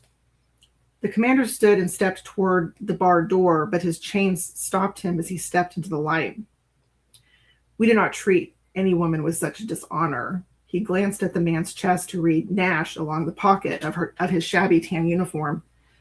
The commander was easily a head taller than him, but he was at least a head taller than most human males. Nash scoffed. Right, he rolled his eyes, a specter with honor. The commander squared his shoulders, keenly aware the woman could hear their conversation. Humans know little about my kind, he said, then raised his chin. He peered down at the male, whose hair was a shade of dirt and loosely coiled around his collar and temples. His appearance seemed aged, but he could not be more than 30 summers. I don't care. You are a weapon, a tool. If her people refuse to cooperate, she'll join you. The commander glared at him with stoicism. He had no intention of harming her. He would control himself, no matter how hot the fire burned inside him. Now I'll leave you both to contemplate your future together, Nash said. He rounded the corner and disappeared. The commander waited until the human's footfalls faded in the distance. Then he reposed on the floor and peered into her cell. She no longer crouched in the center of the room. He scanned the small space in a fruitless attempt to find her. He breathed in deep, choosing to speak, yet not expecting a response. Why should she? He was a specter. Are you all right? He asked, so quietly he wondered if she heard him. Thank you, she said to his surprise. I appreciate what you did. You are most welcome, he whispered. He expected nothing more from her. She moved closer to the window with her back against the wall, her left arm fully in his view. May I be so bold? He asked. What do you mean? He gave a soft chuckle. Watching you kick him in the face was most satisfying. She chortled and both hands shot up to her mouth, stifling laughter. That felt terrific. She continued to laugh.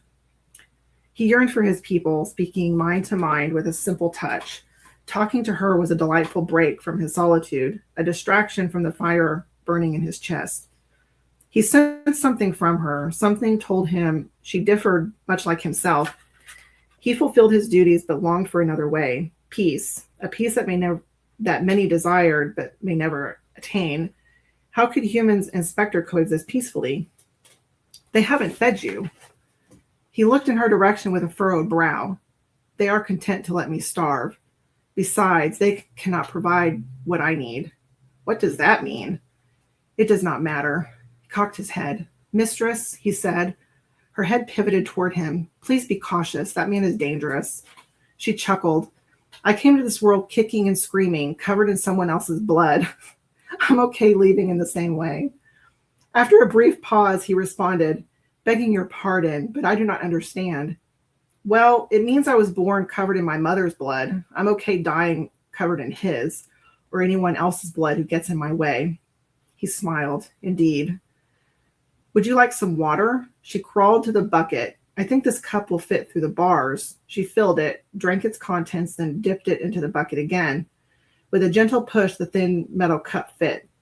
He reached for it, but stopped when his shackles clicked against the floor. It was well within his reach, but he faltered because she may see his hands, his claws, weapons. He should not burden himself with such thoughts, but so many moons of isolation left him desiring the interactions between them. She lifted the cup by the rim and reached through the bars as far and high as they allowed. Her hand was a kiss away from his face, so close he tasted her energy. He stifled a moan as her sweet scent filled the air. He could have her right there, grab her arm, pull her face closer to the bars, and breathe deep, taking her life. Even in his weakened condition, she would not possess the strength required to free herself. Another would. In their desperation, they would take advantage and squelch her life to satiate their hunger, quieting the fire within, even if for only a moment. But he would not. The mere thought was distasteful. He accepted the cup, allowing his hand to brush against hers, but careful not to scratch her with his disheveled nails. Her breath caught, then her arm retreated, and they sat in silence. Water would not quench his thirst. It did nothing for him except moisten his parched mouth and dry lips. Cold liquid slid past his smoldering chest into his useless stomach. Her taste lingered on the rim of the cup. I am finished, thank you. You're welcome. She reached through the bars and opened her hand. Yet again, she was within his reach. He drew a sharp breath as he placed the empty cup in her waiting hand, brushing hers with the back of his own. He thought for sure the interaction between them would be short-lived. Once she realized what he would lose her. Why was he drawn to her? Was it the last desperate act of a dying man? He ought to take her life to extend his own, but he would not. Would you like more? She dipped the cup into the bucket once more. No, thank you, he said. May I ask you a question? Sure, only if I can ask one of my own. You told that man to fuck himself. She paused mid-drink. What does fuck mean? Water spewed into a shower of laughter in front of her, and the cup tumbled to the floor. She snorted, undignified for a lady, followed by an uproarious laugh. He stretched his neck to see her. Her head was back, and her face carried a genuine smile. He shifted to see her better. She lifted her hands and stifled her outburst, then whipped around and rested on the floor in front of the bars. A smile graced her pleasant features, and her eyes twinkled. I'm sorry for laughing, she said, still attempting to hide her mouth.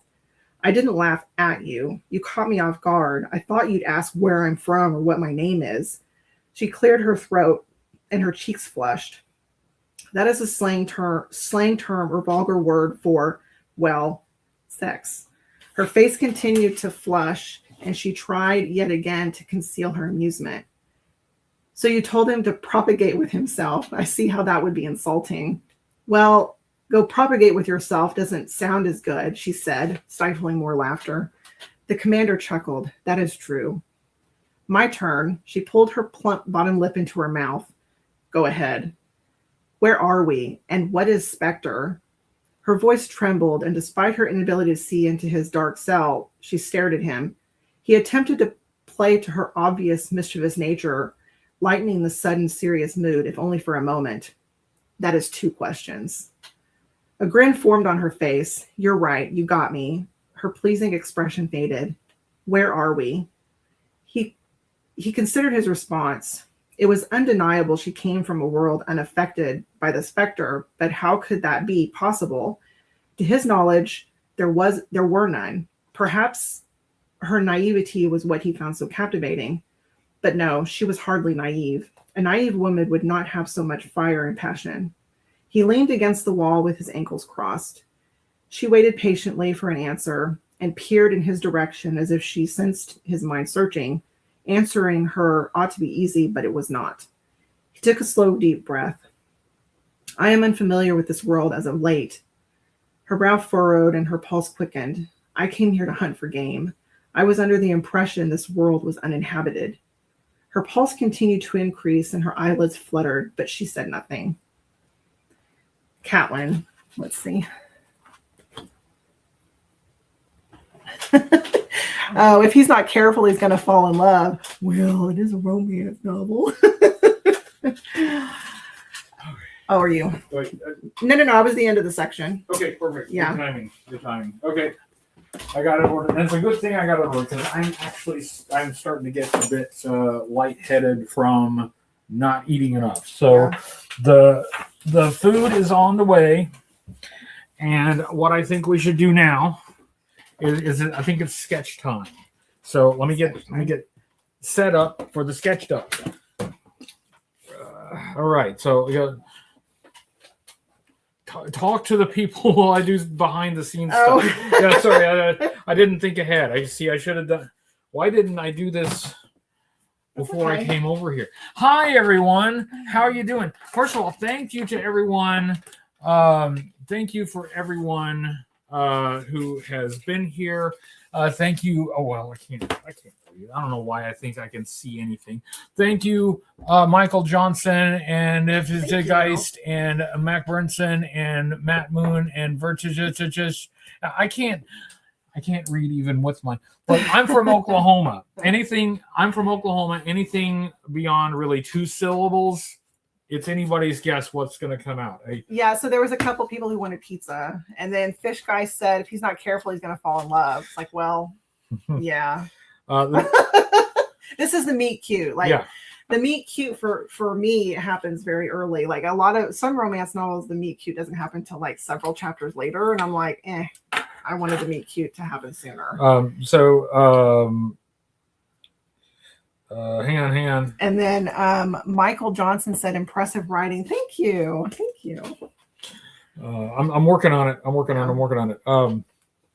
Let me get the pizza's on the way. The pizza is on the way, and then like when the pizza gets here, I don't know how you want to handle that because it might be before time to start the movie. That's okay. So we could take turns stepping away and eating, or something. Or we could go ahead and move over there. We could. I don't know. Yeah. Did we want to record our reaction watching the movie? Because if so, then I need to set up my phone to record us. Do you think your phone can get the whole thing? Do you think you can do that all in? Because it's going to be like movie length. It should be. Okay. Like I've recorded for a couple hours on my phone before. Okay. Now let's see if I screw this up again. All right. Test 1 2. All right, it's not doing that thing. All right, I need to switch it to. Actually, hold on.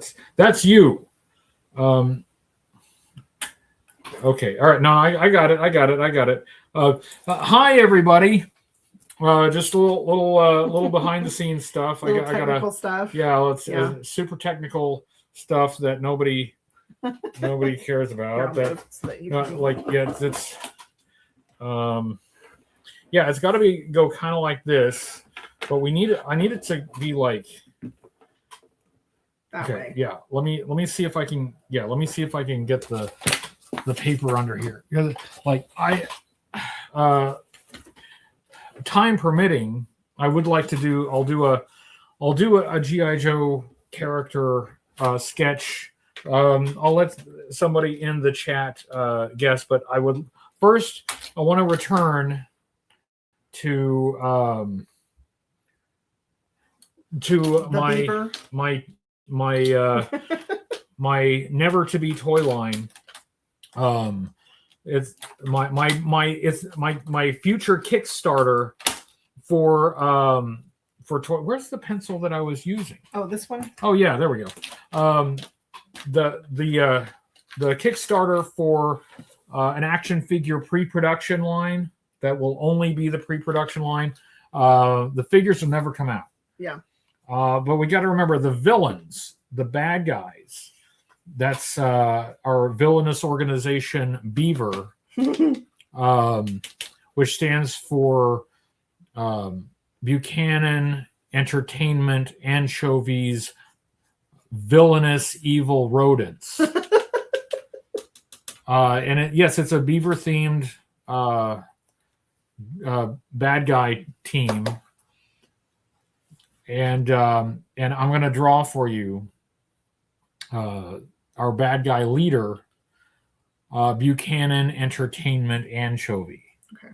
And just a reminder for those who may have missed it, his backstory is that he owned a chain of pizza restaurants, pizza entertainment restaurants for children, called Chucky Anchovy, and he believed erroneously that that kids would like to have anchovies. He really banked his entire business on anchovies being the thing that set his restaurant apart, and it turned out that kids hated anchovies, and he now wants to take his revenge on the world. He wants to take his revenge on the world by damming up all lakes, rivers, streams, all freshwater water sources. He wants to block it up, essentially making a nuisance of himself to get his revenge on the world. And so our villain, Buchanan Entertainment Anchovy, I'm going to see if I can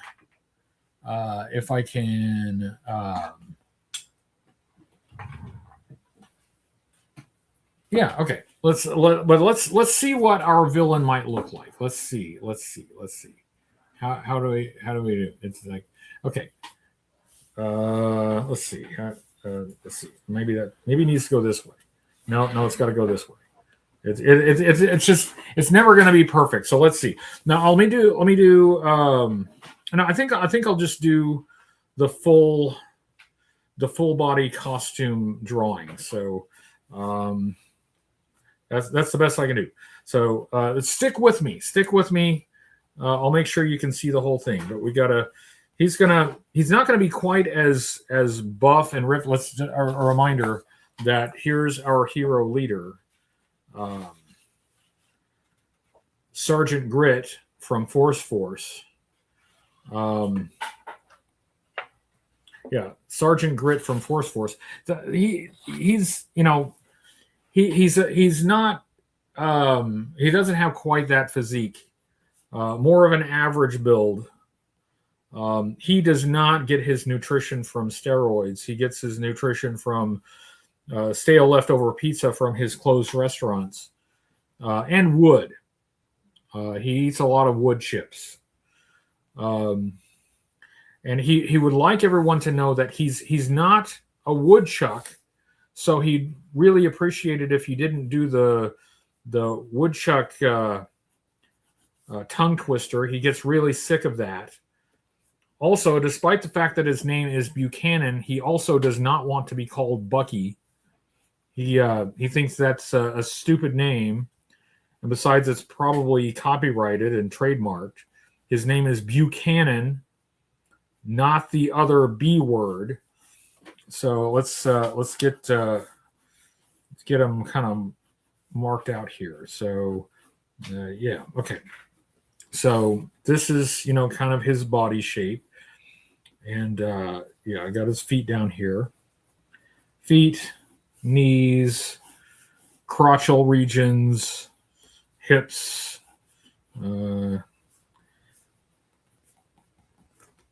Hips, tits, lips, power. There we go. Chunk. All right, and then, all right. So there's his basic shape, and we've got to make him. Beaver themed, right? So he's not. Well, I guess he's our version of Serpentor.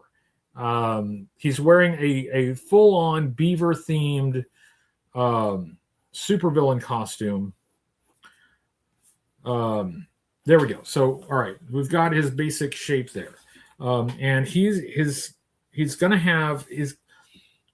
I think he's gonna have a beaver tail coming up like this, like a cowl.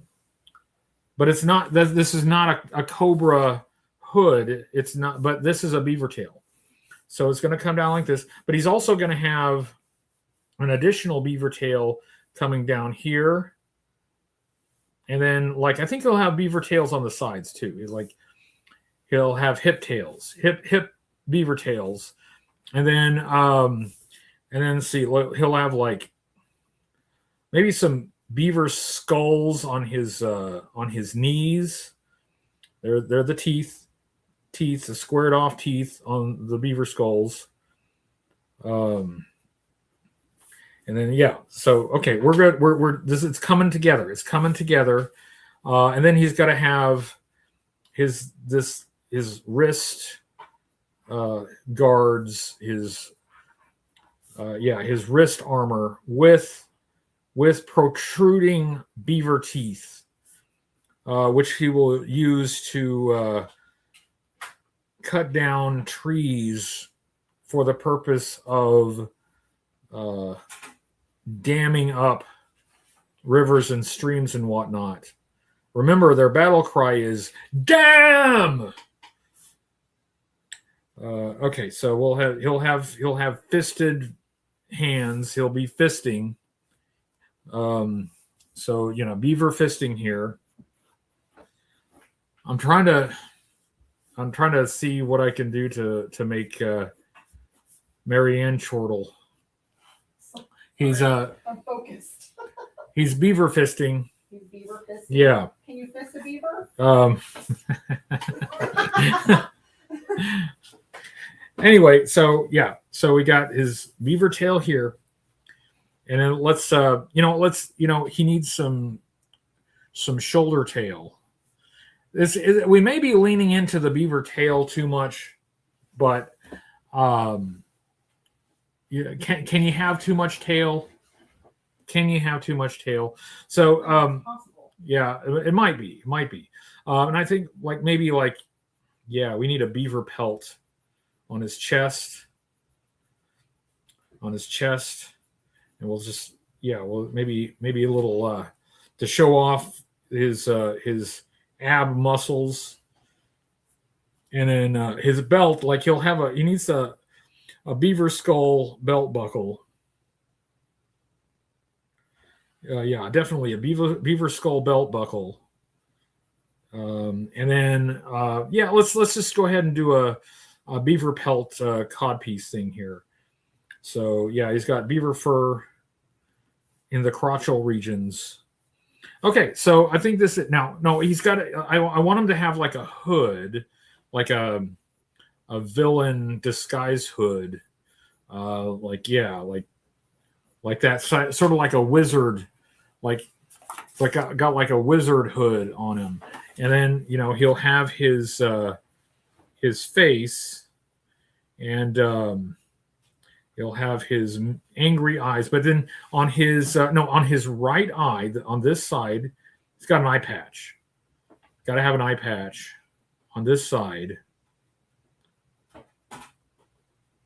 and then let's go ahead and give him some buck teeth.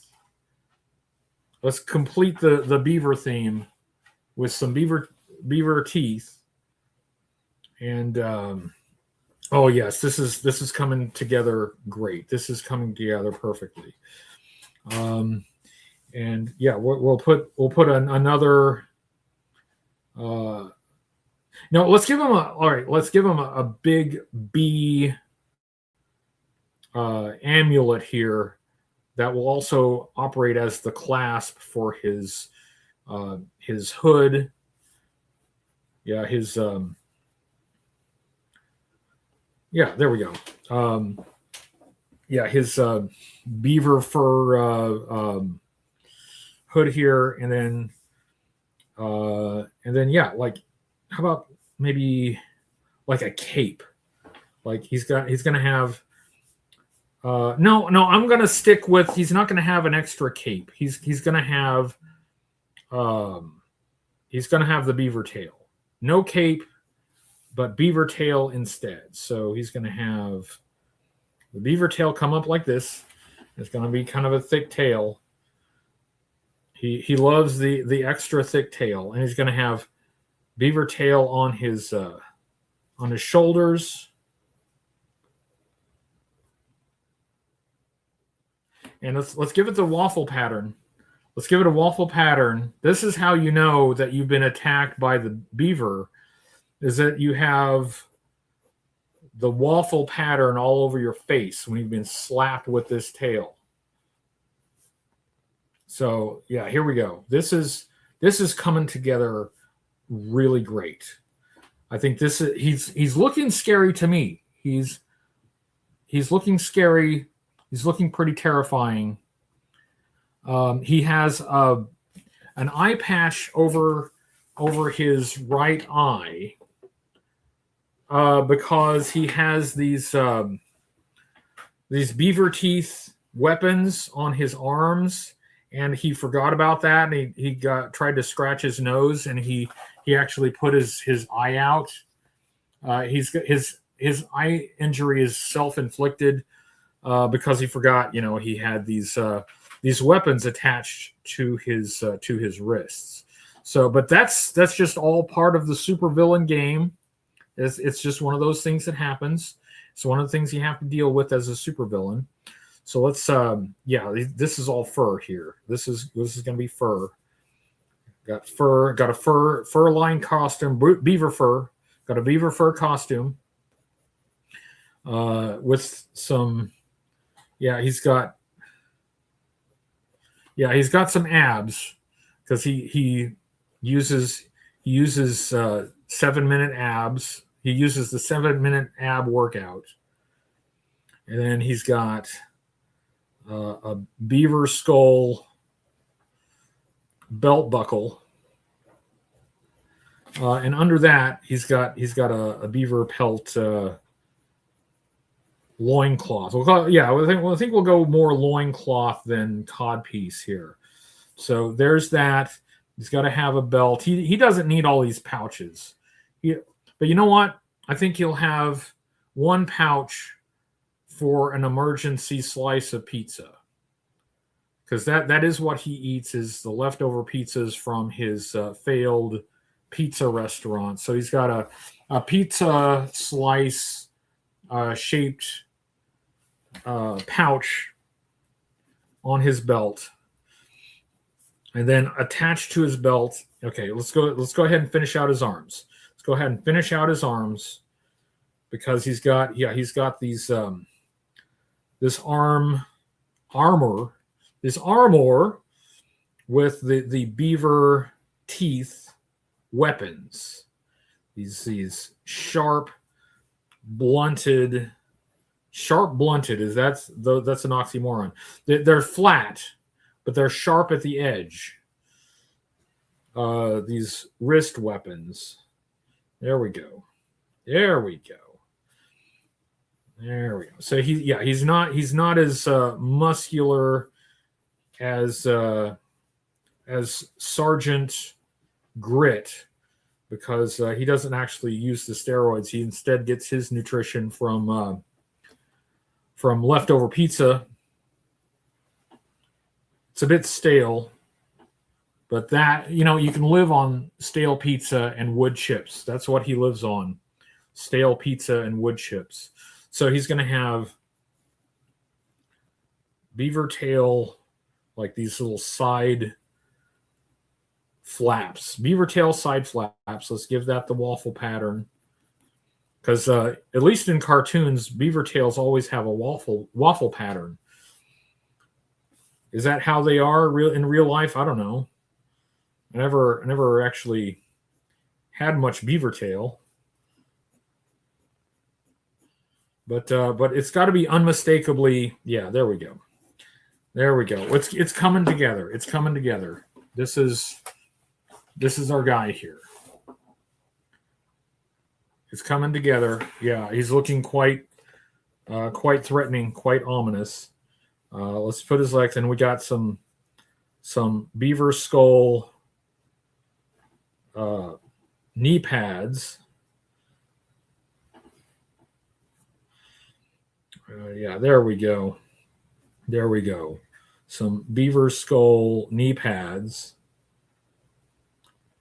All right, how you doing over there? Good. Trying to get the phone set up. Okay. All right. Beaver skull knee pads. I'm gonna make sure to show the whole thing here. We're making it. So, and then he's got his lower legs there, and then his. But I think like he needs to have like beaver paw boots. So he'll have like his little beaver claws here for digging and for moving twigs and limbs from the trees that he cuts down. All right, there we go. And then finally we finish with a large beaver tail. Let's make it thick. Let's make that tail thick beaver tail with the waffle pattern so that we don't mistake what it is. So here's what we got. Oh, hi, Alistair. There's our villain there. This, I feel good about this. He's got some height on that first beaver tail, and he's got some length on that second beaver tail. And, he's got beaver tail and beaver pelt all over everything. And this is, let's identify him as the leader of BEA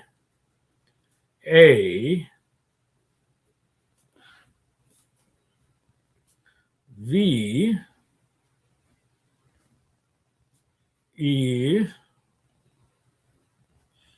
and it is an acronym, of course, for Buchanan Entertainment Anchovies Villainous Evil Rodents. And this is Buchanan Entertainment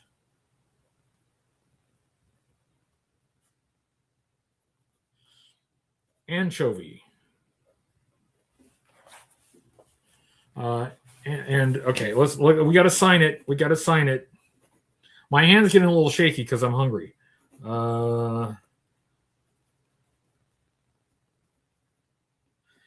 July 4th, 2026. And this is the Force Force villain. Okay, so here we go. Here we go. This is good. This is well. Okay, let's not go overboard. It may not be good, but it's what we have. This is the threat that Force must fight. He is very beaver themed. All these flaps and things that you see, that's all beaver tail. And all the furry things, that's all beaver pelt. And these skull-looking things are all beaver skulls. He has these weapons on his wrists that are sharpened beaver teeth. His right eye has an eye patch where he accidentally poked his own eye out, trying to scratch his nose, and he forgot he had these. Forgot he was wearing these, and he accidentally, injured his own eye. He took out his own eye. But that's all just part of being a supervillain. And he's got here this pizza slice shaped pouch on his belt, and that is for a slice of pizza. Mm. That's how he sustains himself. Stale pizza and wood chips. Wood chips. Yeah. So there we go. That is the leader of Beaver, Buchanan Entertainment Anchovy. And that's that. There is. What does he want? What does he want? He wants revenge. He wants revenge on society for the failure of his pizza and entertainment restaurant. And he's going to get revenge by stopping up all of the world's creeks, rivers, and streams. Basically, any fresh water that is moving is not safe from Buchanan Entertainment Anchovy. But fortunately, our team of Force, led by Sergeant Grit here, it will protect our bodies of water from the forces of Beaver. So yeah, there. Okay, so let me take this off. I think. I think there we go. There we go. That's I can remove that now. Actually, I think I can. Just take myself out. There we go. There. This look. Happy 4th of July, everyone. We've got a hero and a villain.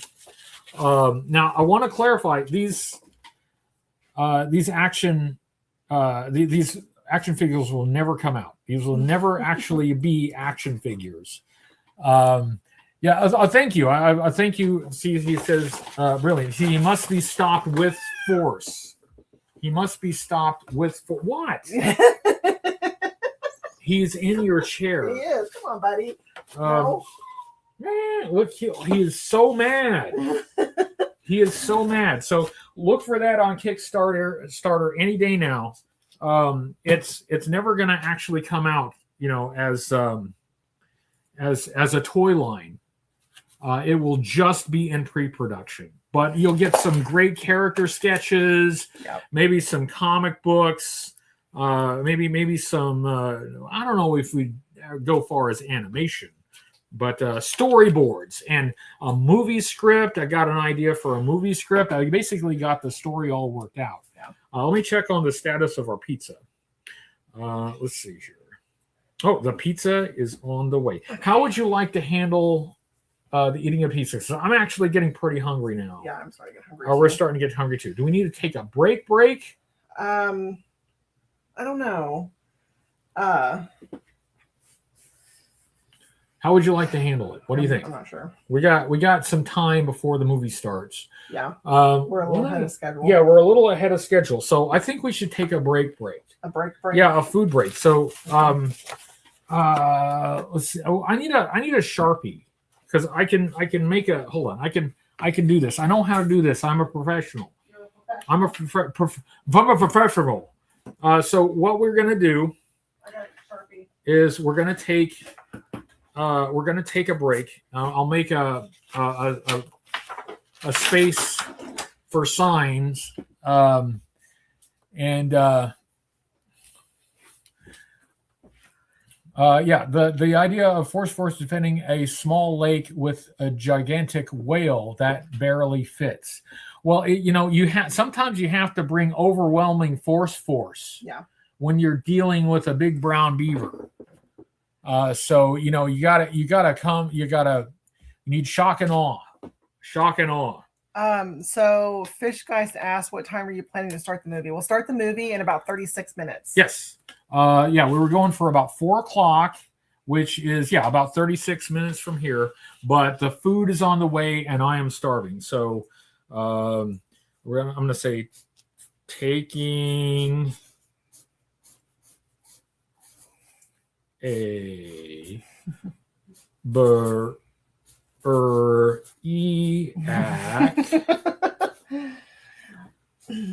be re cha back.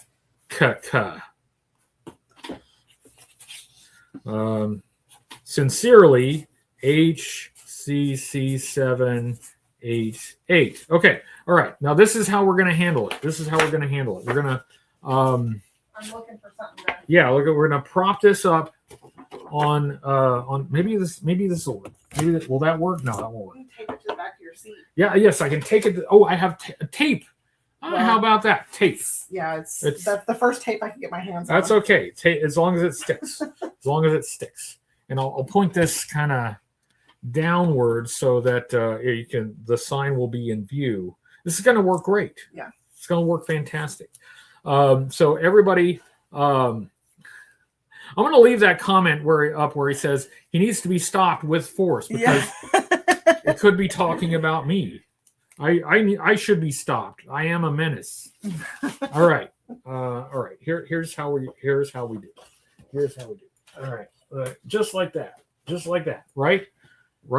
And then let's scooch it so that you can read it better. Taking a break. Be right back. Good enough. All right, so we'll be right back.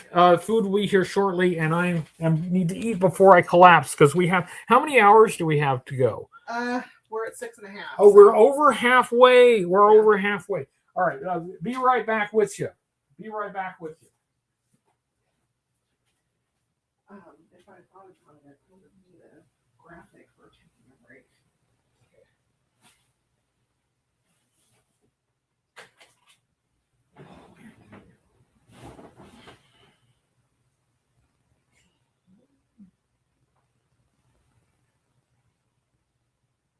So the camera, like my phone will work. If I leave it right now, it should be at 100%. So if we want to use the mic, we can. Like the phone mic? Yeah. Okay. And then the computer will have to sit here. Okay.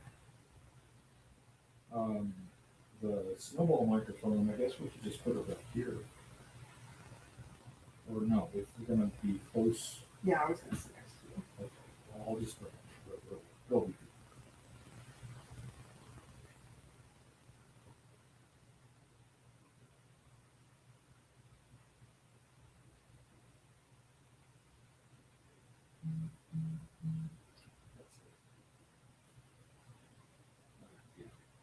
I got a pepperoni cheese, and it came with 8-piece boneless wings and breadsticks and pepper.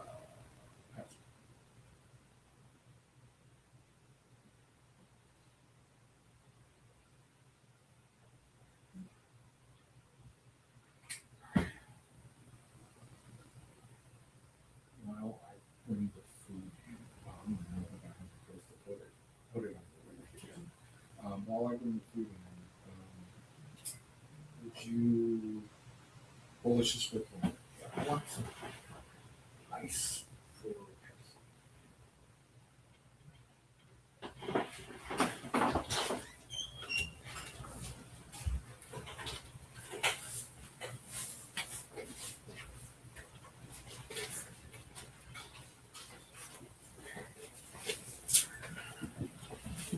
Oh, crap. No. Yeah.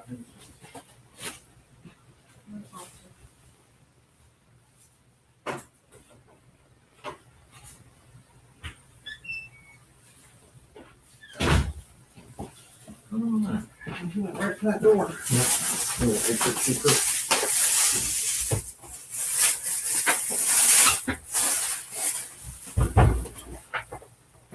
Okay.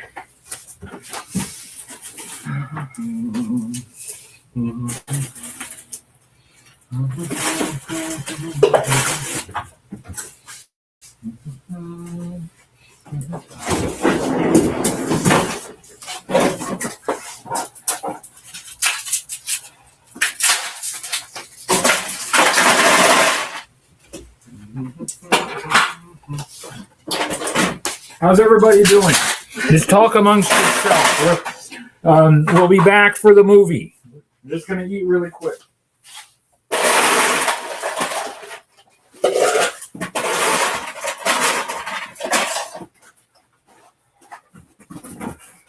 You want cheese or pepperoni? Pepperoni. No Alistair.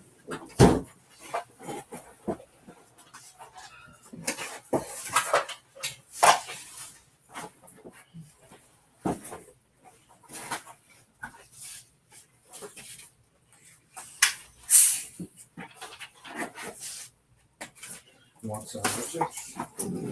I'll take one.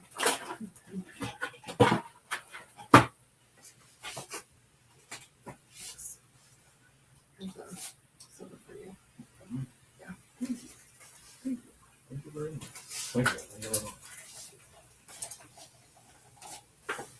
All right. We'll be back for the movie. In the meantime, queue up Mega Force so you can watch it with us. Yes, get Mega Force ready so you can watch along.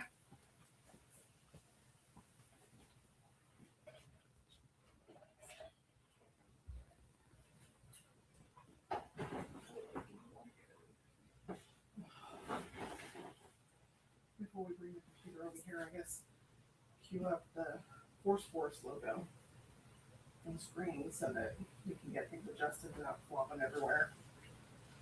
Ready.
There we go. Okay, there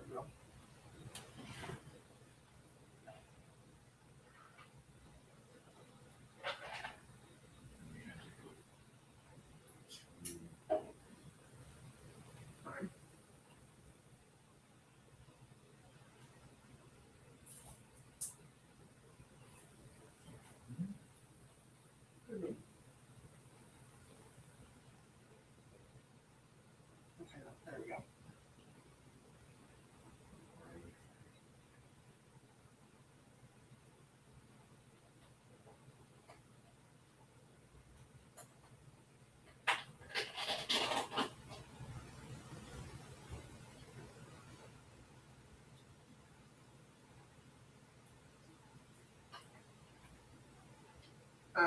It's still gonna be my account, but you can go ahead and buy it. It's fine.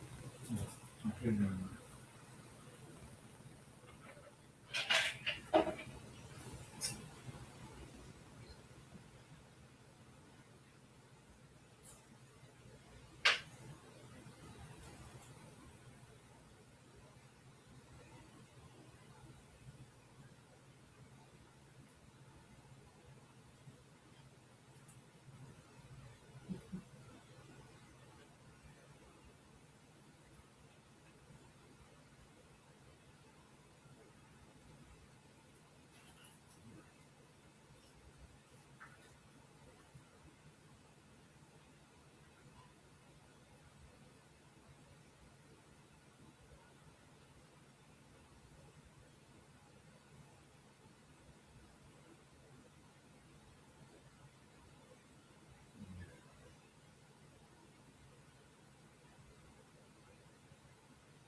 In order to do a reaction for this, we're gonna play it again, and I'll have to record it on my phone like I did for before. Because we can't download it. Are you sure you want to do that then? No. This one, it's okay. Hmm? Since it's the. Yeah. Play it on the TV in there tomorrow and record it on my phone.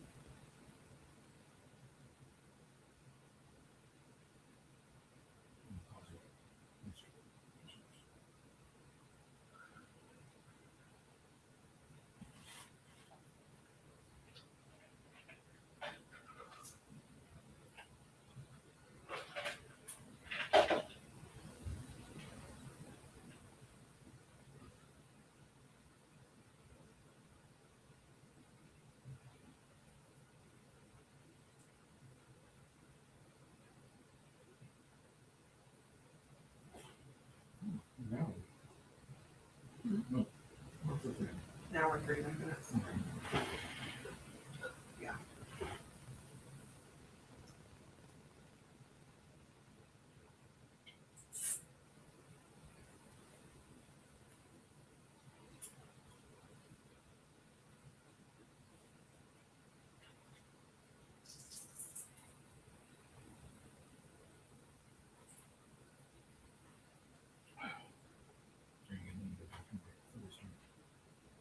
I'm not gonna go anywhere.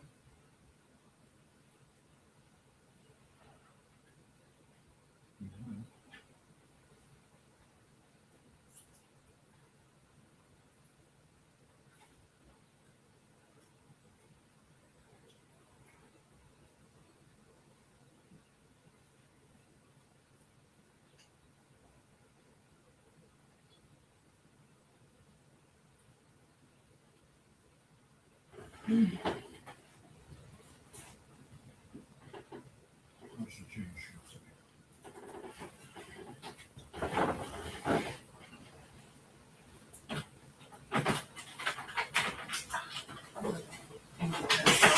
Need is putting the stuff on this and filling the computer.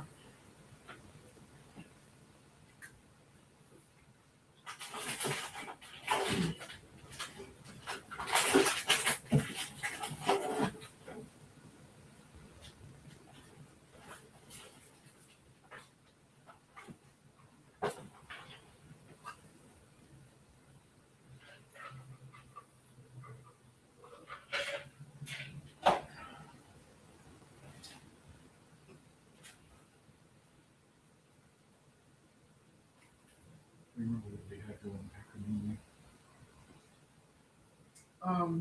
Dinner and going to the back patio. the. Oh, right. Well, We can still go back patio, local.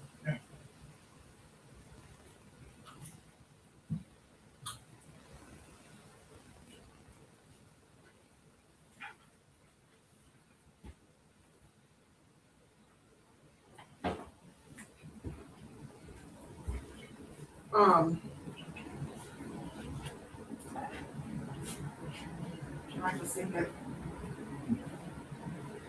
So they're gonna see how he's doing. Yeah.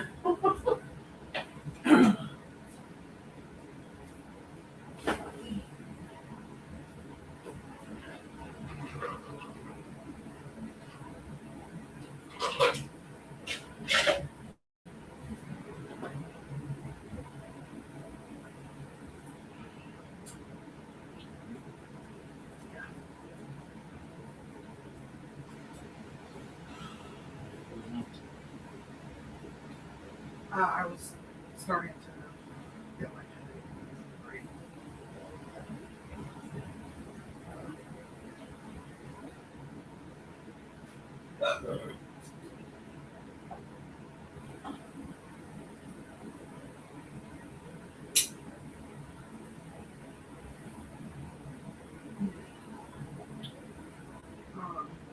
I don't know how this is going to set up because we had originally had it here. So we'll have to kind of fidget with this, trying to get it. It should be different.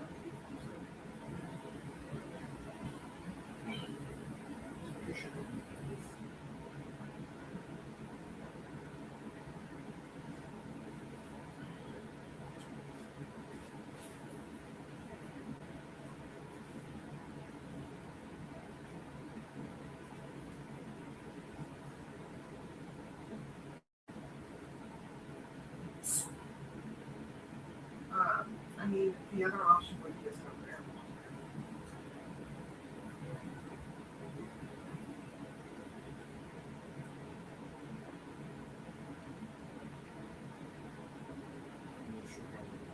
Yeah, never mind. I'm gonna set that one out.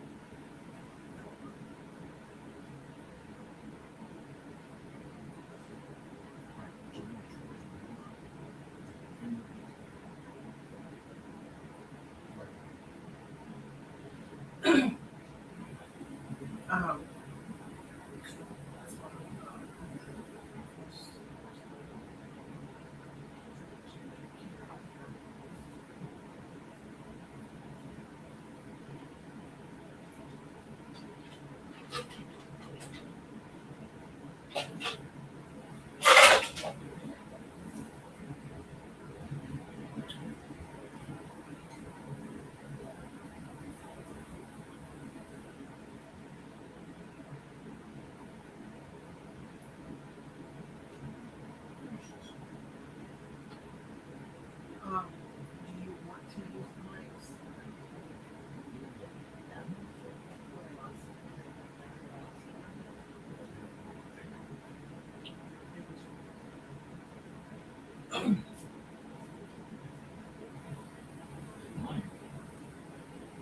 They might, but if they don't help.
You just 7 plus.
We could do another one.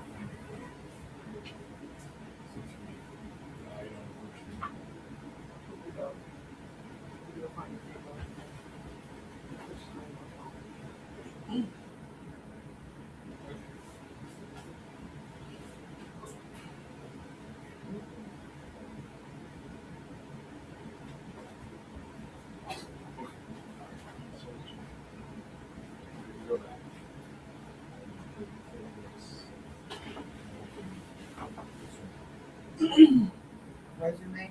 Yeah. I'd like to try to get the movie started as close to full as possible. Yeah.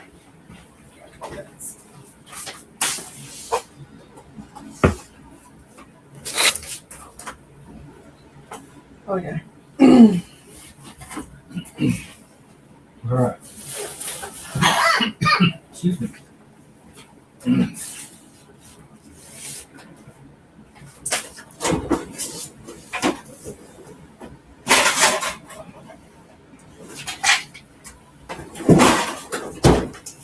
We're almost back. Bear with us. We're coming. You got to get Alistair out of your seat. Yeah. He's going to be really, really pissed. Yeah. Okay. Okay. Actually, I'm going to just take this over here.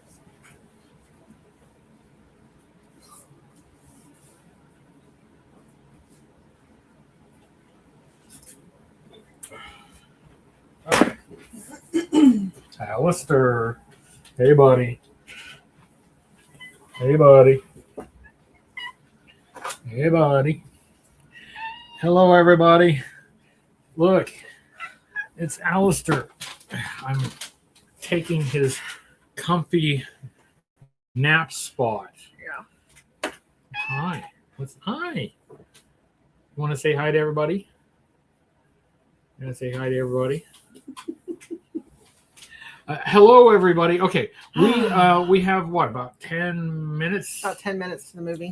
So we are going to move over to our comfy couch, and we are going to queue up the movie. Just a reminder, Megaforce. Megaforce. So if you have a physical copy, or if you're going to watch a non-physical copy, oh yeah, I left that on, huh? Oh, that's not what I was looking at, Okay. but yeah. Okay.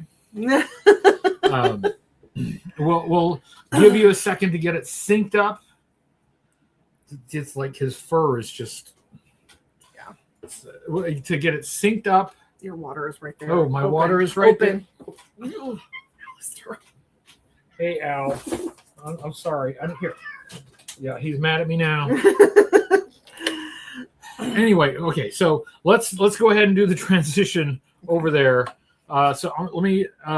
Okay, but we're gonna be We got to rearrange some things. Yeah, we're rearranging some things. So here's what I'll do.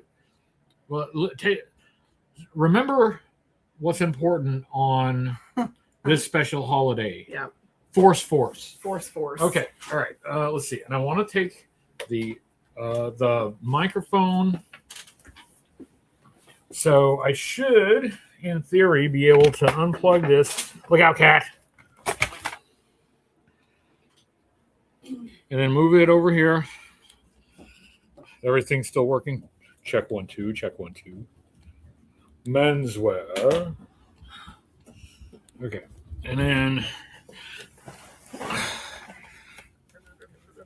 let me sit that there. Oop, come on, let go.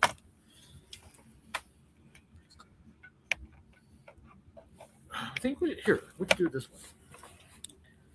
Oh yeah, set that there.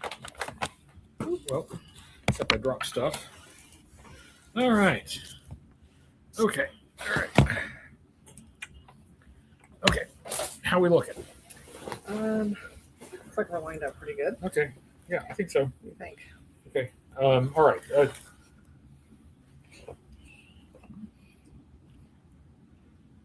Where did they put the? It's right here. The remote is right there. Oh, there. Yeah. Okay. Okay. We ready? I think we as ready as we ever are. Okay. And we're back. Okay. So we are going to simultaneously. Oh, that's a really weird lighting effect. Did I turn? Yeah, I think so. What is this going to be better or worse if I turn this off? It's not too bad. It's fine. Yeah. Anyway. All right. We have Megaforce queued up. Right up here, which there we go. So if you have a copy of Megaforce, get it ready. Okay. Get it ready. So I will say, like, before we start, because we're starting the movie in about 7 minutes, 6-7 minutes, and I am recording on my phone to do a reaction video for spoiler alert. Yes. So you are going to see how I sync videos. Yeah. So the spoiler alert reaction video will be edited. Yes. But you are getting the unedited version right now. So we got a few more minutes. I wanted to try to start it as like maybe a minute past 4. Okay. So we got 6 minutes. Okay. I don't want anybody to miss out on the beginning part, because they didn't show up right at 4. So not that I can read here. How's everybody's 4th of July celebration and whatnot going?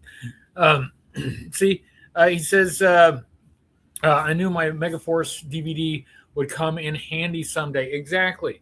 And I feel inadequate because I don't have it on physical media. This is one that I should have on physical media. It should be in the library. Why don't I have it? I don't know, but I should get it. But I've got a virtual copy that we're going to watch here. Deeds, not words. That's right. That should be a tattoo. That should be a tattoo. Is Megaforce on YouTube for free? Not that I know of. No. When we checked. Yeah, we only found it on Amazon. Yeah, when we checked, we did not find it there.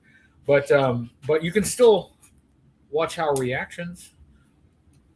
Or if you've seen it before, you can make predictions. The description. I'm sorry, I have to read the description. Okay, go ahead. Okay, this is what's on Amazon. Colossal special effects and death-defying stunts highlight the futuristic thriller Megaforce. Barry Bostwick stars as Ace Hunter, leader of an elite task force of adventurers who gallantly fight to uphold justice. Okay. Does that sound accurate? Yeah, that's a good it's a good enough summary. Yeah. Good enough. You get the idea. That could also be the description of like a Saturday morning cartoon. Yeah. It's very much what it is. Yeah, it sounds very like they're definitely trying to pull you in to buy the movie. Yeah. You know, So thrilling. I guarantee, of all the movies you've seen, this will be one of them. Okay.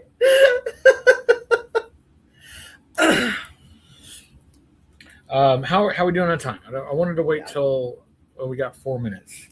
Okay, well, normally when we do movie reactions for spoiler alert, we do like an opener. That seems weird to do because we're live, but you know, we could do it anyway. Kill 4 minutes. Yeah. Hello, everybody. It's HCC788 here, and Miss Feral Cat. welcome to Spoiler Alert.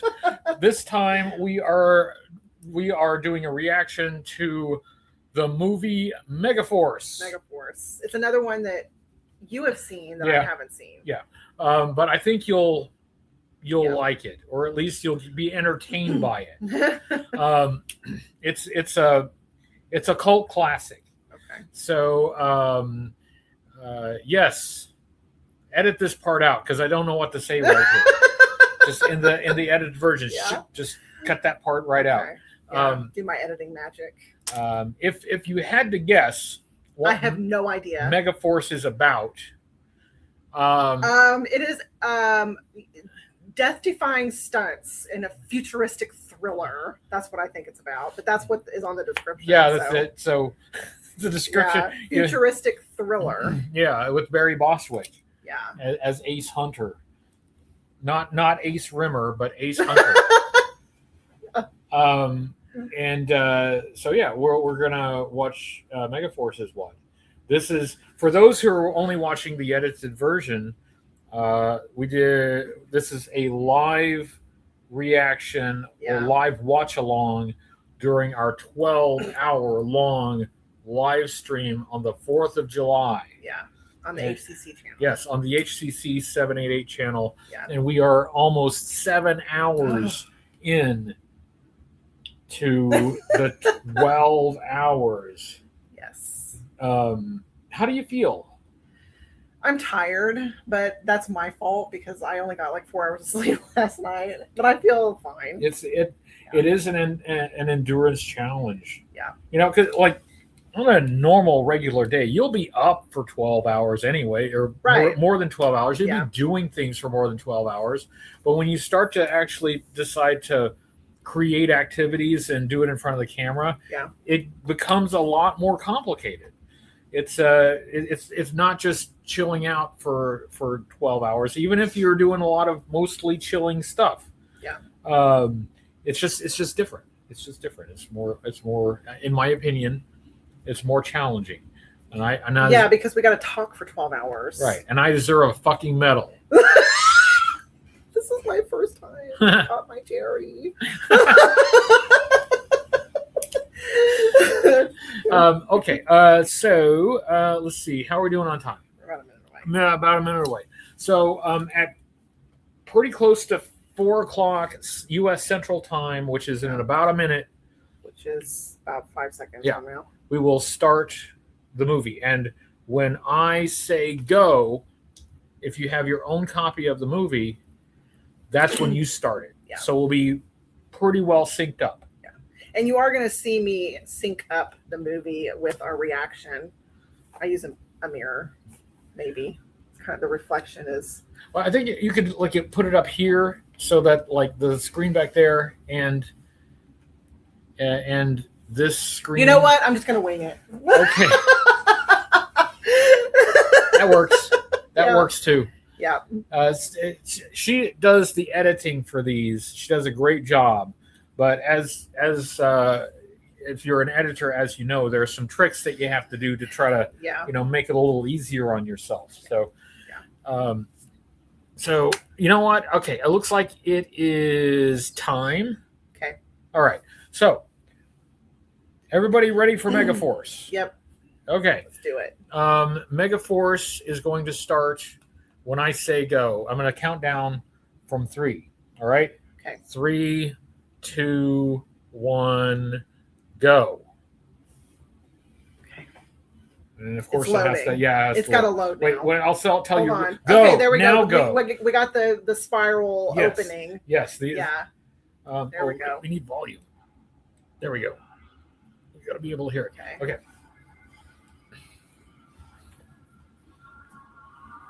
Are you excited? I'm so excited. Can you see it in my face? Fortune star. You look like someone who is excited, but who has also been on a live stream for 7 hours. Are you telling me I look tired? It's that balance. Oh. Sources now confirm the existence of Megaforce, a phantom army of super elite fighting men whose weapons are the most powerful science can devise. Their mission, to preserve freedom and justice, battling the forces of tyranny and evil in every corner of the globe. So if you named it G.I. Joe, it would just be G.I. Joe. Yeah. Well, I can't have it too loud because. Yeah.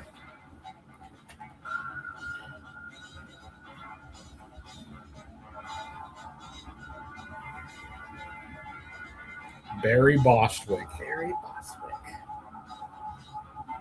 Michael Beck. Persis Cadabado. I'm from Oklahoma. Yeah. Megaforce. Megaforce. See, that's how I'll sync it. Because I said it as soon as it came on. Absolutely. That's my little editing trick.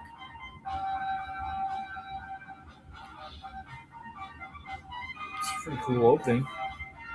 This could be a music video, except the music's really lame. It's like circus music. Yeah. Well, it's supposed to appeal to 7-year-olds. Yeah.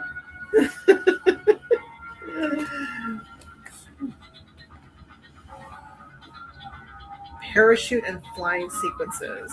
Okay. Yeah, we definitely have parachute and flying sequences.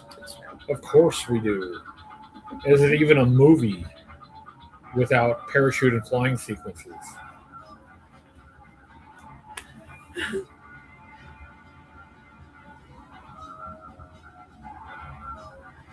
It's Hans Chow's older brother.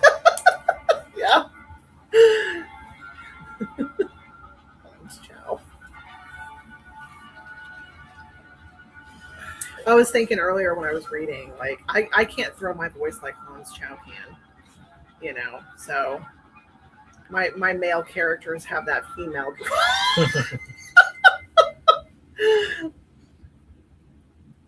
Hans is multi-talented. Facility. To help you in your valley, never-ending struggle against the villains of tyranny, brilliance. The bourgeois, counter-revolutionary, committing of that fraternal, immediate people, reactionary party, legend, thorough, He looks so bored. glorious struggle, semi-color. Furthermore, He said the comma. Yeah. Why, you didn't say the commas when you were reading your book? Maybe next time.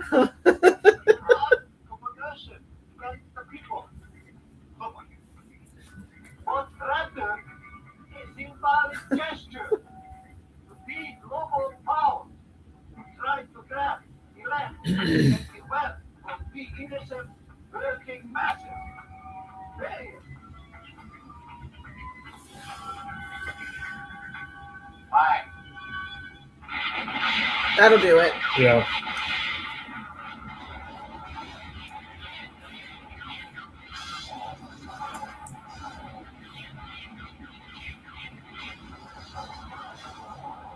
Explosions. Yeah.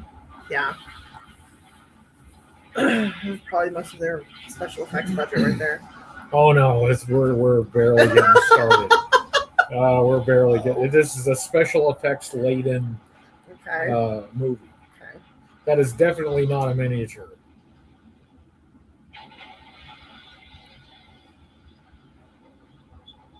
Tanks. You're welcome.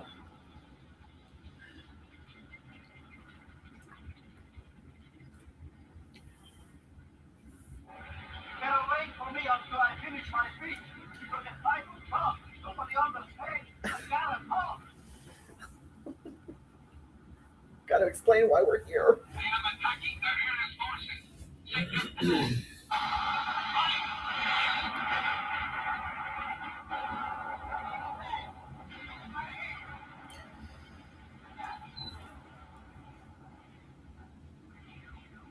Other than the commas and the periods, we don't really know what's going on yet. Yeah, just a lot of explosions and That's all you really need, though. yeah.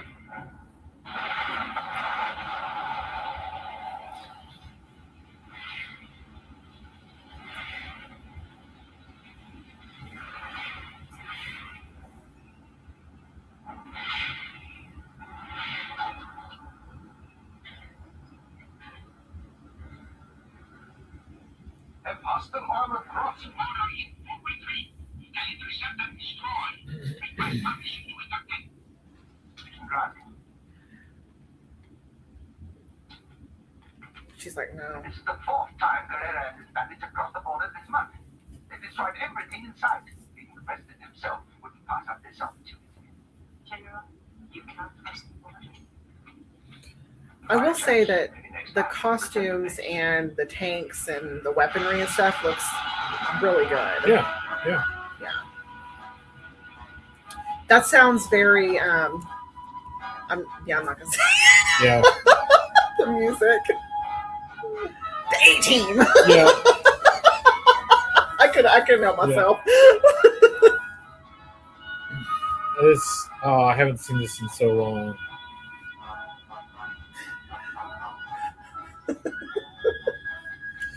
Oh, wow. So beautiful lady said he can't cross the border. Yeah. And she's much better looking than he is. So what she says goes. Right. So he wasn't gonna argue with her. Yeah. It's like, okay, fine.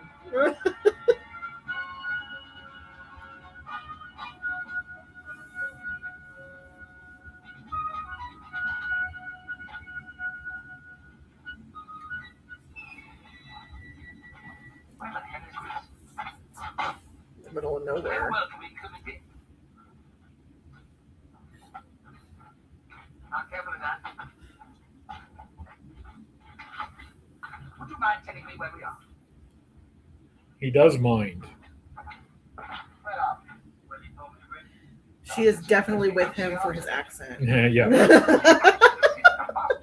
have an accent. Mhm. What about that boat? She arrived. Crossed every possible road. I got you. What about him? They had to go from her feet up her dress, you know. Mhm. He'd like to go up her dress. I'm sure. Watch out for snakes. And in the last 2.5 hours of that interminable journey, we didn't pass a petrol pump. Slipshot, that's what it is. Cremation was certainly not on my agenda today. They didn't even have the decency to send a helicopter. Building a cool vodka and tonic. Yeah. General, it makes it too hard to work yourself. Vodka and tonic. That's what he said. As a good British gentleman, shouldn't he go for a gin and tonic? Had to be different. And for a British person, shouldn't a British person keep a stiff upper lip? Somebody's about to get bit by that snake. Watch out for snakes.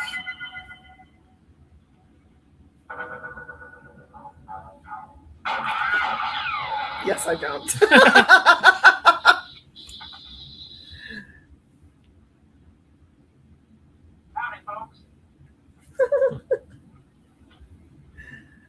A skull shirt. Gin and tonic. They don't always play by the rules they're supposed to rap. Now it's your own script. You can't expect to be orders. Well, sure. I'm from Megaforce. My name's Dallas. Of course you are. Of course he's from Megaforce. Yeah. Like, I didn't see that coming. The uniform code is a bit lax, Yeah. you know. He's a little high pitched to be a. Those jeans are tight. Yeah, okay, yeah. Oh, shoot, General. Now, you know there's a big difference between rank and authority. And you are Major Zara Bender, only daughter to the president. And the kind of officer that makes bivouacking in the woods seem downright desirable. What the hell is bivouacking? Oh, I'll show you later. I'm gonna put a pin in that.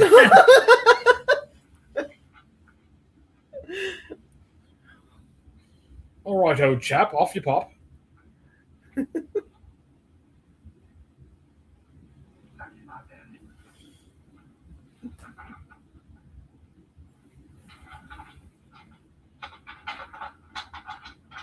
Haven't you possibly ever arranged to have a spending more comfortable circumstances? Why, sure. Hey, Sam, give me a 4-7. Your place is that right.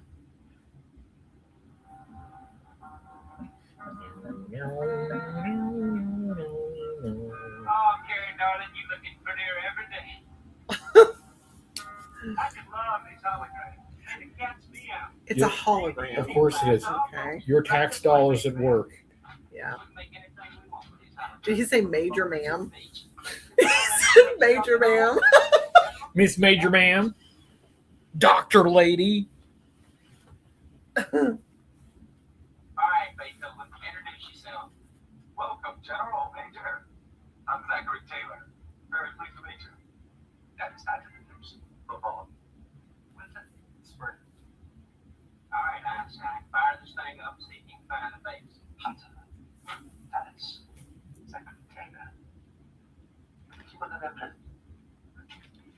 Yeah. What is that on the top of the truck? It's a bullshit detector. It's this way.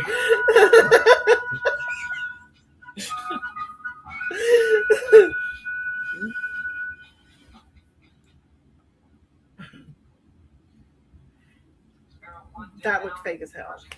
Sorry. But it's very high tech. They have flashing lights behind them. Look. Little monkeys back there.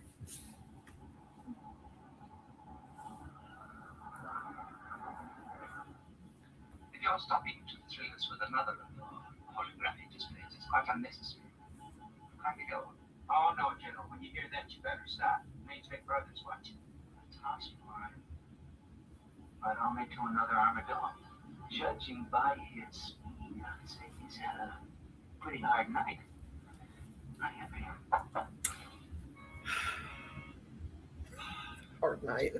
Should I wait no more? Hard day's night. Turning words devious. That's go home. There's been Macbeth. Act 3, scene 4. Let's go. Okay.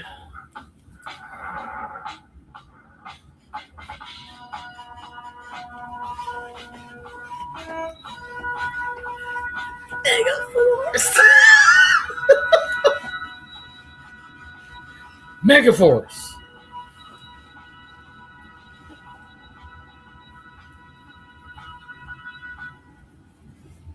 There's something else out there. That's no, here, General. Just listen.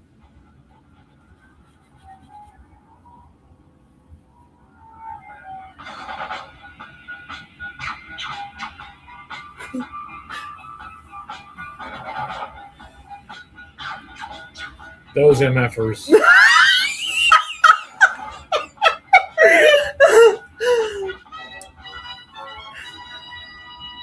See the arrows on the helmets, so they know which way is the front.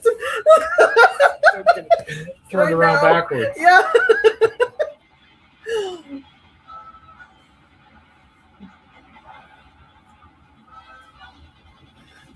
All of this is completely reasonable.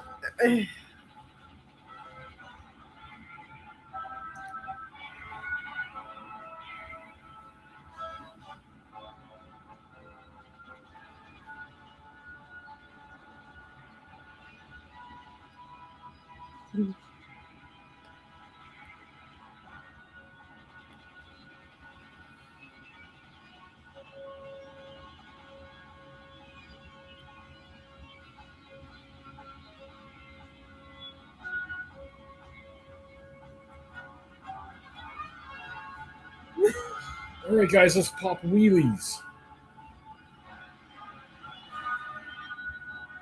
She is so impressed. Yeah, they're gonna have to squeegee that seat when she gets out of there. Oh yeah, you have to do the obligatory like car jump.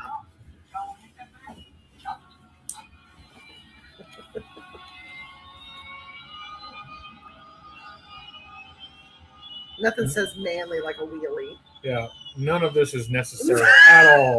Yeah. Could have just said hello.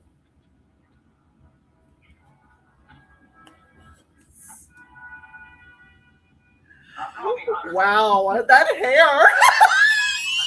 That hair. That's very 80s. Very 80s.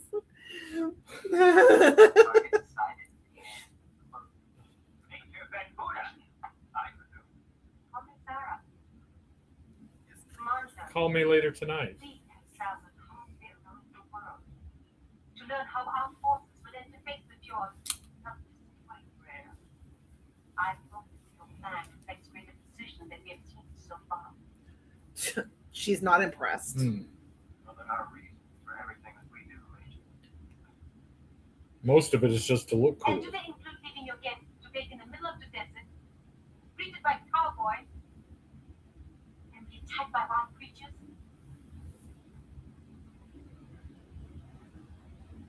Well, the comfortable tour you're looking for, I have connection at Disneyland. That's great. Awesome. See you I'll later. take you up on that. Yeah. That price point was good.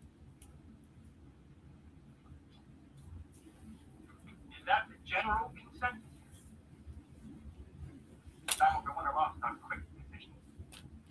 Major.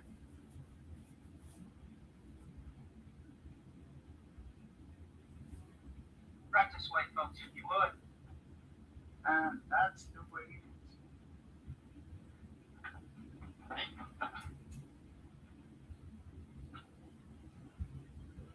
Now, Shakespearean, isn't it? what you need? What is that on their chest? Wild. What the hell is that? No. No. Real. That long. Not big around. Dang there.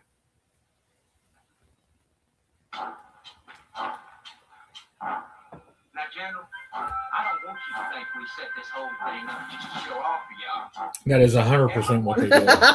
Yeah. I just want some money.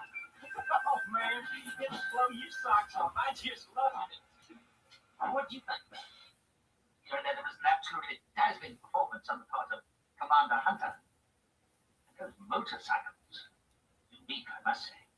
Delta Mark IV, eggs, pride, and joy. He's been plucking over those things like a mother hen ever since he hatched them on his slide rule. What? BA. He's in charge of research for development. That man's got more degrees than a red-hot thermometer. Yeehaw! Weird. Damn, is he smart?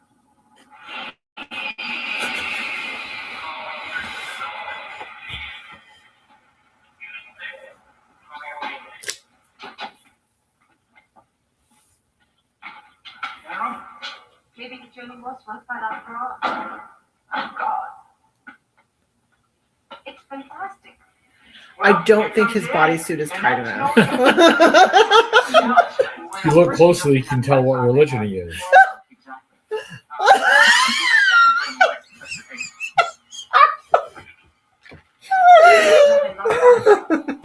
You're the gentleman with more degrees than a thermometer. Thank you. Anytime you want to browse around, just come on down. I'm on level 4. Wait a minute, this is level 4. But just come down here. So how is it coming along? Yeah. Oh, yeah. Oh, it's finished. And I think it's going to work. Just remember, it's the red buttons. One. Is his hair green? That's right. Well, I'm testing it right now. Or is it just... But at best, it's only good for an emergency. I don't know. It's wonderful to read everything. Maybe it's the lighting. Yeah, I it's don't gotta know. Yeah. That's weird. So they absolutely could have just driven them to that spot without any of the dramatics. Without the theatrics. Yeah, but what would the fun in that be? Right. you know. It puts the pyramids to shame. It is better. It costs a whole lot more. It's a totally self-contained facility mounted on gyro leveling stabilizers that would enable it to withstand a 25 megaton direct hit. Of course. There are 7 levels encompassing 10 million square feet. You know, the pit, as you might call it. Shoot, we used $40,000 worth of mops and brooms last year just trying to keep this place clean. You all set? Yep. Now, each of the levels serves a very specific purpose. They range from living quarters. Oh no, he's gonna. Photo imagery and a full array of training simulators, a laser lab, dynamic and static ballistic test bed. The ground level is our weapons ready area. Oh, this is just one base. You ought to see where we keep our boats and all them other gizmos. This is G.I. Joe. It is. It just is. Just with a different name. Yeah. That's Russian. It's their very latest top secret. It was. Oh, man, I thought that was still on the drawing board, or at least still in the testing stage. It's the bikini bomb. Forgive me if I appear to be a little confused. How did you come by this? Well, all we know is every so often they just back up a truck and unload a whole mess of stuff in all sizes and colors. Stuff. Supreme Command United Free Force, leaders of every free nation in the world secretly contribute their best men and their most advanced equipment, and they determine where and when we strike. Well, they're second best men. That's about it. Yeah. Well, nobody here expects a ticker tape parade. No. Every man knows that he's been written off already, and that his file's been altered to show them either as deserters or better yet dead. Huh? Yeah. And the funny thing is, you gotta volunteer just to get in. Because being a deserter is such a good thing. Yeah. How do you volunteer if it's secret? Right. I You would don't like know to- about it. I would like to volunteer for that secret organization. Yeah. Which one? You know which one I'm talking about. Aha, you tried to get me to tell. Ra-dun-dun, ra-dun-dun. Of course. Come on. It's the ascot that Oh, sells it. wow. Yeah. Is everything all right? The accommodations are quite beautiful. Are they? I spend most of the time in the field sleeping alongside my troops. Ah, yes. Combat or festival. In my country, there's nothing unusual about that. His pants aren't tight enough. I'm sure I've seen at least as much action as you have. Ascot. Always. Quite a care, yes. Legion of Merit. You want this? Which one? Good contact. I wouldn't think that was high on your list. Tells you a lot about a soldier. You have me at a slight disadvantage without your ribbons. Well, I didn't say that you could tell everything about a soldier by looking at his chest. Oh my gosh. Shall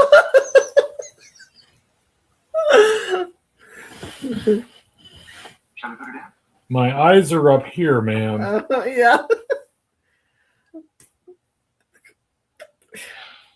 It's so cheesy. That was cheesy. Is this flirting? I don't know. Yeah. How about that? It's a stealth nose. Stealth nose. They don't even know you're coming. General, you want to see something that'll get you a high-speed moccasin blowout? Just watch this. Oh, Egg, I love this. This is my favorite. It's nothing.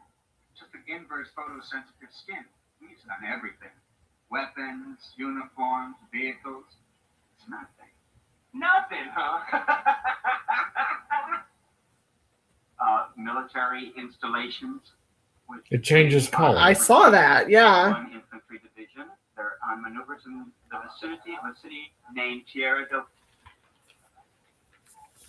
Sorry, you won't believe Those this. are definitely unique uniforms. Every military installation in the world. Hostile and friendly. It's not. It's just an automatic monitoring system. That's all. No big deal. Eh.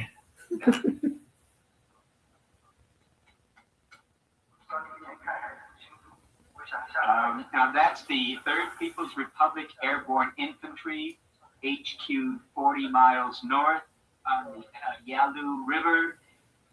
Interpret. Google Translate. Oh my God, he's got the stars and bars on his. All right. He is not from that country. The country that he's from has a different flag than that. Same problems, different language. Everything they say is broken down and stored in the computer memory bank. Scott has a profile on everybody in the world that they deem important, and it's now. Do they have a profile on me? No. What else is up there? Apart from my name and birthday. Well, you were born in Essex. Your daddy's rich and your mama's good looking. Now, it says there you got a helicopter that's red and white, and that you like it so much you put in shag rugs and air conditioning. That's proof of necessity. That's been considerable In a time. helicopter? It's the early 80s. It's a holdover from the 70s. 1945. His father was Augustus Carrera. He was a plantation owner, 300,000 hectares. Mother's name was Maria Alvarez Sanchez. She was the daughter of a wealthy mining family. I see you've memorized everything about it. No, I didn't have to do that. I know it. And this bunch of fanatics have been roaming up and down the continent, toppling one country after another. Just for the record, Yeah, those are the uniforms they went with. Yeah. Everything that he does for money. Like a personal insight. Greer and I go back quite a long way. Jump school, counterinsurgency, staff, command, college. We dated briefly in high school. He was decorated twice for valor under fire. And when things got a little shaky in Costa Brava, Costa Brava. Costa Brava. We're making things up. Yeah. Armor regiment assigned to protect the capital. He was never allowed to fire a shot. Politicians, to save themselves, ordered him to surrender. And he had to watch his country die.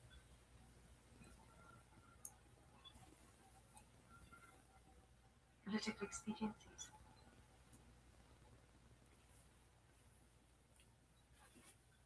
But I saw him again about 3 years later in Nice. I call them mercenaries in Rhodesia. He was taking Gotta have R&R backstory. in Côte d'Ivoire. Yes. Gotta have He the had quite a backstory. bankroll. He A was tragic buying that. backstory. This is the traditional exposition dinner. Yeah. I came that close to getting him back. Well, now I want He one came of those. motherfucking close.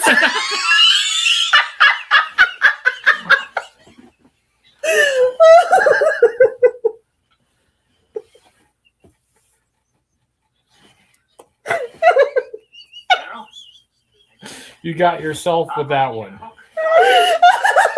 primary objective, trick Guerrero to cross the border, bringing him on your territory at a predetermined time and place. Save one, the hook. Our 3 aircraft will cross Namibian airspace at 0328, flying terrain avoidance radar at no more than 900 feet. At 0330, our resupply plane will take a new heading south-southwest to its drop zone at 0400, allowing the remaining aircraft to continue on the primary objective. Now, Guerrera's forces are in 2 main units. Heavy armor here by the border, and here, headquarters, fuel, and ammunition dump. Our remaining planes are over the DZ with first vehicle out of the door at 0421, last at 0423. There On the ground, combat are some exact parallels of some of this stuff in G.I. Joe. It's eerie sometimes. He wanted to make a G.I. Joe movie, but didn't have the rights. See? Because like G.I. Joe was like maybe not even out yet. Like the new one. When I say new, I mean the 1982. Yeah. By 0435, Guerrera's second You don't look directly in the camera.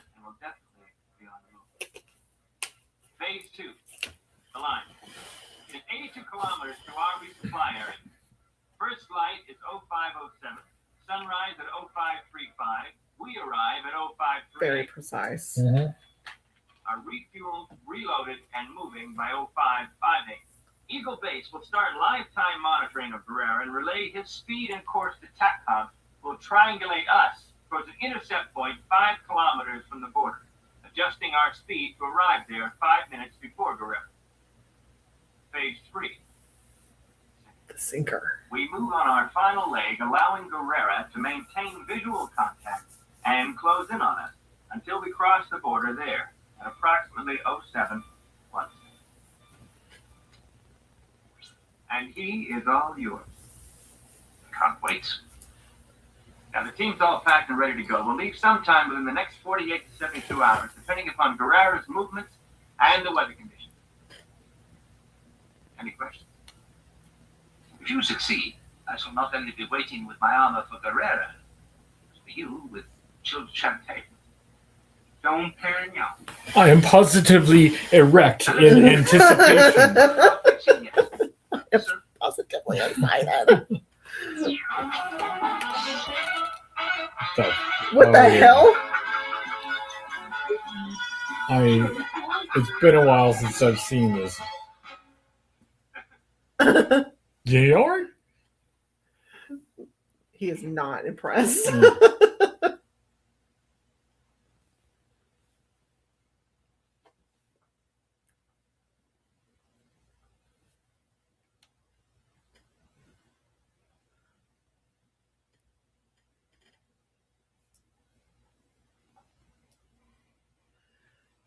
Don't Perignon. Make it tasty one. I'm going with them on this mission. See, you know what I forgot was the wine. That's I'm right. supposed to be drinking during this. You want to go get it? No. I can go get it. No, it's okay. My men are the finest soldiers that the free world can provide. Excuse my presumption, but I find it difficult to believe that you possess the same expertise. Try me. Now remember, you keep your arms and your legs out. Do we have time for this? You use your hands and your feet as airfoils, right? Now, to gain vertical airspeed, just drop your head down and just Crash your course. arms at your side like wings. Got it? Now, when this light goes out, hit it. Now, there's nothing to be afraid of. If you want me to, I can take you out by the hand, and if it frees up, I can pull the ripcord for you. Does she look afraid? Yeah. She's like, bye.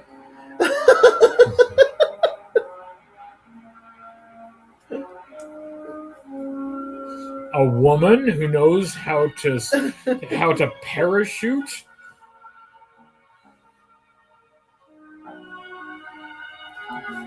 Absolutely. Oh my, the music. Yeah, It's a budding romance.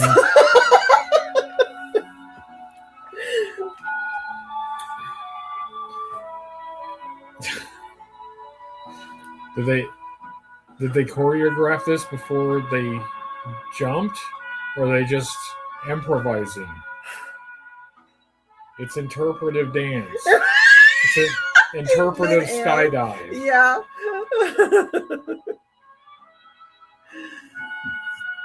Absolutely believable. I 100% believe I that totally that's believe it. not on a green screen. They are definitely skydiving. Uh-huh. For 1982, it's, but the music is very budding romance.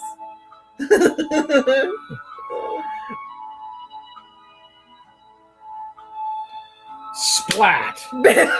Because if I'm skydiving, I'm totally, what in the hell is that? the way she's upside down, like when I'm skydiving, I am totally thinking about air dance. Yeah. Not the parachute to save Yeah. my life. Well, I think his parachute says it all. Kind of, He swings both ways. Yeah. Yeah, there you go. Angelic.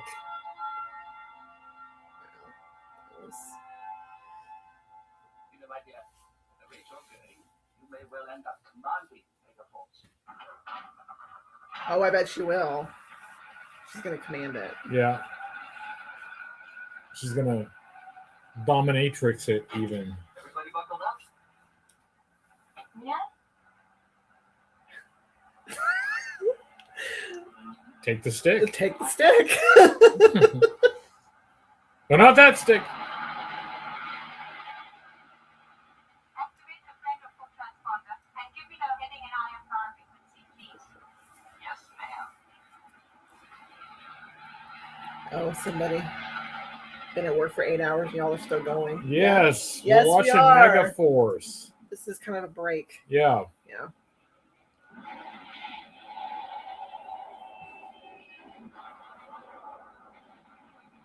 Training video games. Yeah. Definitely a training video. I like how it does the video game sound effects too. Yeah. Gotta make it obvious that it's a video game. Mm-hmm.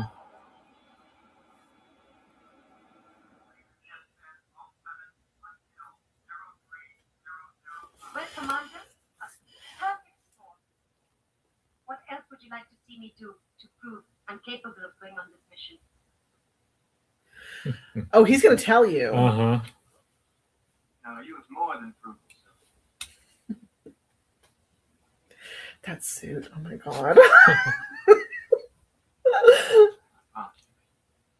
Mythology? He's basically just hair top to bottom. Allowing this. Yeah.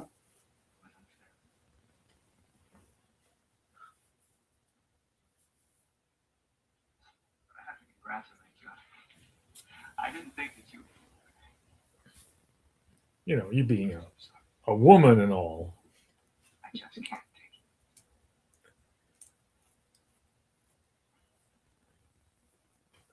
You're showing me up. Mm-hmm.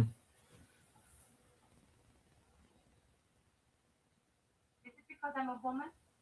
Yes. No. It's because I'm in love with you. That's fine. Those 60 guys, they have trained The fucking purple screen with the silhouettes. Think about it. The point that they each know what the other man would do under any circumstance. And an outsider like A woman like you. Uh-huh. create enough uncertainty to jeopardize the entire mission. And more importantly, their lives. And I just can't allow that to happen. It's not that you can't. It's that you won't. Well, yeah, he won't. He won't let it happen. Understand? Yes. But that's what makes you what you are. A great leader. That's exactly what I was thinking. That's where I was going. Yeah, with it, sure. too. Yeah. Yeah, that is what makes him exactly what it is, what he is. Okay, Cal, hold down the fort. All Megaforce personnel, Operation Hook, Line, and Sinker is a go. Hunter? Yeah, oh, Hunter. No, wait. Now, I did tell you about the 1, 2. Done. 1, 2. As Esbane said earlier, that suit Barbie dolled him.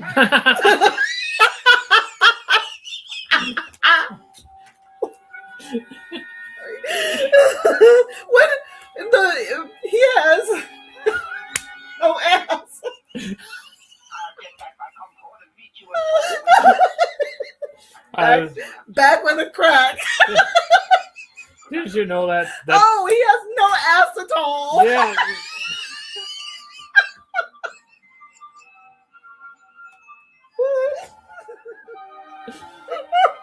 Sorry.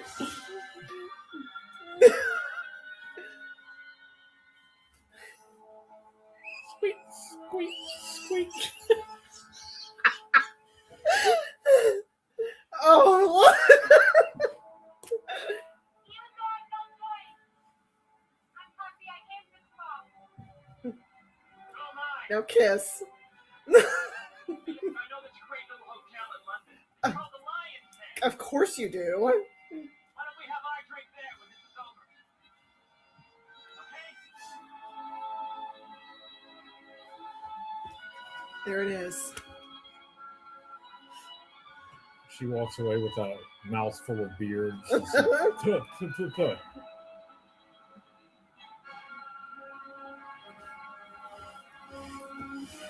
Oh, that's a new one. I have to remember that.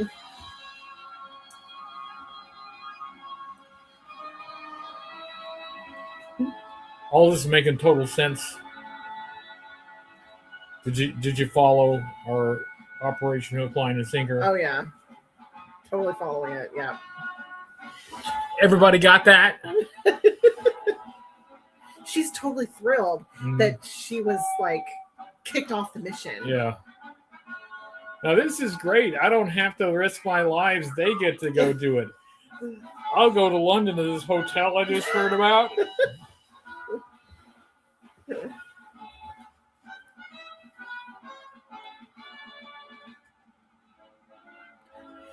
It looks like it's on fire. They're kicking up a hell of a lot of dust there. Yeah. Any second. There we you go. There you go. There you go.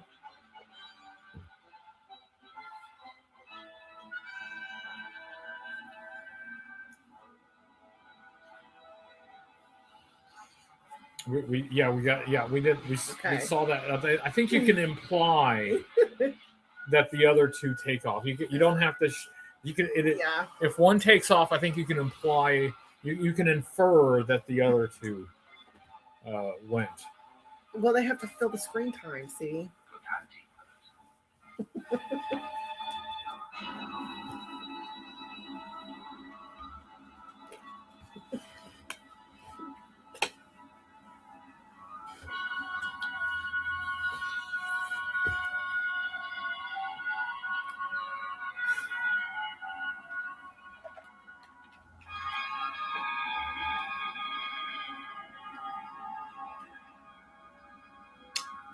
Going to show us the whole flight. Yeah. We'll be here a while. Let me go over this thing one more time, see I got it right. Now we move in as a unit, spearheading up to this point, and Anton and Suki make a flanking movement around here. I'm waiting for his face to be like.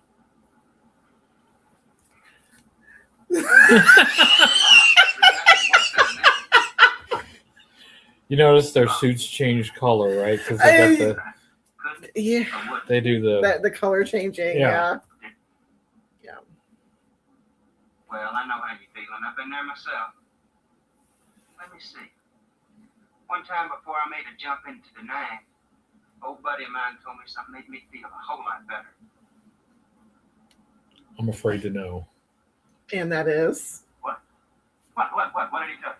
Well, he said, you love them in blue and you love them in red, but most of all, you love them in blue.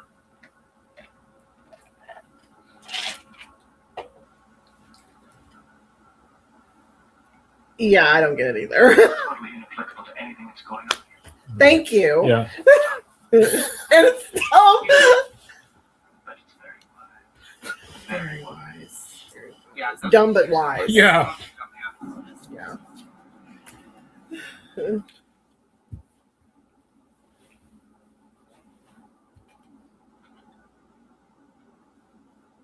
Only making it worse.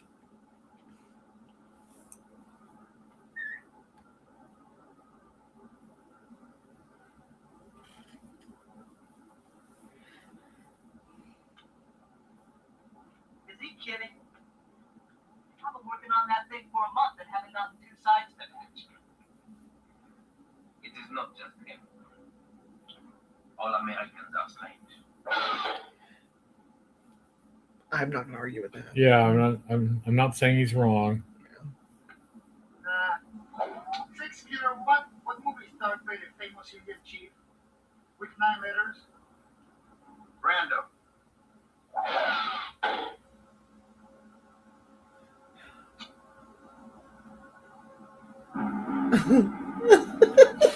Move on. Move Yeah. on. what other opportunity would they have to show you that thing? Yeah. Sponsored by Rubik's Cube. Why they hurt? Wow. Oh. What's your language here? Right. Well, they're appealing to 7-year-olds. Yeah. I will get this done in a second. Eagle 3, departing Yeah, I'm sure you would. for resupply drop. Since you're going to be home early, call my girl. Will you tell her I'm going to be a day late? I was going to call her anyway. Very funny. Can we That's stay the- on yeah. topic here? Can we have a little bit of professionalism? For this unexpected turbulence, the pilot sends his apology. And your usual?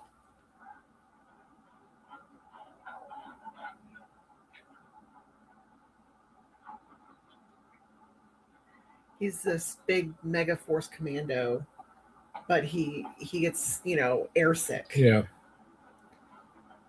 But he can go skydiving. He has a sensitive tummy. Yeah. Drop zone. Hey, look, I got it. Lancaster. Yeah! Yeah, you got it. Yeah! Here we go. Who was I in chicken plane? Geronimo! Of course. They set that up. Oh yeah. Of course they did. We have to watch the whole drop. Yeah. They leave nothing to the No. imagination. No. I mean, if they don't show the whole drop, you might not think they ever touched the ground. You might wonder how they got there. How did they get on the ground? Yeah. Check.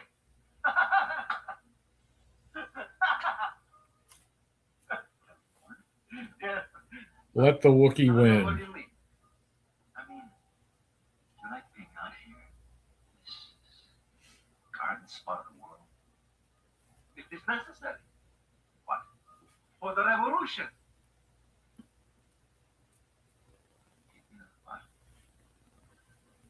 You're supposed to let him All right. win.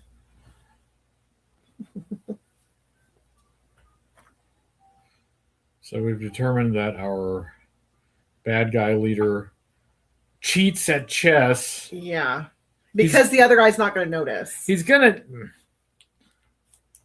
You are so clever. Now I've got him.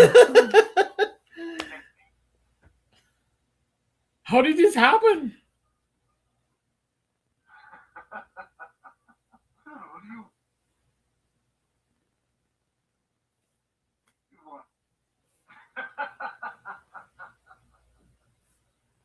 1 minute. This is your friend. Speaking of chess, I considered playing a game of chess during the show. Oh, do we have a chessboard? We do have a chessboard. Yes, we have a chessboard. I know that.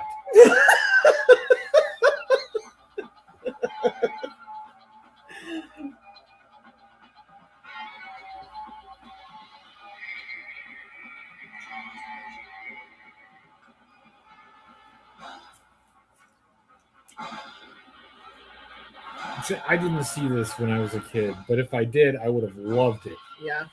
I can see, like, before the movie started, it said 7+. Yeah. So, and okay. I can see, 7-year-olds being like, oh, this is so cool, Yeah. Dad. But parents going,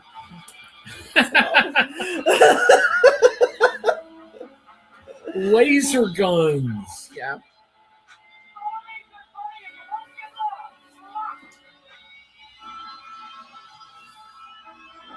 I was 2 when this movie came out, by the way. Baby. I was 2. I just told everybody my age. And mine. That doesn't make any sense. I don't know. Everybody knows my age anyway. Yeah. I'm 39 years old. Every bit of it.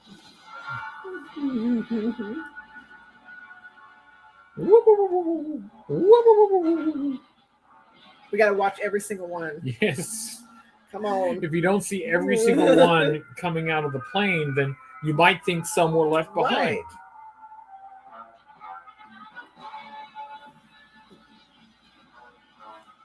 I love the AT music. Uh-huh. That's yeah, that's nice touch. The soft landing, you know.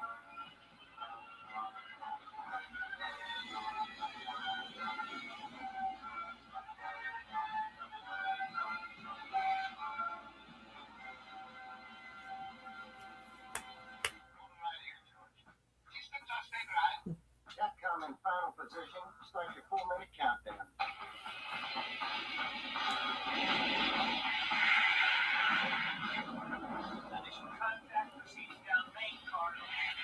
It's just blowing the hell out of this little village. You stupid villagers. Oh.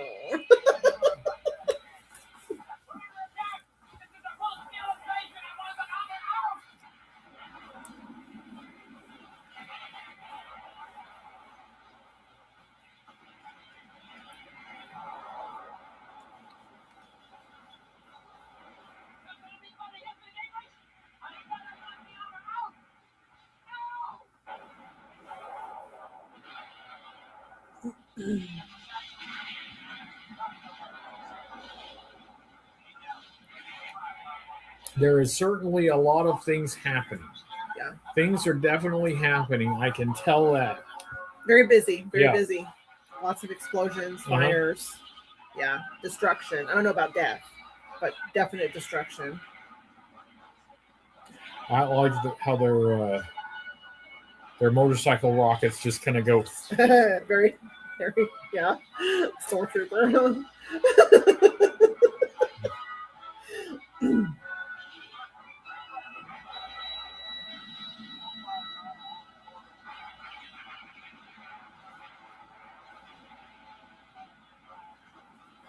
It had a wheel in it. Yeah, it does like turns on its wheel. Yeah, I don't. Yeah. Whatever. Doesn't matter. Doesn't matter. Doesn't matter. Yeah. Oh no, not that guy. He was my favorite guy. Oh no, my plays elbow too.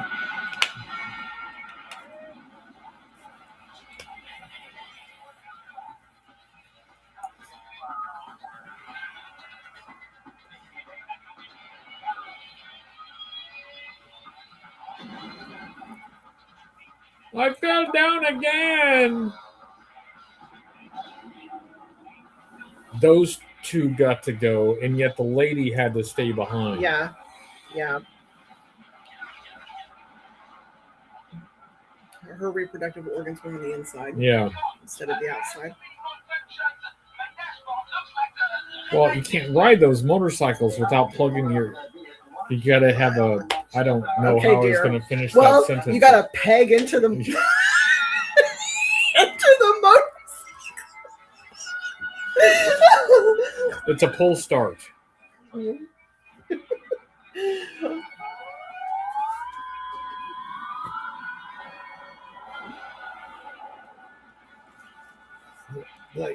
Like these vehicles would make perfect toys. Like this.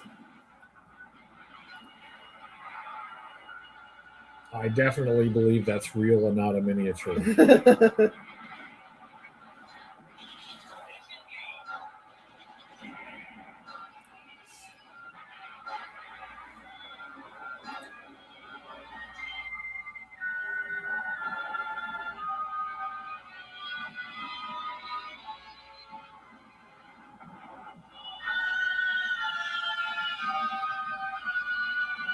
Side saddle. Yeah. But now you've left behind your top secret motorcycle. The enemy will get your top secret motorcycle plans.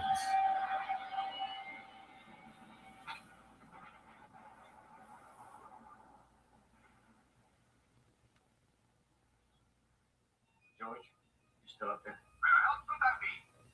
You expecting any company, George? No company.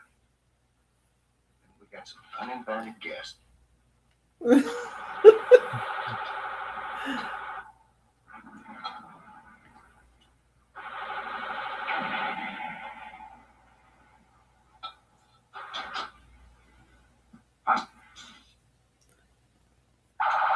Why would you Oh. say, huh? Right. Did they just disintegrate? From a high 10. Whew. Blade must have worked overtime on that thing. You know, with all of this technology, we're not going to get automated right out of the job. He just vaporized Just them. there was nothing left. Yeah. Just poof. Dang. Damn. Damn.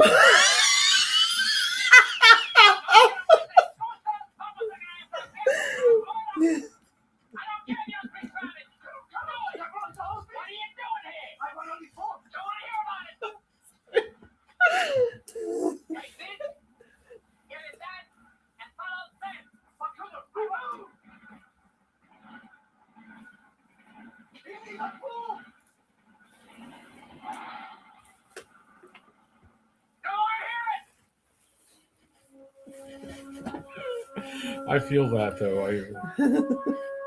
I can be that way sometimes.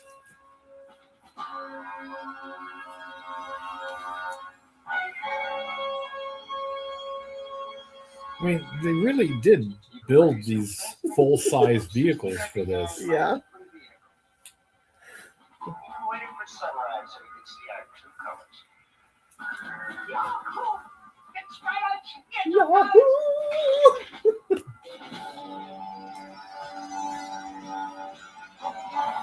Yeah, see, this could have been a whole toy line. Uh-huh. Oh, wait, it was. Yeah, Just just called something else. yeah, called something else. Yeah.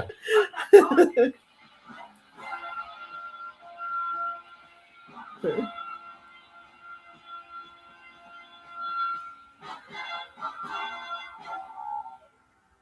It's not over. There's still some adventuring left Oh, to go. of course. I don't believe it. I get all dressed up to go to battle, and what happens? We end up spending 2 hours stacking rockets. Now you tell me how I'm going to talk to my... Oh, I gotta do the grunt work. Tell them anything you want. Who know the difference? Yeah, I'm going to know the difference. We were the heroes in the last 3 missions. What more do you want? I don't want to do the grunt work. How much money, Daddy? Just over the ridge.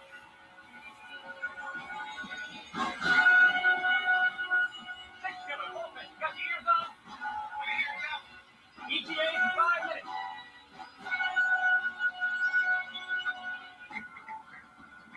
Don't answer when I talk, just listen and do what I tell you. Don't talk, period.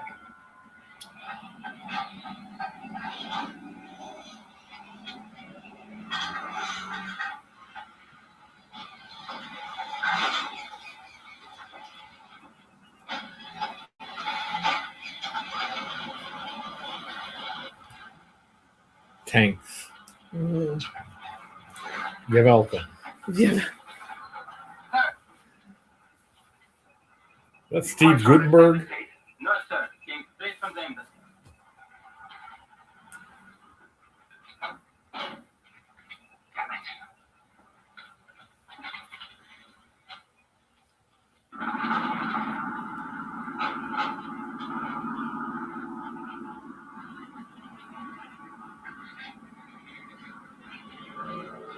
Is that the helicopter with the shag carpeting? I want to see this helicopter with shag carpeting. Yeah, I think that's supposed to be it. I think that's got to be it. That's one hell of a helicopter. Spends a lot of time in there. Yeah. Take American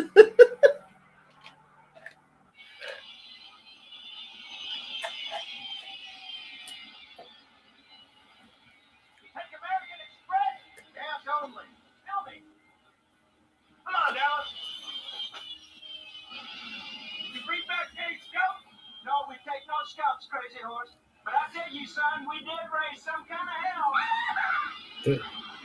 These are 80s vehicles, so they only get like 3 miles per gallon. Yeah. So Yeah. they got to fill up quite often.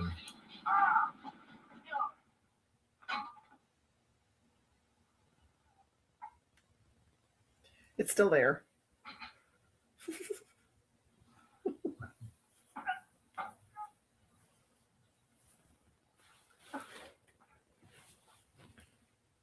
Is that Will Ferrell?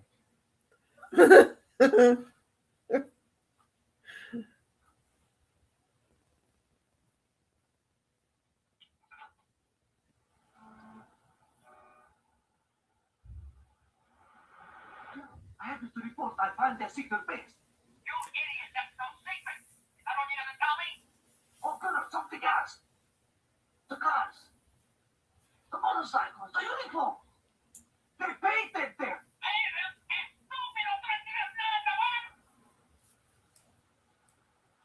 Okay, show that man your magic. Of course. Are you there?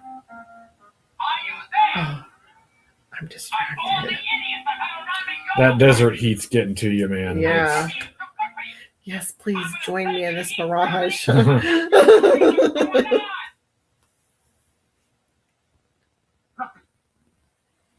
else, comrade. Husband, mira, husband. Lo que pasa, not almost down. It's 40 miles north. About an hour away. We'll have to fill it 3 more times before we get there. Let's hope not.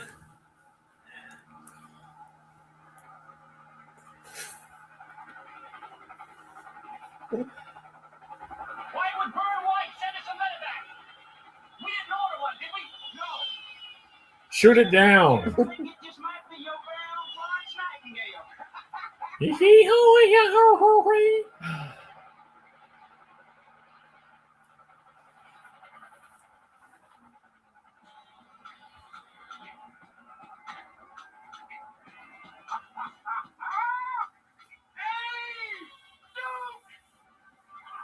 Duke.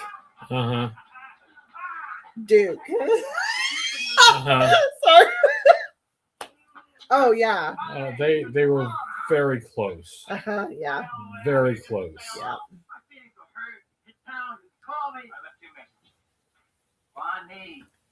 H, you were always a card, Duke. You was always a prince. Very nice. One speed zipper. That peak. Allows for a range of motion. Been here long? What's going on? Ace. Film in the left. It's a porno. Use my motherfucking lighter. So, Man, you stole my lighter. You were so drunk. You forgot. You gave it to me. I loaned it to you. He's so hurt. Such hurt in his expression. yeah. All right, you can keep it. You forgot to give it. Here, it's yours. Compadre. Now let's get some privacy. Mhm. Oh, there's the shag carpeting Yeah. and the helicopter. Another friend? It's the shaggin' wagon. Shag and wagon. Got him? Yeah. Huh, okay.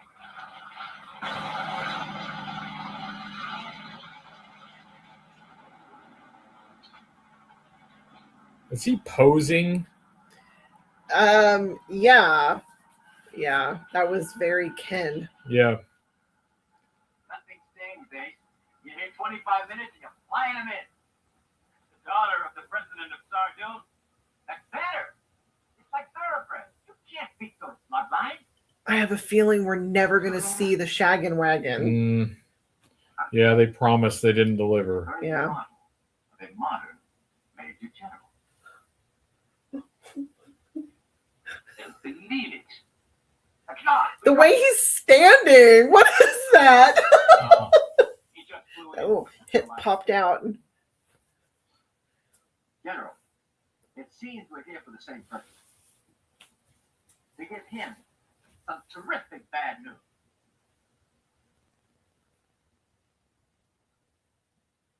Maybe have a word in private. General, don't waste no time. You know, I know, she knows. Now he's the only one that doesn't. Either you tell him now, or I will.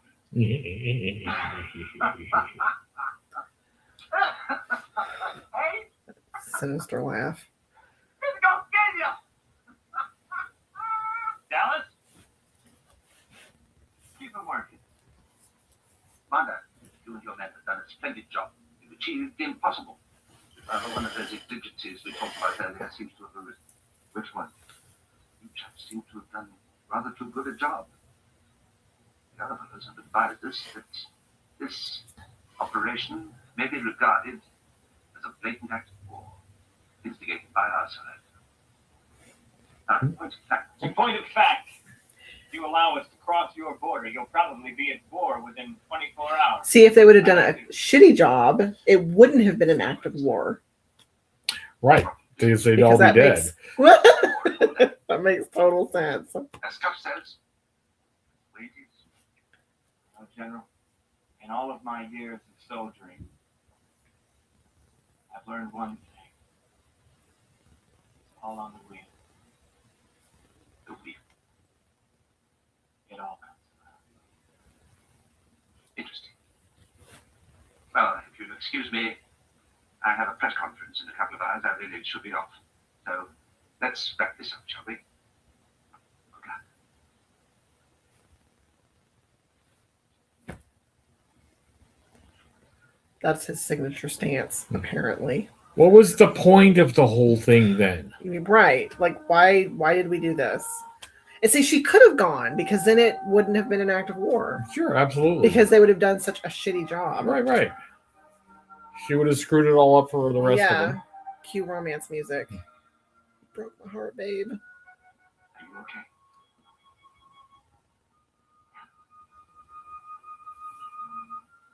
I tried. I'm sorry. I wanted it to be different. I know that. Geopolitics, political expediencies, it never changes. Revving up the shaggin' wagon. I'll see you. No, Where? you won't. Line 57, London. Tomorrow.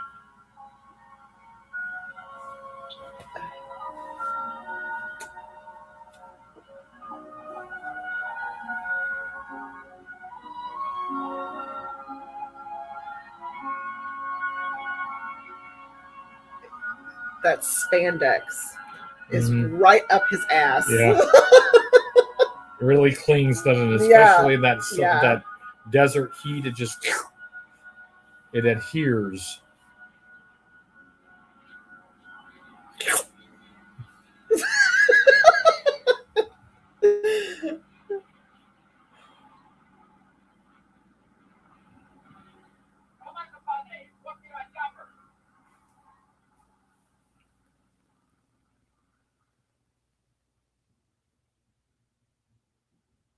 Whenever you call me compadre, it always costs me something. Let's get serious. What the hell do you want? My friend, you're in bad trouble. You have violated the integrity of a sovereign nation. And to tell you the truth, it makes them very angry. Now, on my little flight here, I flew over the entire Gambian army. And they should be here in about an hour. Which means you better start moving out of here pronto. But where can you go? A modern major general isn't letting you cross the border. And where can your planes come in? At the capital? There's only one place. The dry lake. We both know that. And my tanks are there right now. Ace, it's all over. That smile on his face. Very punchable face, isn't Yeah. it?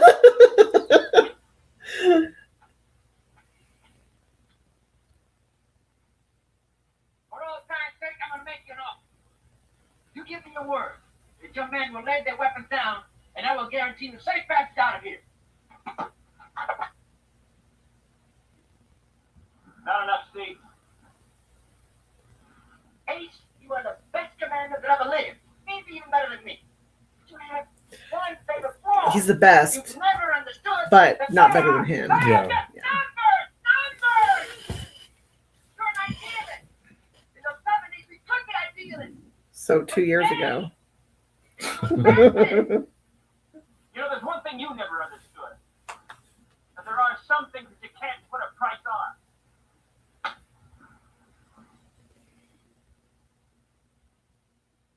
If you would have said anything else, I would have been disappointed. I love you. But you're hopeless.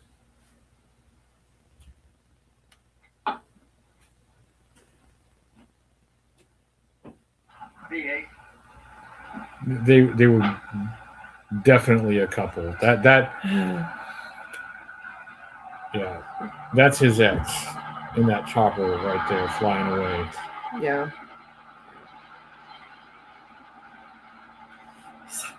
Leaving him with a broken heart. Yeah. Now he's got to make his way to the set of That MASH. stance and Come here. You got fucking going. tight spandex unitard. Yes, sir. I see that. It's a very unattractive word, unitard, isn't it? Yeah. Unitard does not sound good. No, it doesn't. No.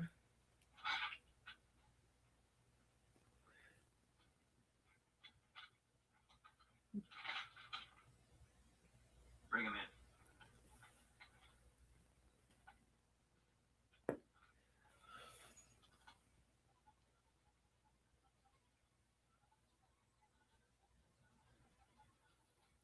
Gotta have the computer Now that sounds. is something.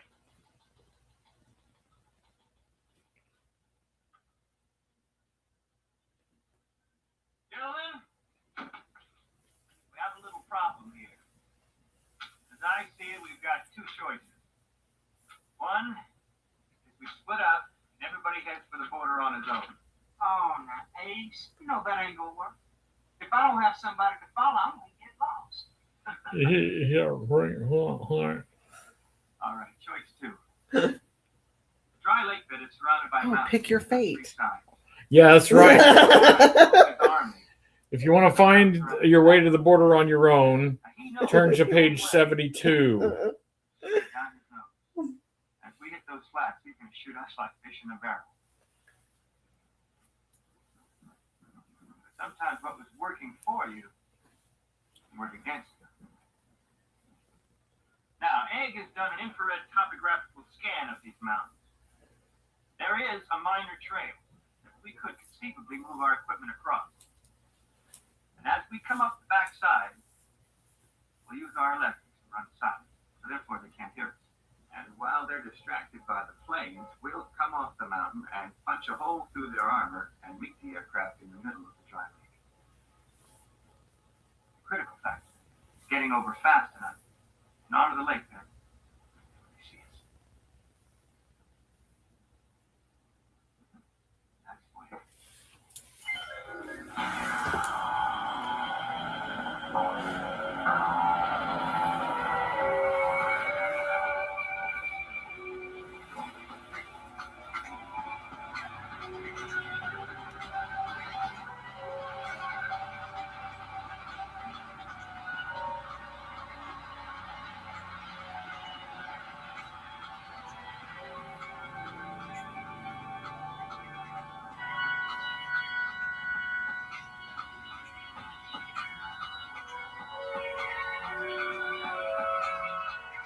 All right, everybody, lube up.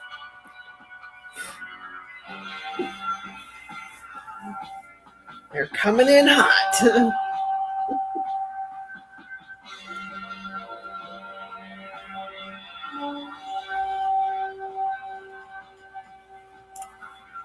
Looks like his eyes.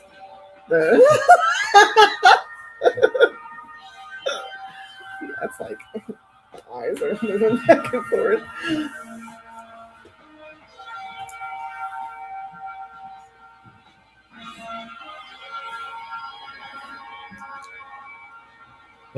Yeah, these are all full-size vehicles that they built.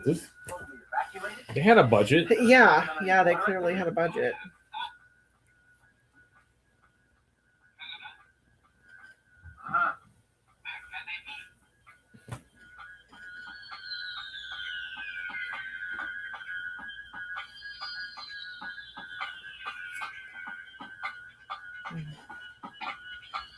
That-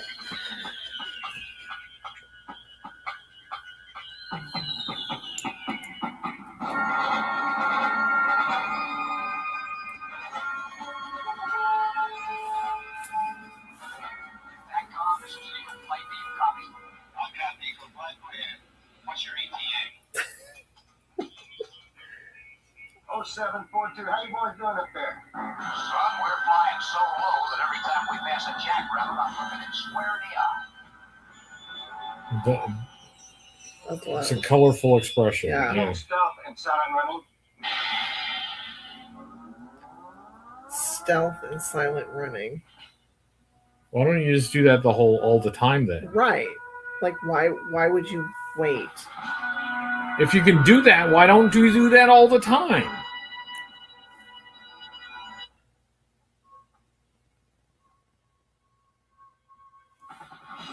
It's like, well, sometimes we want to be loud and not stealthy. Mhm.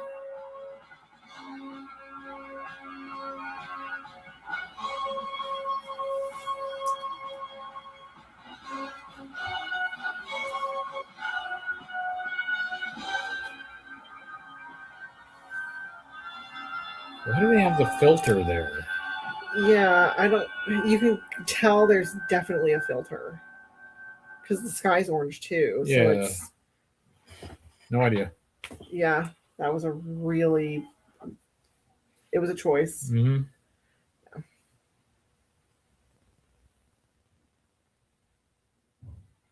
If that's not a holograph. Eagle Flight, when you make your downwind, they're gonna throw everything that they've got at you. Terrific. We're going to be preoccupied with you just long enough for us to get moving. Wonder. Now, we're going to punch a bunch of daylight right through their armor and meet you smack in the middle of that lake. Oh, lovely. I want you to hold for exactly 2 minutes. No more. No less. And then pack your bags and get the hell home. Thanks a bunch. And I thought it was tough landing in O'Hare. Yeah. Well, old buddy, We have our experiences at O'Hare. Everybody seems to hate O'Hare. You can fly in with that position and play decoy? That's affirmative. If you look around, you should be able to see us.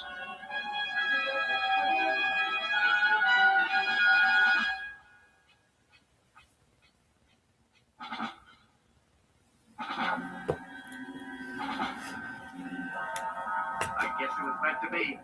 Reverse left! Aircraft at 10 o'clock! Wasn't there a third one? Yeah, I don't It's that understand really the filter. weird filter. Can we not do that?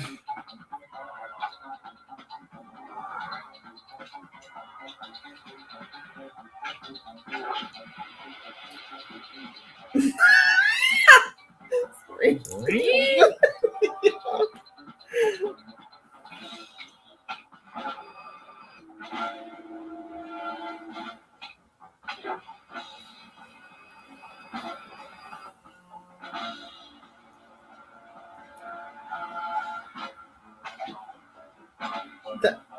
Okay, it's a close up of the gloves. Yeah. That was I yeah. really wanted you to Yeah. catch that, like The texture. Yeah, Yeah, they put some work into those gloves. they're ribbed. Yeah, for her pleasure. Someone's pleasure.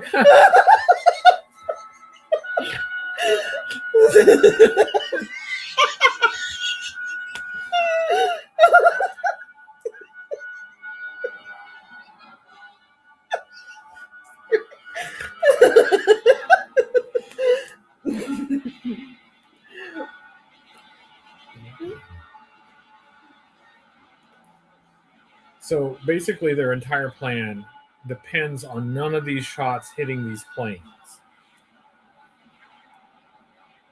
Luck. Their plan depends on luck. Oh, apparently stealth mode drains the battery faster.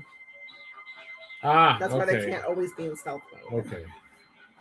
They'd have to fill up every few miles. They have to fill up that Then they only get 1.5 miles per gallon. yeah. It's like running the air conditioner.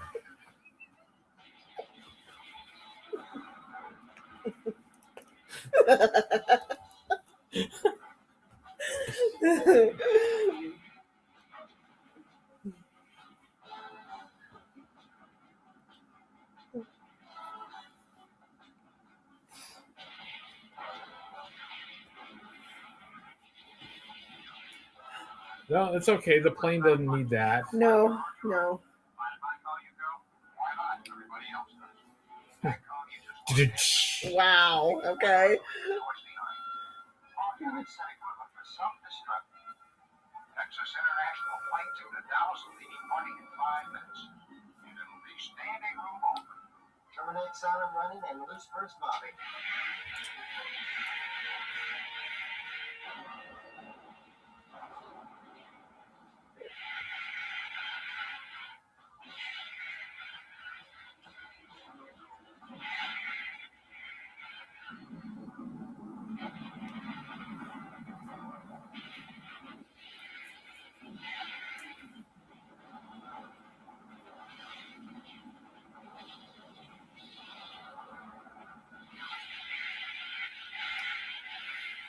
Woo! It says this is what happens when you use fireworks Yeah. for your pyrotechnics. Well, it is the 4th of July. yeah. So now that is special effects right there. Mhm. The lasers.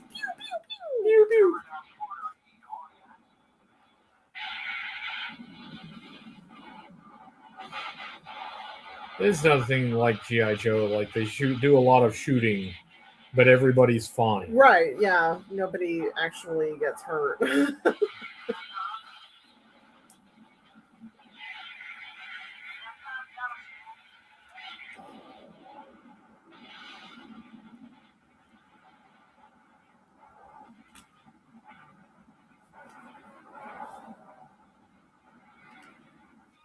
Weakest part of the perimeter, Commander, is the dead center.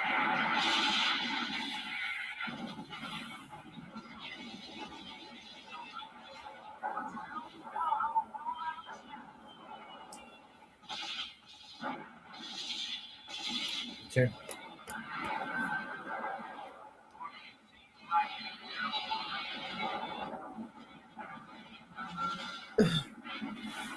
You made it out. Yeah. it's Therefore, okay. nobody was injured. Yeah. Death toll 0. Yeah.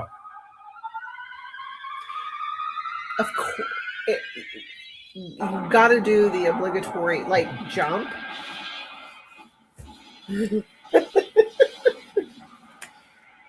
They've used this shot, I think, at least a couple times before.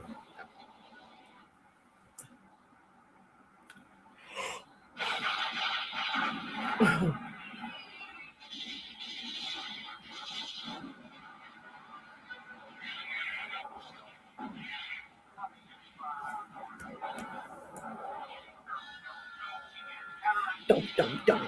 Yeah. Some good 80s synth. Yeah.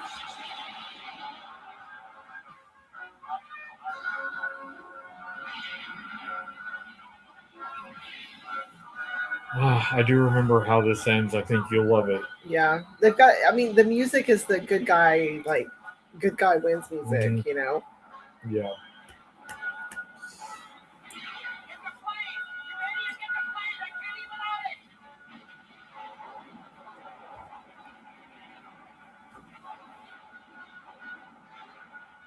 Thank God it's been pretty hot out here, and I've got a major domestic problem at home. We don't know the whole front Eagle flight, but we can take care of your problems here. Watch this. Check this out. It's pink. Yes. Also, how do they see? Like, it doesn't just blind the person behind you, but it blinds you while you're driving. Right. Now you have smoke in your face.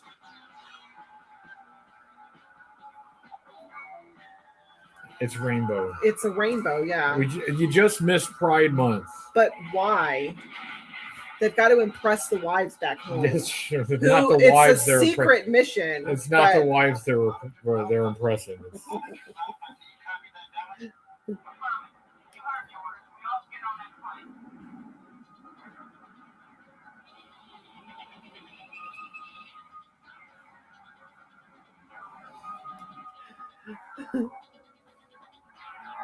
They put a lot of effort into that They shot. did, yeah. Yeah. Yeah. It's probably a one take. Mm. What are you going to do, Ace?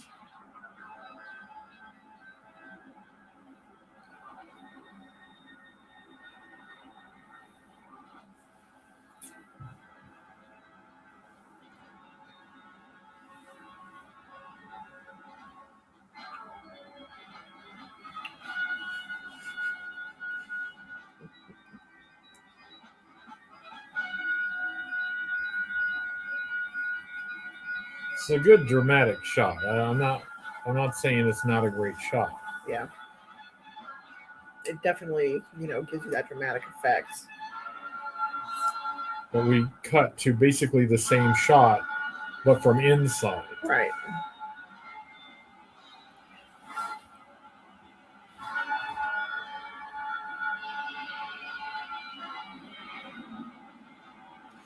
I think stink bombs. Like, remember back in the day, the stink bombs that, yeah. Like, can you imagine the smell?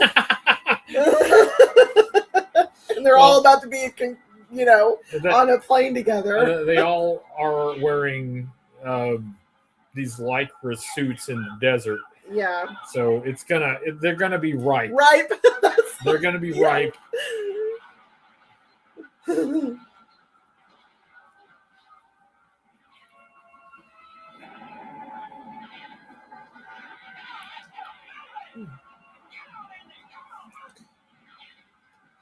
Without him saying, "Hey, get on in there," they wouldn't know what to do.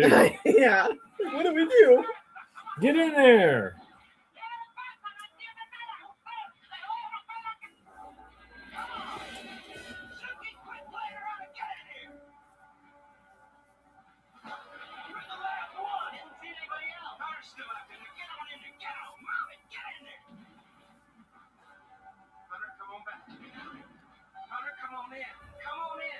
No one is left behind. How will he make it? Hey!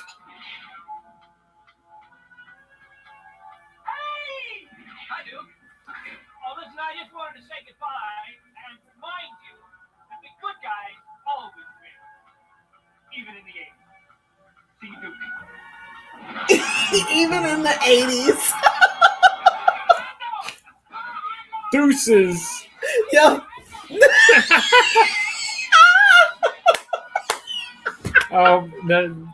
Wait, don't miss the climactic finish here.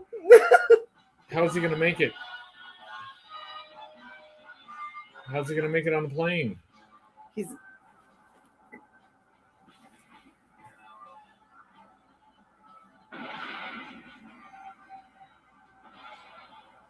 Alright, let's get the signal.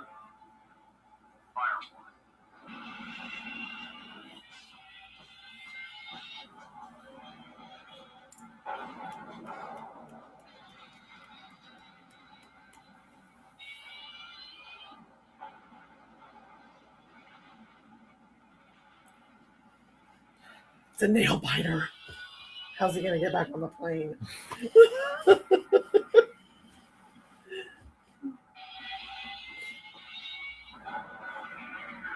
Need a few more back and take. Yeah. Back and forth. Yeah, let's.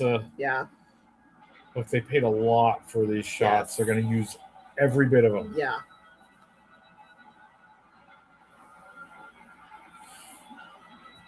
There you go. We Wheels have up. liftoff.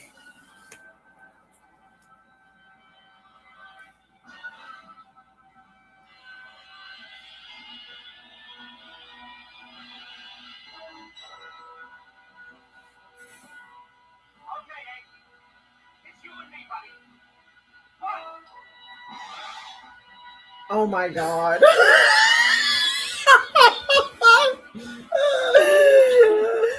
Oh.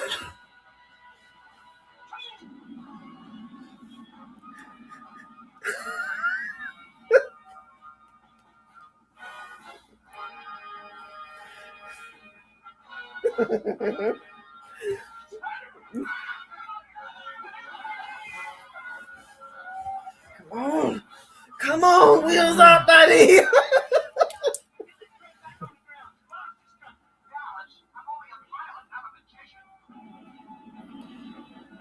Of course the bike flies. Of course it does.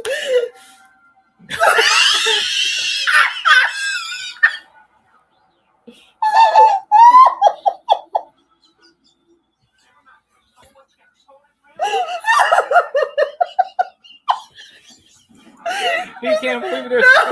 No, I can't believe it either.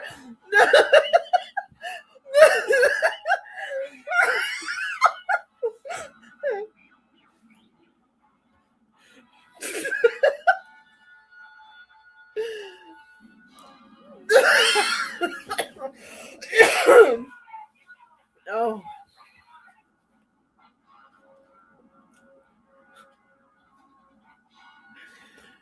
It's Oh God, you got to do the spin, like.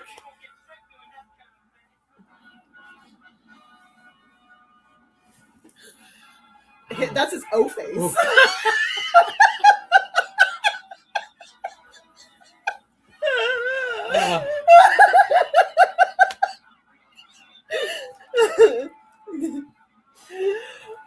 He's like, yeah.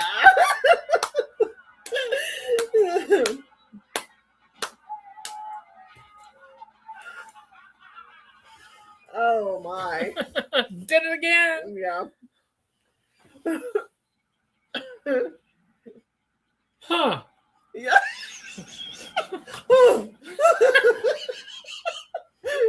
Damn.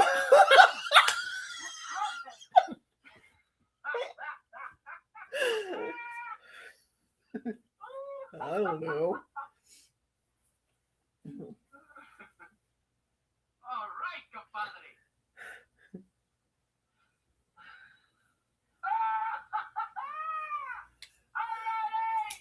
All right. I'll see you another time. Now, let me tell you again. While our country deplores the unfortunate incidents that have occurred within the sovereign boundaries of our law-abiding neighbor, Namibia, we disclaim any involvement, and we deny any prior knowledge whatsoever.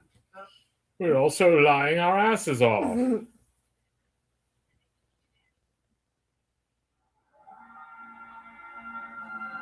But see, she missed the flying motorcycle. Yeah.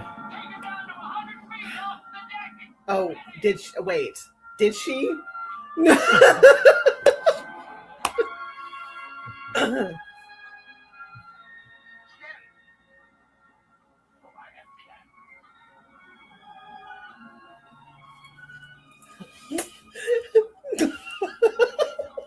That's gonna be our new thing.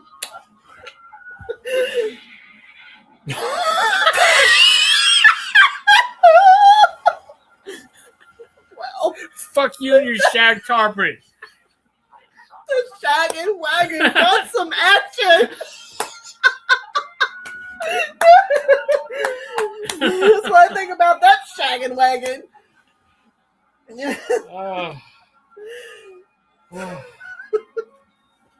What a delightful film. I'll have to look it up to see if this won any Oscars. I don't know. Oh, there it is.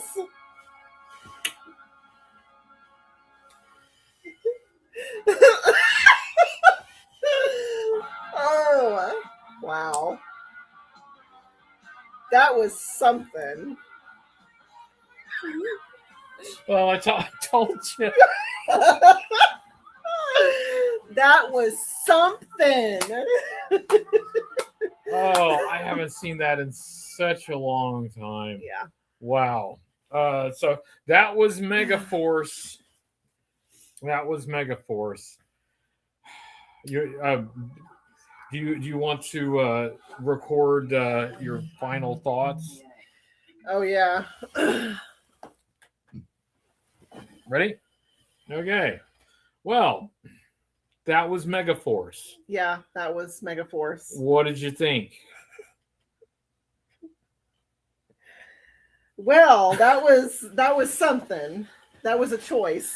You didn't think it would end that way, huh?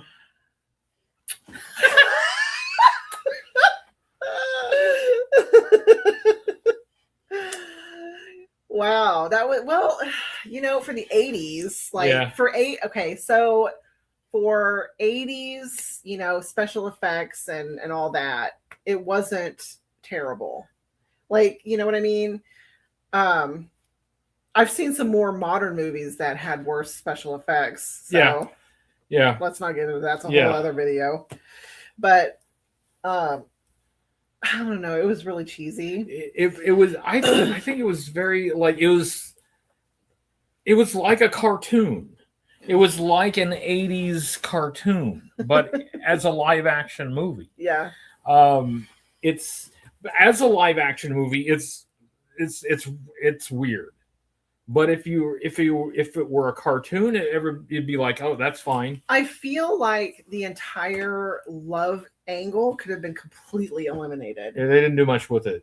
No. Well, no, they did something with it. Yeah, that's how they ended it. You're right. Yeah, that was all they did with it.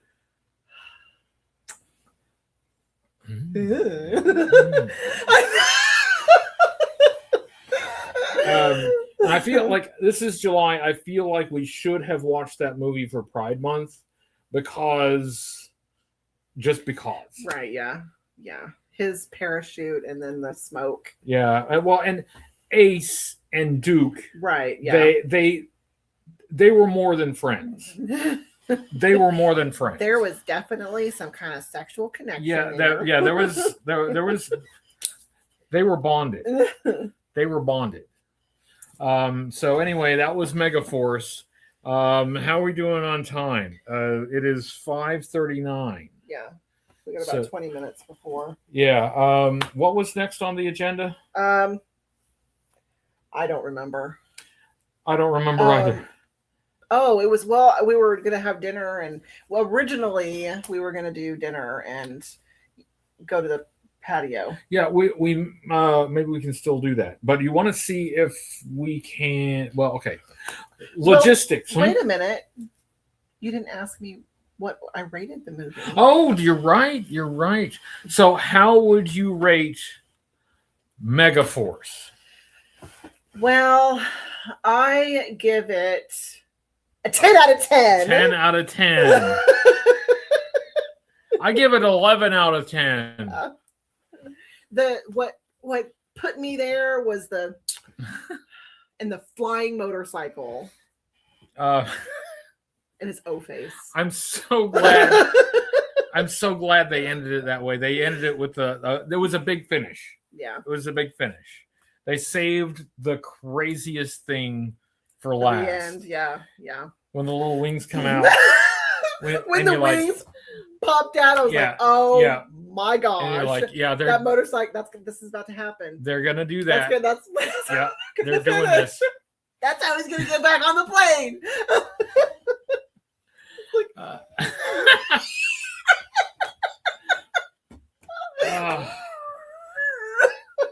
Delightful. Well, I tell you what, I need a little bit of a break. I need a comfort break. And then we should figure out we can still probably go out back and spend some time outdoors. Yeah. But I need a break before we do that. Okay. So how about you? I could use a bit of a break. Okay. Here, I'm gonna I'm gonna put up Force. And we're gonna take a short break and we'll be right back. Yeah. And then we'll figure out we might take you guys outside.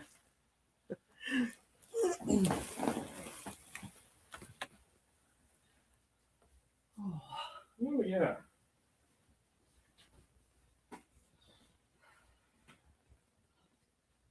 No. Let's see about the logistics of getting it back.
All right.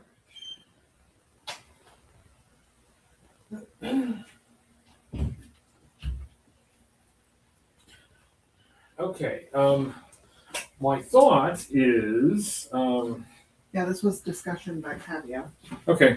My thought was to use my phone for this and leave the laptop in here, because if we move the laptop out there, we may get some latency. Right. Okay. So, let me see. Let me get the tripod. Be right back, folks. We're almost done. Almost there. Bear with us. Hi, Alistair. Tripod. All right.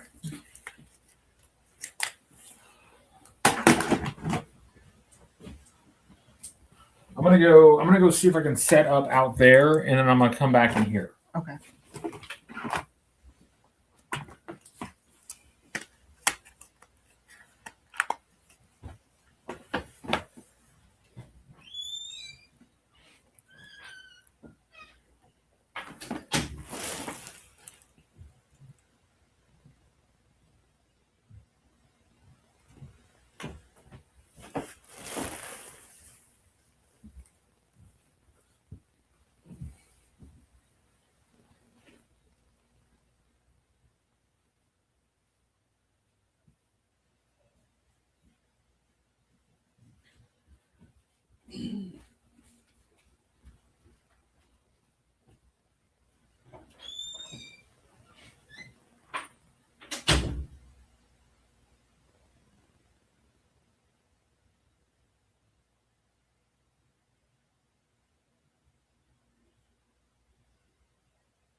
We are having a change of scenery.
All right. Okay.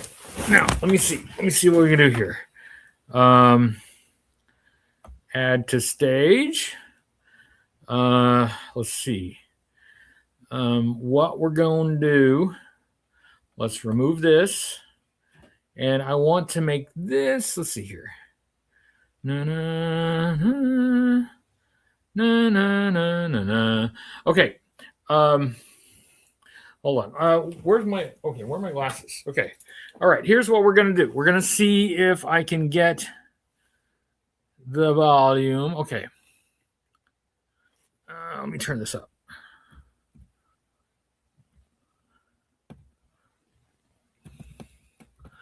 Okay. I don't hear you yet, but I'm working on it.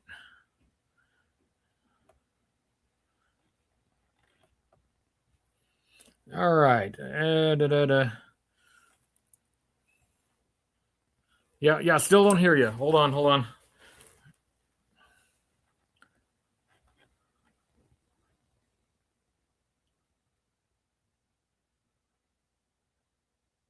Oh, cool. Well, I did that.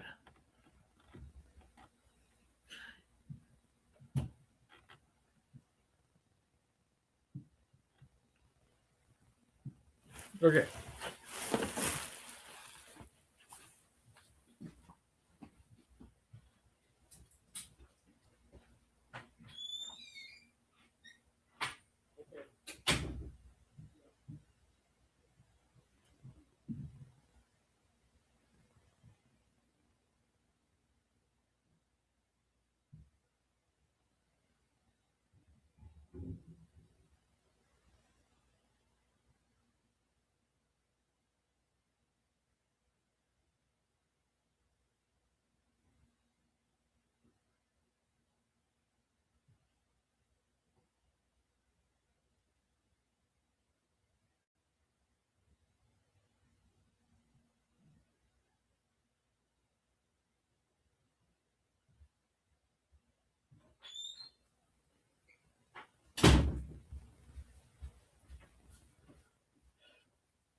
No. No.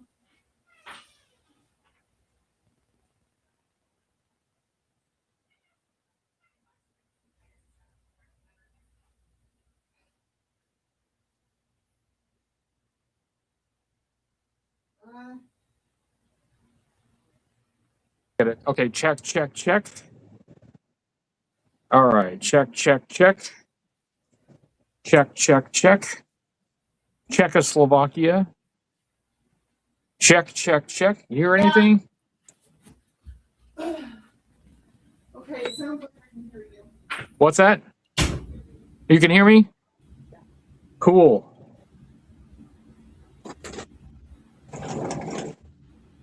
Did it work? Yeah, there's quite a bit of a delay. I'm going to go sit in there and make sure. Okay. Oh, yeah. Okay. I can deal with the delay.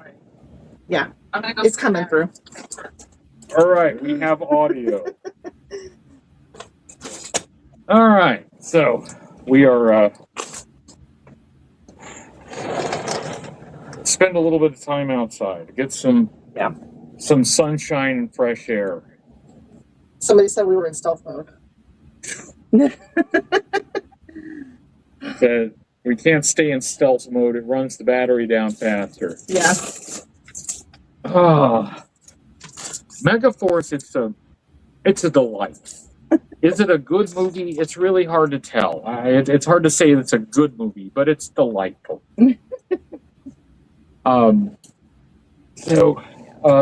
This is the time when, according to our original plans, I was just going to come out here, hang out here. You were going to make dinner, but instead we ordered pizza. Yeah, we changed things up.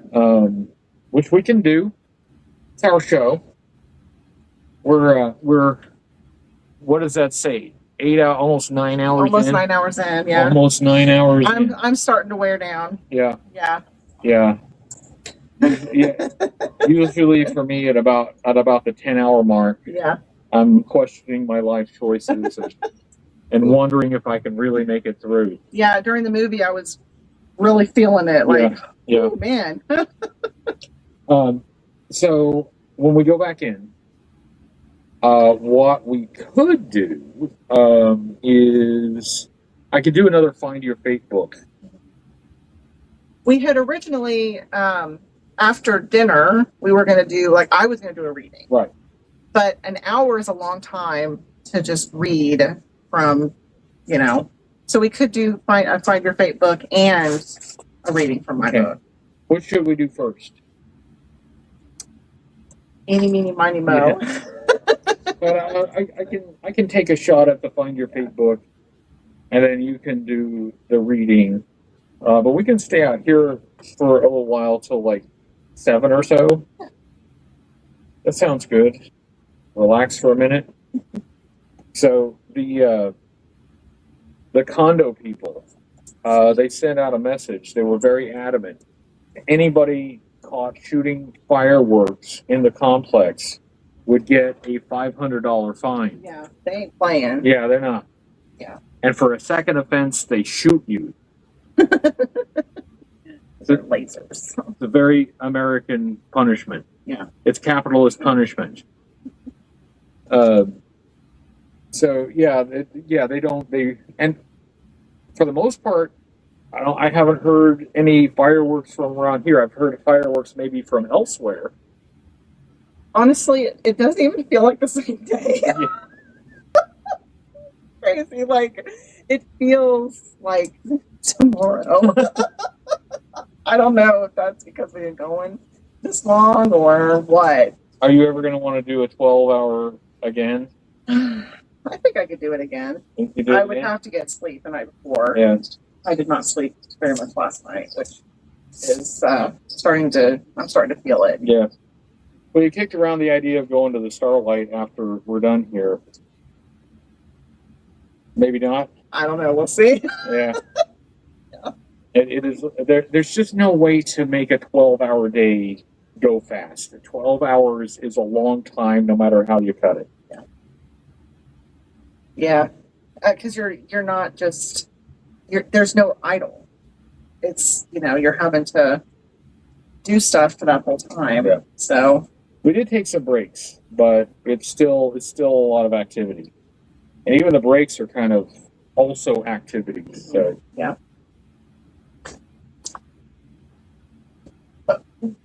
How are you doing? I'm wearing down. I'm wearing down.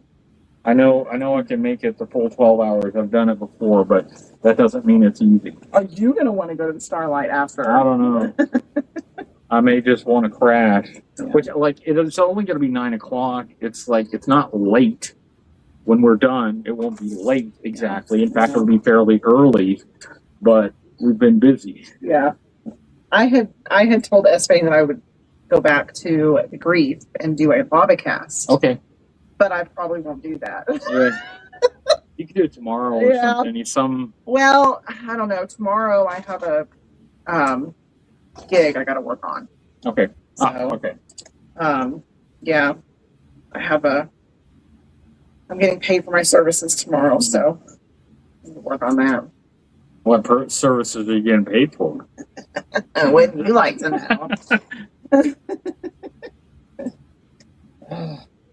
Well, someone asked if you're going to dye your mohawk bright orange. I like Zartan. Like the guy at Joe Fest, he does exactly that. I could do it maybe I could do it for assembly required for AR. Yeah. But for AR, I think they're doing a space theme. If they were doing like a Dreadnought theme, that would dye it bright blue. It would work. But for a space theme, I don't know. I wish I could think of like a really good cosplay that I could do cheap and easy. A lazy cosplay. That would be great with a space theme. Yeah. Maybe I could do the Ralph from the honeymoon episode where he dresses as a man from space. Oh yeah, yeah, yeah. Maybe I could put together a Megaforce uniform. Oh, that's good. Yeah. Megaforce or the Beaver? Someday, somebody will cosplay a Buchanan Entertainment anchovy. Yeah. It'll happen someday. Someday. With pizza in his pocket. Yeah. He survives on leftover pizza and wood chips. Damn! Well, that and lots of anchovies. He's got a warehouse of anchovies that he really thought he was going to sell on pizzas, but they didn't move. The kids were staying away in droves. They were diving in the ball pits to intentionally get lost down there. Get lost down there. Yeah.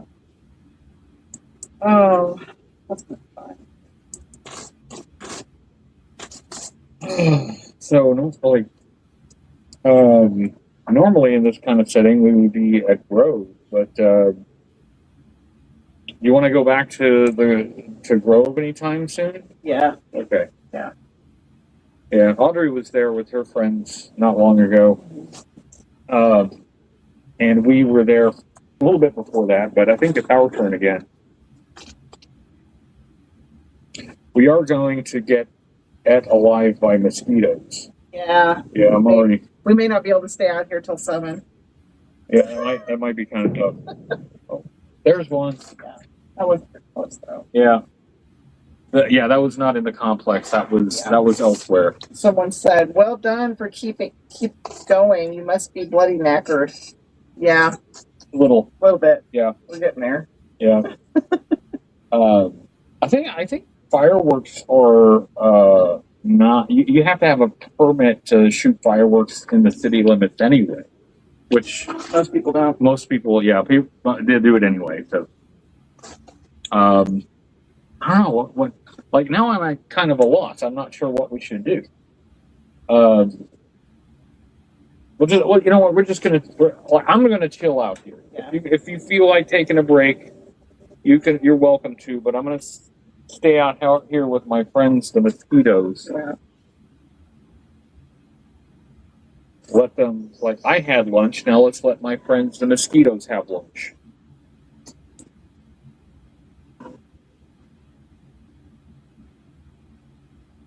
I like your. I don't have anything. I don't have had anything spangly. Not festive. No, I'm not festive. I got my 2023 Joe Fest shirt. It's kind of barely visible now, but yeah. So let's reflect on what we've done today. We got up. Yeah. Had coffee. Yeah. Started the video. Talked on the video.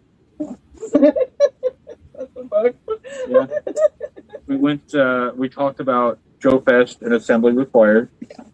We introduced my new, it's going to be a smashing success, my new project. Yeah. Oh, speaking of Force, I did catch a glimpse. Somebody in the comments said that that one of the forces should be an abbreviation or something like that. Oh yeah. Could be. Well, we need to come up with an acronym for it. Yeah. Like with Beaver, I gotta work on that. It's in the early stages. It's in the early stages. There'll probably be a lot of renditions. That's right. Yeah. Or I could see Force, like with the acronym Force as a rival team against Force, and the main difference that they have between each other is one is an acronym and the other one is not. And they really strongly disagree about whether Force should include an acronym or if it shouldn't. Yeah. And they are at war for this reason.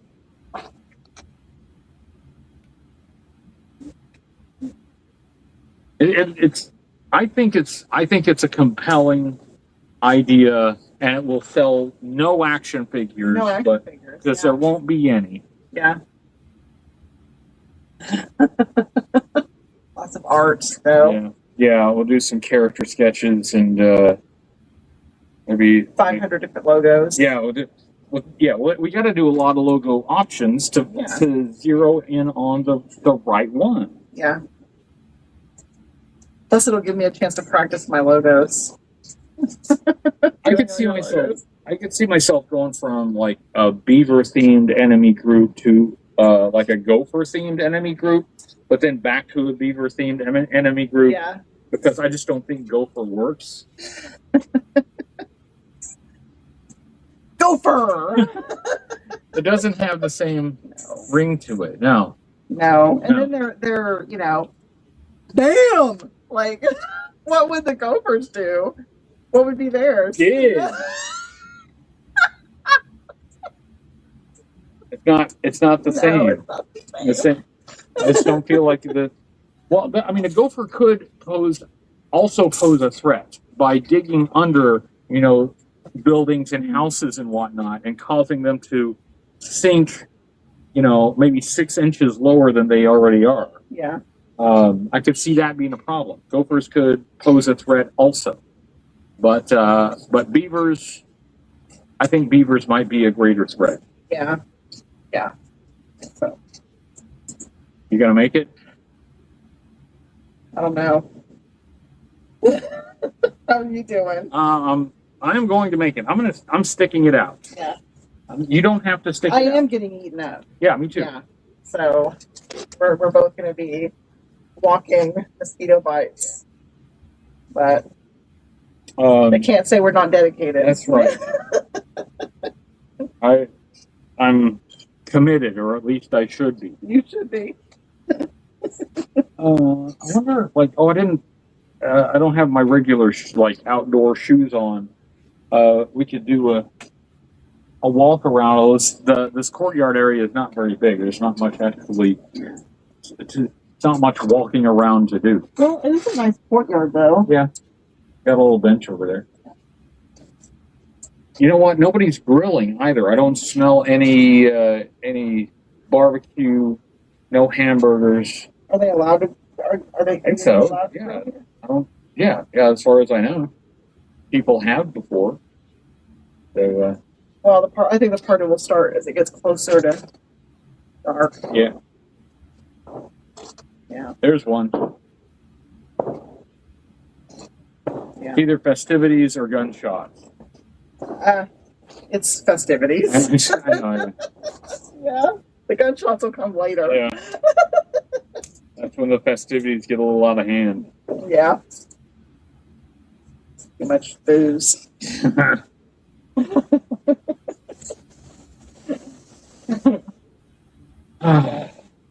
Go for a walk. Yeah. Yeah. Well, I don't have the shoes for it. You don't have any shoes at all.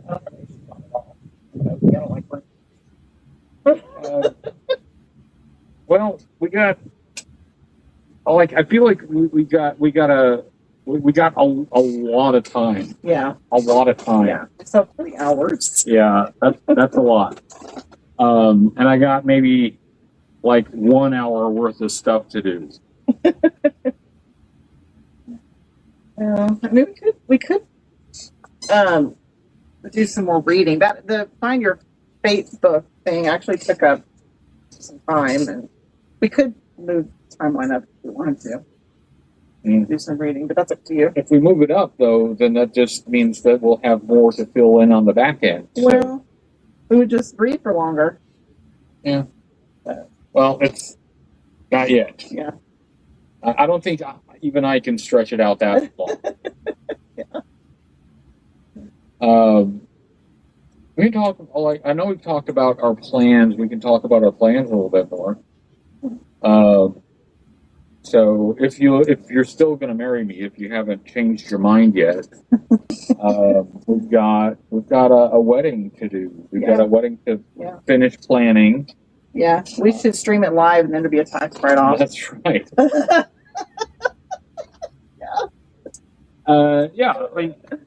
Be easy enough to stream it live, right? You just set it up in the corner or something. Yeah, see? People wouldn't even notice the camera. Yeah. Make everybody sign a consent form before they come in. Yeah. Are you a friend of the bride or the groom? Here's your consent form. Your NDA. Yeah. And then there's some like the venue we still need to work out. Yeah. Um, We got to work out a lot of things. yeah, we still got to work out a lot of Yeah, I things. think like right now we just kind of have the date, Yeah, and then I'm doing invitations because I'm a graphic designer. you're a graphic Why designer. wouldn't I? Yeah, Like you're do my own wedding invitations. you're the person to do it. Yeah. Yeah. But like I feel like feel like we can do those things. We have time to knock those things out. Someone asked Klingon themed wedding. Betazoid. Betazoid. Yeah. See, a Klingon themed wedding makes me think of Jadzia and War. That was a beautiful wedding. Like that was one of my favorite DS9 episodes. Them getting married.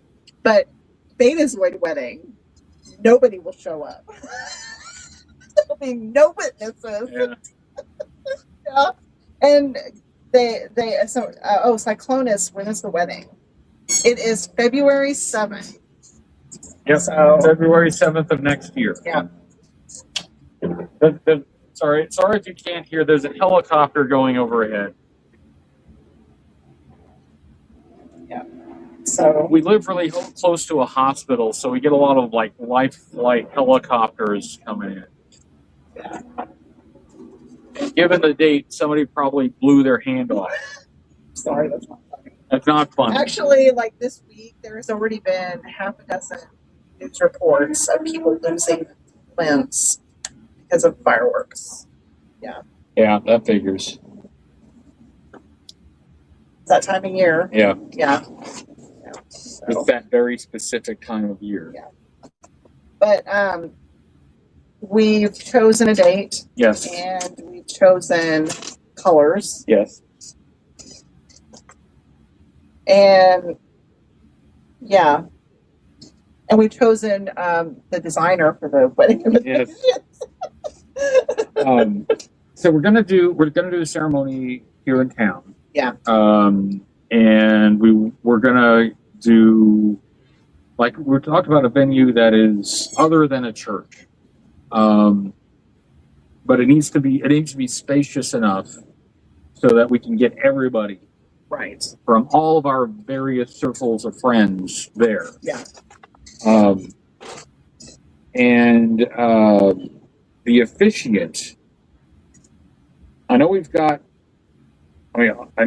one person who keeps saying that, but we're not. That's a no. That's a no. Yeah. I already put my foot down on that. Vetoed. Yeah, vetoed. Yeah. I actually have a friend of mine who I've been friends with for like 35 years.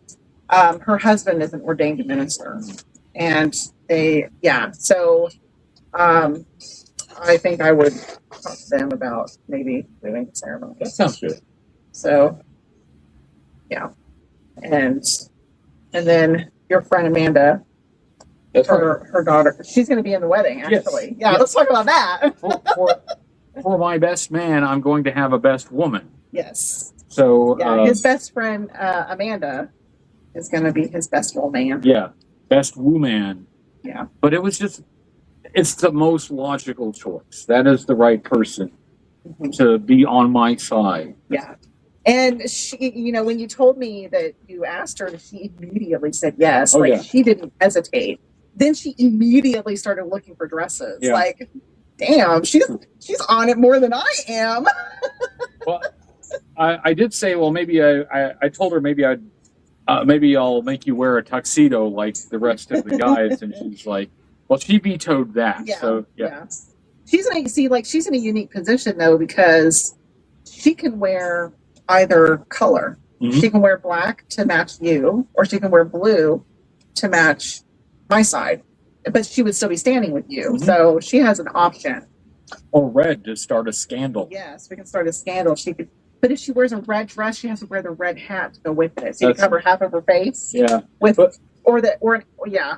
We already made an agreement that she's going to wear red at my funeral. Yeah, she's got to wear a fascinator with a veil. Yeah.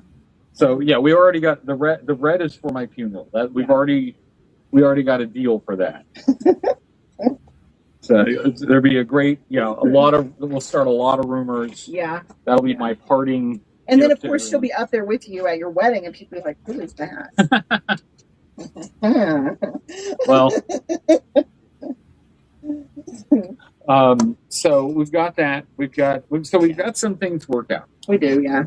I really wanted all three of our daughters to be next to me, but they may not all be on board with it. Like, which I can understand because not everybody wants to be the center of attention, and even though they would be a bridesmaid, they're still in front of everybody. Yeah. So I can understand not wanting to be,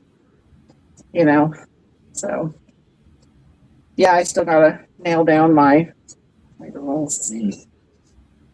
But anyway, this is one of the reasons why I've been working a lot, and one of the reasons why I really haven't been making a lot of content, because I am putting in a lot of hours and also trying to churn through the collection and get that out there, because I both need to free up space and to free up the collection itself so it can go to people who will actually enjoy it.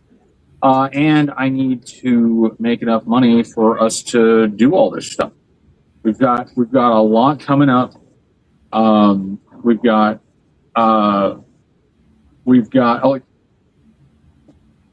There are going to be significant challenges and goals that we need to meet to make all this stuff happen. Yeah. And I am trying to get us ready for it.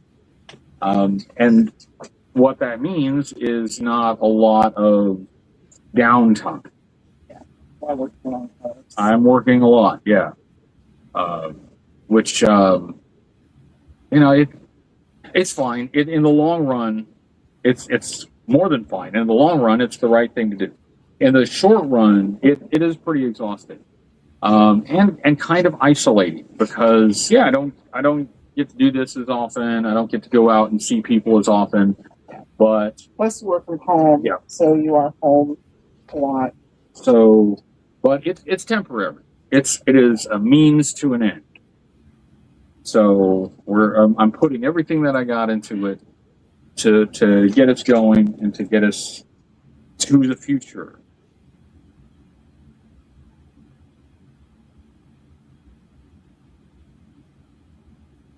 How you doing? Good. I'm tired, Yeah. but I'm okay. Yeah. I like talking about your wedding. Like, do we want to say what our colors are? I guess we could. If you'd like to. Yeah. Royal blue, black, and white.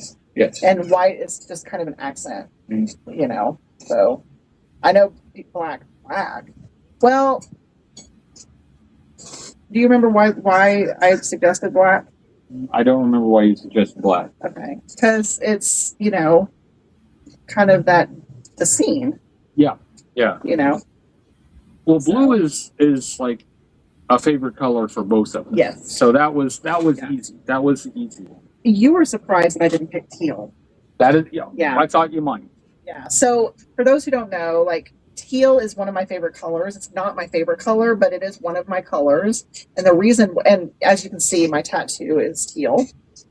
And the reason why I like teal is because it's the color for ovarian cancer awareness. And I am an ovarian cancer survivor. So this fall will be 5 years since my cancer.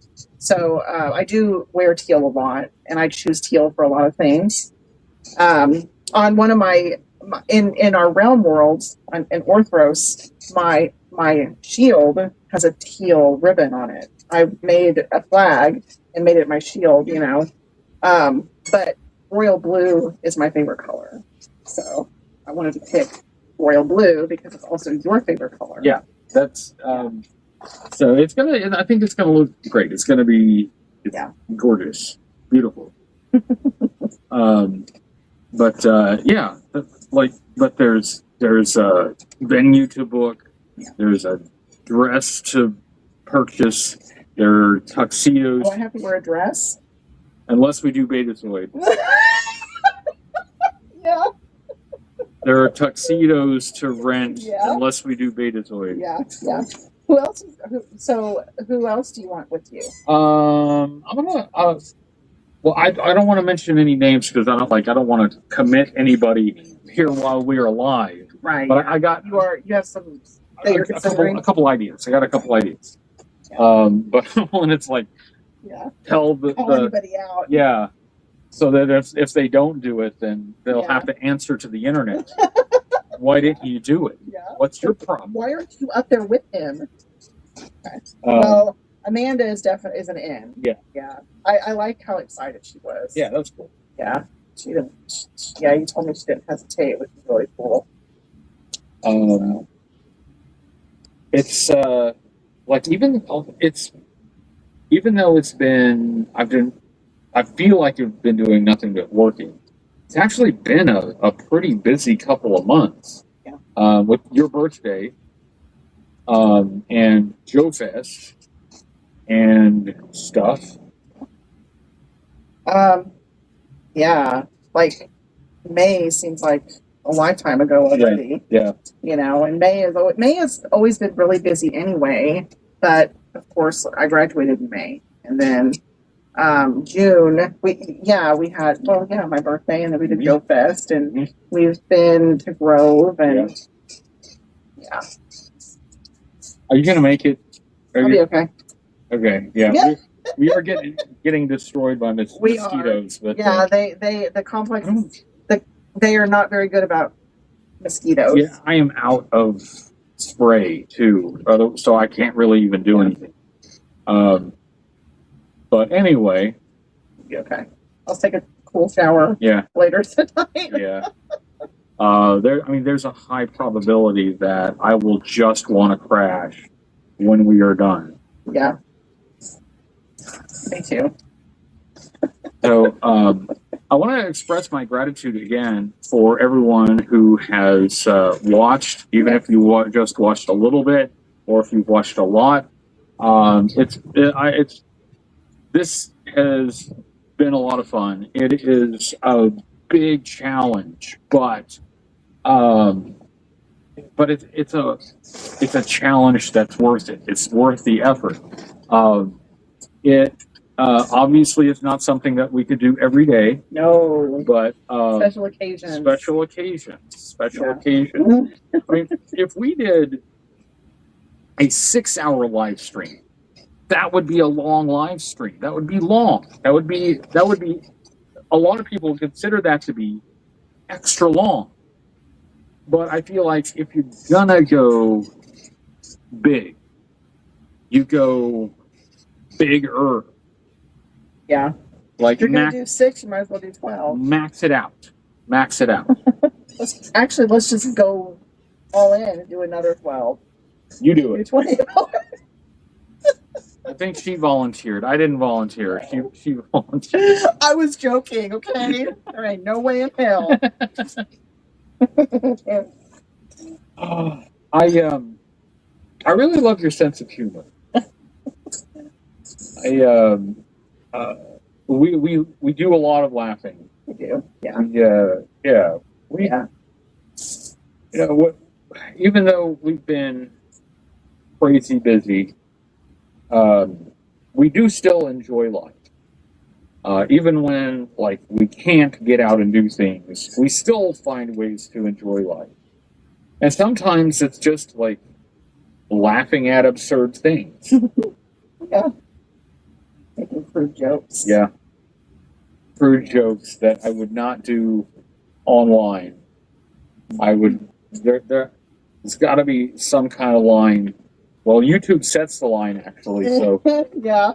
I will admit, when I was reading my book, there was a section there that I was like, maybe I should just you know what? I'm going to censor this. I'm not fast forward because I don't want YouTube to be like ban hammer. But screw it. Yeah. Yeah. A little trigger there. It would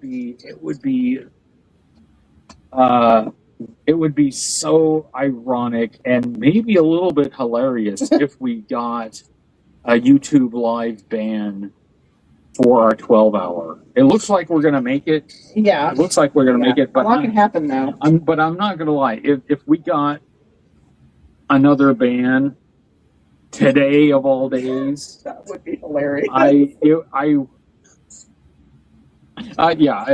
have to admit, like, you did your first live in like 2 years and you got banned after 37 minutes. And I laughed my ass off.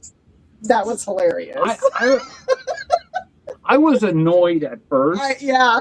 Until I just kind of caught on to like, okay, this is absurd and funny and it's this new shtick. Yeah. Yeah. So I did come around to having a pretty good laugh about it, but I was a little annoyed at first. Well, at first I was confused. Like, what's happening and why can't I get back on? Yeah. Yeah. And it took a while. Yeah. Like, you were banned for like a few days at least. Yeah. You know? Yeah, I wasn't sure if I'd be able to do the next one. Right. Yeah. But I did eventually get back on. Yeah. That was really funny. And I got banned for shooting Nerf missiles at the camera. Yep. And somebody at YouTube was not sure that was safe because I did appeal. I appealed it. Yeah. But then they still reviewed and denied it. Yeah. Let's see. Somebody said if you can do 12, you've got to go 18. Sure. Yeah. You go ahead. 24 would need more people involved. Yeah. And then Cyclonus asked, "Are you going to do anything for New Year's?" I remember the group watching one of the G.I. Joe movies one year. Yeah. I don't know. New Year is another time when I have done the extra long live stream. I don't know if I do 12 hours, but maybe we could. Depends on if we have plans. We might have plans for New Year.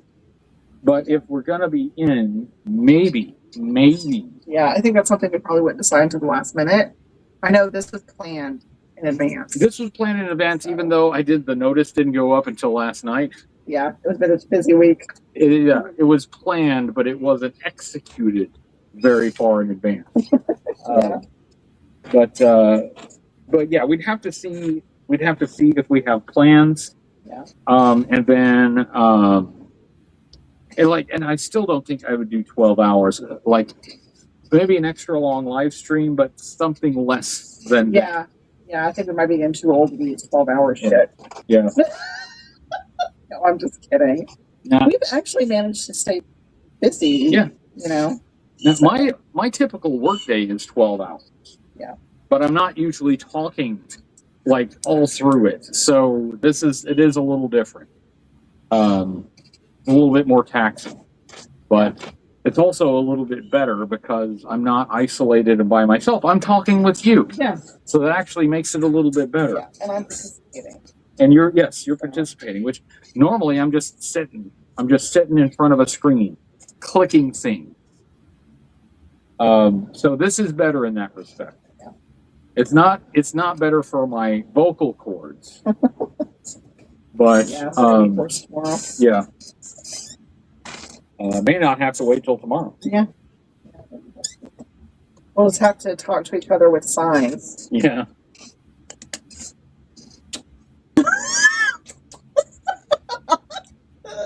Yeah. That will never not be funny. But now you got to explain what it is. So, yeah, it wasn't the last time. It was last April. Yeah, it was last April. When we were in London. Caroline was visiting from Hartford. Yeah. And on the underground, on the tube, since she's in a wheelchair, she had to have special access because some of the they say mind the gap. Yeah. Some gaps are not very far apart, They're pretty significant. but some are, yeah. And not level, yeah. Yeah. So. When we talked to the attendant about the accessibility for her, he was going through, which platform you need to be on and which carriage you need to get on for the accessibility. Yeah, and he was like, "You need to be on the second carriage." And I said, "Okay." So then the next time we were talking to him, he said, "Do you remember which carriage?" And I said, 2. Well, that means F you when you do it this way. Yeah. So I quickly jumped in and said, "No, she means 2."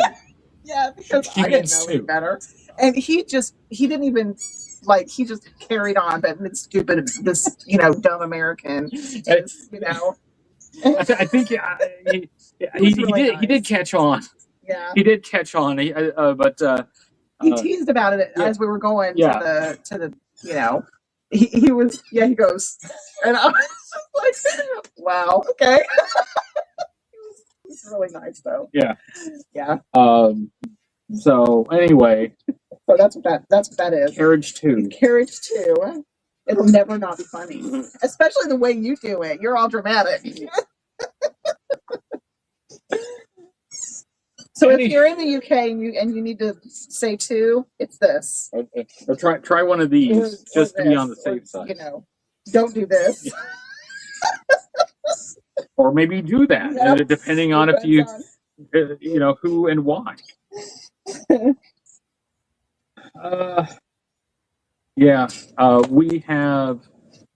We went to London twice last year. Yeah. We have not been this year, and we may not make it this year because we're kind of putting everything into February, except for Belgium. We are going to Belgium in October. So we are doing an international trip this year, but it's to Belgium. Yeah, Belgium. The Belgium trip is already booked. Yeah. It's in the book. We just have to show up. All we have to do is show up.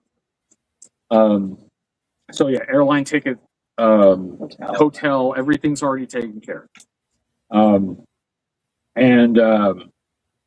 Should we tell Timmer? I'm not sure we should let Timmer in. We'll just sneak up on him. I do have his address. I could just show up at his house. I'm like, where's that septic tank?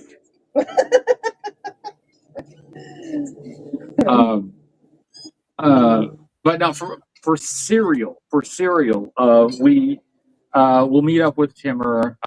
We've got a show to go to. And like a convention to go to. That's going to be that weekend. And then I think we're just going to spend the rest of the time checking out Belgium. I want to spend some time. We're going to be in Antwerp. I want to spend some time going around Antwerp. I'd like to go to Brussels. Maybe spend a day there. Ghent, maybe. We will see. My understanding is that the train access to the country is pretty good, so we should be able to get around. Yeah.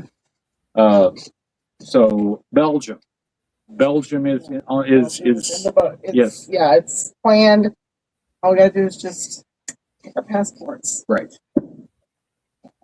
I just heard some freedom.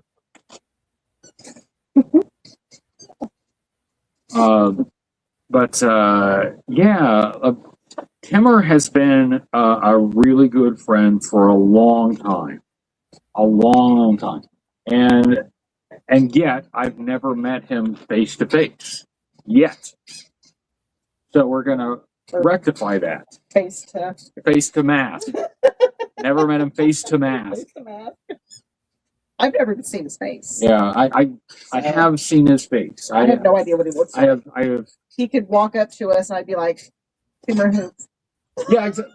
See, this is how he can disguise himself and never be recognized. Just don't wear a mask. Yeah. Pulls the mask on. And it's like, oh, you're that guy. I mean, we even did a project for him. Like, I worked for him. Yeah. I still don't know what he looks like. It's pretty much generic dude. Yeah. Just generic dude. Average guy. Yeah. Timmer is awesome. Timmer's a really cool guy. And I'm really looking forward to meeting and hanging out with him. He was able to meet and hang out a bit with Pixel Dan, who was in Belgium. April? Was it April? Right. I think April. Yeah, sounds about something right. Like that, or June. He was in there. He was there at some point recently. Yeah.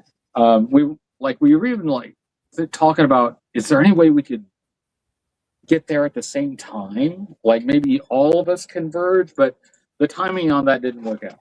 Yeah. So October it's looking like. You can't say I never take you anywhere. No, you take me to a lot of places, actually. Yeah. The Caribbean. Yeah. UK. You see London, you see France. And we saw London and France in the same day. You did, actually. Yeah. London and Paris in the same day. Uh, Yeah. Yeah. Planes, trains, and automobiles. Yeah. Yes, yes, exactly. Which, I mean, I enjoy that. I love that. I like being on the move. It can be a struggle to sit in front of the screen and just focus on that. But it's a means to an end. It's a means to an end. Working on it.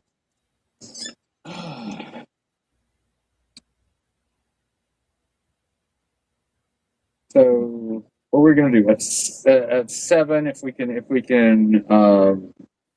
kind of hit it close to the hour. At 7 o'clock, we can do the find your faith look.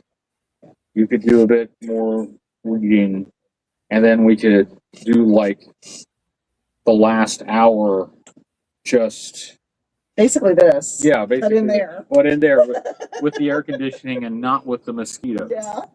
Yeah.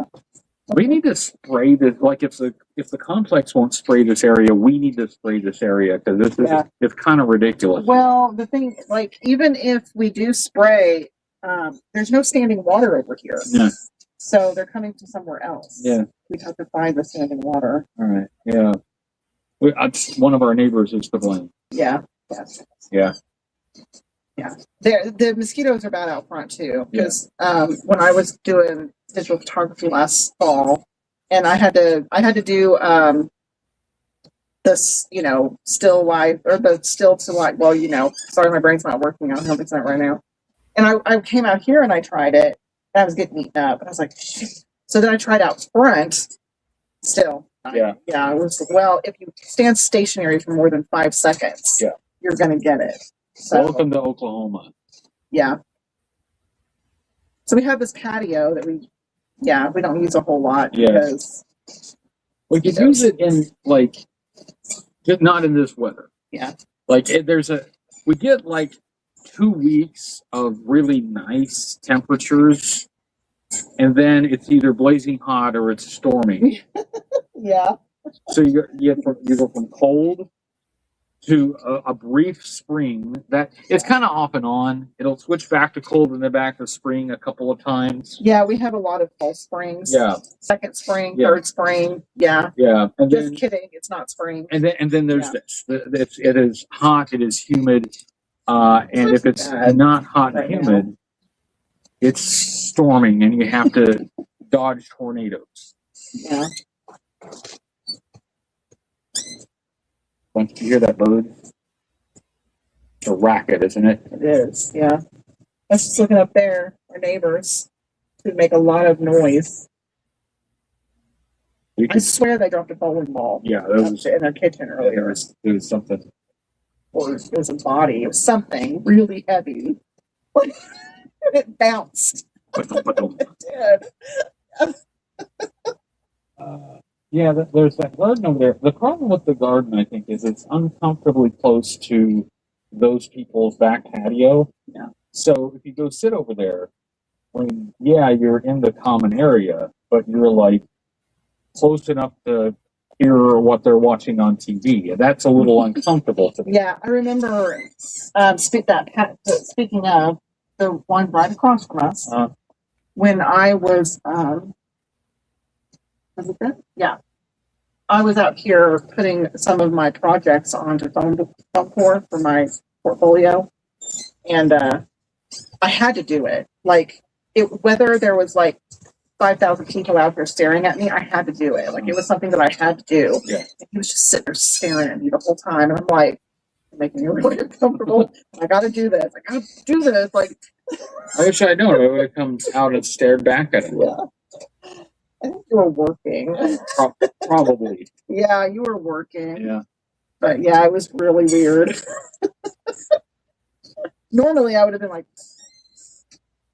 I ain't sitting out here, but I had to do it. because I had to put all of my projects on the foam core so that I could display them at a showcase for my final project for capstone. I got a lot of good pictures from the showcase. The showcase was a great thing.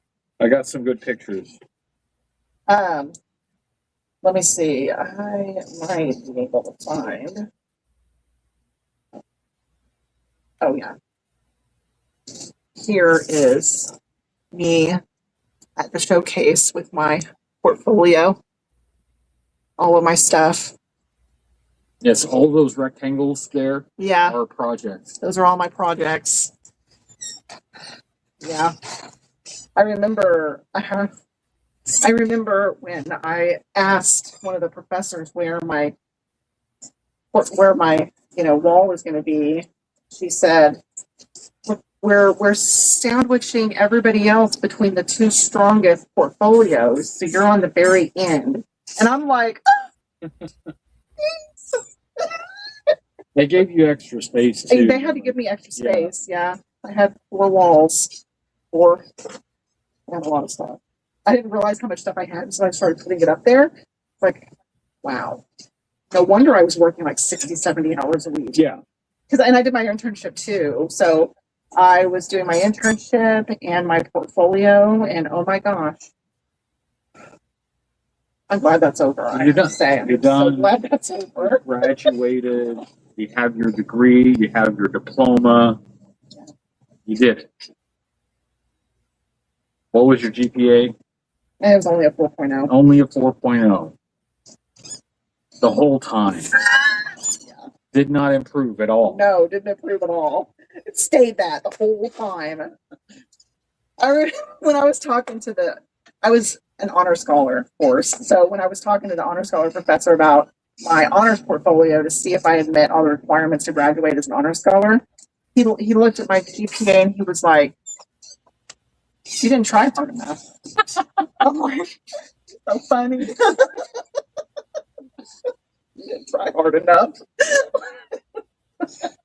But that is your accomplishment. You did fantastic. You put the work in.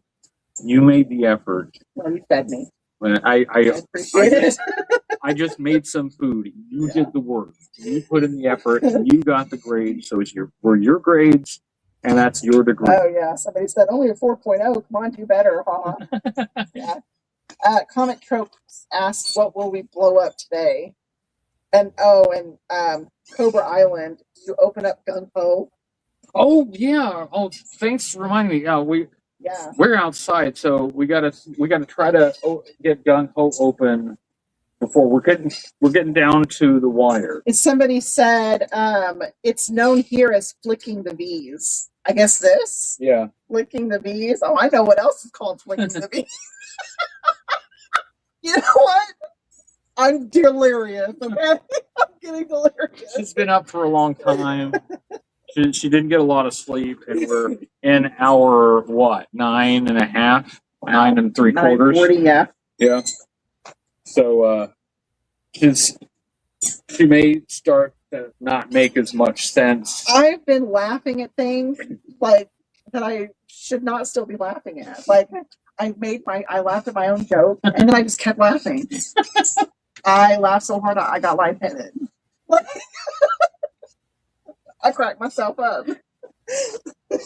I hope you enjoyed Megaforce. Yeah, I think it's hard. It was fun. I think it's hard not to enjoy Megaforce. Yeah, it's silly. It's goofy. The romance part was just like so easy. It was really, and they didn't really do much with it. No, it didn't go anywhere. It was that was it. You think they were hoping to have a sequel? You think maybe they were hoping to have a sequel? Yeah. And then they would hook up or something. Their journey to Lion's Head in London or whatever the hell that place was called. Now I'm curious if that's right? We got to see if it's a real place. Yeah. Oh man. I could do an Ace Hunter cosplay, but I would need to. You know what? Slim down a little bit. You would fill out those spandex would look great on you. That would be a sight. We may not even make it out there. We may not make it past the room. I would definitely fill it out. But.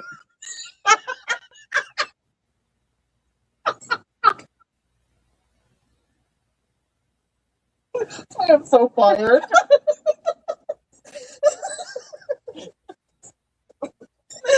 Oh.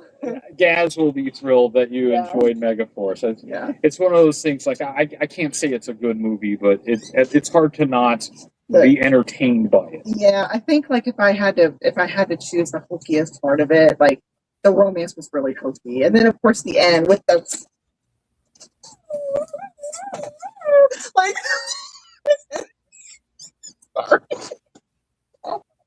Yeah. I swear it's like a cartoon. It's like a live action cartoon. Yeah. Like something like that makes total sense if it's a Saturday morning cartoon. Yeah. But you put it in live action and it looks like that. Yeah. But somebody wrote that and spent money on that, and they were like, "This is awesome." Yeah. No offense, but it was probably a man who wrote the romance part too. It was, yeah. Yeah. Well, all right. Consider it may not have been a straight man that wrote the romance part, given the rest of the. Yeah. She couldn't go on the mission. No. It's a men's only mission. It's men only. Yeah, that's right. These men have lived with each other and know what each other will do in every situation. You'll be a distraction. Yeah. You will be distracting. Yeah. They just wouldn't know. They wouldn't know what to do with you. They know what to do with each other. They wouldn't know what to do with you. I mean, all those men and one woman, very Smurf-like of them.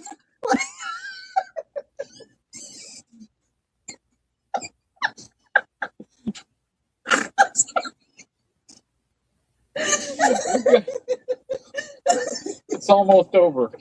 It's almost over.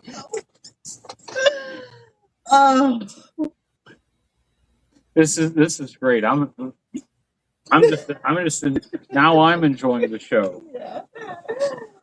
Oh no, it was it was fun. Even the really bad movies are fun. Like Birdemic. Yeah. The Room. That's the next one I was thinking of. Yeah. I think the holy trinity of bad movies is Birdemic, The Room, and Troll 2. Oh yeah. Those are the classics. So Fish Guy said the romance is in there for a very specific reason, but really they should have let her come along on the mission. Uh-huh. I mean, yeah, they should have let her come along on the mission. If they put her in one of those uniforms, they might have got an R rating. You know what? I'm not going to say what just popped into my head. For once. I mean, I know. Like, can you imagine the uniform? Yeah. Oh, yeah, I can imagine it. Uh-huh. Yeah. I like clamps. Huh? What?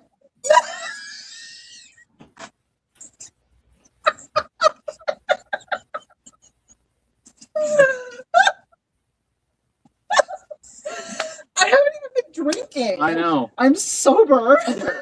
This is good TV. Yeah. See what we need to do to wrap this up. I don't want to go in there and just put the camera on you and let you go. You're sleep deprived. Yes. You're delirious, and it's priceless. You never know what's gonna come out. You never know what's gonna come out of my mouth. Yeah. Like that's a normal day. Like, it's a normal Tuesday. It's just Tuesday. The very end. I don't know. Well, it is. We got about 15 till 7. We do need to go back in and set up the laptop. Yeah. How about this? If you go in and switch this one off and then switch it back. Put the action. Put the force. Force or beaver? You want do you want the beaver on the front? Let's put that big old beaver on there. Put that big old brown beaver on there. Big old beaver on there. I made that logo, by the way. She did. Yeah. She did. She made both of them. Yeah.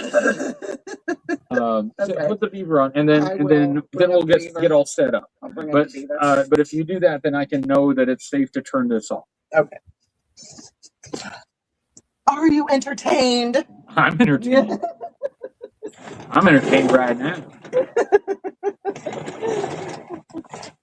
So anyway, hi everybody. A little behind the scenes. Just a little. She's gonna set that up in there, and as soon as I'm sure that it's safe to switch this off, then I'll go back in there. I don't want to leave you hanging. Oh, there's the beaver. There's the beaver. All right, I'm switching off.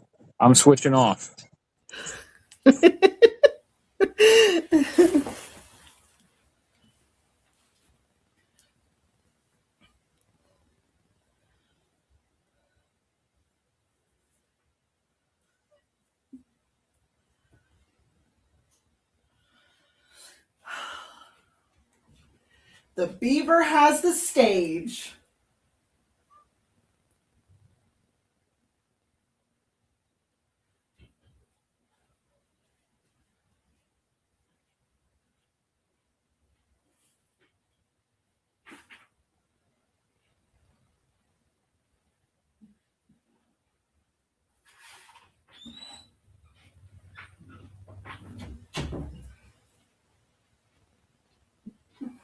I'm coming.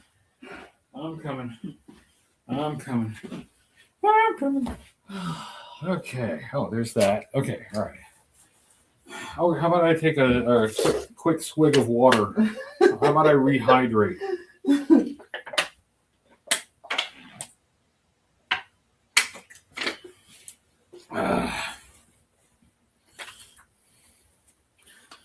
All right. At 7 o'clock, we have 2 more hours. Yeah. Um, I'm done. No, I'm just kidding. Like, there's only 2 hours to go. All right. Do we have a plug to put this on over there? Yeah. Or is it not? Oh, it is plugged in. Never mind. Okay. Yeah, I got the power cord here. Okay. Okay. Whoa! There goes the microphone. Hello. Microphone. Hello, microphone. Hello. All right. Alistair's in your seat.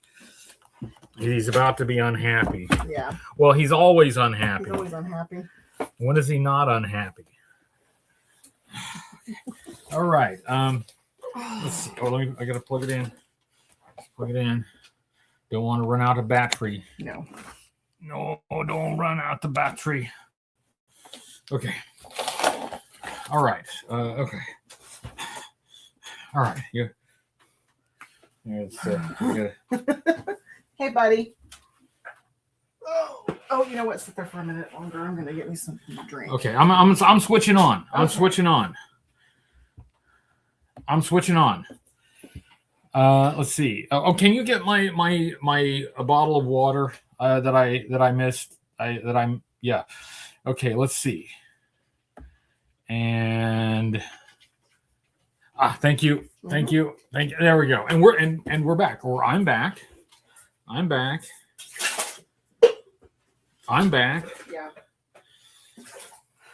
getting myself something to drink.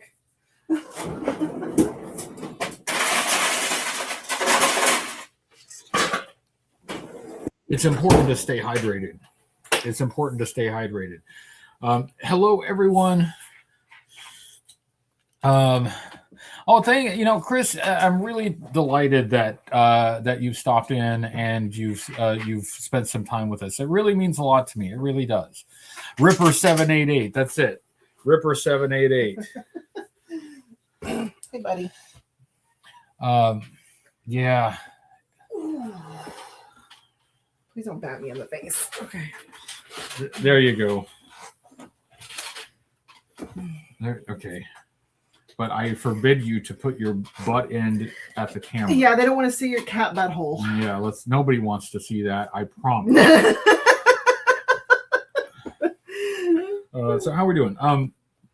I guess I can review and just show everybody for my non-action figure line that'll never come out. We've got Sergeant Grit, anatomically correct, with a helmet that still shows his flat top, and we've got Buchanan Entertainment Anchovy. Barbie bits. Yeah. our beaver themed villain. It's going to be a great hit. It is. It's going to be a big hit. I feel like this will catapult us to Hollywood stardom. It'll be really popular. Yeah. And I'll get a lot of plastic surgery, so I'll be halfway presentable. I'll look almost human. Nice beaver. See? Nice beaver. His hoodie is that Ice Cream Soldier version 2. Let's see.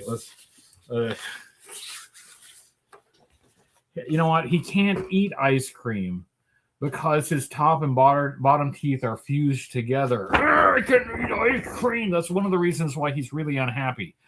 He can only get his nutrition in steroid form, which is why, the rest of his anatomy. Okay, so I know it's been a long haul, but what we're going to do here in the next few minutes is another Find Your Fate book. I think we're going to squeeze that in. What we had talked about this hour being your reading of your book, but you did that earlier. Yeah. We've moved some things around. Yeah, there's had to have been some adjustment. Yeah. So I will still read, but I'm not going to read for the whole hour. Yeah. So we could do a Find Your Fate book. Yeah. You could do that for the rest of the hour. And then we're on our last hour. Yeah. And it was, now I got to try to remember to open Gung Ho. Yeah. I've been meaning to do this. And he's up here, and I certainly hope that with 12 hours online, we could get to this. But we got some other things on the agenda, other things that we need to take care of first. So we're going to set him up there for now. Set him up there. So now we can hear. I don't want to knock over the guy standing next to him, but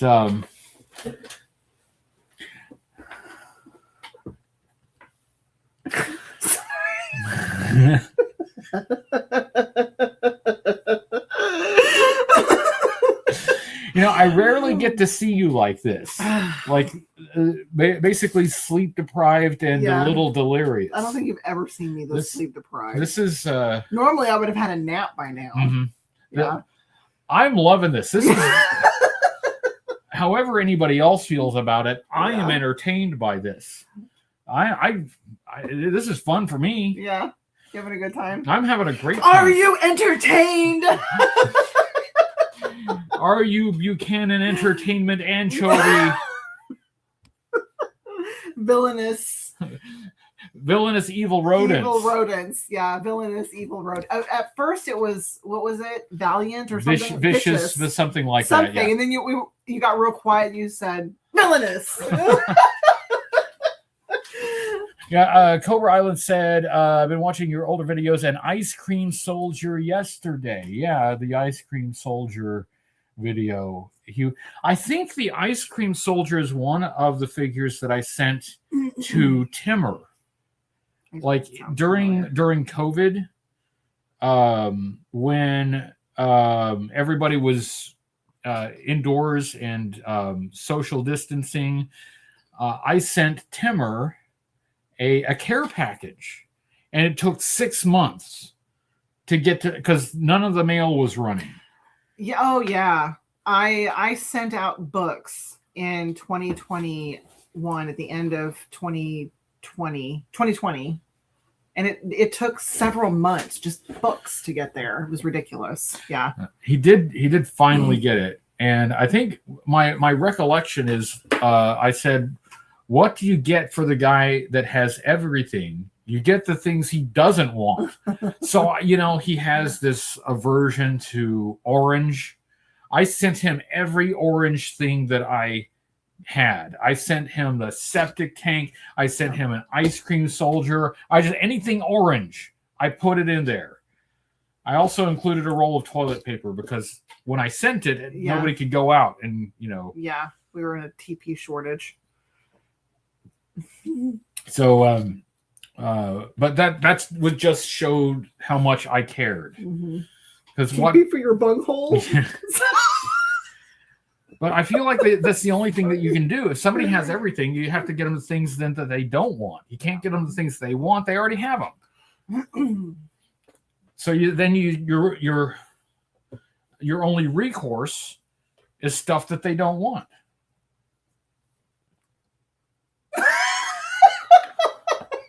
Sorry, my earrings are starting to bother me. Yeah, you can take them out. You can put in the flashy ones. I totally forgot about the flashy ones. She has some flashy earrings. I was supposed to wear those during the grief. Why don't you flash them? All right, now I'm doing it on purpose now. I'm just saying things to see how you'll react.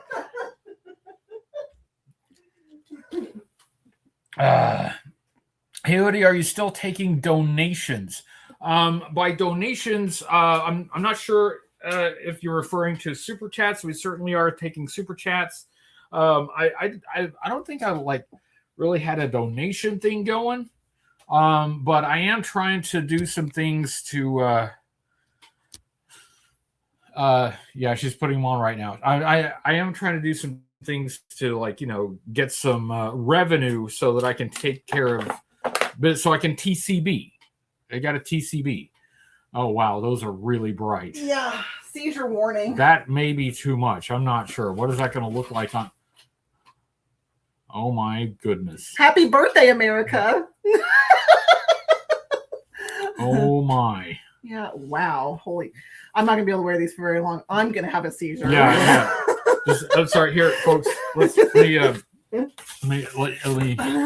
Hold on. Yeah, there we go. There. Hold on, you're getting your face too close to his little bulge. Yeah. You get too close to the little man. Wow, yeah, those are. Yeah, that's a lot. It's like that's the first time you've ever told me I'm a lot. It's the earrings. It's the ear. I'll have spots in my eyes. It's like now, and you can't. Great, now you can't get them out. They're in there permanently. That's your supervillain backstory. She put these earrings in and she can't get them out. There we go. Don't be a bitch. Sorry.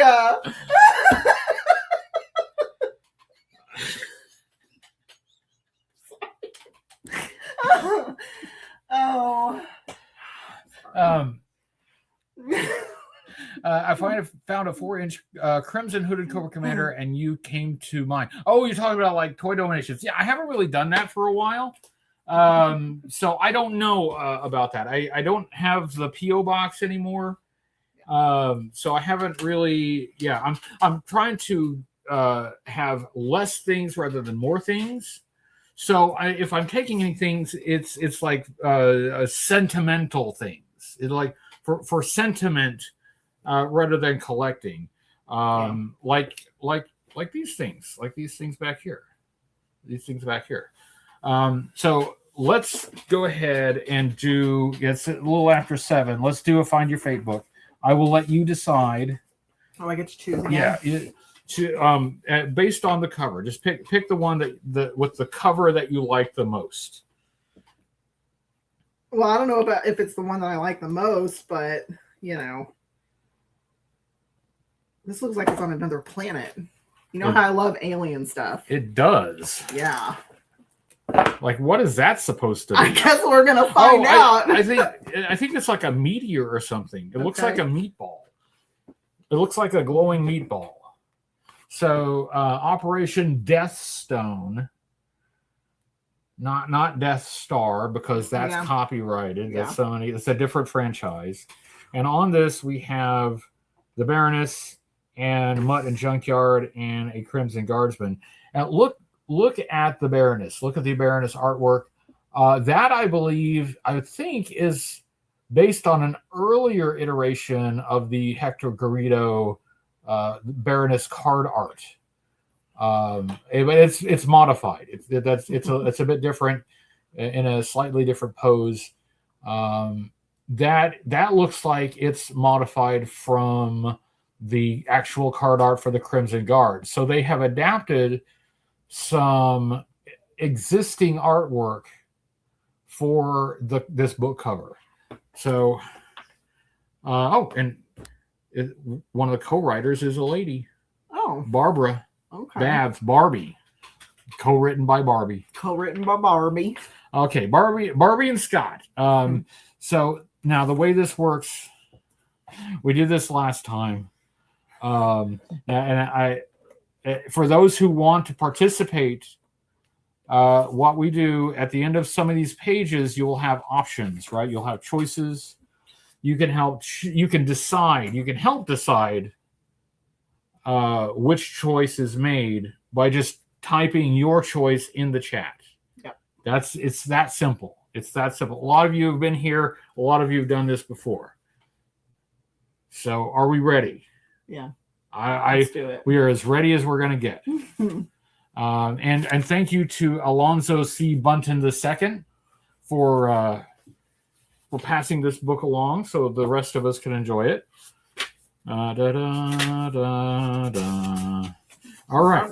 We start with page 1, and there's an illustration. And it says 200 feet below the surface of the Pacific Ocean. Dang, that's really okay. Anyway, a U.S. Navy submarine is traveling at top speed. Below the surface of 200. Never mind. Okay, I misinterpreted. I thought like they dug 200 feet down below the bottom of the ocean. Oh, but no, they're just on 200 feet underwater. Yeah, that's more reasonable. Okay. 200 feet below the surface of the Pacific Ocean, a U.S. Navy submarine is traveling at top speed to an unknown destination. I hope they at least know where they're going. At least the destination is unknown to Duke, acting first sergeant of the G.I. Joe team. He's acting, and he's also the actual first sergeant of the G.I. Joe team. Calls a briefing session in the sub's torpedo room. Attending this briefing is a specially selected group chosen for this team. Included are Recondo, the jungle specialist; Roadblock, a heavy machine gunner with a taste for gourmet food, probably snails. He probably likes escargot. Yeah. Roadblock, a heavy machine gunner with I said that. Roadblock, heavy machine gunner, yeah. Snake Eyes, who's a black belt in 12 styles of martial arts, including slap fighting. Throwing hands. Sorry. There's also Blowtorch, a fire expert; Gung Ho, the toughest Marine alive; Mutt, who brings his dog Junkyard on every mission; and you. Your code name is Outlaw because we couldn't think of anything else. You got that handle because you never let a few rules stand in the way of accomplishing your mission. You don't play by the rules. No. You're glad that Duke has finally decided to fill you in on your next assignment. After 3 days of being cooped up in the submarine, you're itching for action, and you're about to start scratching that itch. Well, yeah. Go ahead. Go ahead, yeah. The Navy personnel close the door behind them, and leave the room. Now it's empty except for your team and the ominous racks of deadly torpedoes. All right, Duke said. You know what? Ironically, Torpedo is not on the team. All right, Duke says, pulling out a map. This is where we're going, guys. Blood Island. Blood Island. Which is a totally real place. Duke glances around the torpedo room. His expression is all business. In the front and party in the back. Yeah, business in the front, party in the Just a few short days ago, he explains, a meteor landed on Blood Island. Our scientists are certain that the meteor was composed of a very rare element, caladium. Caladium? Caladium. Caladium. Sure. Okay. He stops for a moment. This caladium may be rare, offers Blowtorch, but what does it have to do with us? I'll tell you, replies Duke. When even microscopic traces of the element are mixed with certain other elements and heated to 1500 degrees, an alloy is created that is virtually indestructible. Adamantium, you might call it. There isn't very much natural caladium on Earth, not enough for even one tank. That is, there wasn't until this meteor dropped in on us. But now there's enough for a whole army of tanks. If you had an indestructible material, I guess that's what you do with it. How would you mine it? It's indestructible. You can make one tank in its meteor shape. You make one meteor-shaped tank. I see, you say slowly. Whoever gets that caladium off of Blood Island will be completely impregnable to attack because no bullets or bombs of any kind can penetrate the stuff. Exactly, Duke says, then pauses for a moment to make sure you are all paying close attention. He continues, our deadliest enemy, Cobra, is aware of this meteor's existence. Our intelligence reports that Cobra Commander is sending a battalion of Crimson Guards to find it, and there's a possibility that Destro and the Baroness are in on this one too. Brace yourself for what's coming next. Go to page 3. Page 3. You and your buddies exchange glances. This assignment is going to be tough, very tough.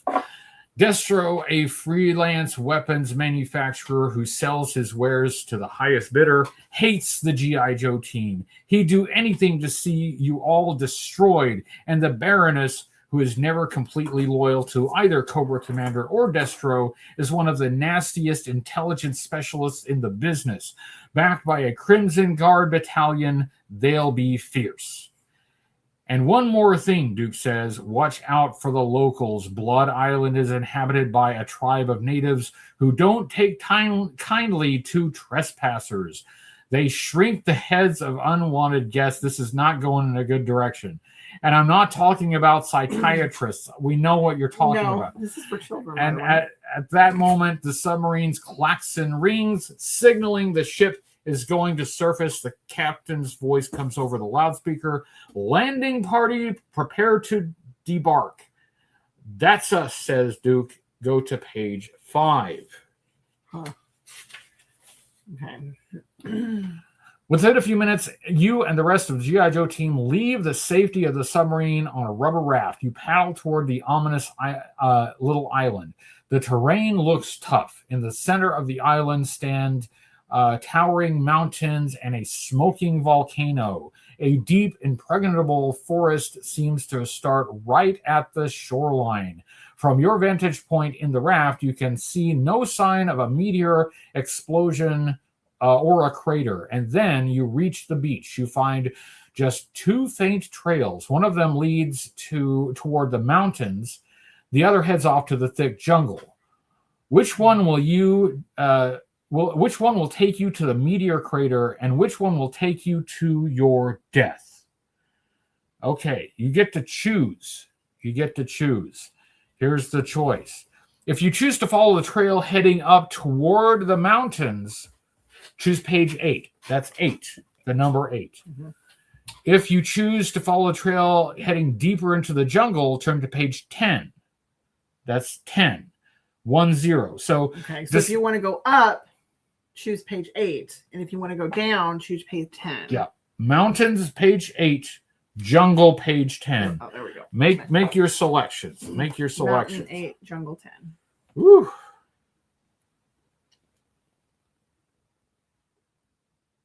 Let's see, we've got 10, 8, 10, 8. It's tied. Of course it is. Because of course it is.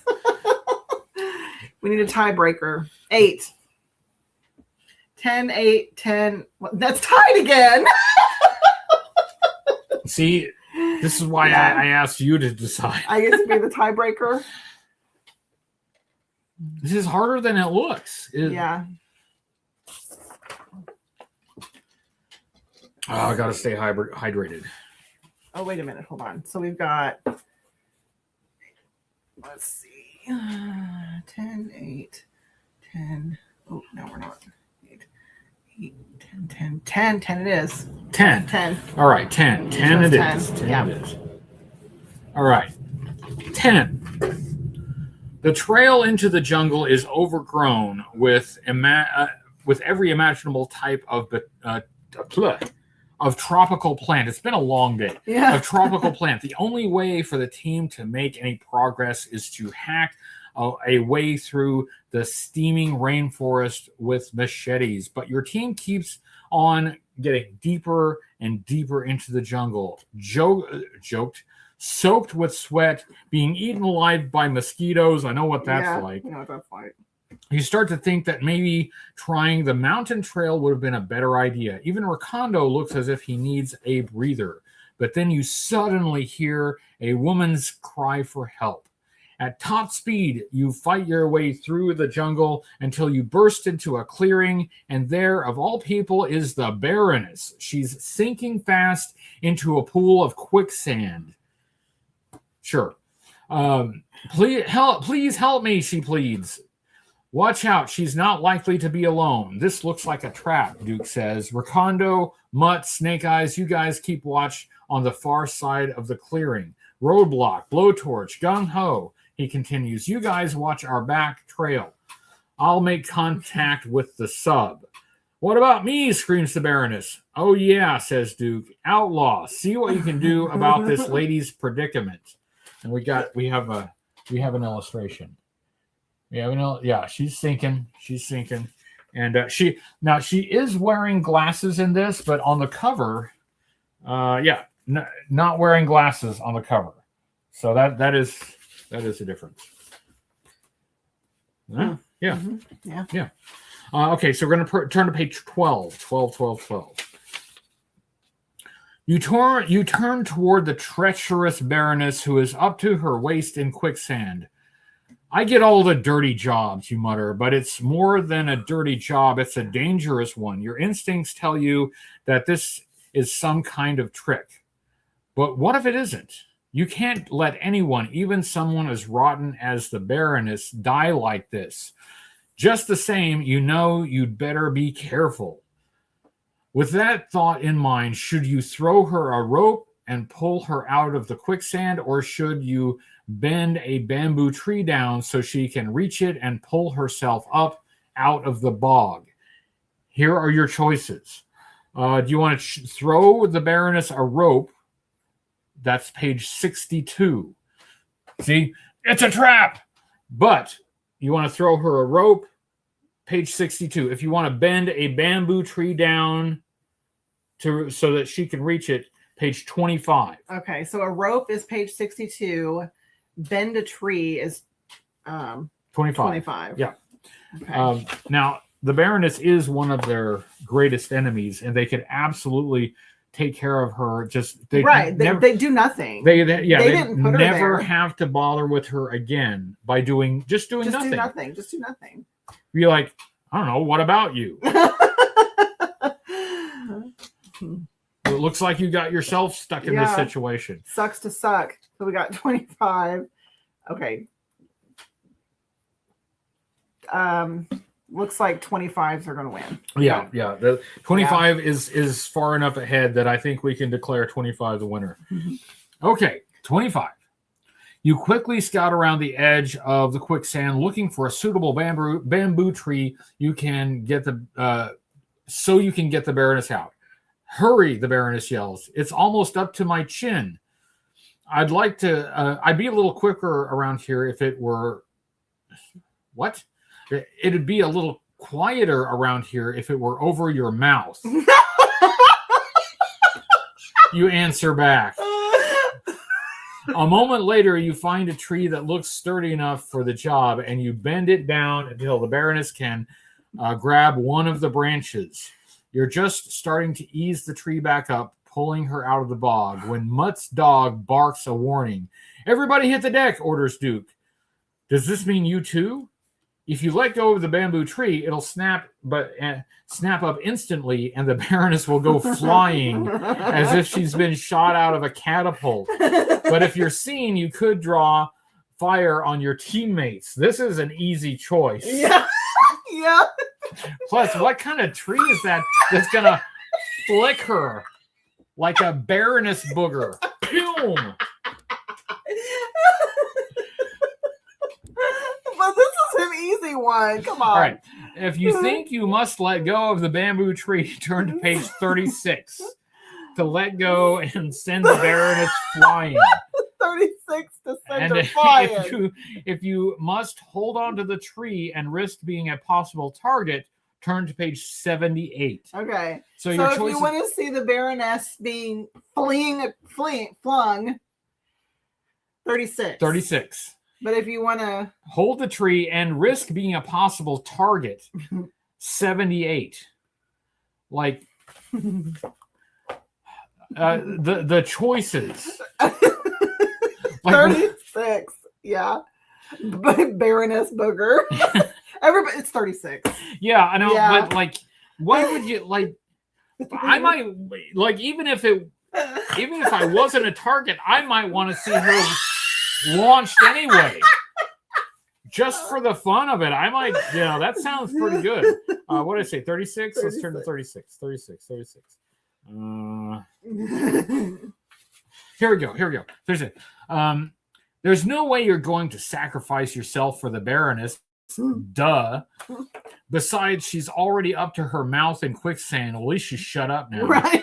So she seems like a goner, even if you don't let go of the bamboo tree she's holding on to. Sorry, you shout as you let go of the tree and drop to the ground with your auto pistol in your hand. The tree snaps up just as you knew it would, and you figure that's the end of the Baroness. Strange, though, that you didn't hear her scream. She must have been awfully tough, you think to yourself. But that's all the thinking you've got time for. The bushes at the edge of the clearing start to move, and you know whoever is coming will be bursting into the clearing in about 3 seconds. Turn to page 50.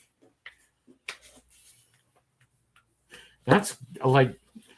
I want to see that. Yeah, that sounds great to me. Like, yeah. This is a win-win. I want to see a Baroness booger. Yeah, me too. Fling. Okay, we're at page 50. All right. The clearing is still, but you're sure something fierce is about to go down. Junkyard, Mutt's dog, is barking like crazy now. Thanks for drawing attention to us, dog. It's not like him. Usually he quiets down once he's sounded the alarm. But a second later, you find out why he won't shut up. A female poodle trots out of the jungle and starts yapping at something in the quicksand. You look back over your shoulder and see the Baroness. You can't help yourself. You're relieved. What are you still doing here, you asked. I let go of the tree just before you did, she replies angrily. I didn't want to learn how to fly. Now, how about getting me out of here before my little poodle attacks and kills all of you brave soldier boys? Okay, you answer with just a touch of embarrassment. I'm not embarrassed. No. This time, rather than bend a bamboo tree back, you figure you'll just throw her a rope after all. This was the long way around. Right, only to throw her a rope. To throwing her a rope. So, I want to know what would have happened if you'd have just thrown her a rope. We probably would have gone to page 62, which is what we're doing now. Yeah. We were promised a flying Baroness. But by now, the Baroness is up to her neck in quicksand. Grab hold of this, you yell as you throw her a long rope. You hold the other end tight, ready to pull her out of the bog. She takes the rope in both her hands and then gives it a sharp jerk, which is what you are, a jerk, because she catches you off balance and pulls you into the quicksand head first. Now you're in over your head in trouble and quicksand. The Baroness is just kneeling on the edge of the bog. She isn't actually in it, but you are. Glug, glug, glug. We've got a sinking feeling. This is the end. So basically, it would be regardless of what you picked. So what would it have been? What would we have had to do? The mountain. Yeah. It's like, where would you have had to change the story in order to, It'd have to be the mountain. You'd have had to take the mountain instead of 5. 8. 8 is we're backtracking. Yeah. We're like, wait a minute, hold on. Yeah, this is, again, we get one mulligan. 8 is the mountain. Okay, here we go. Ready? It's just a short hike through the dense jungle before you reach the base of a huge cliff. Haul out the climbing gear, orders Duke. Within a few minutes, the whole team is outfitted with thick, heavy ropes and grappling hooks. Mutt, as always, packs his pooch junkyard into his rucksack and prepares to climb with the added weight of his best friend. You throw your hooks up to the top of the cliff until they catch on something strong enough to hold your weight. Then, with 8 ropes dangling down the side of the rock wall, you all begin to climb. A great way to start a vacation, jokes Ricondo, who loves a tough climb. But when you're halfway up the top of the cliff, who should appear and standing over your ropes but Destro, the Baroness, and a slew of Cobra Commander's Crimson Guards. One by one, they are pulling out their sharp knives, getting ready to cut your ropes. Turn to page 9. Though you've barely begun your mission, you're already about to die, and since you're dangling off the side of a cliff by a rope, you can't even fight back. But you've still got a chance to get out of this, maybe. On your left, you see a shadowy crevice in the rock wall, and it just might be a cave opening. If you're right, and you and the rest of the team could swing over there in time, you could save yourselves from a crashing defeat. But you have another choice. There's a boulder sitting on a rock ledge 25 feet away. You could take the extra climbing rope you carry over your shoulder and try to lasso it. Then it wouldn't matter if Destro and his cohorts cut the other rope, but you've got to decide first. So, if you'd like to swing for the shadowy crevice, hoping it'll be a cave, turn to page 13. That's 1-3. 13. 1-3. If you would think your best chance is to try to lasso the boulder with your spare rope, turn to page 17. So are we going to swing for the crevice, 13, 1-3, or are we going to try to lasso the boulder, 17, 1-7? 13 or 17? 13 or 17? Crevice or boulder? Crevice or boulder? So far, we're all 13. Yeah. I'll give it a second, mainly because my voice needs a rest. That's what I would do too. Like, what are the chances that you're going to lasso a boulder 25 feet away? All right, let's. We got 117, but I'm going with 13. I'm going with 13. Page 13. Okay. Hanging off the side of the cliff by a rope is no picnic, especially if your enemies are armed and waiting for you at the top. You decide to get off that rope as fast as you can. Like Tarzan, you swing toward the shadowy opening and the rock face. If there isn't a cave opening there, you're going to smash into the side of a cliff. But what have you got to lose? Follow me, you call out to the others, because they don't have anything to lose either. They do as you say. And miracle of miracles, there is a cave. Before Destro and his evil allies can cut through your thick climbing ropes, you scramble inside the dark cave entrance. Nobody has a flashlight. Nobody brought a flashlight. Nobody was prepared. But Blowtorch solves this problem. Need a light? He asks calmly, and suddenly the cave is illuminated by the fire of his flamethrower. That's an overkill, don't you think? It's dark in here. Yeah.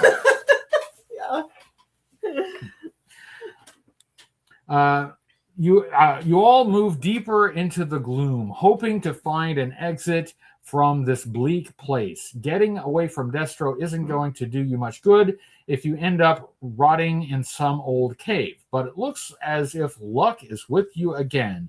There up ahead, you see a light burning in the fireplace. You can smell fresh air. You rush out of the cave and run right into a small army of fierce-looking natives. This is not going to go well. No. It's the 80s. This is not gonna. It was acceptable at the time.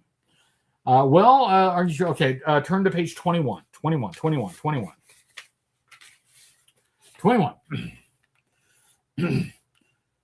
There must be at least 30 locals in front of you, armed with spears, bows, and arrows, and blowguns. But if you didn't come to Blood Island to find, but you didn't come to find, man, I can't read. But you didn't come to Blood Island to fight the natives, at least not if you can help it, because you ran ahead of the others, though. You're going to have to make a split-second decision. Should you fight these natives or try to make peace with them? If you fight, you might lose because there's a lot of them, and they are obviously ready to battle you. If you try to make peace and fail, you'll miss your chance to you'll miss your chance to blast your way to safety. Well, outlaw, what will it be? Will you completely obliterate the native tribe whose island you're trespassing on? Yeah. Or will you try to make peace with them? Okay. If you'd like to fight with the natives, page 35. If you want to fight with the natives, page 35. If you'd like to make peace with them, page 42. Fight 35, peace 42. Make your selection. 42 is, it's I don't want to prejudice the vote. Well, 42 is obviously the answer. 42 is the answer to life, the universe, and everything. Yeah. But what is the question? Yeah. The question is, are we going to fight these natives? We got 135. Yeah. Mark Brunson, he's going out swinging. Yeah. Like, yeah, he wants to. All in. I think I've got no chance. I'm Balls to the wall. See how many of them I can take with me. Looks like 42 is the answer. All right, 42. 42 is the answer. All right, 42. Let's go to 42. 42. Okay. You raise your right hand in a universal gesture of peace. Ba weep, gra na weep, ninny bomb. The response the natives give you is just as universally understood. It's a poison blowgun dart to your neck. Of course it is. Nice try, but you're destined for a very small hat size. Oh my gosh. Close the book. You may open it again only after you look in a mirror and see that you no longer have a shrunken head. The end. That's 2 Find Your Fate books that we have met our demise. We have not survived. Yeah. We actually died 4 times. That's true. Because I tried, like, both of them I tried twice. Yeah. We only get 1 mulligan. So we didn't rescue the meteor. I guess going balls to the wall was the answer. Apparently. Let's just murder the whole tribe. Problem solved. We could have murdered the Baroness when we had a chance. That's the answer to this one. Murder. Yeah. Okay. That is we're doing pretty good. Yeah. That was roughly a half hour. Yeah. Okay. Would you like to read? Now I get to read for a half hour. Okay. So let's see, where was I? Oh yeah. So let's see. So yeah, her pulse continued to increase and her eyelids fluttered, but she said nothing when the commander said, you know, he's unfamiliar with this world. Catelyn, uninhabited world? What is he talking about? She looked at the bright light above, squinting and trying to piece together the conversation she'd heard with unfamiliar words. Her head spun and a queasy ache gripped her stomach. I have another question, if I may, he asked, interrupting her thoughts. She peered in his direction from the corner of her eye and struggled to breathe and process the information. From what world do you reside? He asked. His question didn't make sense. She sobbed and her groans became shallow and fast. Her hands shook as she struggled to take in air. She bolted up off the floor and paced the tiny cell. World! She screamed at the faceless voice. What are you talking about? She grabbed her head, pulling her hair and sobbing, then stopped pacing and squeezed her hands into fists at her sides. Who are you? Why are you doing this to me? What do you want? She sobbed and groaned. Her chest tightened and she struggled to breathe as she paced the cell again. She wasn't angry at him, but why not? This unknown person, alien, telling her about worlds and talking as if she wasn't on Earth. Sorry. She couldn't form a coherent thought and collapsed into the corner of her cell, sobbing and pushing her feet against the floor. Mistress, he whispered. Don't call me that. She took a shuddered breath and choked back tears. Stop acting all courtly and polite. Leave me alone. For what felt like days, she didn't speak, not even to the guards who brought her food. She ate it without question, then moved back to the corner of her cage, out of the man's view. The guards still hadn't told her what they wanted. She didn't ask either. She ate, slept, and stared at the light on her ceiling. Eventually, she lay down in front of the barred window and peered into the darkness. She didn't want to disturb him if he was resting, so she waited for a sign that the stranger noticed her. There hadn't been a sound of movement from him in days. She squinted, a failed attempt to see him in the shadows, then reached out and tapped an iron bar with her nail. I am here, he said. Sorry for snapping at you. There is no need to apologize. You have every reason to be upset. She sighed, her chest tightened, making her choke. I feel stupid for even needing to ask this, like I've lost my mind, but is this Earth? She covered her face and waited for him to say yes, like this was some horrible nightmare. We call this world Veda. Catelyn rolled onto her back and burst into a fit of laughter. The ground beneath her grated her shoulder blades as she laughed. After a moment, she quieted down and cleared her throat, then turned to face him. Well, it seems that aliens abducted me. She laughed in disbelief for what felt like several minutes. Her situation should not be so funny, but she always knew there was intelligent life beyond Earth. Now she was prisoner on an alien world. After settling down, she peered into the cell. Why should I believe you? I understand your apprehension to believe what I have said. You have no reason to trust me other than I am a prisoner, same as you. How do I know you're a prisoner, not some spy sent in here to make me believe this ridiculous story? You noticed yourself they have not fed me. No one has opened my cell in the days since you arrived. His voice was almost regal. Do you believe they would deprive their own of food and drink for so long? If you believe this, to what end? Why would your captors wish for you to believe such a tale? She sat up and knelt at the window. Her shoulders went slack and she dropped her head on the bars. I'll never see my family again. She covered her face with both hands and let out a hard sigh. Her stomach tightened and her heart thumped in her ears. Do not despair, he said. Someone brought you here. There is always a way back. His deep, soothing voice had a formidable tone. It caressed her ears like a warm piece of dark chocolate cake caressed her tongue. Every time he spoke, her heart fluttered and her mouth watered. I can't believe I wrote this crap. As the day progressed, they exchanged conversation, mostly her talking about her family and telling him things she enjoyed, hobbies and such. After talking about herself for several hours, she had an idea and needed to ask him a question. Have you ever attempted to escape? I do not possess the strength to break free, and our captors do not enter my cell. How long have you been here? More than 7 cycles of the moon. 7 months? You've been here 7 months without eating. She scoffed and scowled into the darkness. How is that possible? Iron scraped the floor, but he said nothing.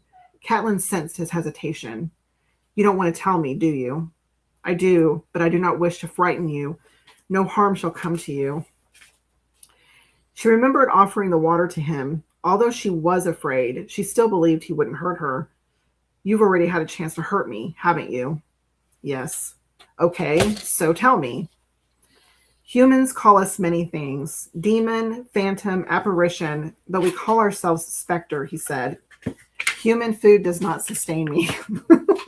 Sorry, I'm delirious, okay? It goes as yeah. You can stop when you're ready, but carry on. So Catelyn recalled what the guard said. I was born this way. I cannot help what I am. She gnawed on her bottom lip, then sat against the wall out of his view. Nobody's opened your cell in 7 months? That is correct. Someone needs to open your cell for you to escape. Yes, he said, and remove these. Chains rattled and scraped the floor. She sighed. I can't die here. I refuse to. They open my door every day. We're going to get out of here, but we need each other. Go on. Listen to me, she demanded. You need me. Do you understand? I know how to handle a weapon. I can help defend us. You can't eat me. That's bad manners, and you seem too polite to do something like that. We do not eat humans, he chuckled. She scrunched her face and looked to the side. But the guard said, we survive on the essence or life energy of humans. I can explain further if you wish, but you have my word that no harm shall come to you by my hand. Save me the details. I don't want to know how it works. Yes, I do. All I care about is getting you out of those chains so you can get both of us off this planet. Can you do that? Can you get us out of here? I can't believe that's a question I need to ask, but can you? Yes. It will be easier with one of my weapons. Where are they? Greg carries one. He is the male who attacked you. Great. So I have to get him alone, then kill him. That's fantastic. Can you steal someone else's? Mine modifies into a transmitter so my ship can detect my location. You go planet hopping without telling your people where you're going? That doesn't seem very smart. It was an error in judgment I will not repeat. If we escape, I shall be in your debt. Just get me out of here, please, and maybe a way home. I shall free you from this world. As for getting you home, I must determine what is available to me. I will do what I can to help you. Okay. Mistress, he said. Why do you call me that? Because you are a female, a woman whom I respect, and I do not know your proper name. My name is Catelyn, but my friends call me Cat. You can call me Cat. We are planning to escape together. Thank you, Catelyn, for honoring me with your name. Do you have a name? I do, but we do not share them freely with humans. What do I call you then? Commander is sufficient, and I will honor you by addressing you by your proper name, he said. Catelyn, thank you for your bravery. She chortled. Sorry to disappoint you, but I am not brave. Her voice shuddered. I have no choice but to trust you. I can't stay here, wherever here is. Then I praise you for your courage. If you plan to betray me, wait until we get out of this wretched dungeon. I can't die down here. I would not dishonor you by betraying you. I have given my word. He spoke like many soldiers Catelyn had known throughout her life. Something in the deep tone of his voice calmed and relaxed her. She felt his sincerity, as if he spoke to her soul, but was it sincerity or her desperation to escape? Only a desperate fool would trust someone whose face they couldn't see. That's the end of that chapter. End of chapter. Okay. I can keep going though, I guess. Is How everybody bored yet? we got it's 7:42 by my watch. Yeah. The cake is a lie. Yeah. Man, it's I tell you what, if you'd like to keep going, that's fine, but I need more hydration. So, well, yeah, I can keep going, I guess. Okay. Oh, we're gonna meet somebody else. Yes. Yeah. We have a new character, Yeah. and I'm going to step away because I need more hydration. More liquid fuel. Yeah. Let's see. Do we have a? Whoa. Careful. You're right. Yeah. I think let's. You know what? I think probably let's not go to Starlight when we're done here. I don't Yeah. think either of us are up to it. Okay. Chapter 3, Plan. James. Natalie's sodden cheeks flushed pink, concealing her freckles. She curled her legs underneath her and clutched a pillow close to her chest. Her shoulder-length blonde hair was in a disheveled bun on top of her head. She usually fixed it every day, but she and James had been staying at their mom's house the past week. Under the circumstances, they were lucky if they showered at all. It's been weeks. Who could have taken her? She buried her face in the pillow and sobbed. Their mother disappeared several weeks ago, leaving the house as if she abandoned everything in the middle of the day. James considered requesting leave to stay with Natalie, but his mission was too important to hand off to someone else. We don't know if someone took her. She hit him with the pillow. You really think she'd up and leave? Of course not. He dropped his head into his hands. I don't know what I'm saying. Are you still leaving? You can't leave me here to deal with this by myself. Daniel is here. I can't take time off. What I'm doing is important. He tried to look at his sister, but couldn't. It broke his heart to leave her behind. More important than finding Mom? No, but I can't. He sighed. Mom understands how important this is. She would want me to go. Natalie stood up and clenched her fists at her sides. Mom isn't here. Her lips quivered and her face distorted as she sobbed harder. She's missing, and you're going to run off and do whatever it is you do, and only God knows where. She choked out between sobs. James rubbed his face. Natalie, look. The doorbell rang, catching their attention. James grumbled as he stood and hurried to answer it. Colonel Pierce? I hope it's all right that I came by. Of course, please come inside. James opened the door all the way. This is my sister, Natalie. He waved toward his sister, who stood in the middle of the room with her arms crossed at her chest. She sniffled and looked away, then wiped her face with her sleeve. Please pardon the intrusion, but I can't say this over the phone. I came straight here after receiving this information. He handed over a classified folder, but James hesitated to take it. Sir, my sister is here. This involves her too, unfortunately. Natalie drew a sharp breath and stood up straight. What's going on? Pierce cleared his throat and rubbed his bald head. We received a data burst. He glanced to the side, then back to James. We know who abducted your mother. Natalie gasped. She covered her mouth with both hands and walked toward them.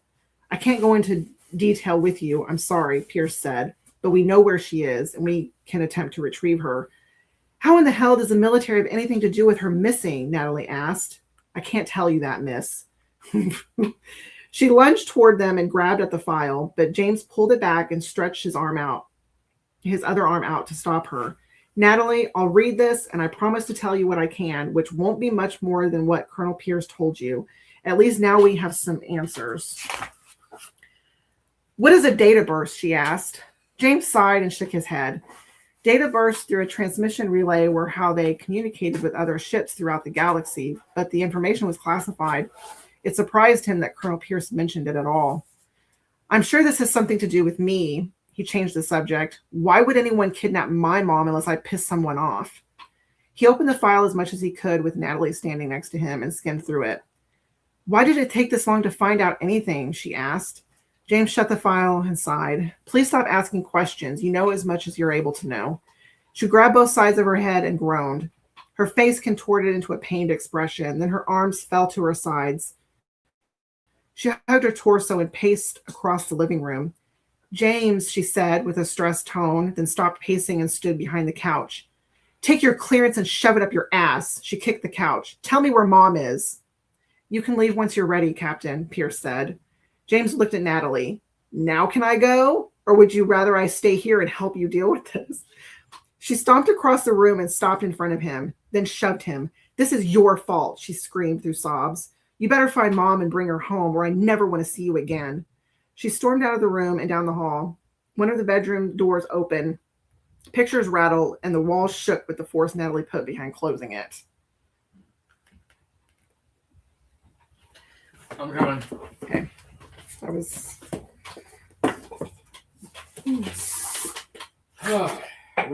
Okay.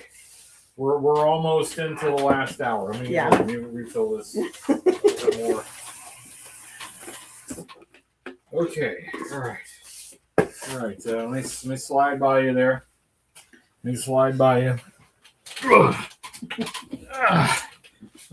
Thank you. Thank you for reading for us. On the agenda for the last hour, which we're close to, we're not quite there. We just had wrap it up. It's just a wrap up. It's an hour-long wrap up. What would you like to do? I don't know. I mean, do you have anything in mind? I could finish that chapter. It would take a few minutes. Why don't you finish that chapter? Think about it. And we're gonna take another crack at this one. I want to take one more crack at this There's one. got to be a way to win. Okay. Catelyn. She leaned against her barred door and watched the wind rustle the trees.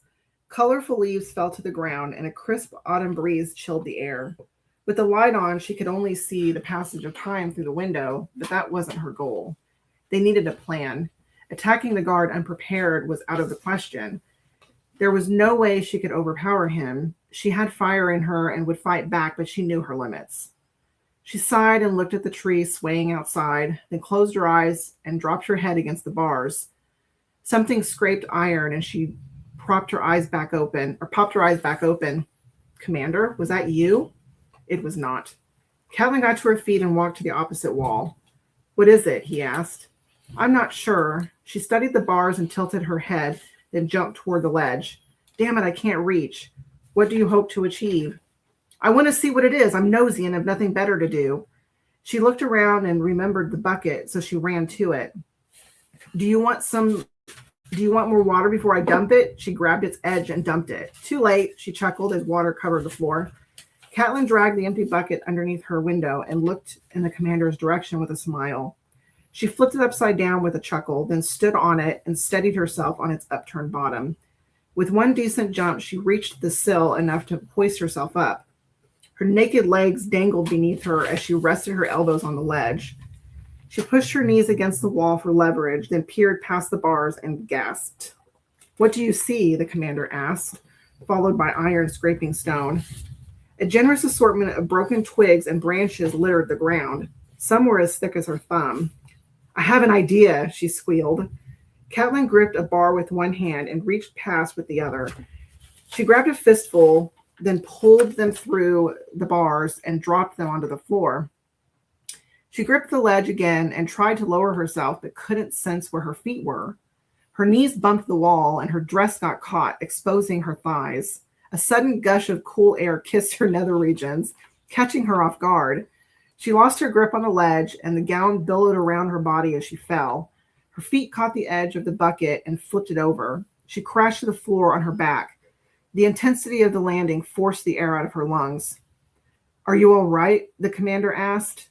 Catelyn struggled to breathe and clutched at the dress bunched around her waist. She finally pulled in a deep, raspy breath. Maybe, she gasped and pushed her dress over her legs. She stayed there for a moment, trying to gather herself, but then a dark voice sputtered, "He is coming." She leapt to her feet and grabbed the branches, then rushed to his window and tossed them at the bars. Hide these. She snatched the empty bucket and sat on her legs to hide the evidence he had not yet moved out of view. The guard who appeared was the one she needed. He had the keys and the weapon. She wasn't ready, though. Not yet. What happened? He scowled at the water on the floor. I leaned on it by accident. She flashed a coy smile and lowered her voice to a flirtatious whisper. Can you bring me more? Greg snarled. We'll see. He opened the door and replaced her food tray. Catelyn stayed put, keeping eye contact with him as he approached the empty bucket. She handed it to him and broadened her smile. Thank you. She pulled her bottom lip into her mouth and looked up at him through her lashes. As much as she hated Greg, she needed him. She cooperated with him recently for that reason and hoping he'd start coming to her cell alone.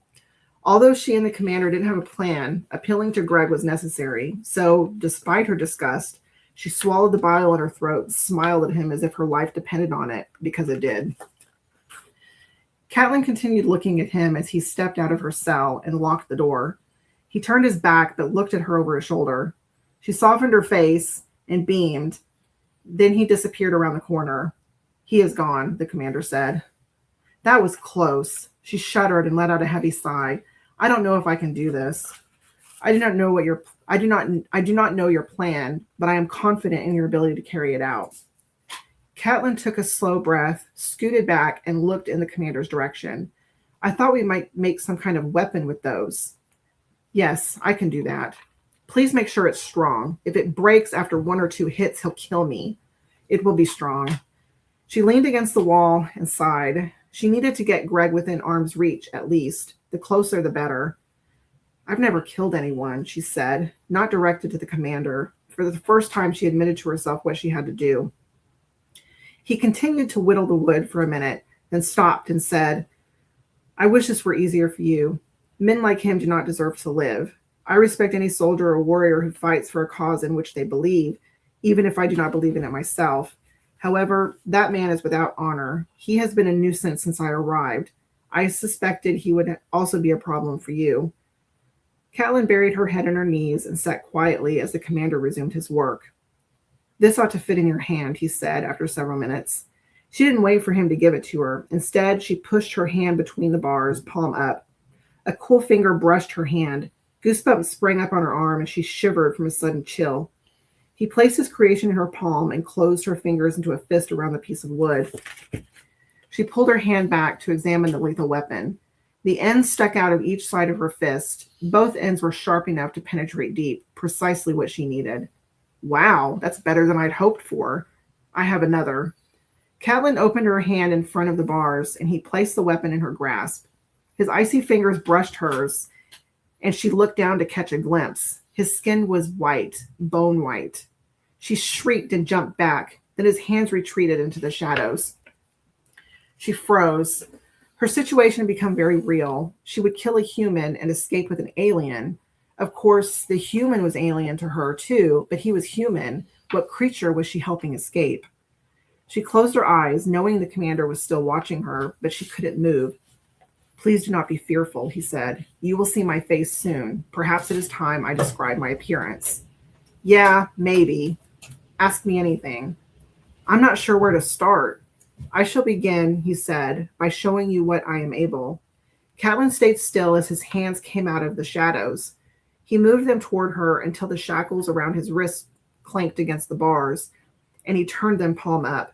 They were almost as white as the dress she wore. Except for their color and the claw-like nails on his thumbs, they appeared human. The other nails were broken and uneven. He turned them over, revealing the tops. They were large. One hand looked like it could cover her entire face. Despite his slender fingers, they were strong and muscular. A tattoo peeked out from the shackle around his wrist. The tattoo intrigued her, a tattooed alien. You may touch me if you wish. Her pulse slowed and her tension eased, but she shook her head. She wasn't ready for that. Very well, he said as his hands retreated into the cell. Do you look human? Mostly. What does that mean?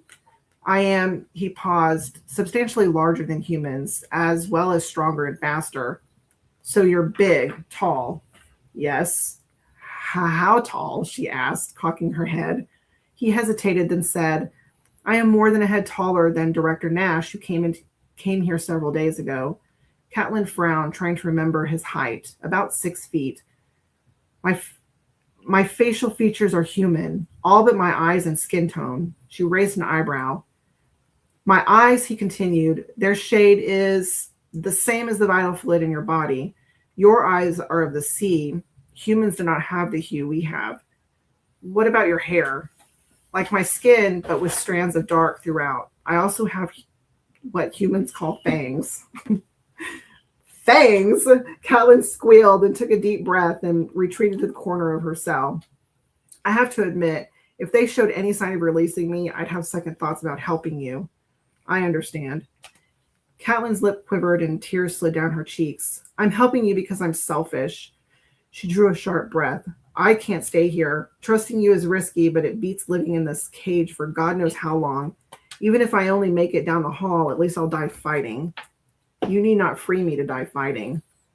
That's true. Her voice faltered. But you shouldn't die in a cage either.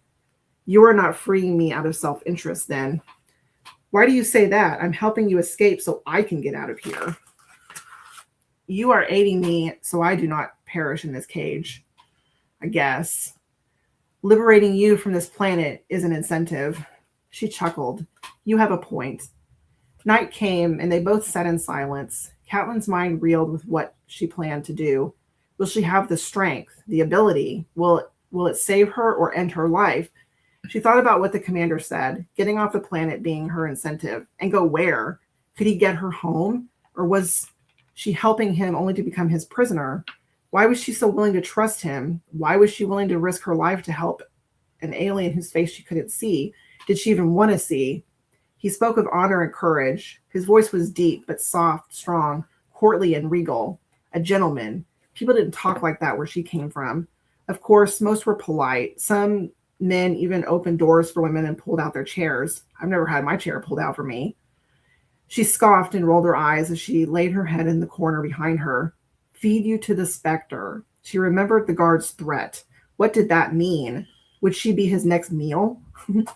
She shook that awful thought from her head. She couldn't think about that. Hunger tore at her stomach. She fought sleep, but it consumed her. Very good. Thank you. Thank you for finishing the chapter for us. I can't believe I wrote this crap. Like, sorry. I was just checking something. Yeah. Remember how we were talking about earlier where it's like either ridiculously crazy hot and humid or it's storming? Well, it's storming. We have this is the system that's moving in. Oh no. Are you going to make it to 9 o'clock? Okay, listen, we might lose our connection because that is a pretty significant storm. Yes, there's quite the storm system heading our way, and there's an even chance that we will lose power. So we could lose electricity at any second, or we could be fine. Yeah. But thank you for reading that. For this last hour, one thing I wanted to do unplanned, this book is really annoying me because I want to find out how we can how we win this book. Yeah. And Ostogeoelectric, I can't read. Says, it's great. Thank you. It is good. That's what I keep saying. I am my biggest critic. Like, yeah. Thank you. So do check out the book. The link. It's on Amazon. I've read it. It's good. It's good. This I've read. It's not as good. But here's what I'm gonna do because this is bugging me now. So we had done this Find Your Fate book, and we had been faced with the natives here on page 21, and we chose to try to make peace with them, and we got a poison dart in the neck. Yeah, apparently slaughtering them was the answer. Apparently. So now, I'm just going to make the choices because I want to figure out how to win this. So we're going to go to page 35, which is Fight the Natives. 35. Put up your dukes. Or your duke. Yeah. Put up your duke. Yeah. Okay. Okay. The native army is getting restless. This is terrible. The native army is getting restless. In one quick movement, you grab a stun grenade off your belt and throw it right into the middle of the native warriors. Then you hit the deck. The arrows and spears zing over your head until you finally hear the explosion that knocks a dozen of the locals out cold and probably kills them. Yeah. And by then, Recondo, Gung Ho, and the others are streaming out of the cave, joining the fight and tossing one stun grenade after another at the natives. It isn't long before practically all of the Blood Island warriors are lying on the ground, unconscious. Yeah. But one of them is still wide awake. He's not that tired. And hanging on for dear life at the top of a rubber tree. I hate this. Yeah. Mutt and his dog Junkyard are at the bottom of the tree, and the warrior is scared stiff. Duke orders Mutt and Junkyard to let the man down, and then asks the frightened warrior about the meteor that struck the island. The answer that Duke gets doesn't make any of you very happy. Okay, page 55. The lights are flickering. Yeah. So this may okay, if the live stream ends suddenly, I'd like to say thanks everyone. It would be just crazy if we lost the stream in the last hour. In the last 11 hours. And the storm knocks out the power. That would be just hilarious. I'd rather be banned, damn it. That would be funny. That would be hilarious. Sorry, go ahead. Let's turn to page 55. 55. All right.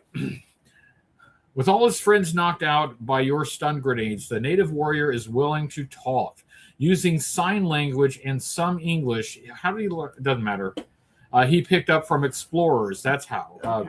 He tells you a great rock came falling out of the sky and made a giant hole in the ground. This place of wonder is close by, but others of your kind have already been there. What others? Asks Duke, fearing he already knows what the native will say. Monty Python. No. There were many, replies the warrior, but the two leaders were a man with a silver face and a woman who wore circles around her eyes. The others were the color of blood. Duke scowls. Destro, the Baroness, and the Crimson Guards have gotten to the meteor first. You've got to find their trail and catch up with them before they get off the island. It's your only chance. If Destro ever links up with Cobra Commander and sells him the Caladium, you might just as well not bother going home. Page 63. 63. Okay. You've got to catch Destro, the Baroness, and the Crimson Guard. The team heads for the top of the cliff where you last saw them. Rakondo's like a human bloodhound in the jungle and doesn't take him long to pick up the trail. You're about to set off after your enemies into the mass of towering trees when the team receives a radio transmission from the submarine off the island's coast. Picked up a coded message from Cobra Commander to Destro, says a Navy radio expert. Deciphered it, but it still doesn't make much sense. Maybe you can figure it out. Here it is. Wrestle rocks to Saturday's 25,000 screamers. How important is that message? Will stopping to figure it out make it easier for you to find Destro? Or will stopping now make it impossible for you to catch up with the evil people who have those precious meteor fragments? I'm just choosing. Like, this is for me now. Yeah. This is for me now. I'm going to say we're going to try to figure out the message, page 14, unless that kills us somehow. Okay, you peer into the thick, gloomy jungle. Destro, the Baroness, Crimson Guards are in there somewhere, fleeing with the rocks, but you got the best clue just waiting for you to decipher. Let's try to crack that coded message, you say. If we can do it, we've got a chance to sniff out Cobra Commander as well as Destro and the rocks. One thing seems pretty clear, says Recondo. Cobra Commander is telling Destro to be at a specific place with those rocks on Saturday. Sure, says Snake Eyes, but where? Hold on, yeah. Yeah, right. That sure, says Snake Eyes. Oh, he spoke. Yeah. Continuity, people. Continuity. What's that, Snake Eyes? You slowly recite the message from memory. Wrestle rocks to Saturday's 25,000 screamers. Got any ideas, says Duke? Who or what is a screamer, wonders Gung Ho. Maybe some jungle animal? You say. We're already in the jungle, and Cobra Commander wants Destro to meet him someplace else. I think the screamers are people. 25,000 people?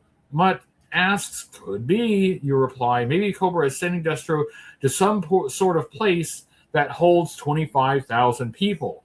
That doesn't help much, complains Grunt. There must be at least 200 places in the world that can hold 25,000 people, maybe more. Page 15. You definitely need more information if you're going to decipher Cobra Commander's coded message to Destro. Duke coolly gets on his walkie-talkie and calls the submarine. Skipper, he says, would you run a computer check and tell me how many arenas, stadiums, amphitheaters, and the like there are in the world that can seat a crowd of 25,000? A few minutes later, the sub's captain calls back and says, there are 199 different places throughout the world that hold 25,000 or more people. There are a lot more than that, but for the purposes of the story, we move on to page 16. Mutt can't help but smile Mutt can't help but smile at his close guess, but he doesn't smile for long. There are, however, continues the sub-captain, only 15 places in the whole world that hold exactly 25,000 people. Exactly. You look at the cryptic message in Duke's hands once more and then tap the sergeant on the shoulder. Ask the captain to run another question through his computer. Ask him how many of those 15 places have booked wrestling for this Saturday. Is Sergeant Slaughter going to guest in this? Yeah. Duke gives you a thoughtful look and then passes your question along over the walkie-talkie. The answer comes back from the he Googles it. The captain Googles it and he says, just one, New York Sports Arena. Bingo, says Recondo. Nope, wrestling, you reply. Not bingo. Not bingo. And I thought you were barking up the wrong tree, says Mutt. His dog immediately starts to bark. Not you, he says, with exasperation to Junkyard. Him, page 68. Oh, survived a bit longer. Yeah. 68. Okay. You leave the tropical jungle by submarine and head straight for the concrete jungle. It's already Saturday night when you get to New York City, so you waste no time racing over to the sports arena. You know what moves faster than you? A phone call. Call somebody who's already there. And you're racing to the when you arrive there, Roadblock surprises everyone by quietly announcing, I wonder if Cobra wanted us to intercept that message. Gung Ho stares, a look of horror on his face, and asks, you think it's some kind of setup? Could be, Roadblock replies. It has, shall I say, the delicate taste of the heady aroma of a carefully seasoned Cobra trap. Heady aroma. Mm-hmm. It's very heady. Mm-hmm. So it's the aroma of head. In other words, you translate, you think we're about to get our gooses cooked. Roadblock smiles. I couldn't have put it any better myself. Page 30. Okay. You and your buddies stare doubtfully at the New York Sports Arena in front of you. Well, what do you think? Demands Gung Ho. Are we walking into a trap or not? I don't know, Roadblock replies. I just believe in setting a table properly so that you know what all the courses are going to be. That's all. What do you think? Is there a trap waiting for you in the crowded sports arena. If you think you're walking into a trap, try page 53. If you think you've got the element of surprise on your side, 51. Since they mentioned a trap, I feel like that's a hint that there's a trap. So we're going to page 43.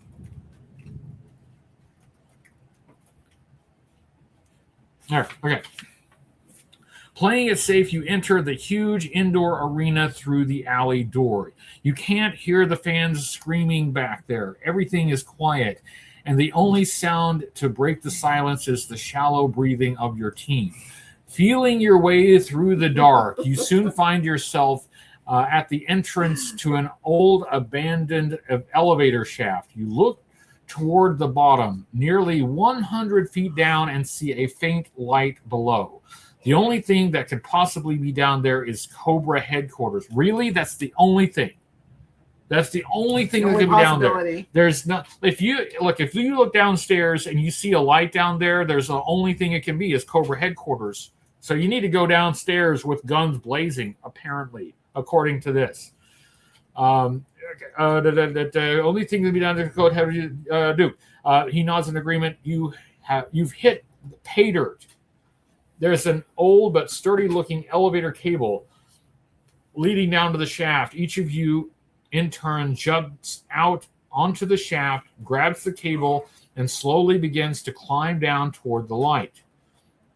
When you're all assembled at the bottom of the dark shaft, you take out your weapons and get ready to make your move. Page 66.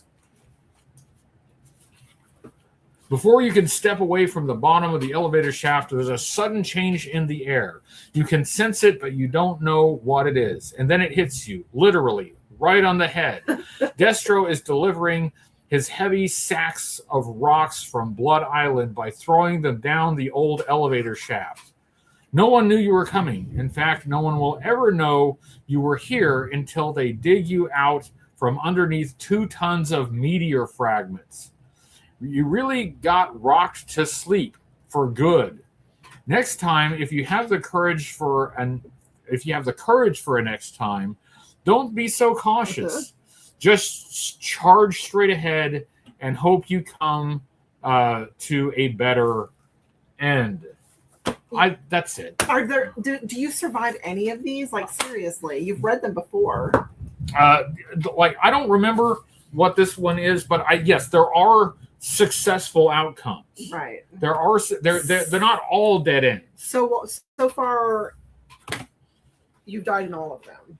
So that's 5 for 5 deaths. Yeah, I'm not trying it. I'm not so child appropriate. I'm not trying it again. That's enough. So I just want to total change of subject. It is thundering and storming, and there are thousands of people at the lake waiting for fireworks. I was sitting here like, wait a minute. And they're not going to do fireworks for another hour. I don't. They probably won't be doing them at all. No, I think I like. It doesn't look like it's going to pass within the next hour. Let me look at it again. I was just like, wow! It just dawned on me. Yeah, it's going till at least to 10. Yeah. That sucks. Yeah. And the lights are flickering, so we are likely to lose power. Before we do, I want to thank everybody for sticking with us. We are 11 hours and 16 minutes in. Yeah. Look at that. It feels like, like we're all I remember this feeling. I remember this. You think like, oh, I can do this. And you get an hour 10 and you're like, oh my God, what was I thinking? I remember this is always how it is. You just clawing your way to the end with gratitude, because it's been really it's been fun. I've really enjoyed the interactions. We've had activities, we had reading, we learned about Force and Beaver. We did some drawings. We looked at some toys. We looked at some other toys. You guys got, a few chapters of my book. We watched Megaforce. That's quite a lot of activity, I think. We Yeah. blew up a base. We did. We've done a lot today. Yeah. We've done a lot today. Do you think when we wrap up, do you think you'll have the energy to go back on the server and do any other activities, or are you done? I don't know. There's no telling. I might get a sudden burst of energy at any minute. I'm waiting for it. Yeah, it'll happen. Now would be a really great time. Now would be a great time for the methamphetamines to kick in. I'm just kidding, but I can't say stuff like that because we're from Oklahoma, so somebody will think We I'm are serious. like the meth capital of the Yeah, world somebody or think I'm something. serious. I'm sorry. That's not funny. I'm just losing my mind. Oh. But yeah. So we got for spoiler alert Mm. for the channel that you do the administrating on and all the real work. We got our group griefing, which we had a lot of people show up. There was a lot of people. Yeah, we had a good turnout on the 2B2E Anarchy server. Yeah, so it paid off to wait to give the coordinates Uh-huh. because as soon as I gave the coordinates, they came in droves. Yeah. S-Bane said they were there in minutes. That's Like I dropped the actual coordinates, and within minutes there were other people, other players there. so that was your plan, and that plan did work. That was your idea, and it was the right idea. I'm sure we'll do that again. I want to do it every 4th of July. Yeah, we did that last year, except we did record it, but we didn't live stream it. Right. Yeah, we recorded. I recorded from 2 different viewpoints, and I totally just lost my train of thought. I died in that one. Yeah, you didn't die in this one, did you? No. Wow. I came really close. Yeah. And yeah, like there were a few times where my hearts were down real low. Yeah. But I was eating those golden apples. Yeah. Like there were a bunch of withers spawned there, which almost got me. Yeah. But actually, no. The 4th of July last year was the first grief when we griefed our first base. uh-huh. And I did not die. S-Bane died. Oh, that's but she had a PvP thing, didn't she? She and Bangladesh Right. PvP'd. Right. And I got that at the end, and she killed him. But Yeah. she died because she came in too hot, and she died right behind me. I turned around, and there's her body parts floating. Like, Yeah. I mean, the thing Yeah. about the anarchy, being on an anarchy server, is that you shouldn't take it too seriously. Yeah. Because you're really likely to be killed. If anything you build is likely to be destroyed. It's just the nature of nature of the server. the environment. Yeah. Yeah. So don't take it too seriously. Have fun with it. Unalive other people if you'd Yeah. like to. I got to be careful. That's why when I had called everybody to gather there, I was chomping away at golden apples because I was totally expecting somebody to just, whack me. Yeah. Somebody did hit me yeah. and knocked me off. And fortunately, I regained because the hole did go to Bedrock. Yeah. I don't know if you saw that. It was a crater. I didn't see how. I looked more around up the top side, but I didn't see all the way down. Yeah.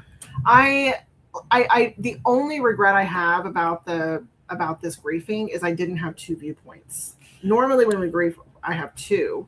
I have one player that's stationary in a secure place so that I can get the whole thing, but I didn't do that this time. So I didn't get the explosion, like the initial blast.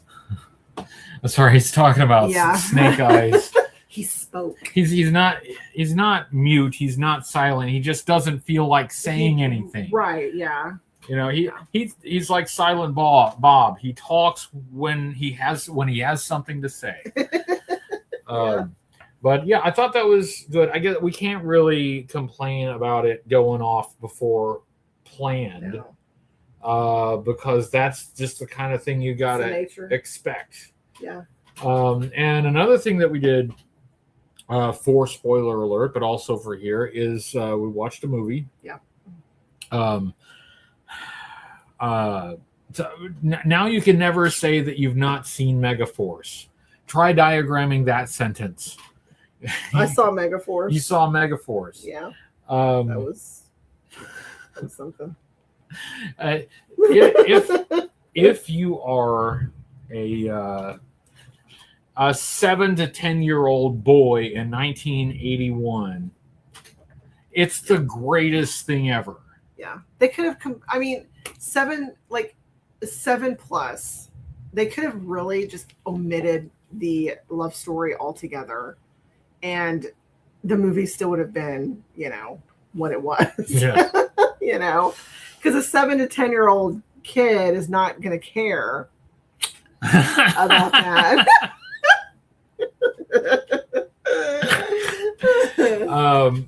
But it sure was what it was. Yeah. They wanted to show off a bunch of high tech stuff.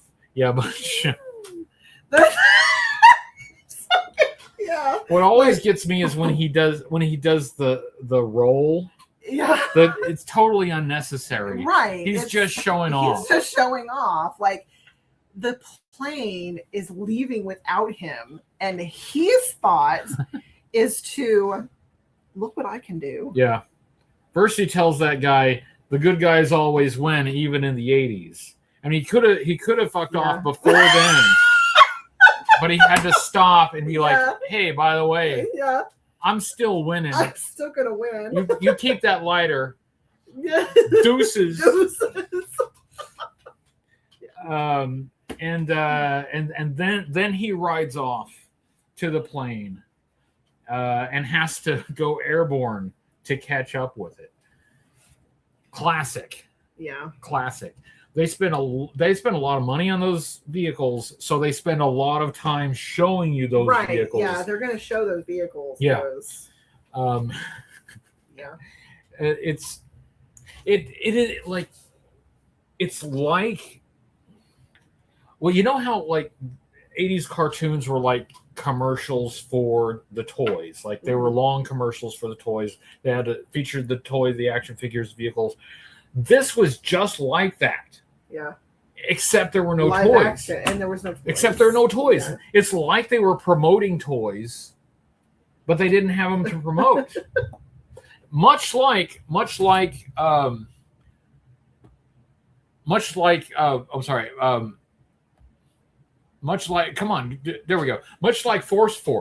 Yeah. Much like Force, which it's like it's promoting action figures, but it doesn't have any, and it never will. It's just in pre-production. That's all. So it's a good time. Is it a good movie? It's better than some movies we've seen. It is better than some that we've seen. Yes. We've seen some really shitty movies. Sorry.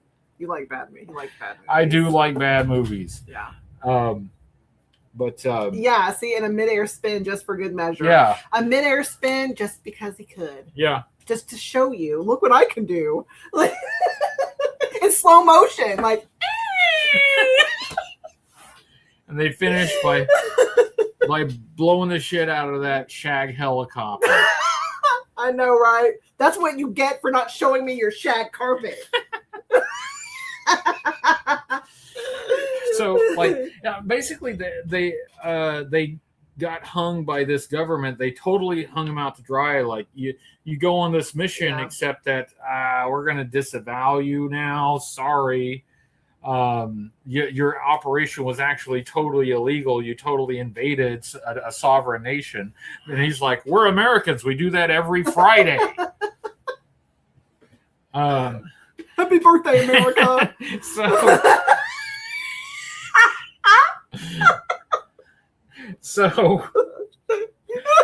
But one thing that was unique about it that you really don't see it very often is that the good guy leader and the bad guy leader, like, they are really friends. They are friends. They're not frenemies. No. They love each other. They have a whole connection. Yeah.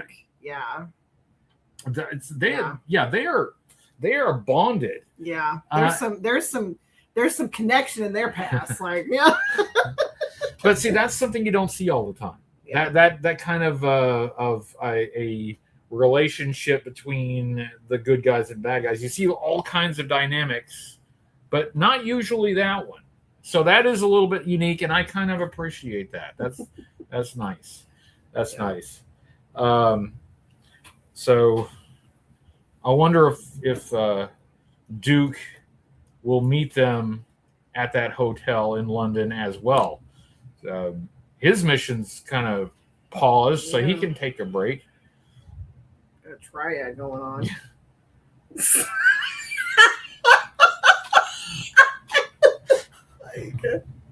You might be down for that.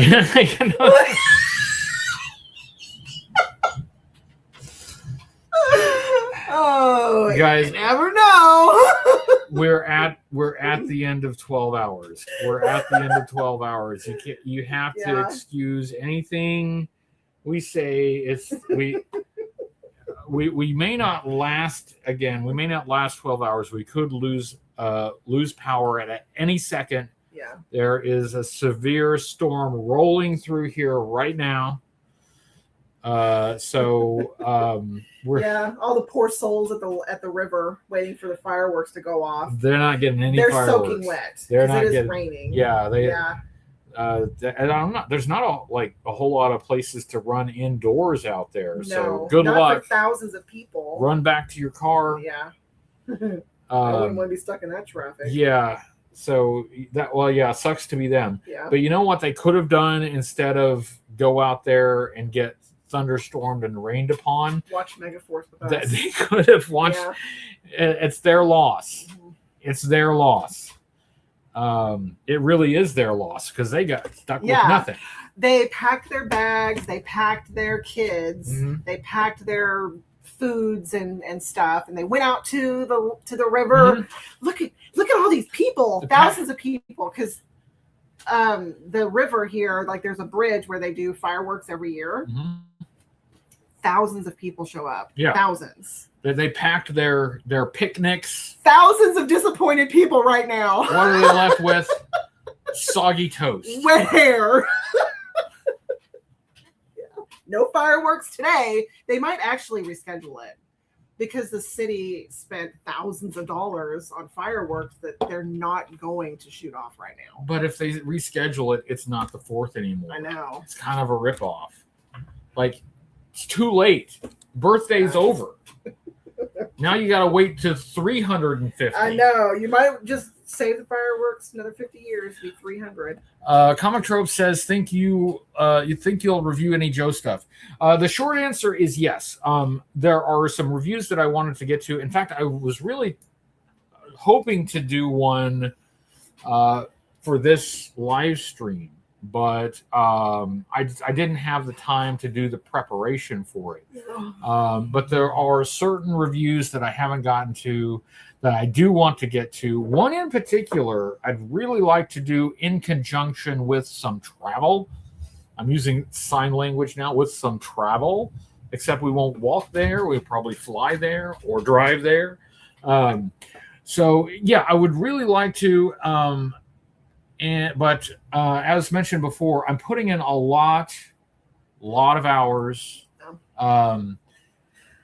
working because we have a lot of things that we need to take care of, and I need to make a lot of money. And you know how I love money, right? You know, I'm such a money greedy money person. But no, I've got a lot of responsibilities, and we've got a wedding that we need to take care of, and we're going to do it. It's going to be great. But you know, all this stuff, it takes money. Money. So I'm focused on that, and I'm trying to kind of break out of that cycle and do some other things rather than just work and sleep and work more. Yeah. But I feel like I really need to keep just to keep focused until it's all taken care of. When it's all taken care of, then I can take my foot off the gas and ease up a little bit. But right now I've got missions. Well, I do encourage you to take downtime. Okay, I'll see you later. Yeah. Not right now, damn it. Okay, all right. You can wait 28 minutes. All right. But our independence deserves a whole week of celebration. See, yeah. Now, if you count the whole week, then yeah, they could reschedule the fireworks. Yeah. But what you could say is that the thunder is natural fireworks. It is, yeah. Celebrating the 250th anniversary. Mother Nature is like celebrating our birthday. Absolutely. It's not true, but it's a nice sentiment. Rain some cake. Rain some. All right, I'll get you some cake. Rain some Moscato. I'm picking up some hints. I'm No. I'm picking up what you're laying down.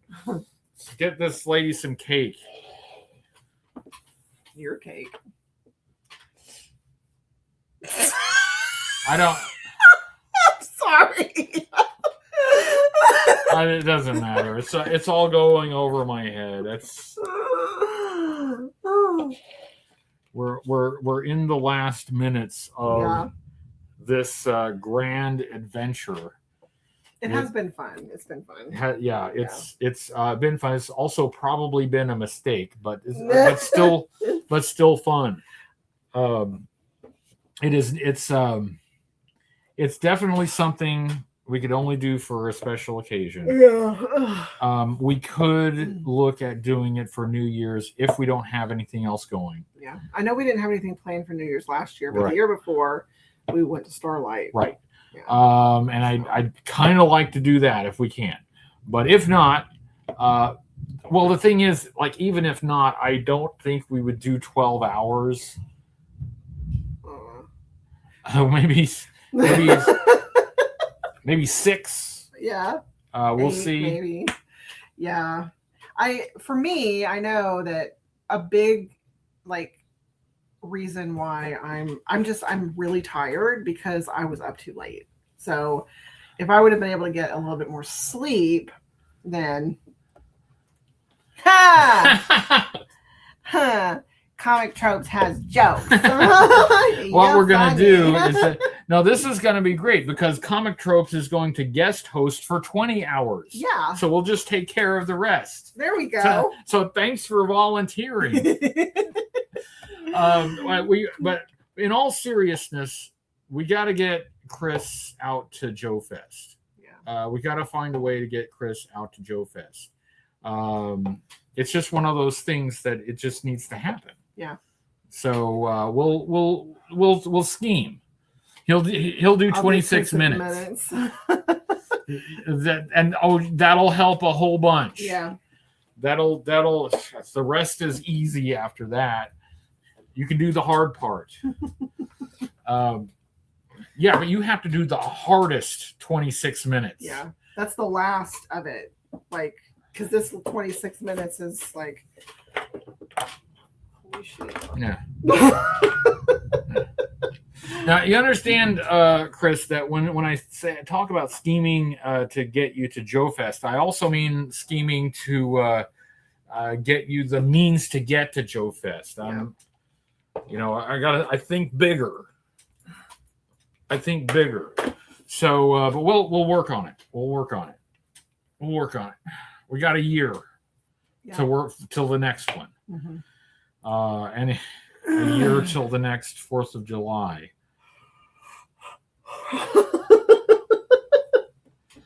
I like going out to the place at Grove for the 4th of July, but I don't think the internet is reliable enough out there to do this. I don't think it would get anywhere close to surviving this long. No. We tried to do a live there once and it just didn't work out. So So if we wanted to go there for the 4th, we'd have to make a choice. Either go do that or do the live stream. We could not do both. Well, I guess Grove it is. Yeah. Sorry, guys. It's too bad because what would be cool is if we could stream from the dock. Yeah. Because you can see some great fireworks displays from the dock out there. Yeah. And that would be a great place to do a show. But there is no way in hell we could get enough bandwidth. No. A good enough connection. No, we couldn't even stream for like 30 minutes. Yeah. We struggled. Don't hijack a planet. You're not the boss of me. You just let me do my thing. You let me work. Anyway, what was I talking about? Is this cup cold? Oh, you gotta sleep sometime tonight. It's a good thing I don't have my water bottle within reach because you would be wet. And not the fun kind either.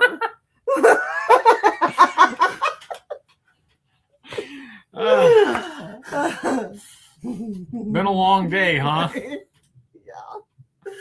Yeah.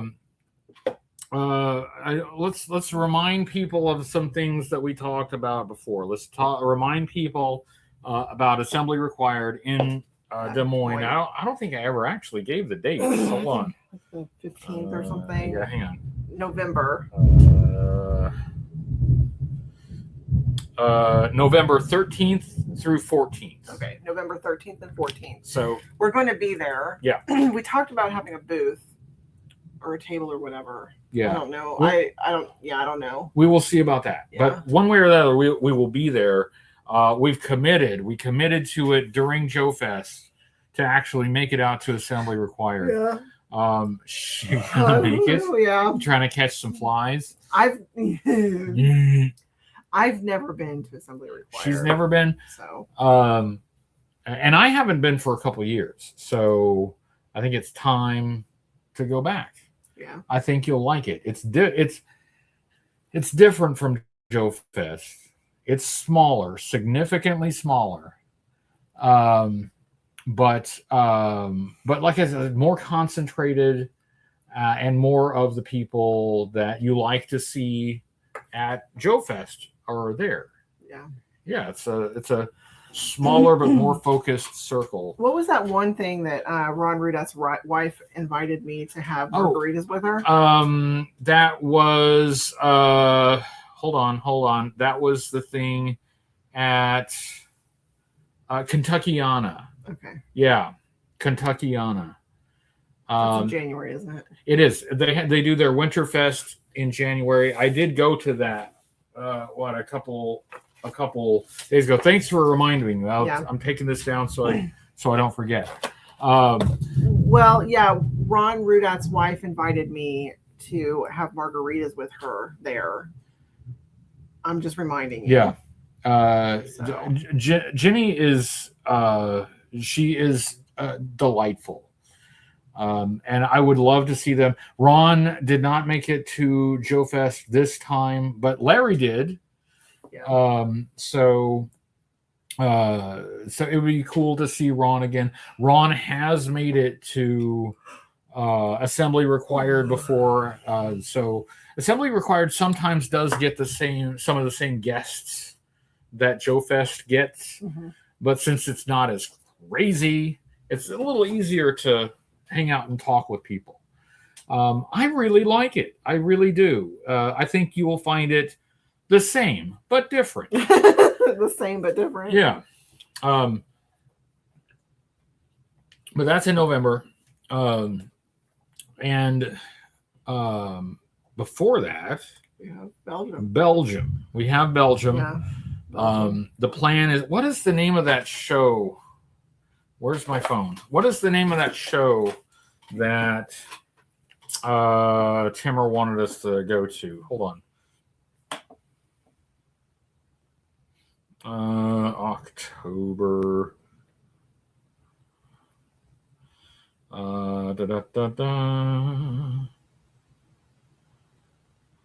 No, that's not it. Let's see. Hold on, I'll find it. Was it? No, the fax is at the end of October. This is at the beginning of October. What was the? Let's see. I should remember this, but it's. I don't remember anything right now. No. My brain is shut off. Why don't I look in the messages from Timmer? I was thinking that. Why am I doing this the hard way?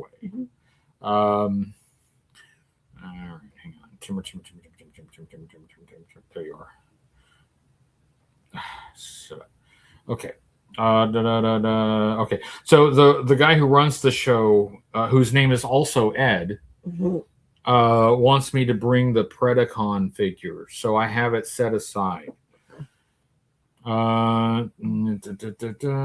These are secret messages. You can't see them. I'm just scrolling up to find the date of the show. Terrence Child, you're making up for lost time with live, aren't you? Yeah, lots of something like that. We're using up all of our live stream credits in for the whole year in one day. Yeah. Wow, we've been talking about this for a while. I'm scrolling.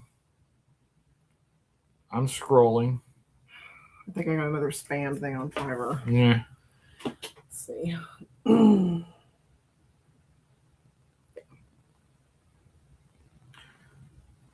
I'm still working on it. Wow, we talked. We've been talking about this a while. Wow.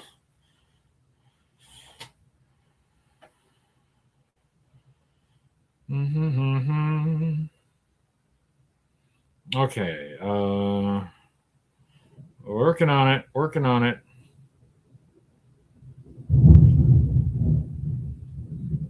Hold on with me just for a second. Okay. Is that it? Let's see.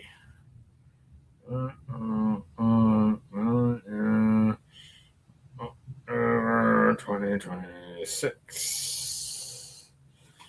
Isn't this some great live streaming action watching me Google things? Let's see.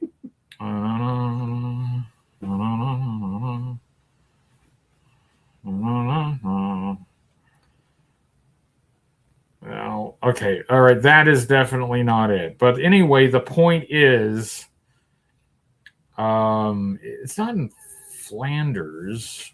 Hold on. It was we are going to a show. That's the one reason. That's the reason why we're going there. I don't remember the name of it either, obviously. So yeah, and I was scrolling through my messages, and Timmer and I have been actually talking about that for quite a while. So it's not actually that easy to find. Okay, retro. Okay, is that it? Let's see. Retro. I don't think that's it. Let's see. Retro Center. August, September, October. Anyway, I'll figure it out. Let's see.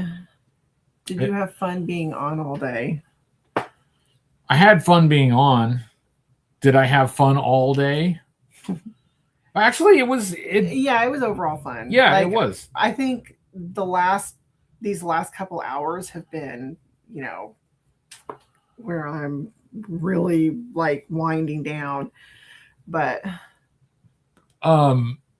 Anthony says, here, I can actually make this big so we can read it.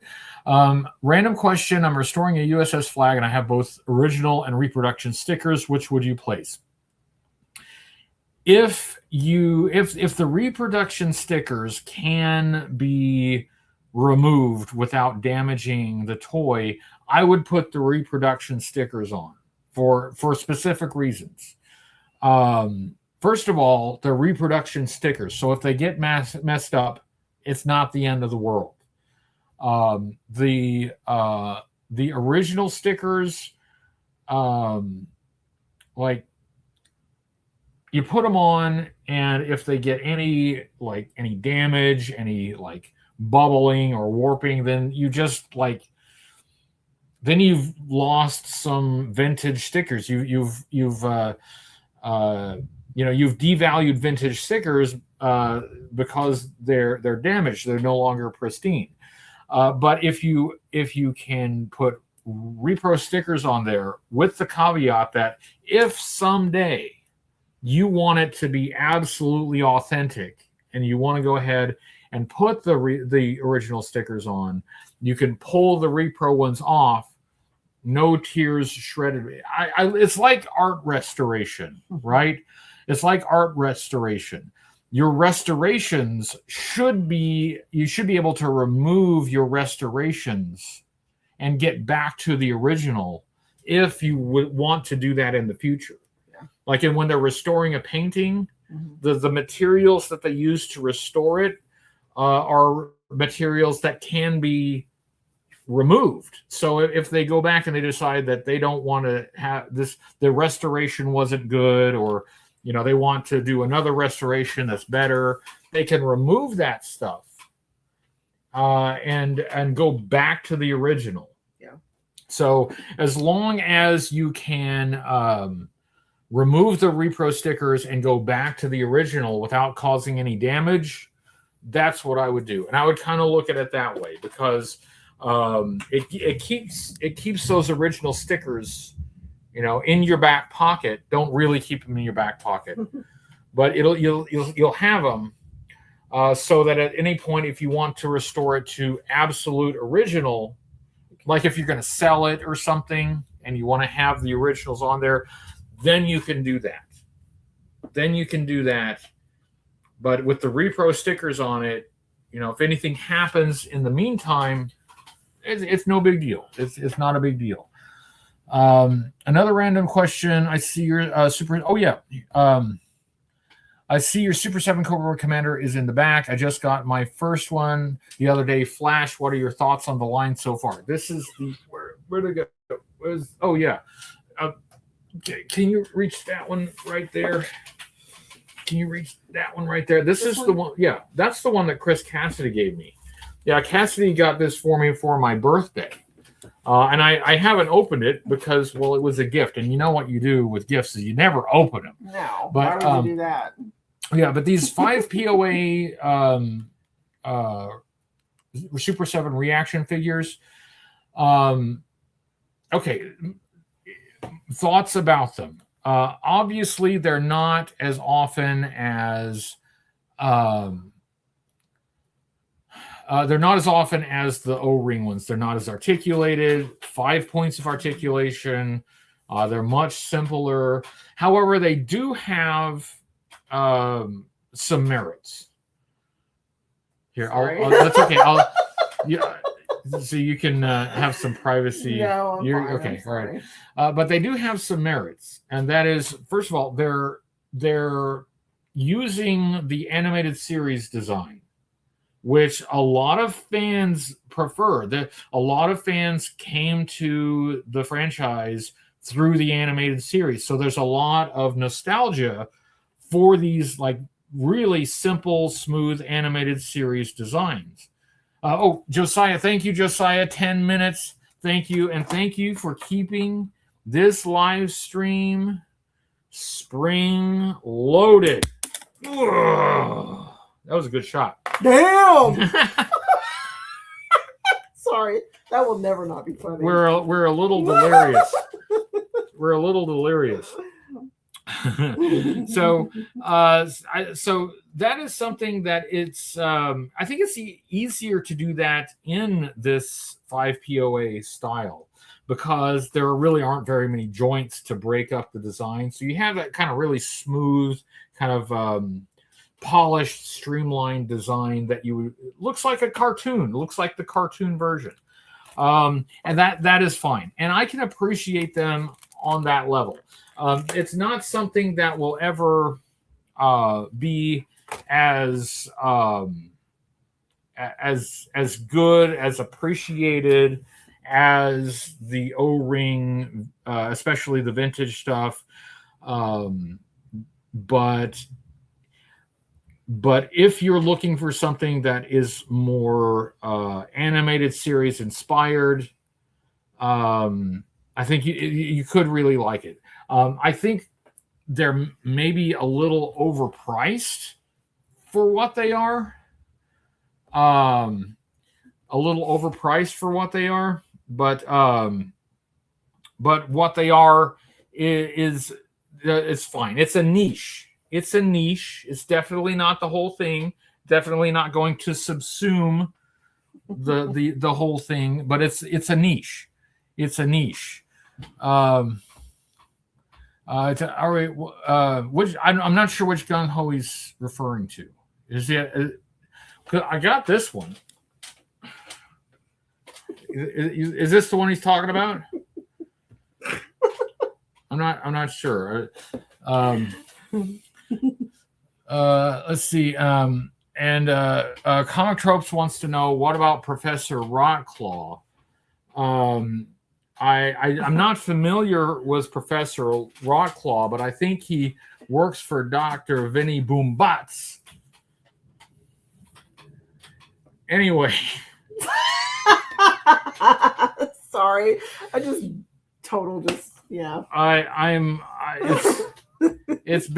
been a long day. Yeah. We really did this. Yeah. Might be a nod to G.I. Joe, I guess, part of his description, the same as their Facebook profile descriptions. That's pretty cool. And G.I. Joe, great guys, great show. I've had the pleasure of meeting and hanging out with them at JoeCon. Aren't I trying out his look? Am I trying out his look? I thought I was doing Ripper. Well, I'll show you a Ripper. I was waiting for it. Hold on. Yeah. You're gonna pull your finger. Here, let me put this back. We're about to make it. We're about to make it. How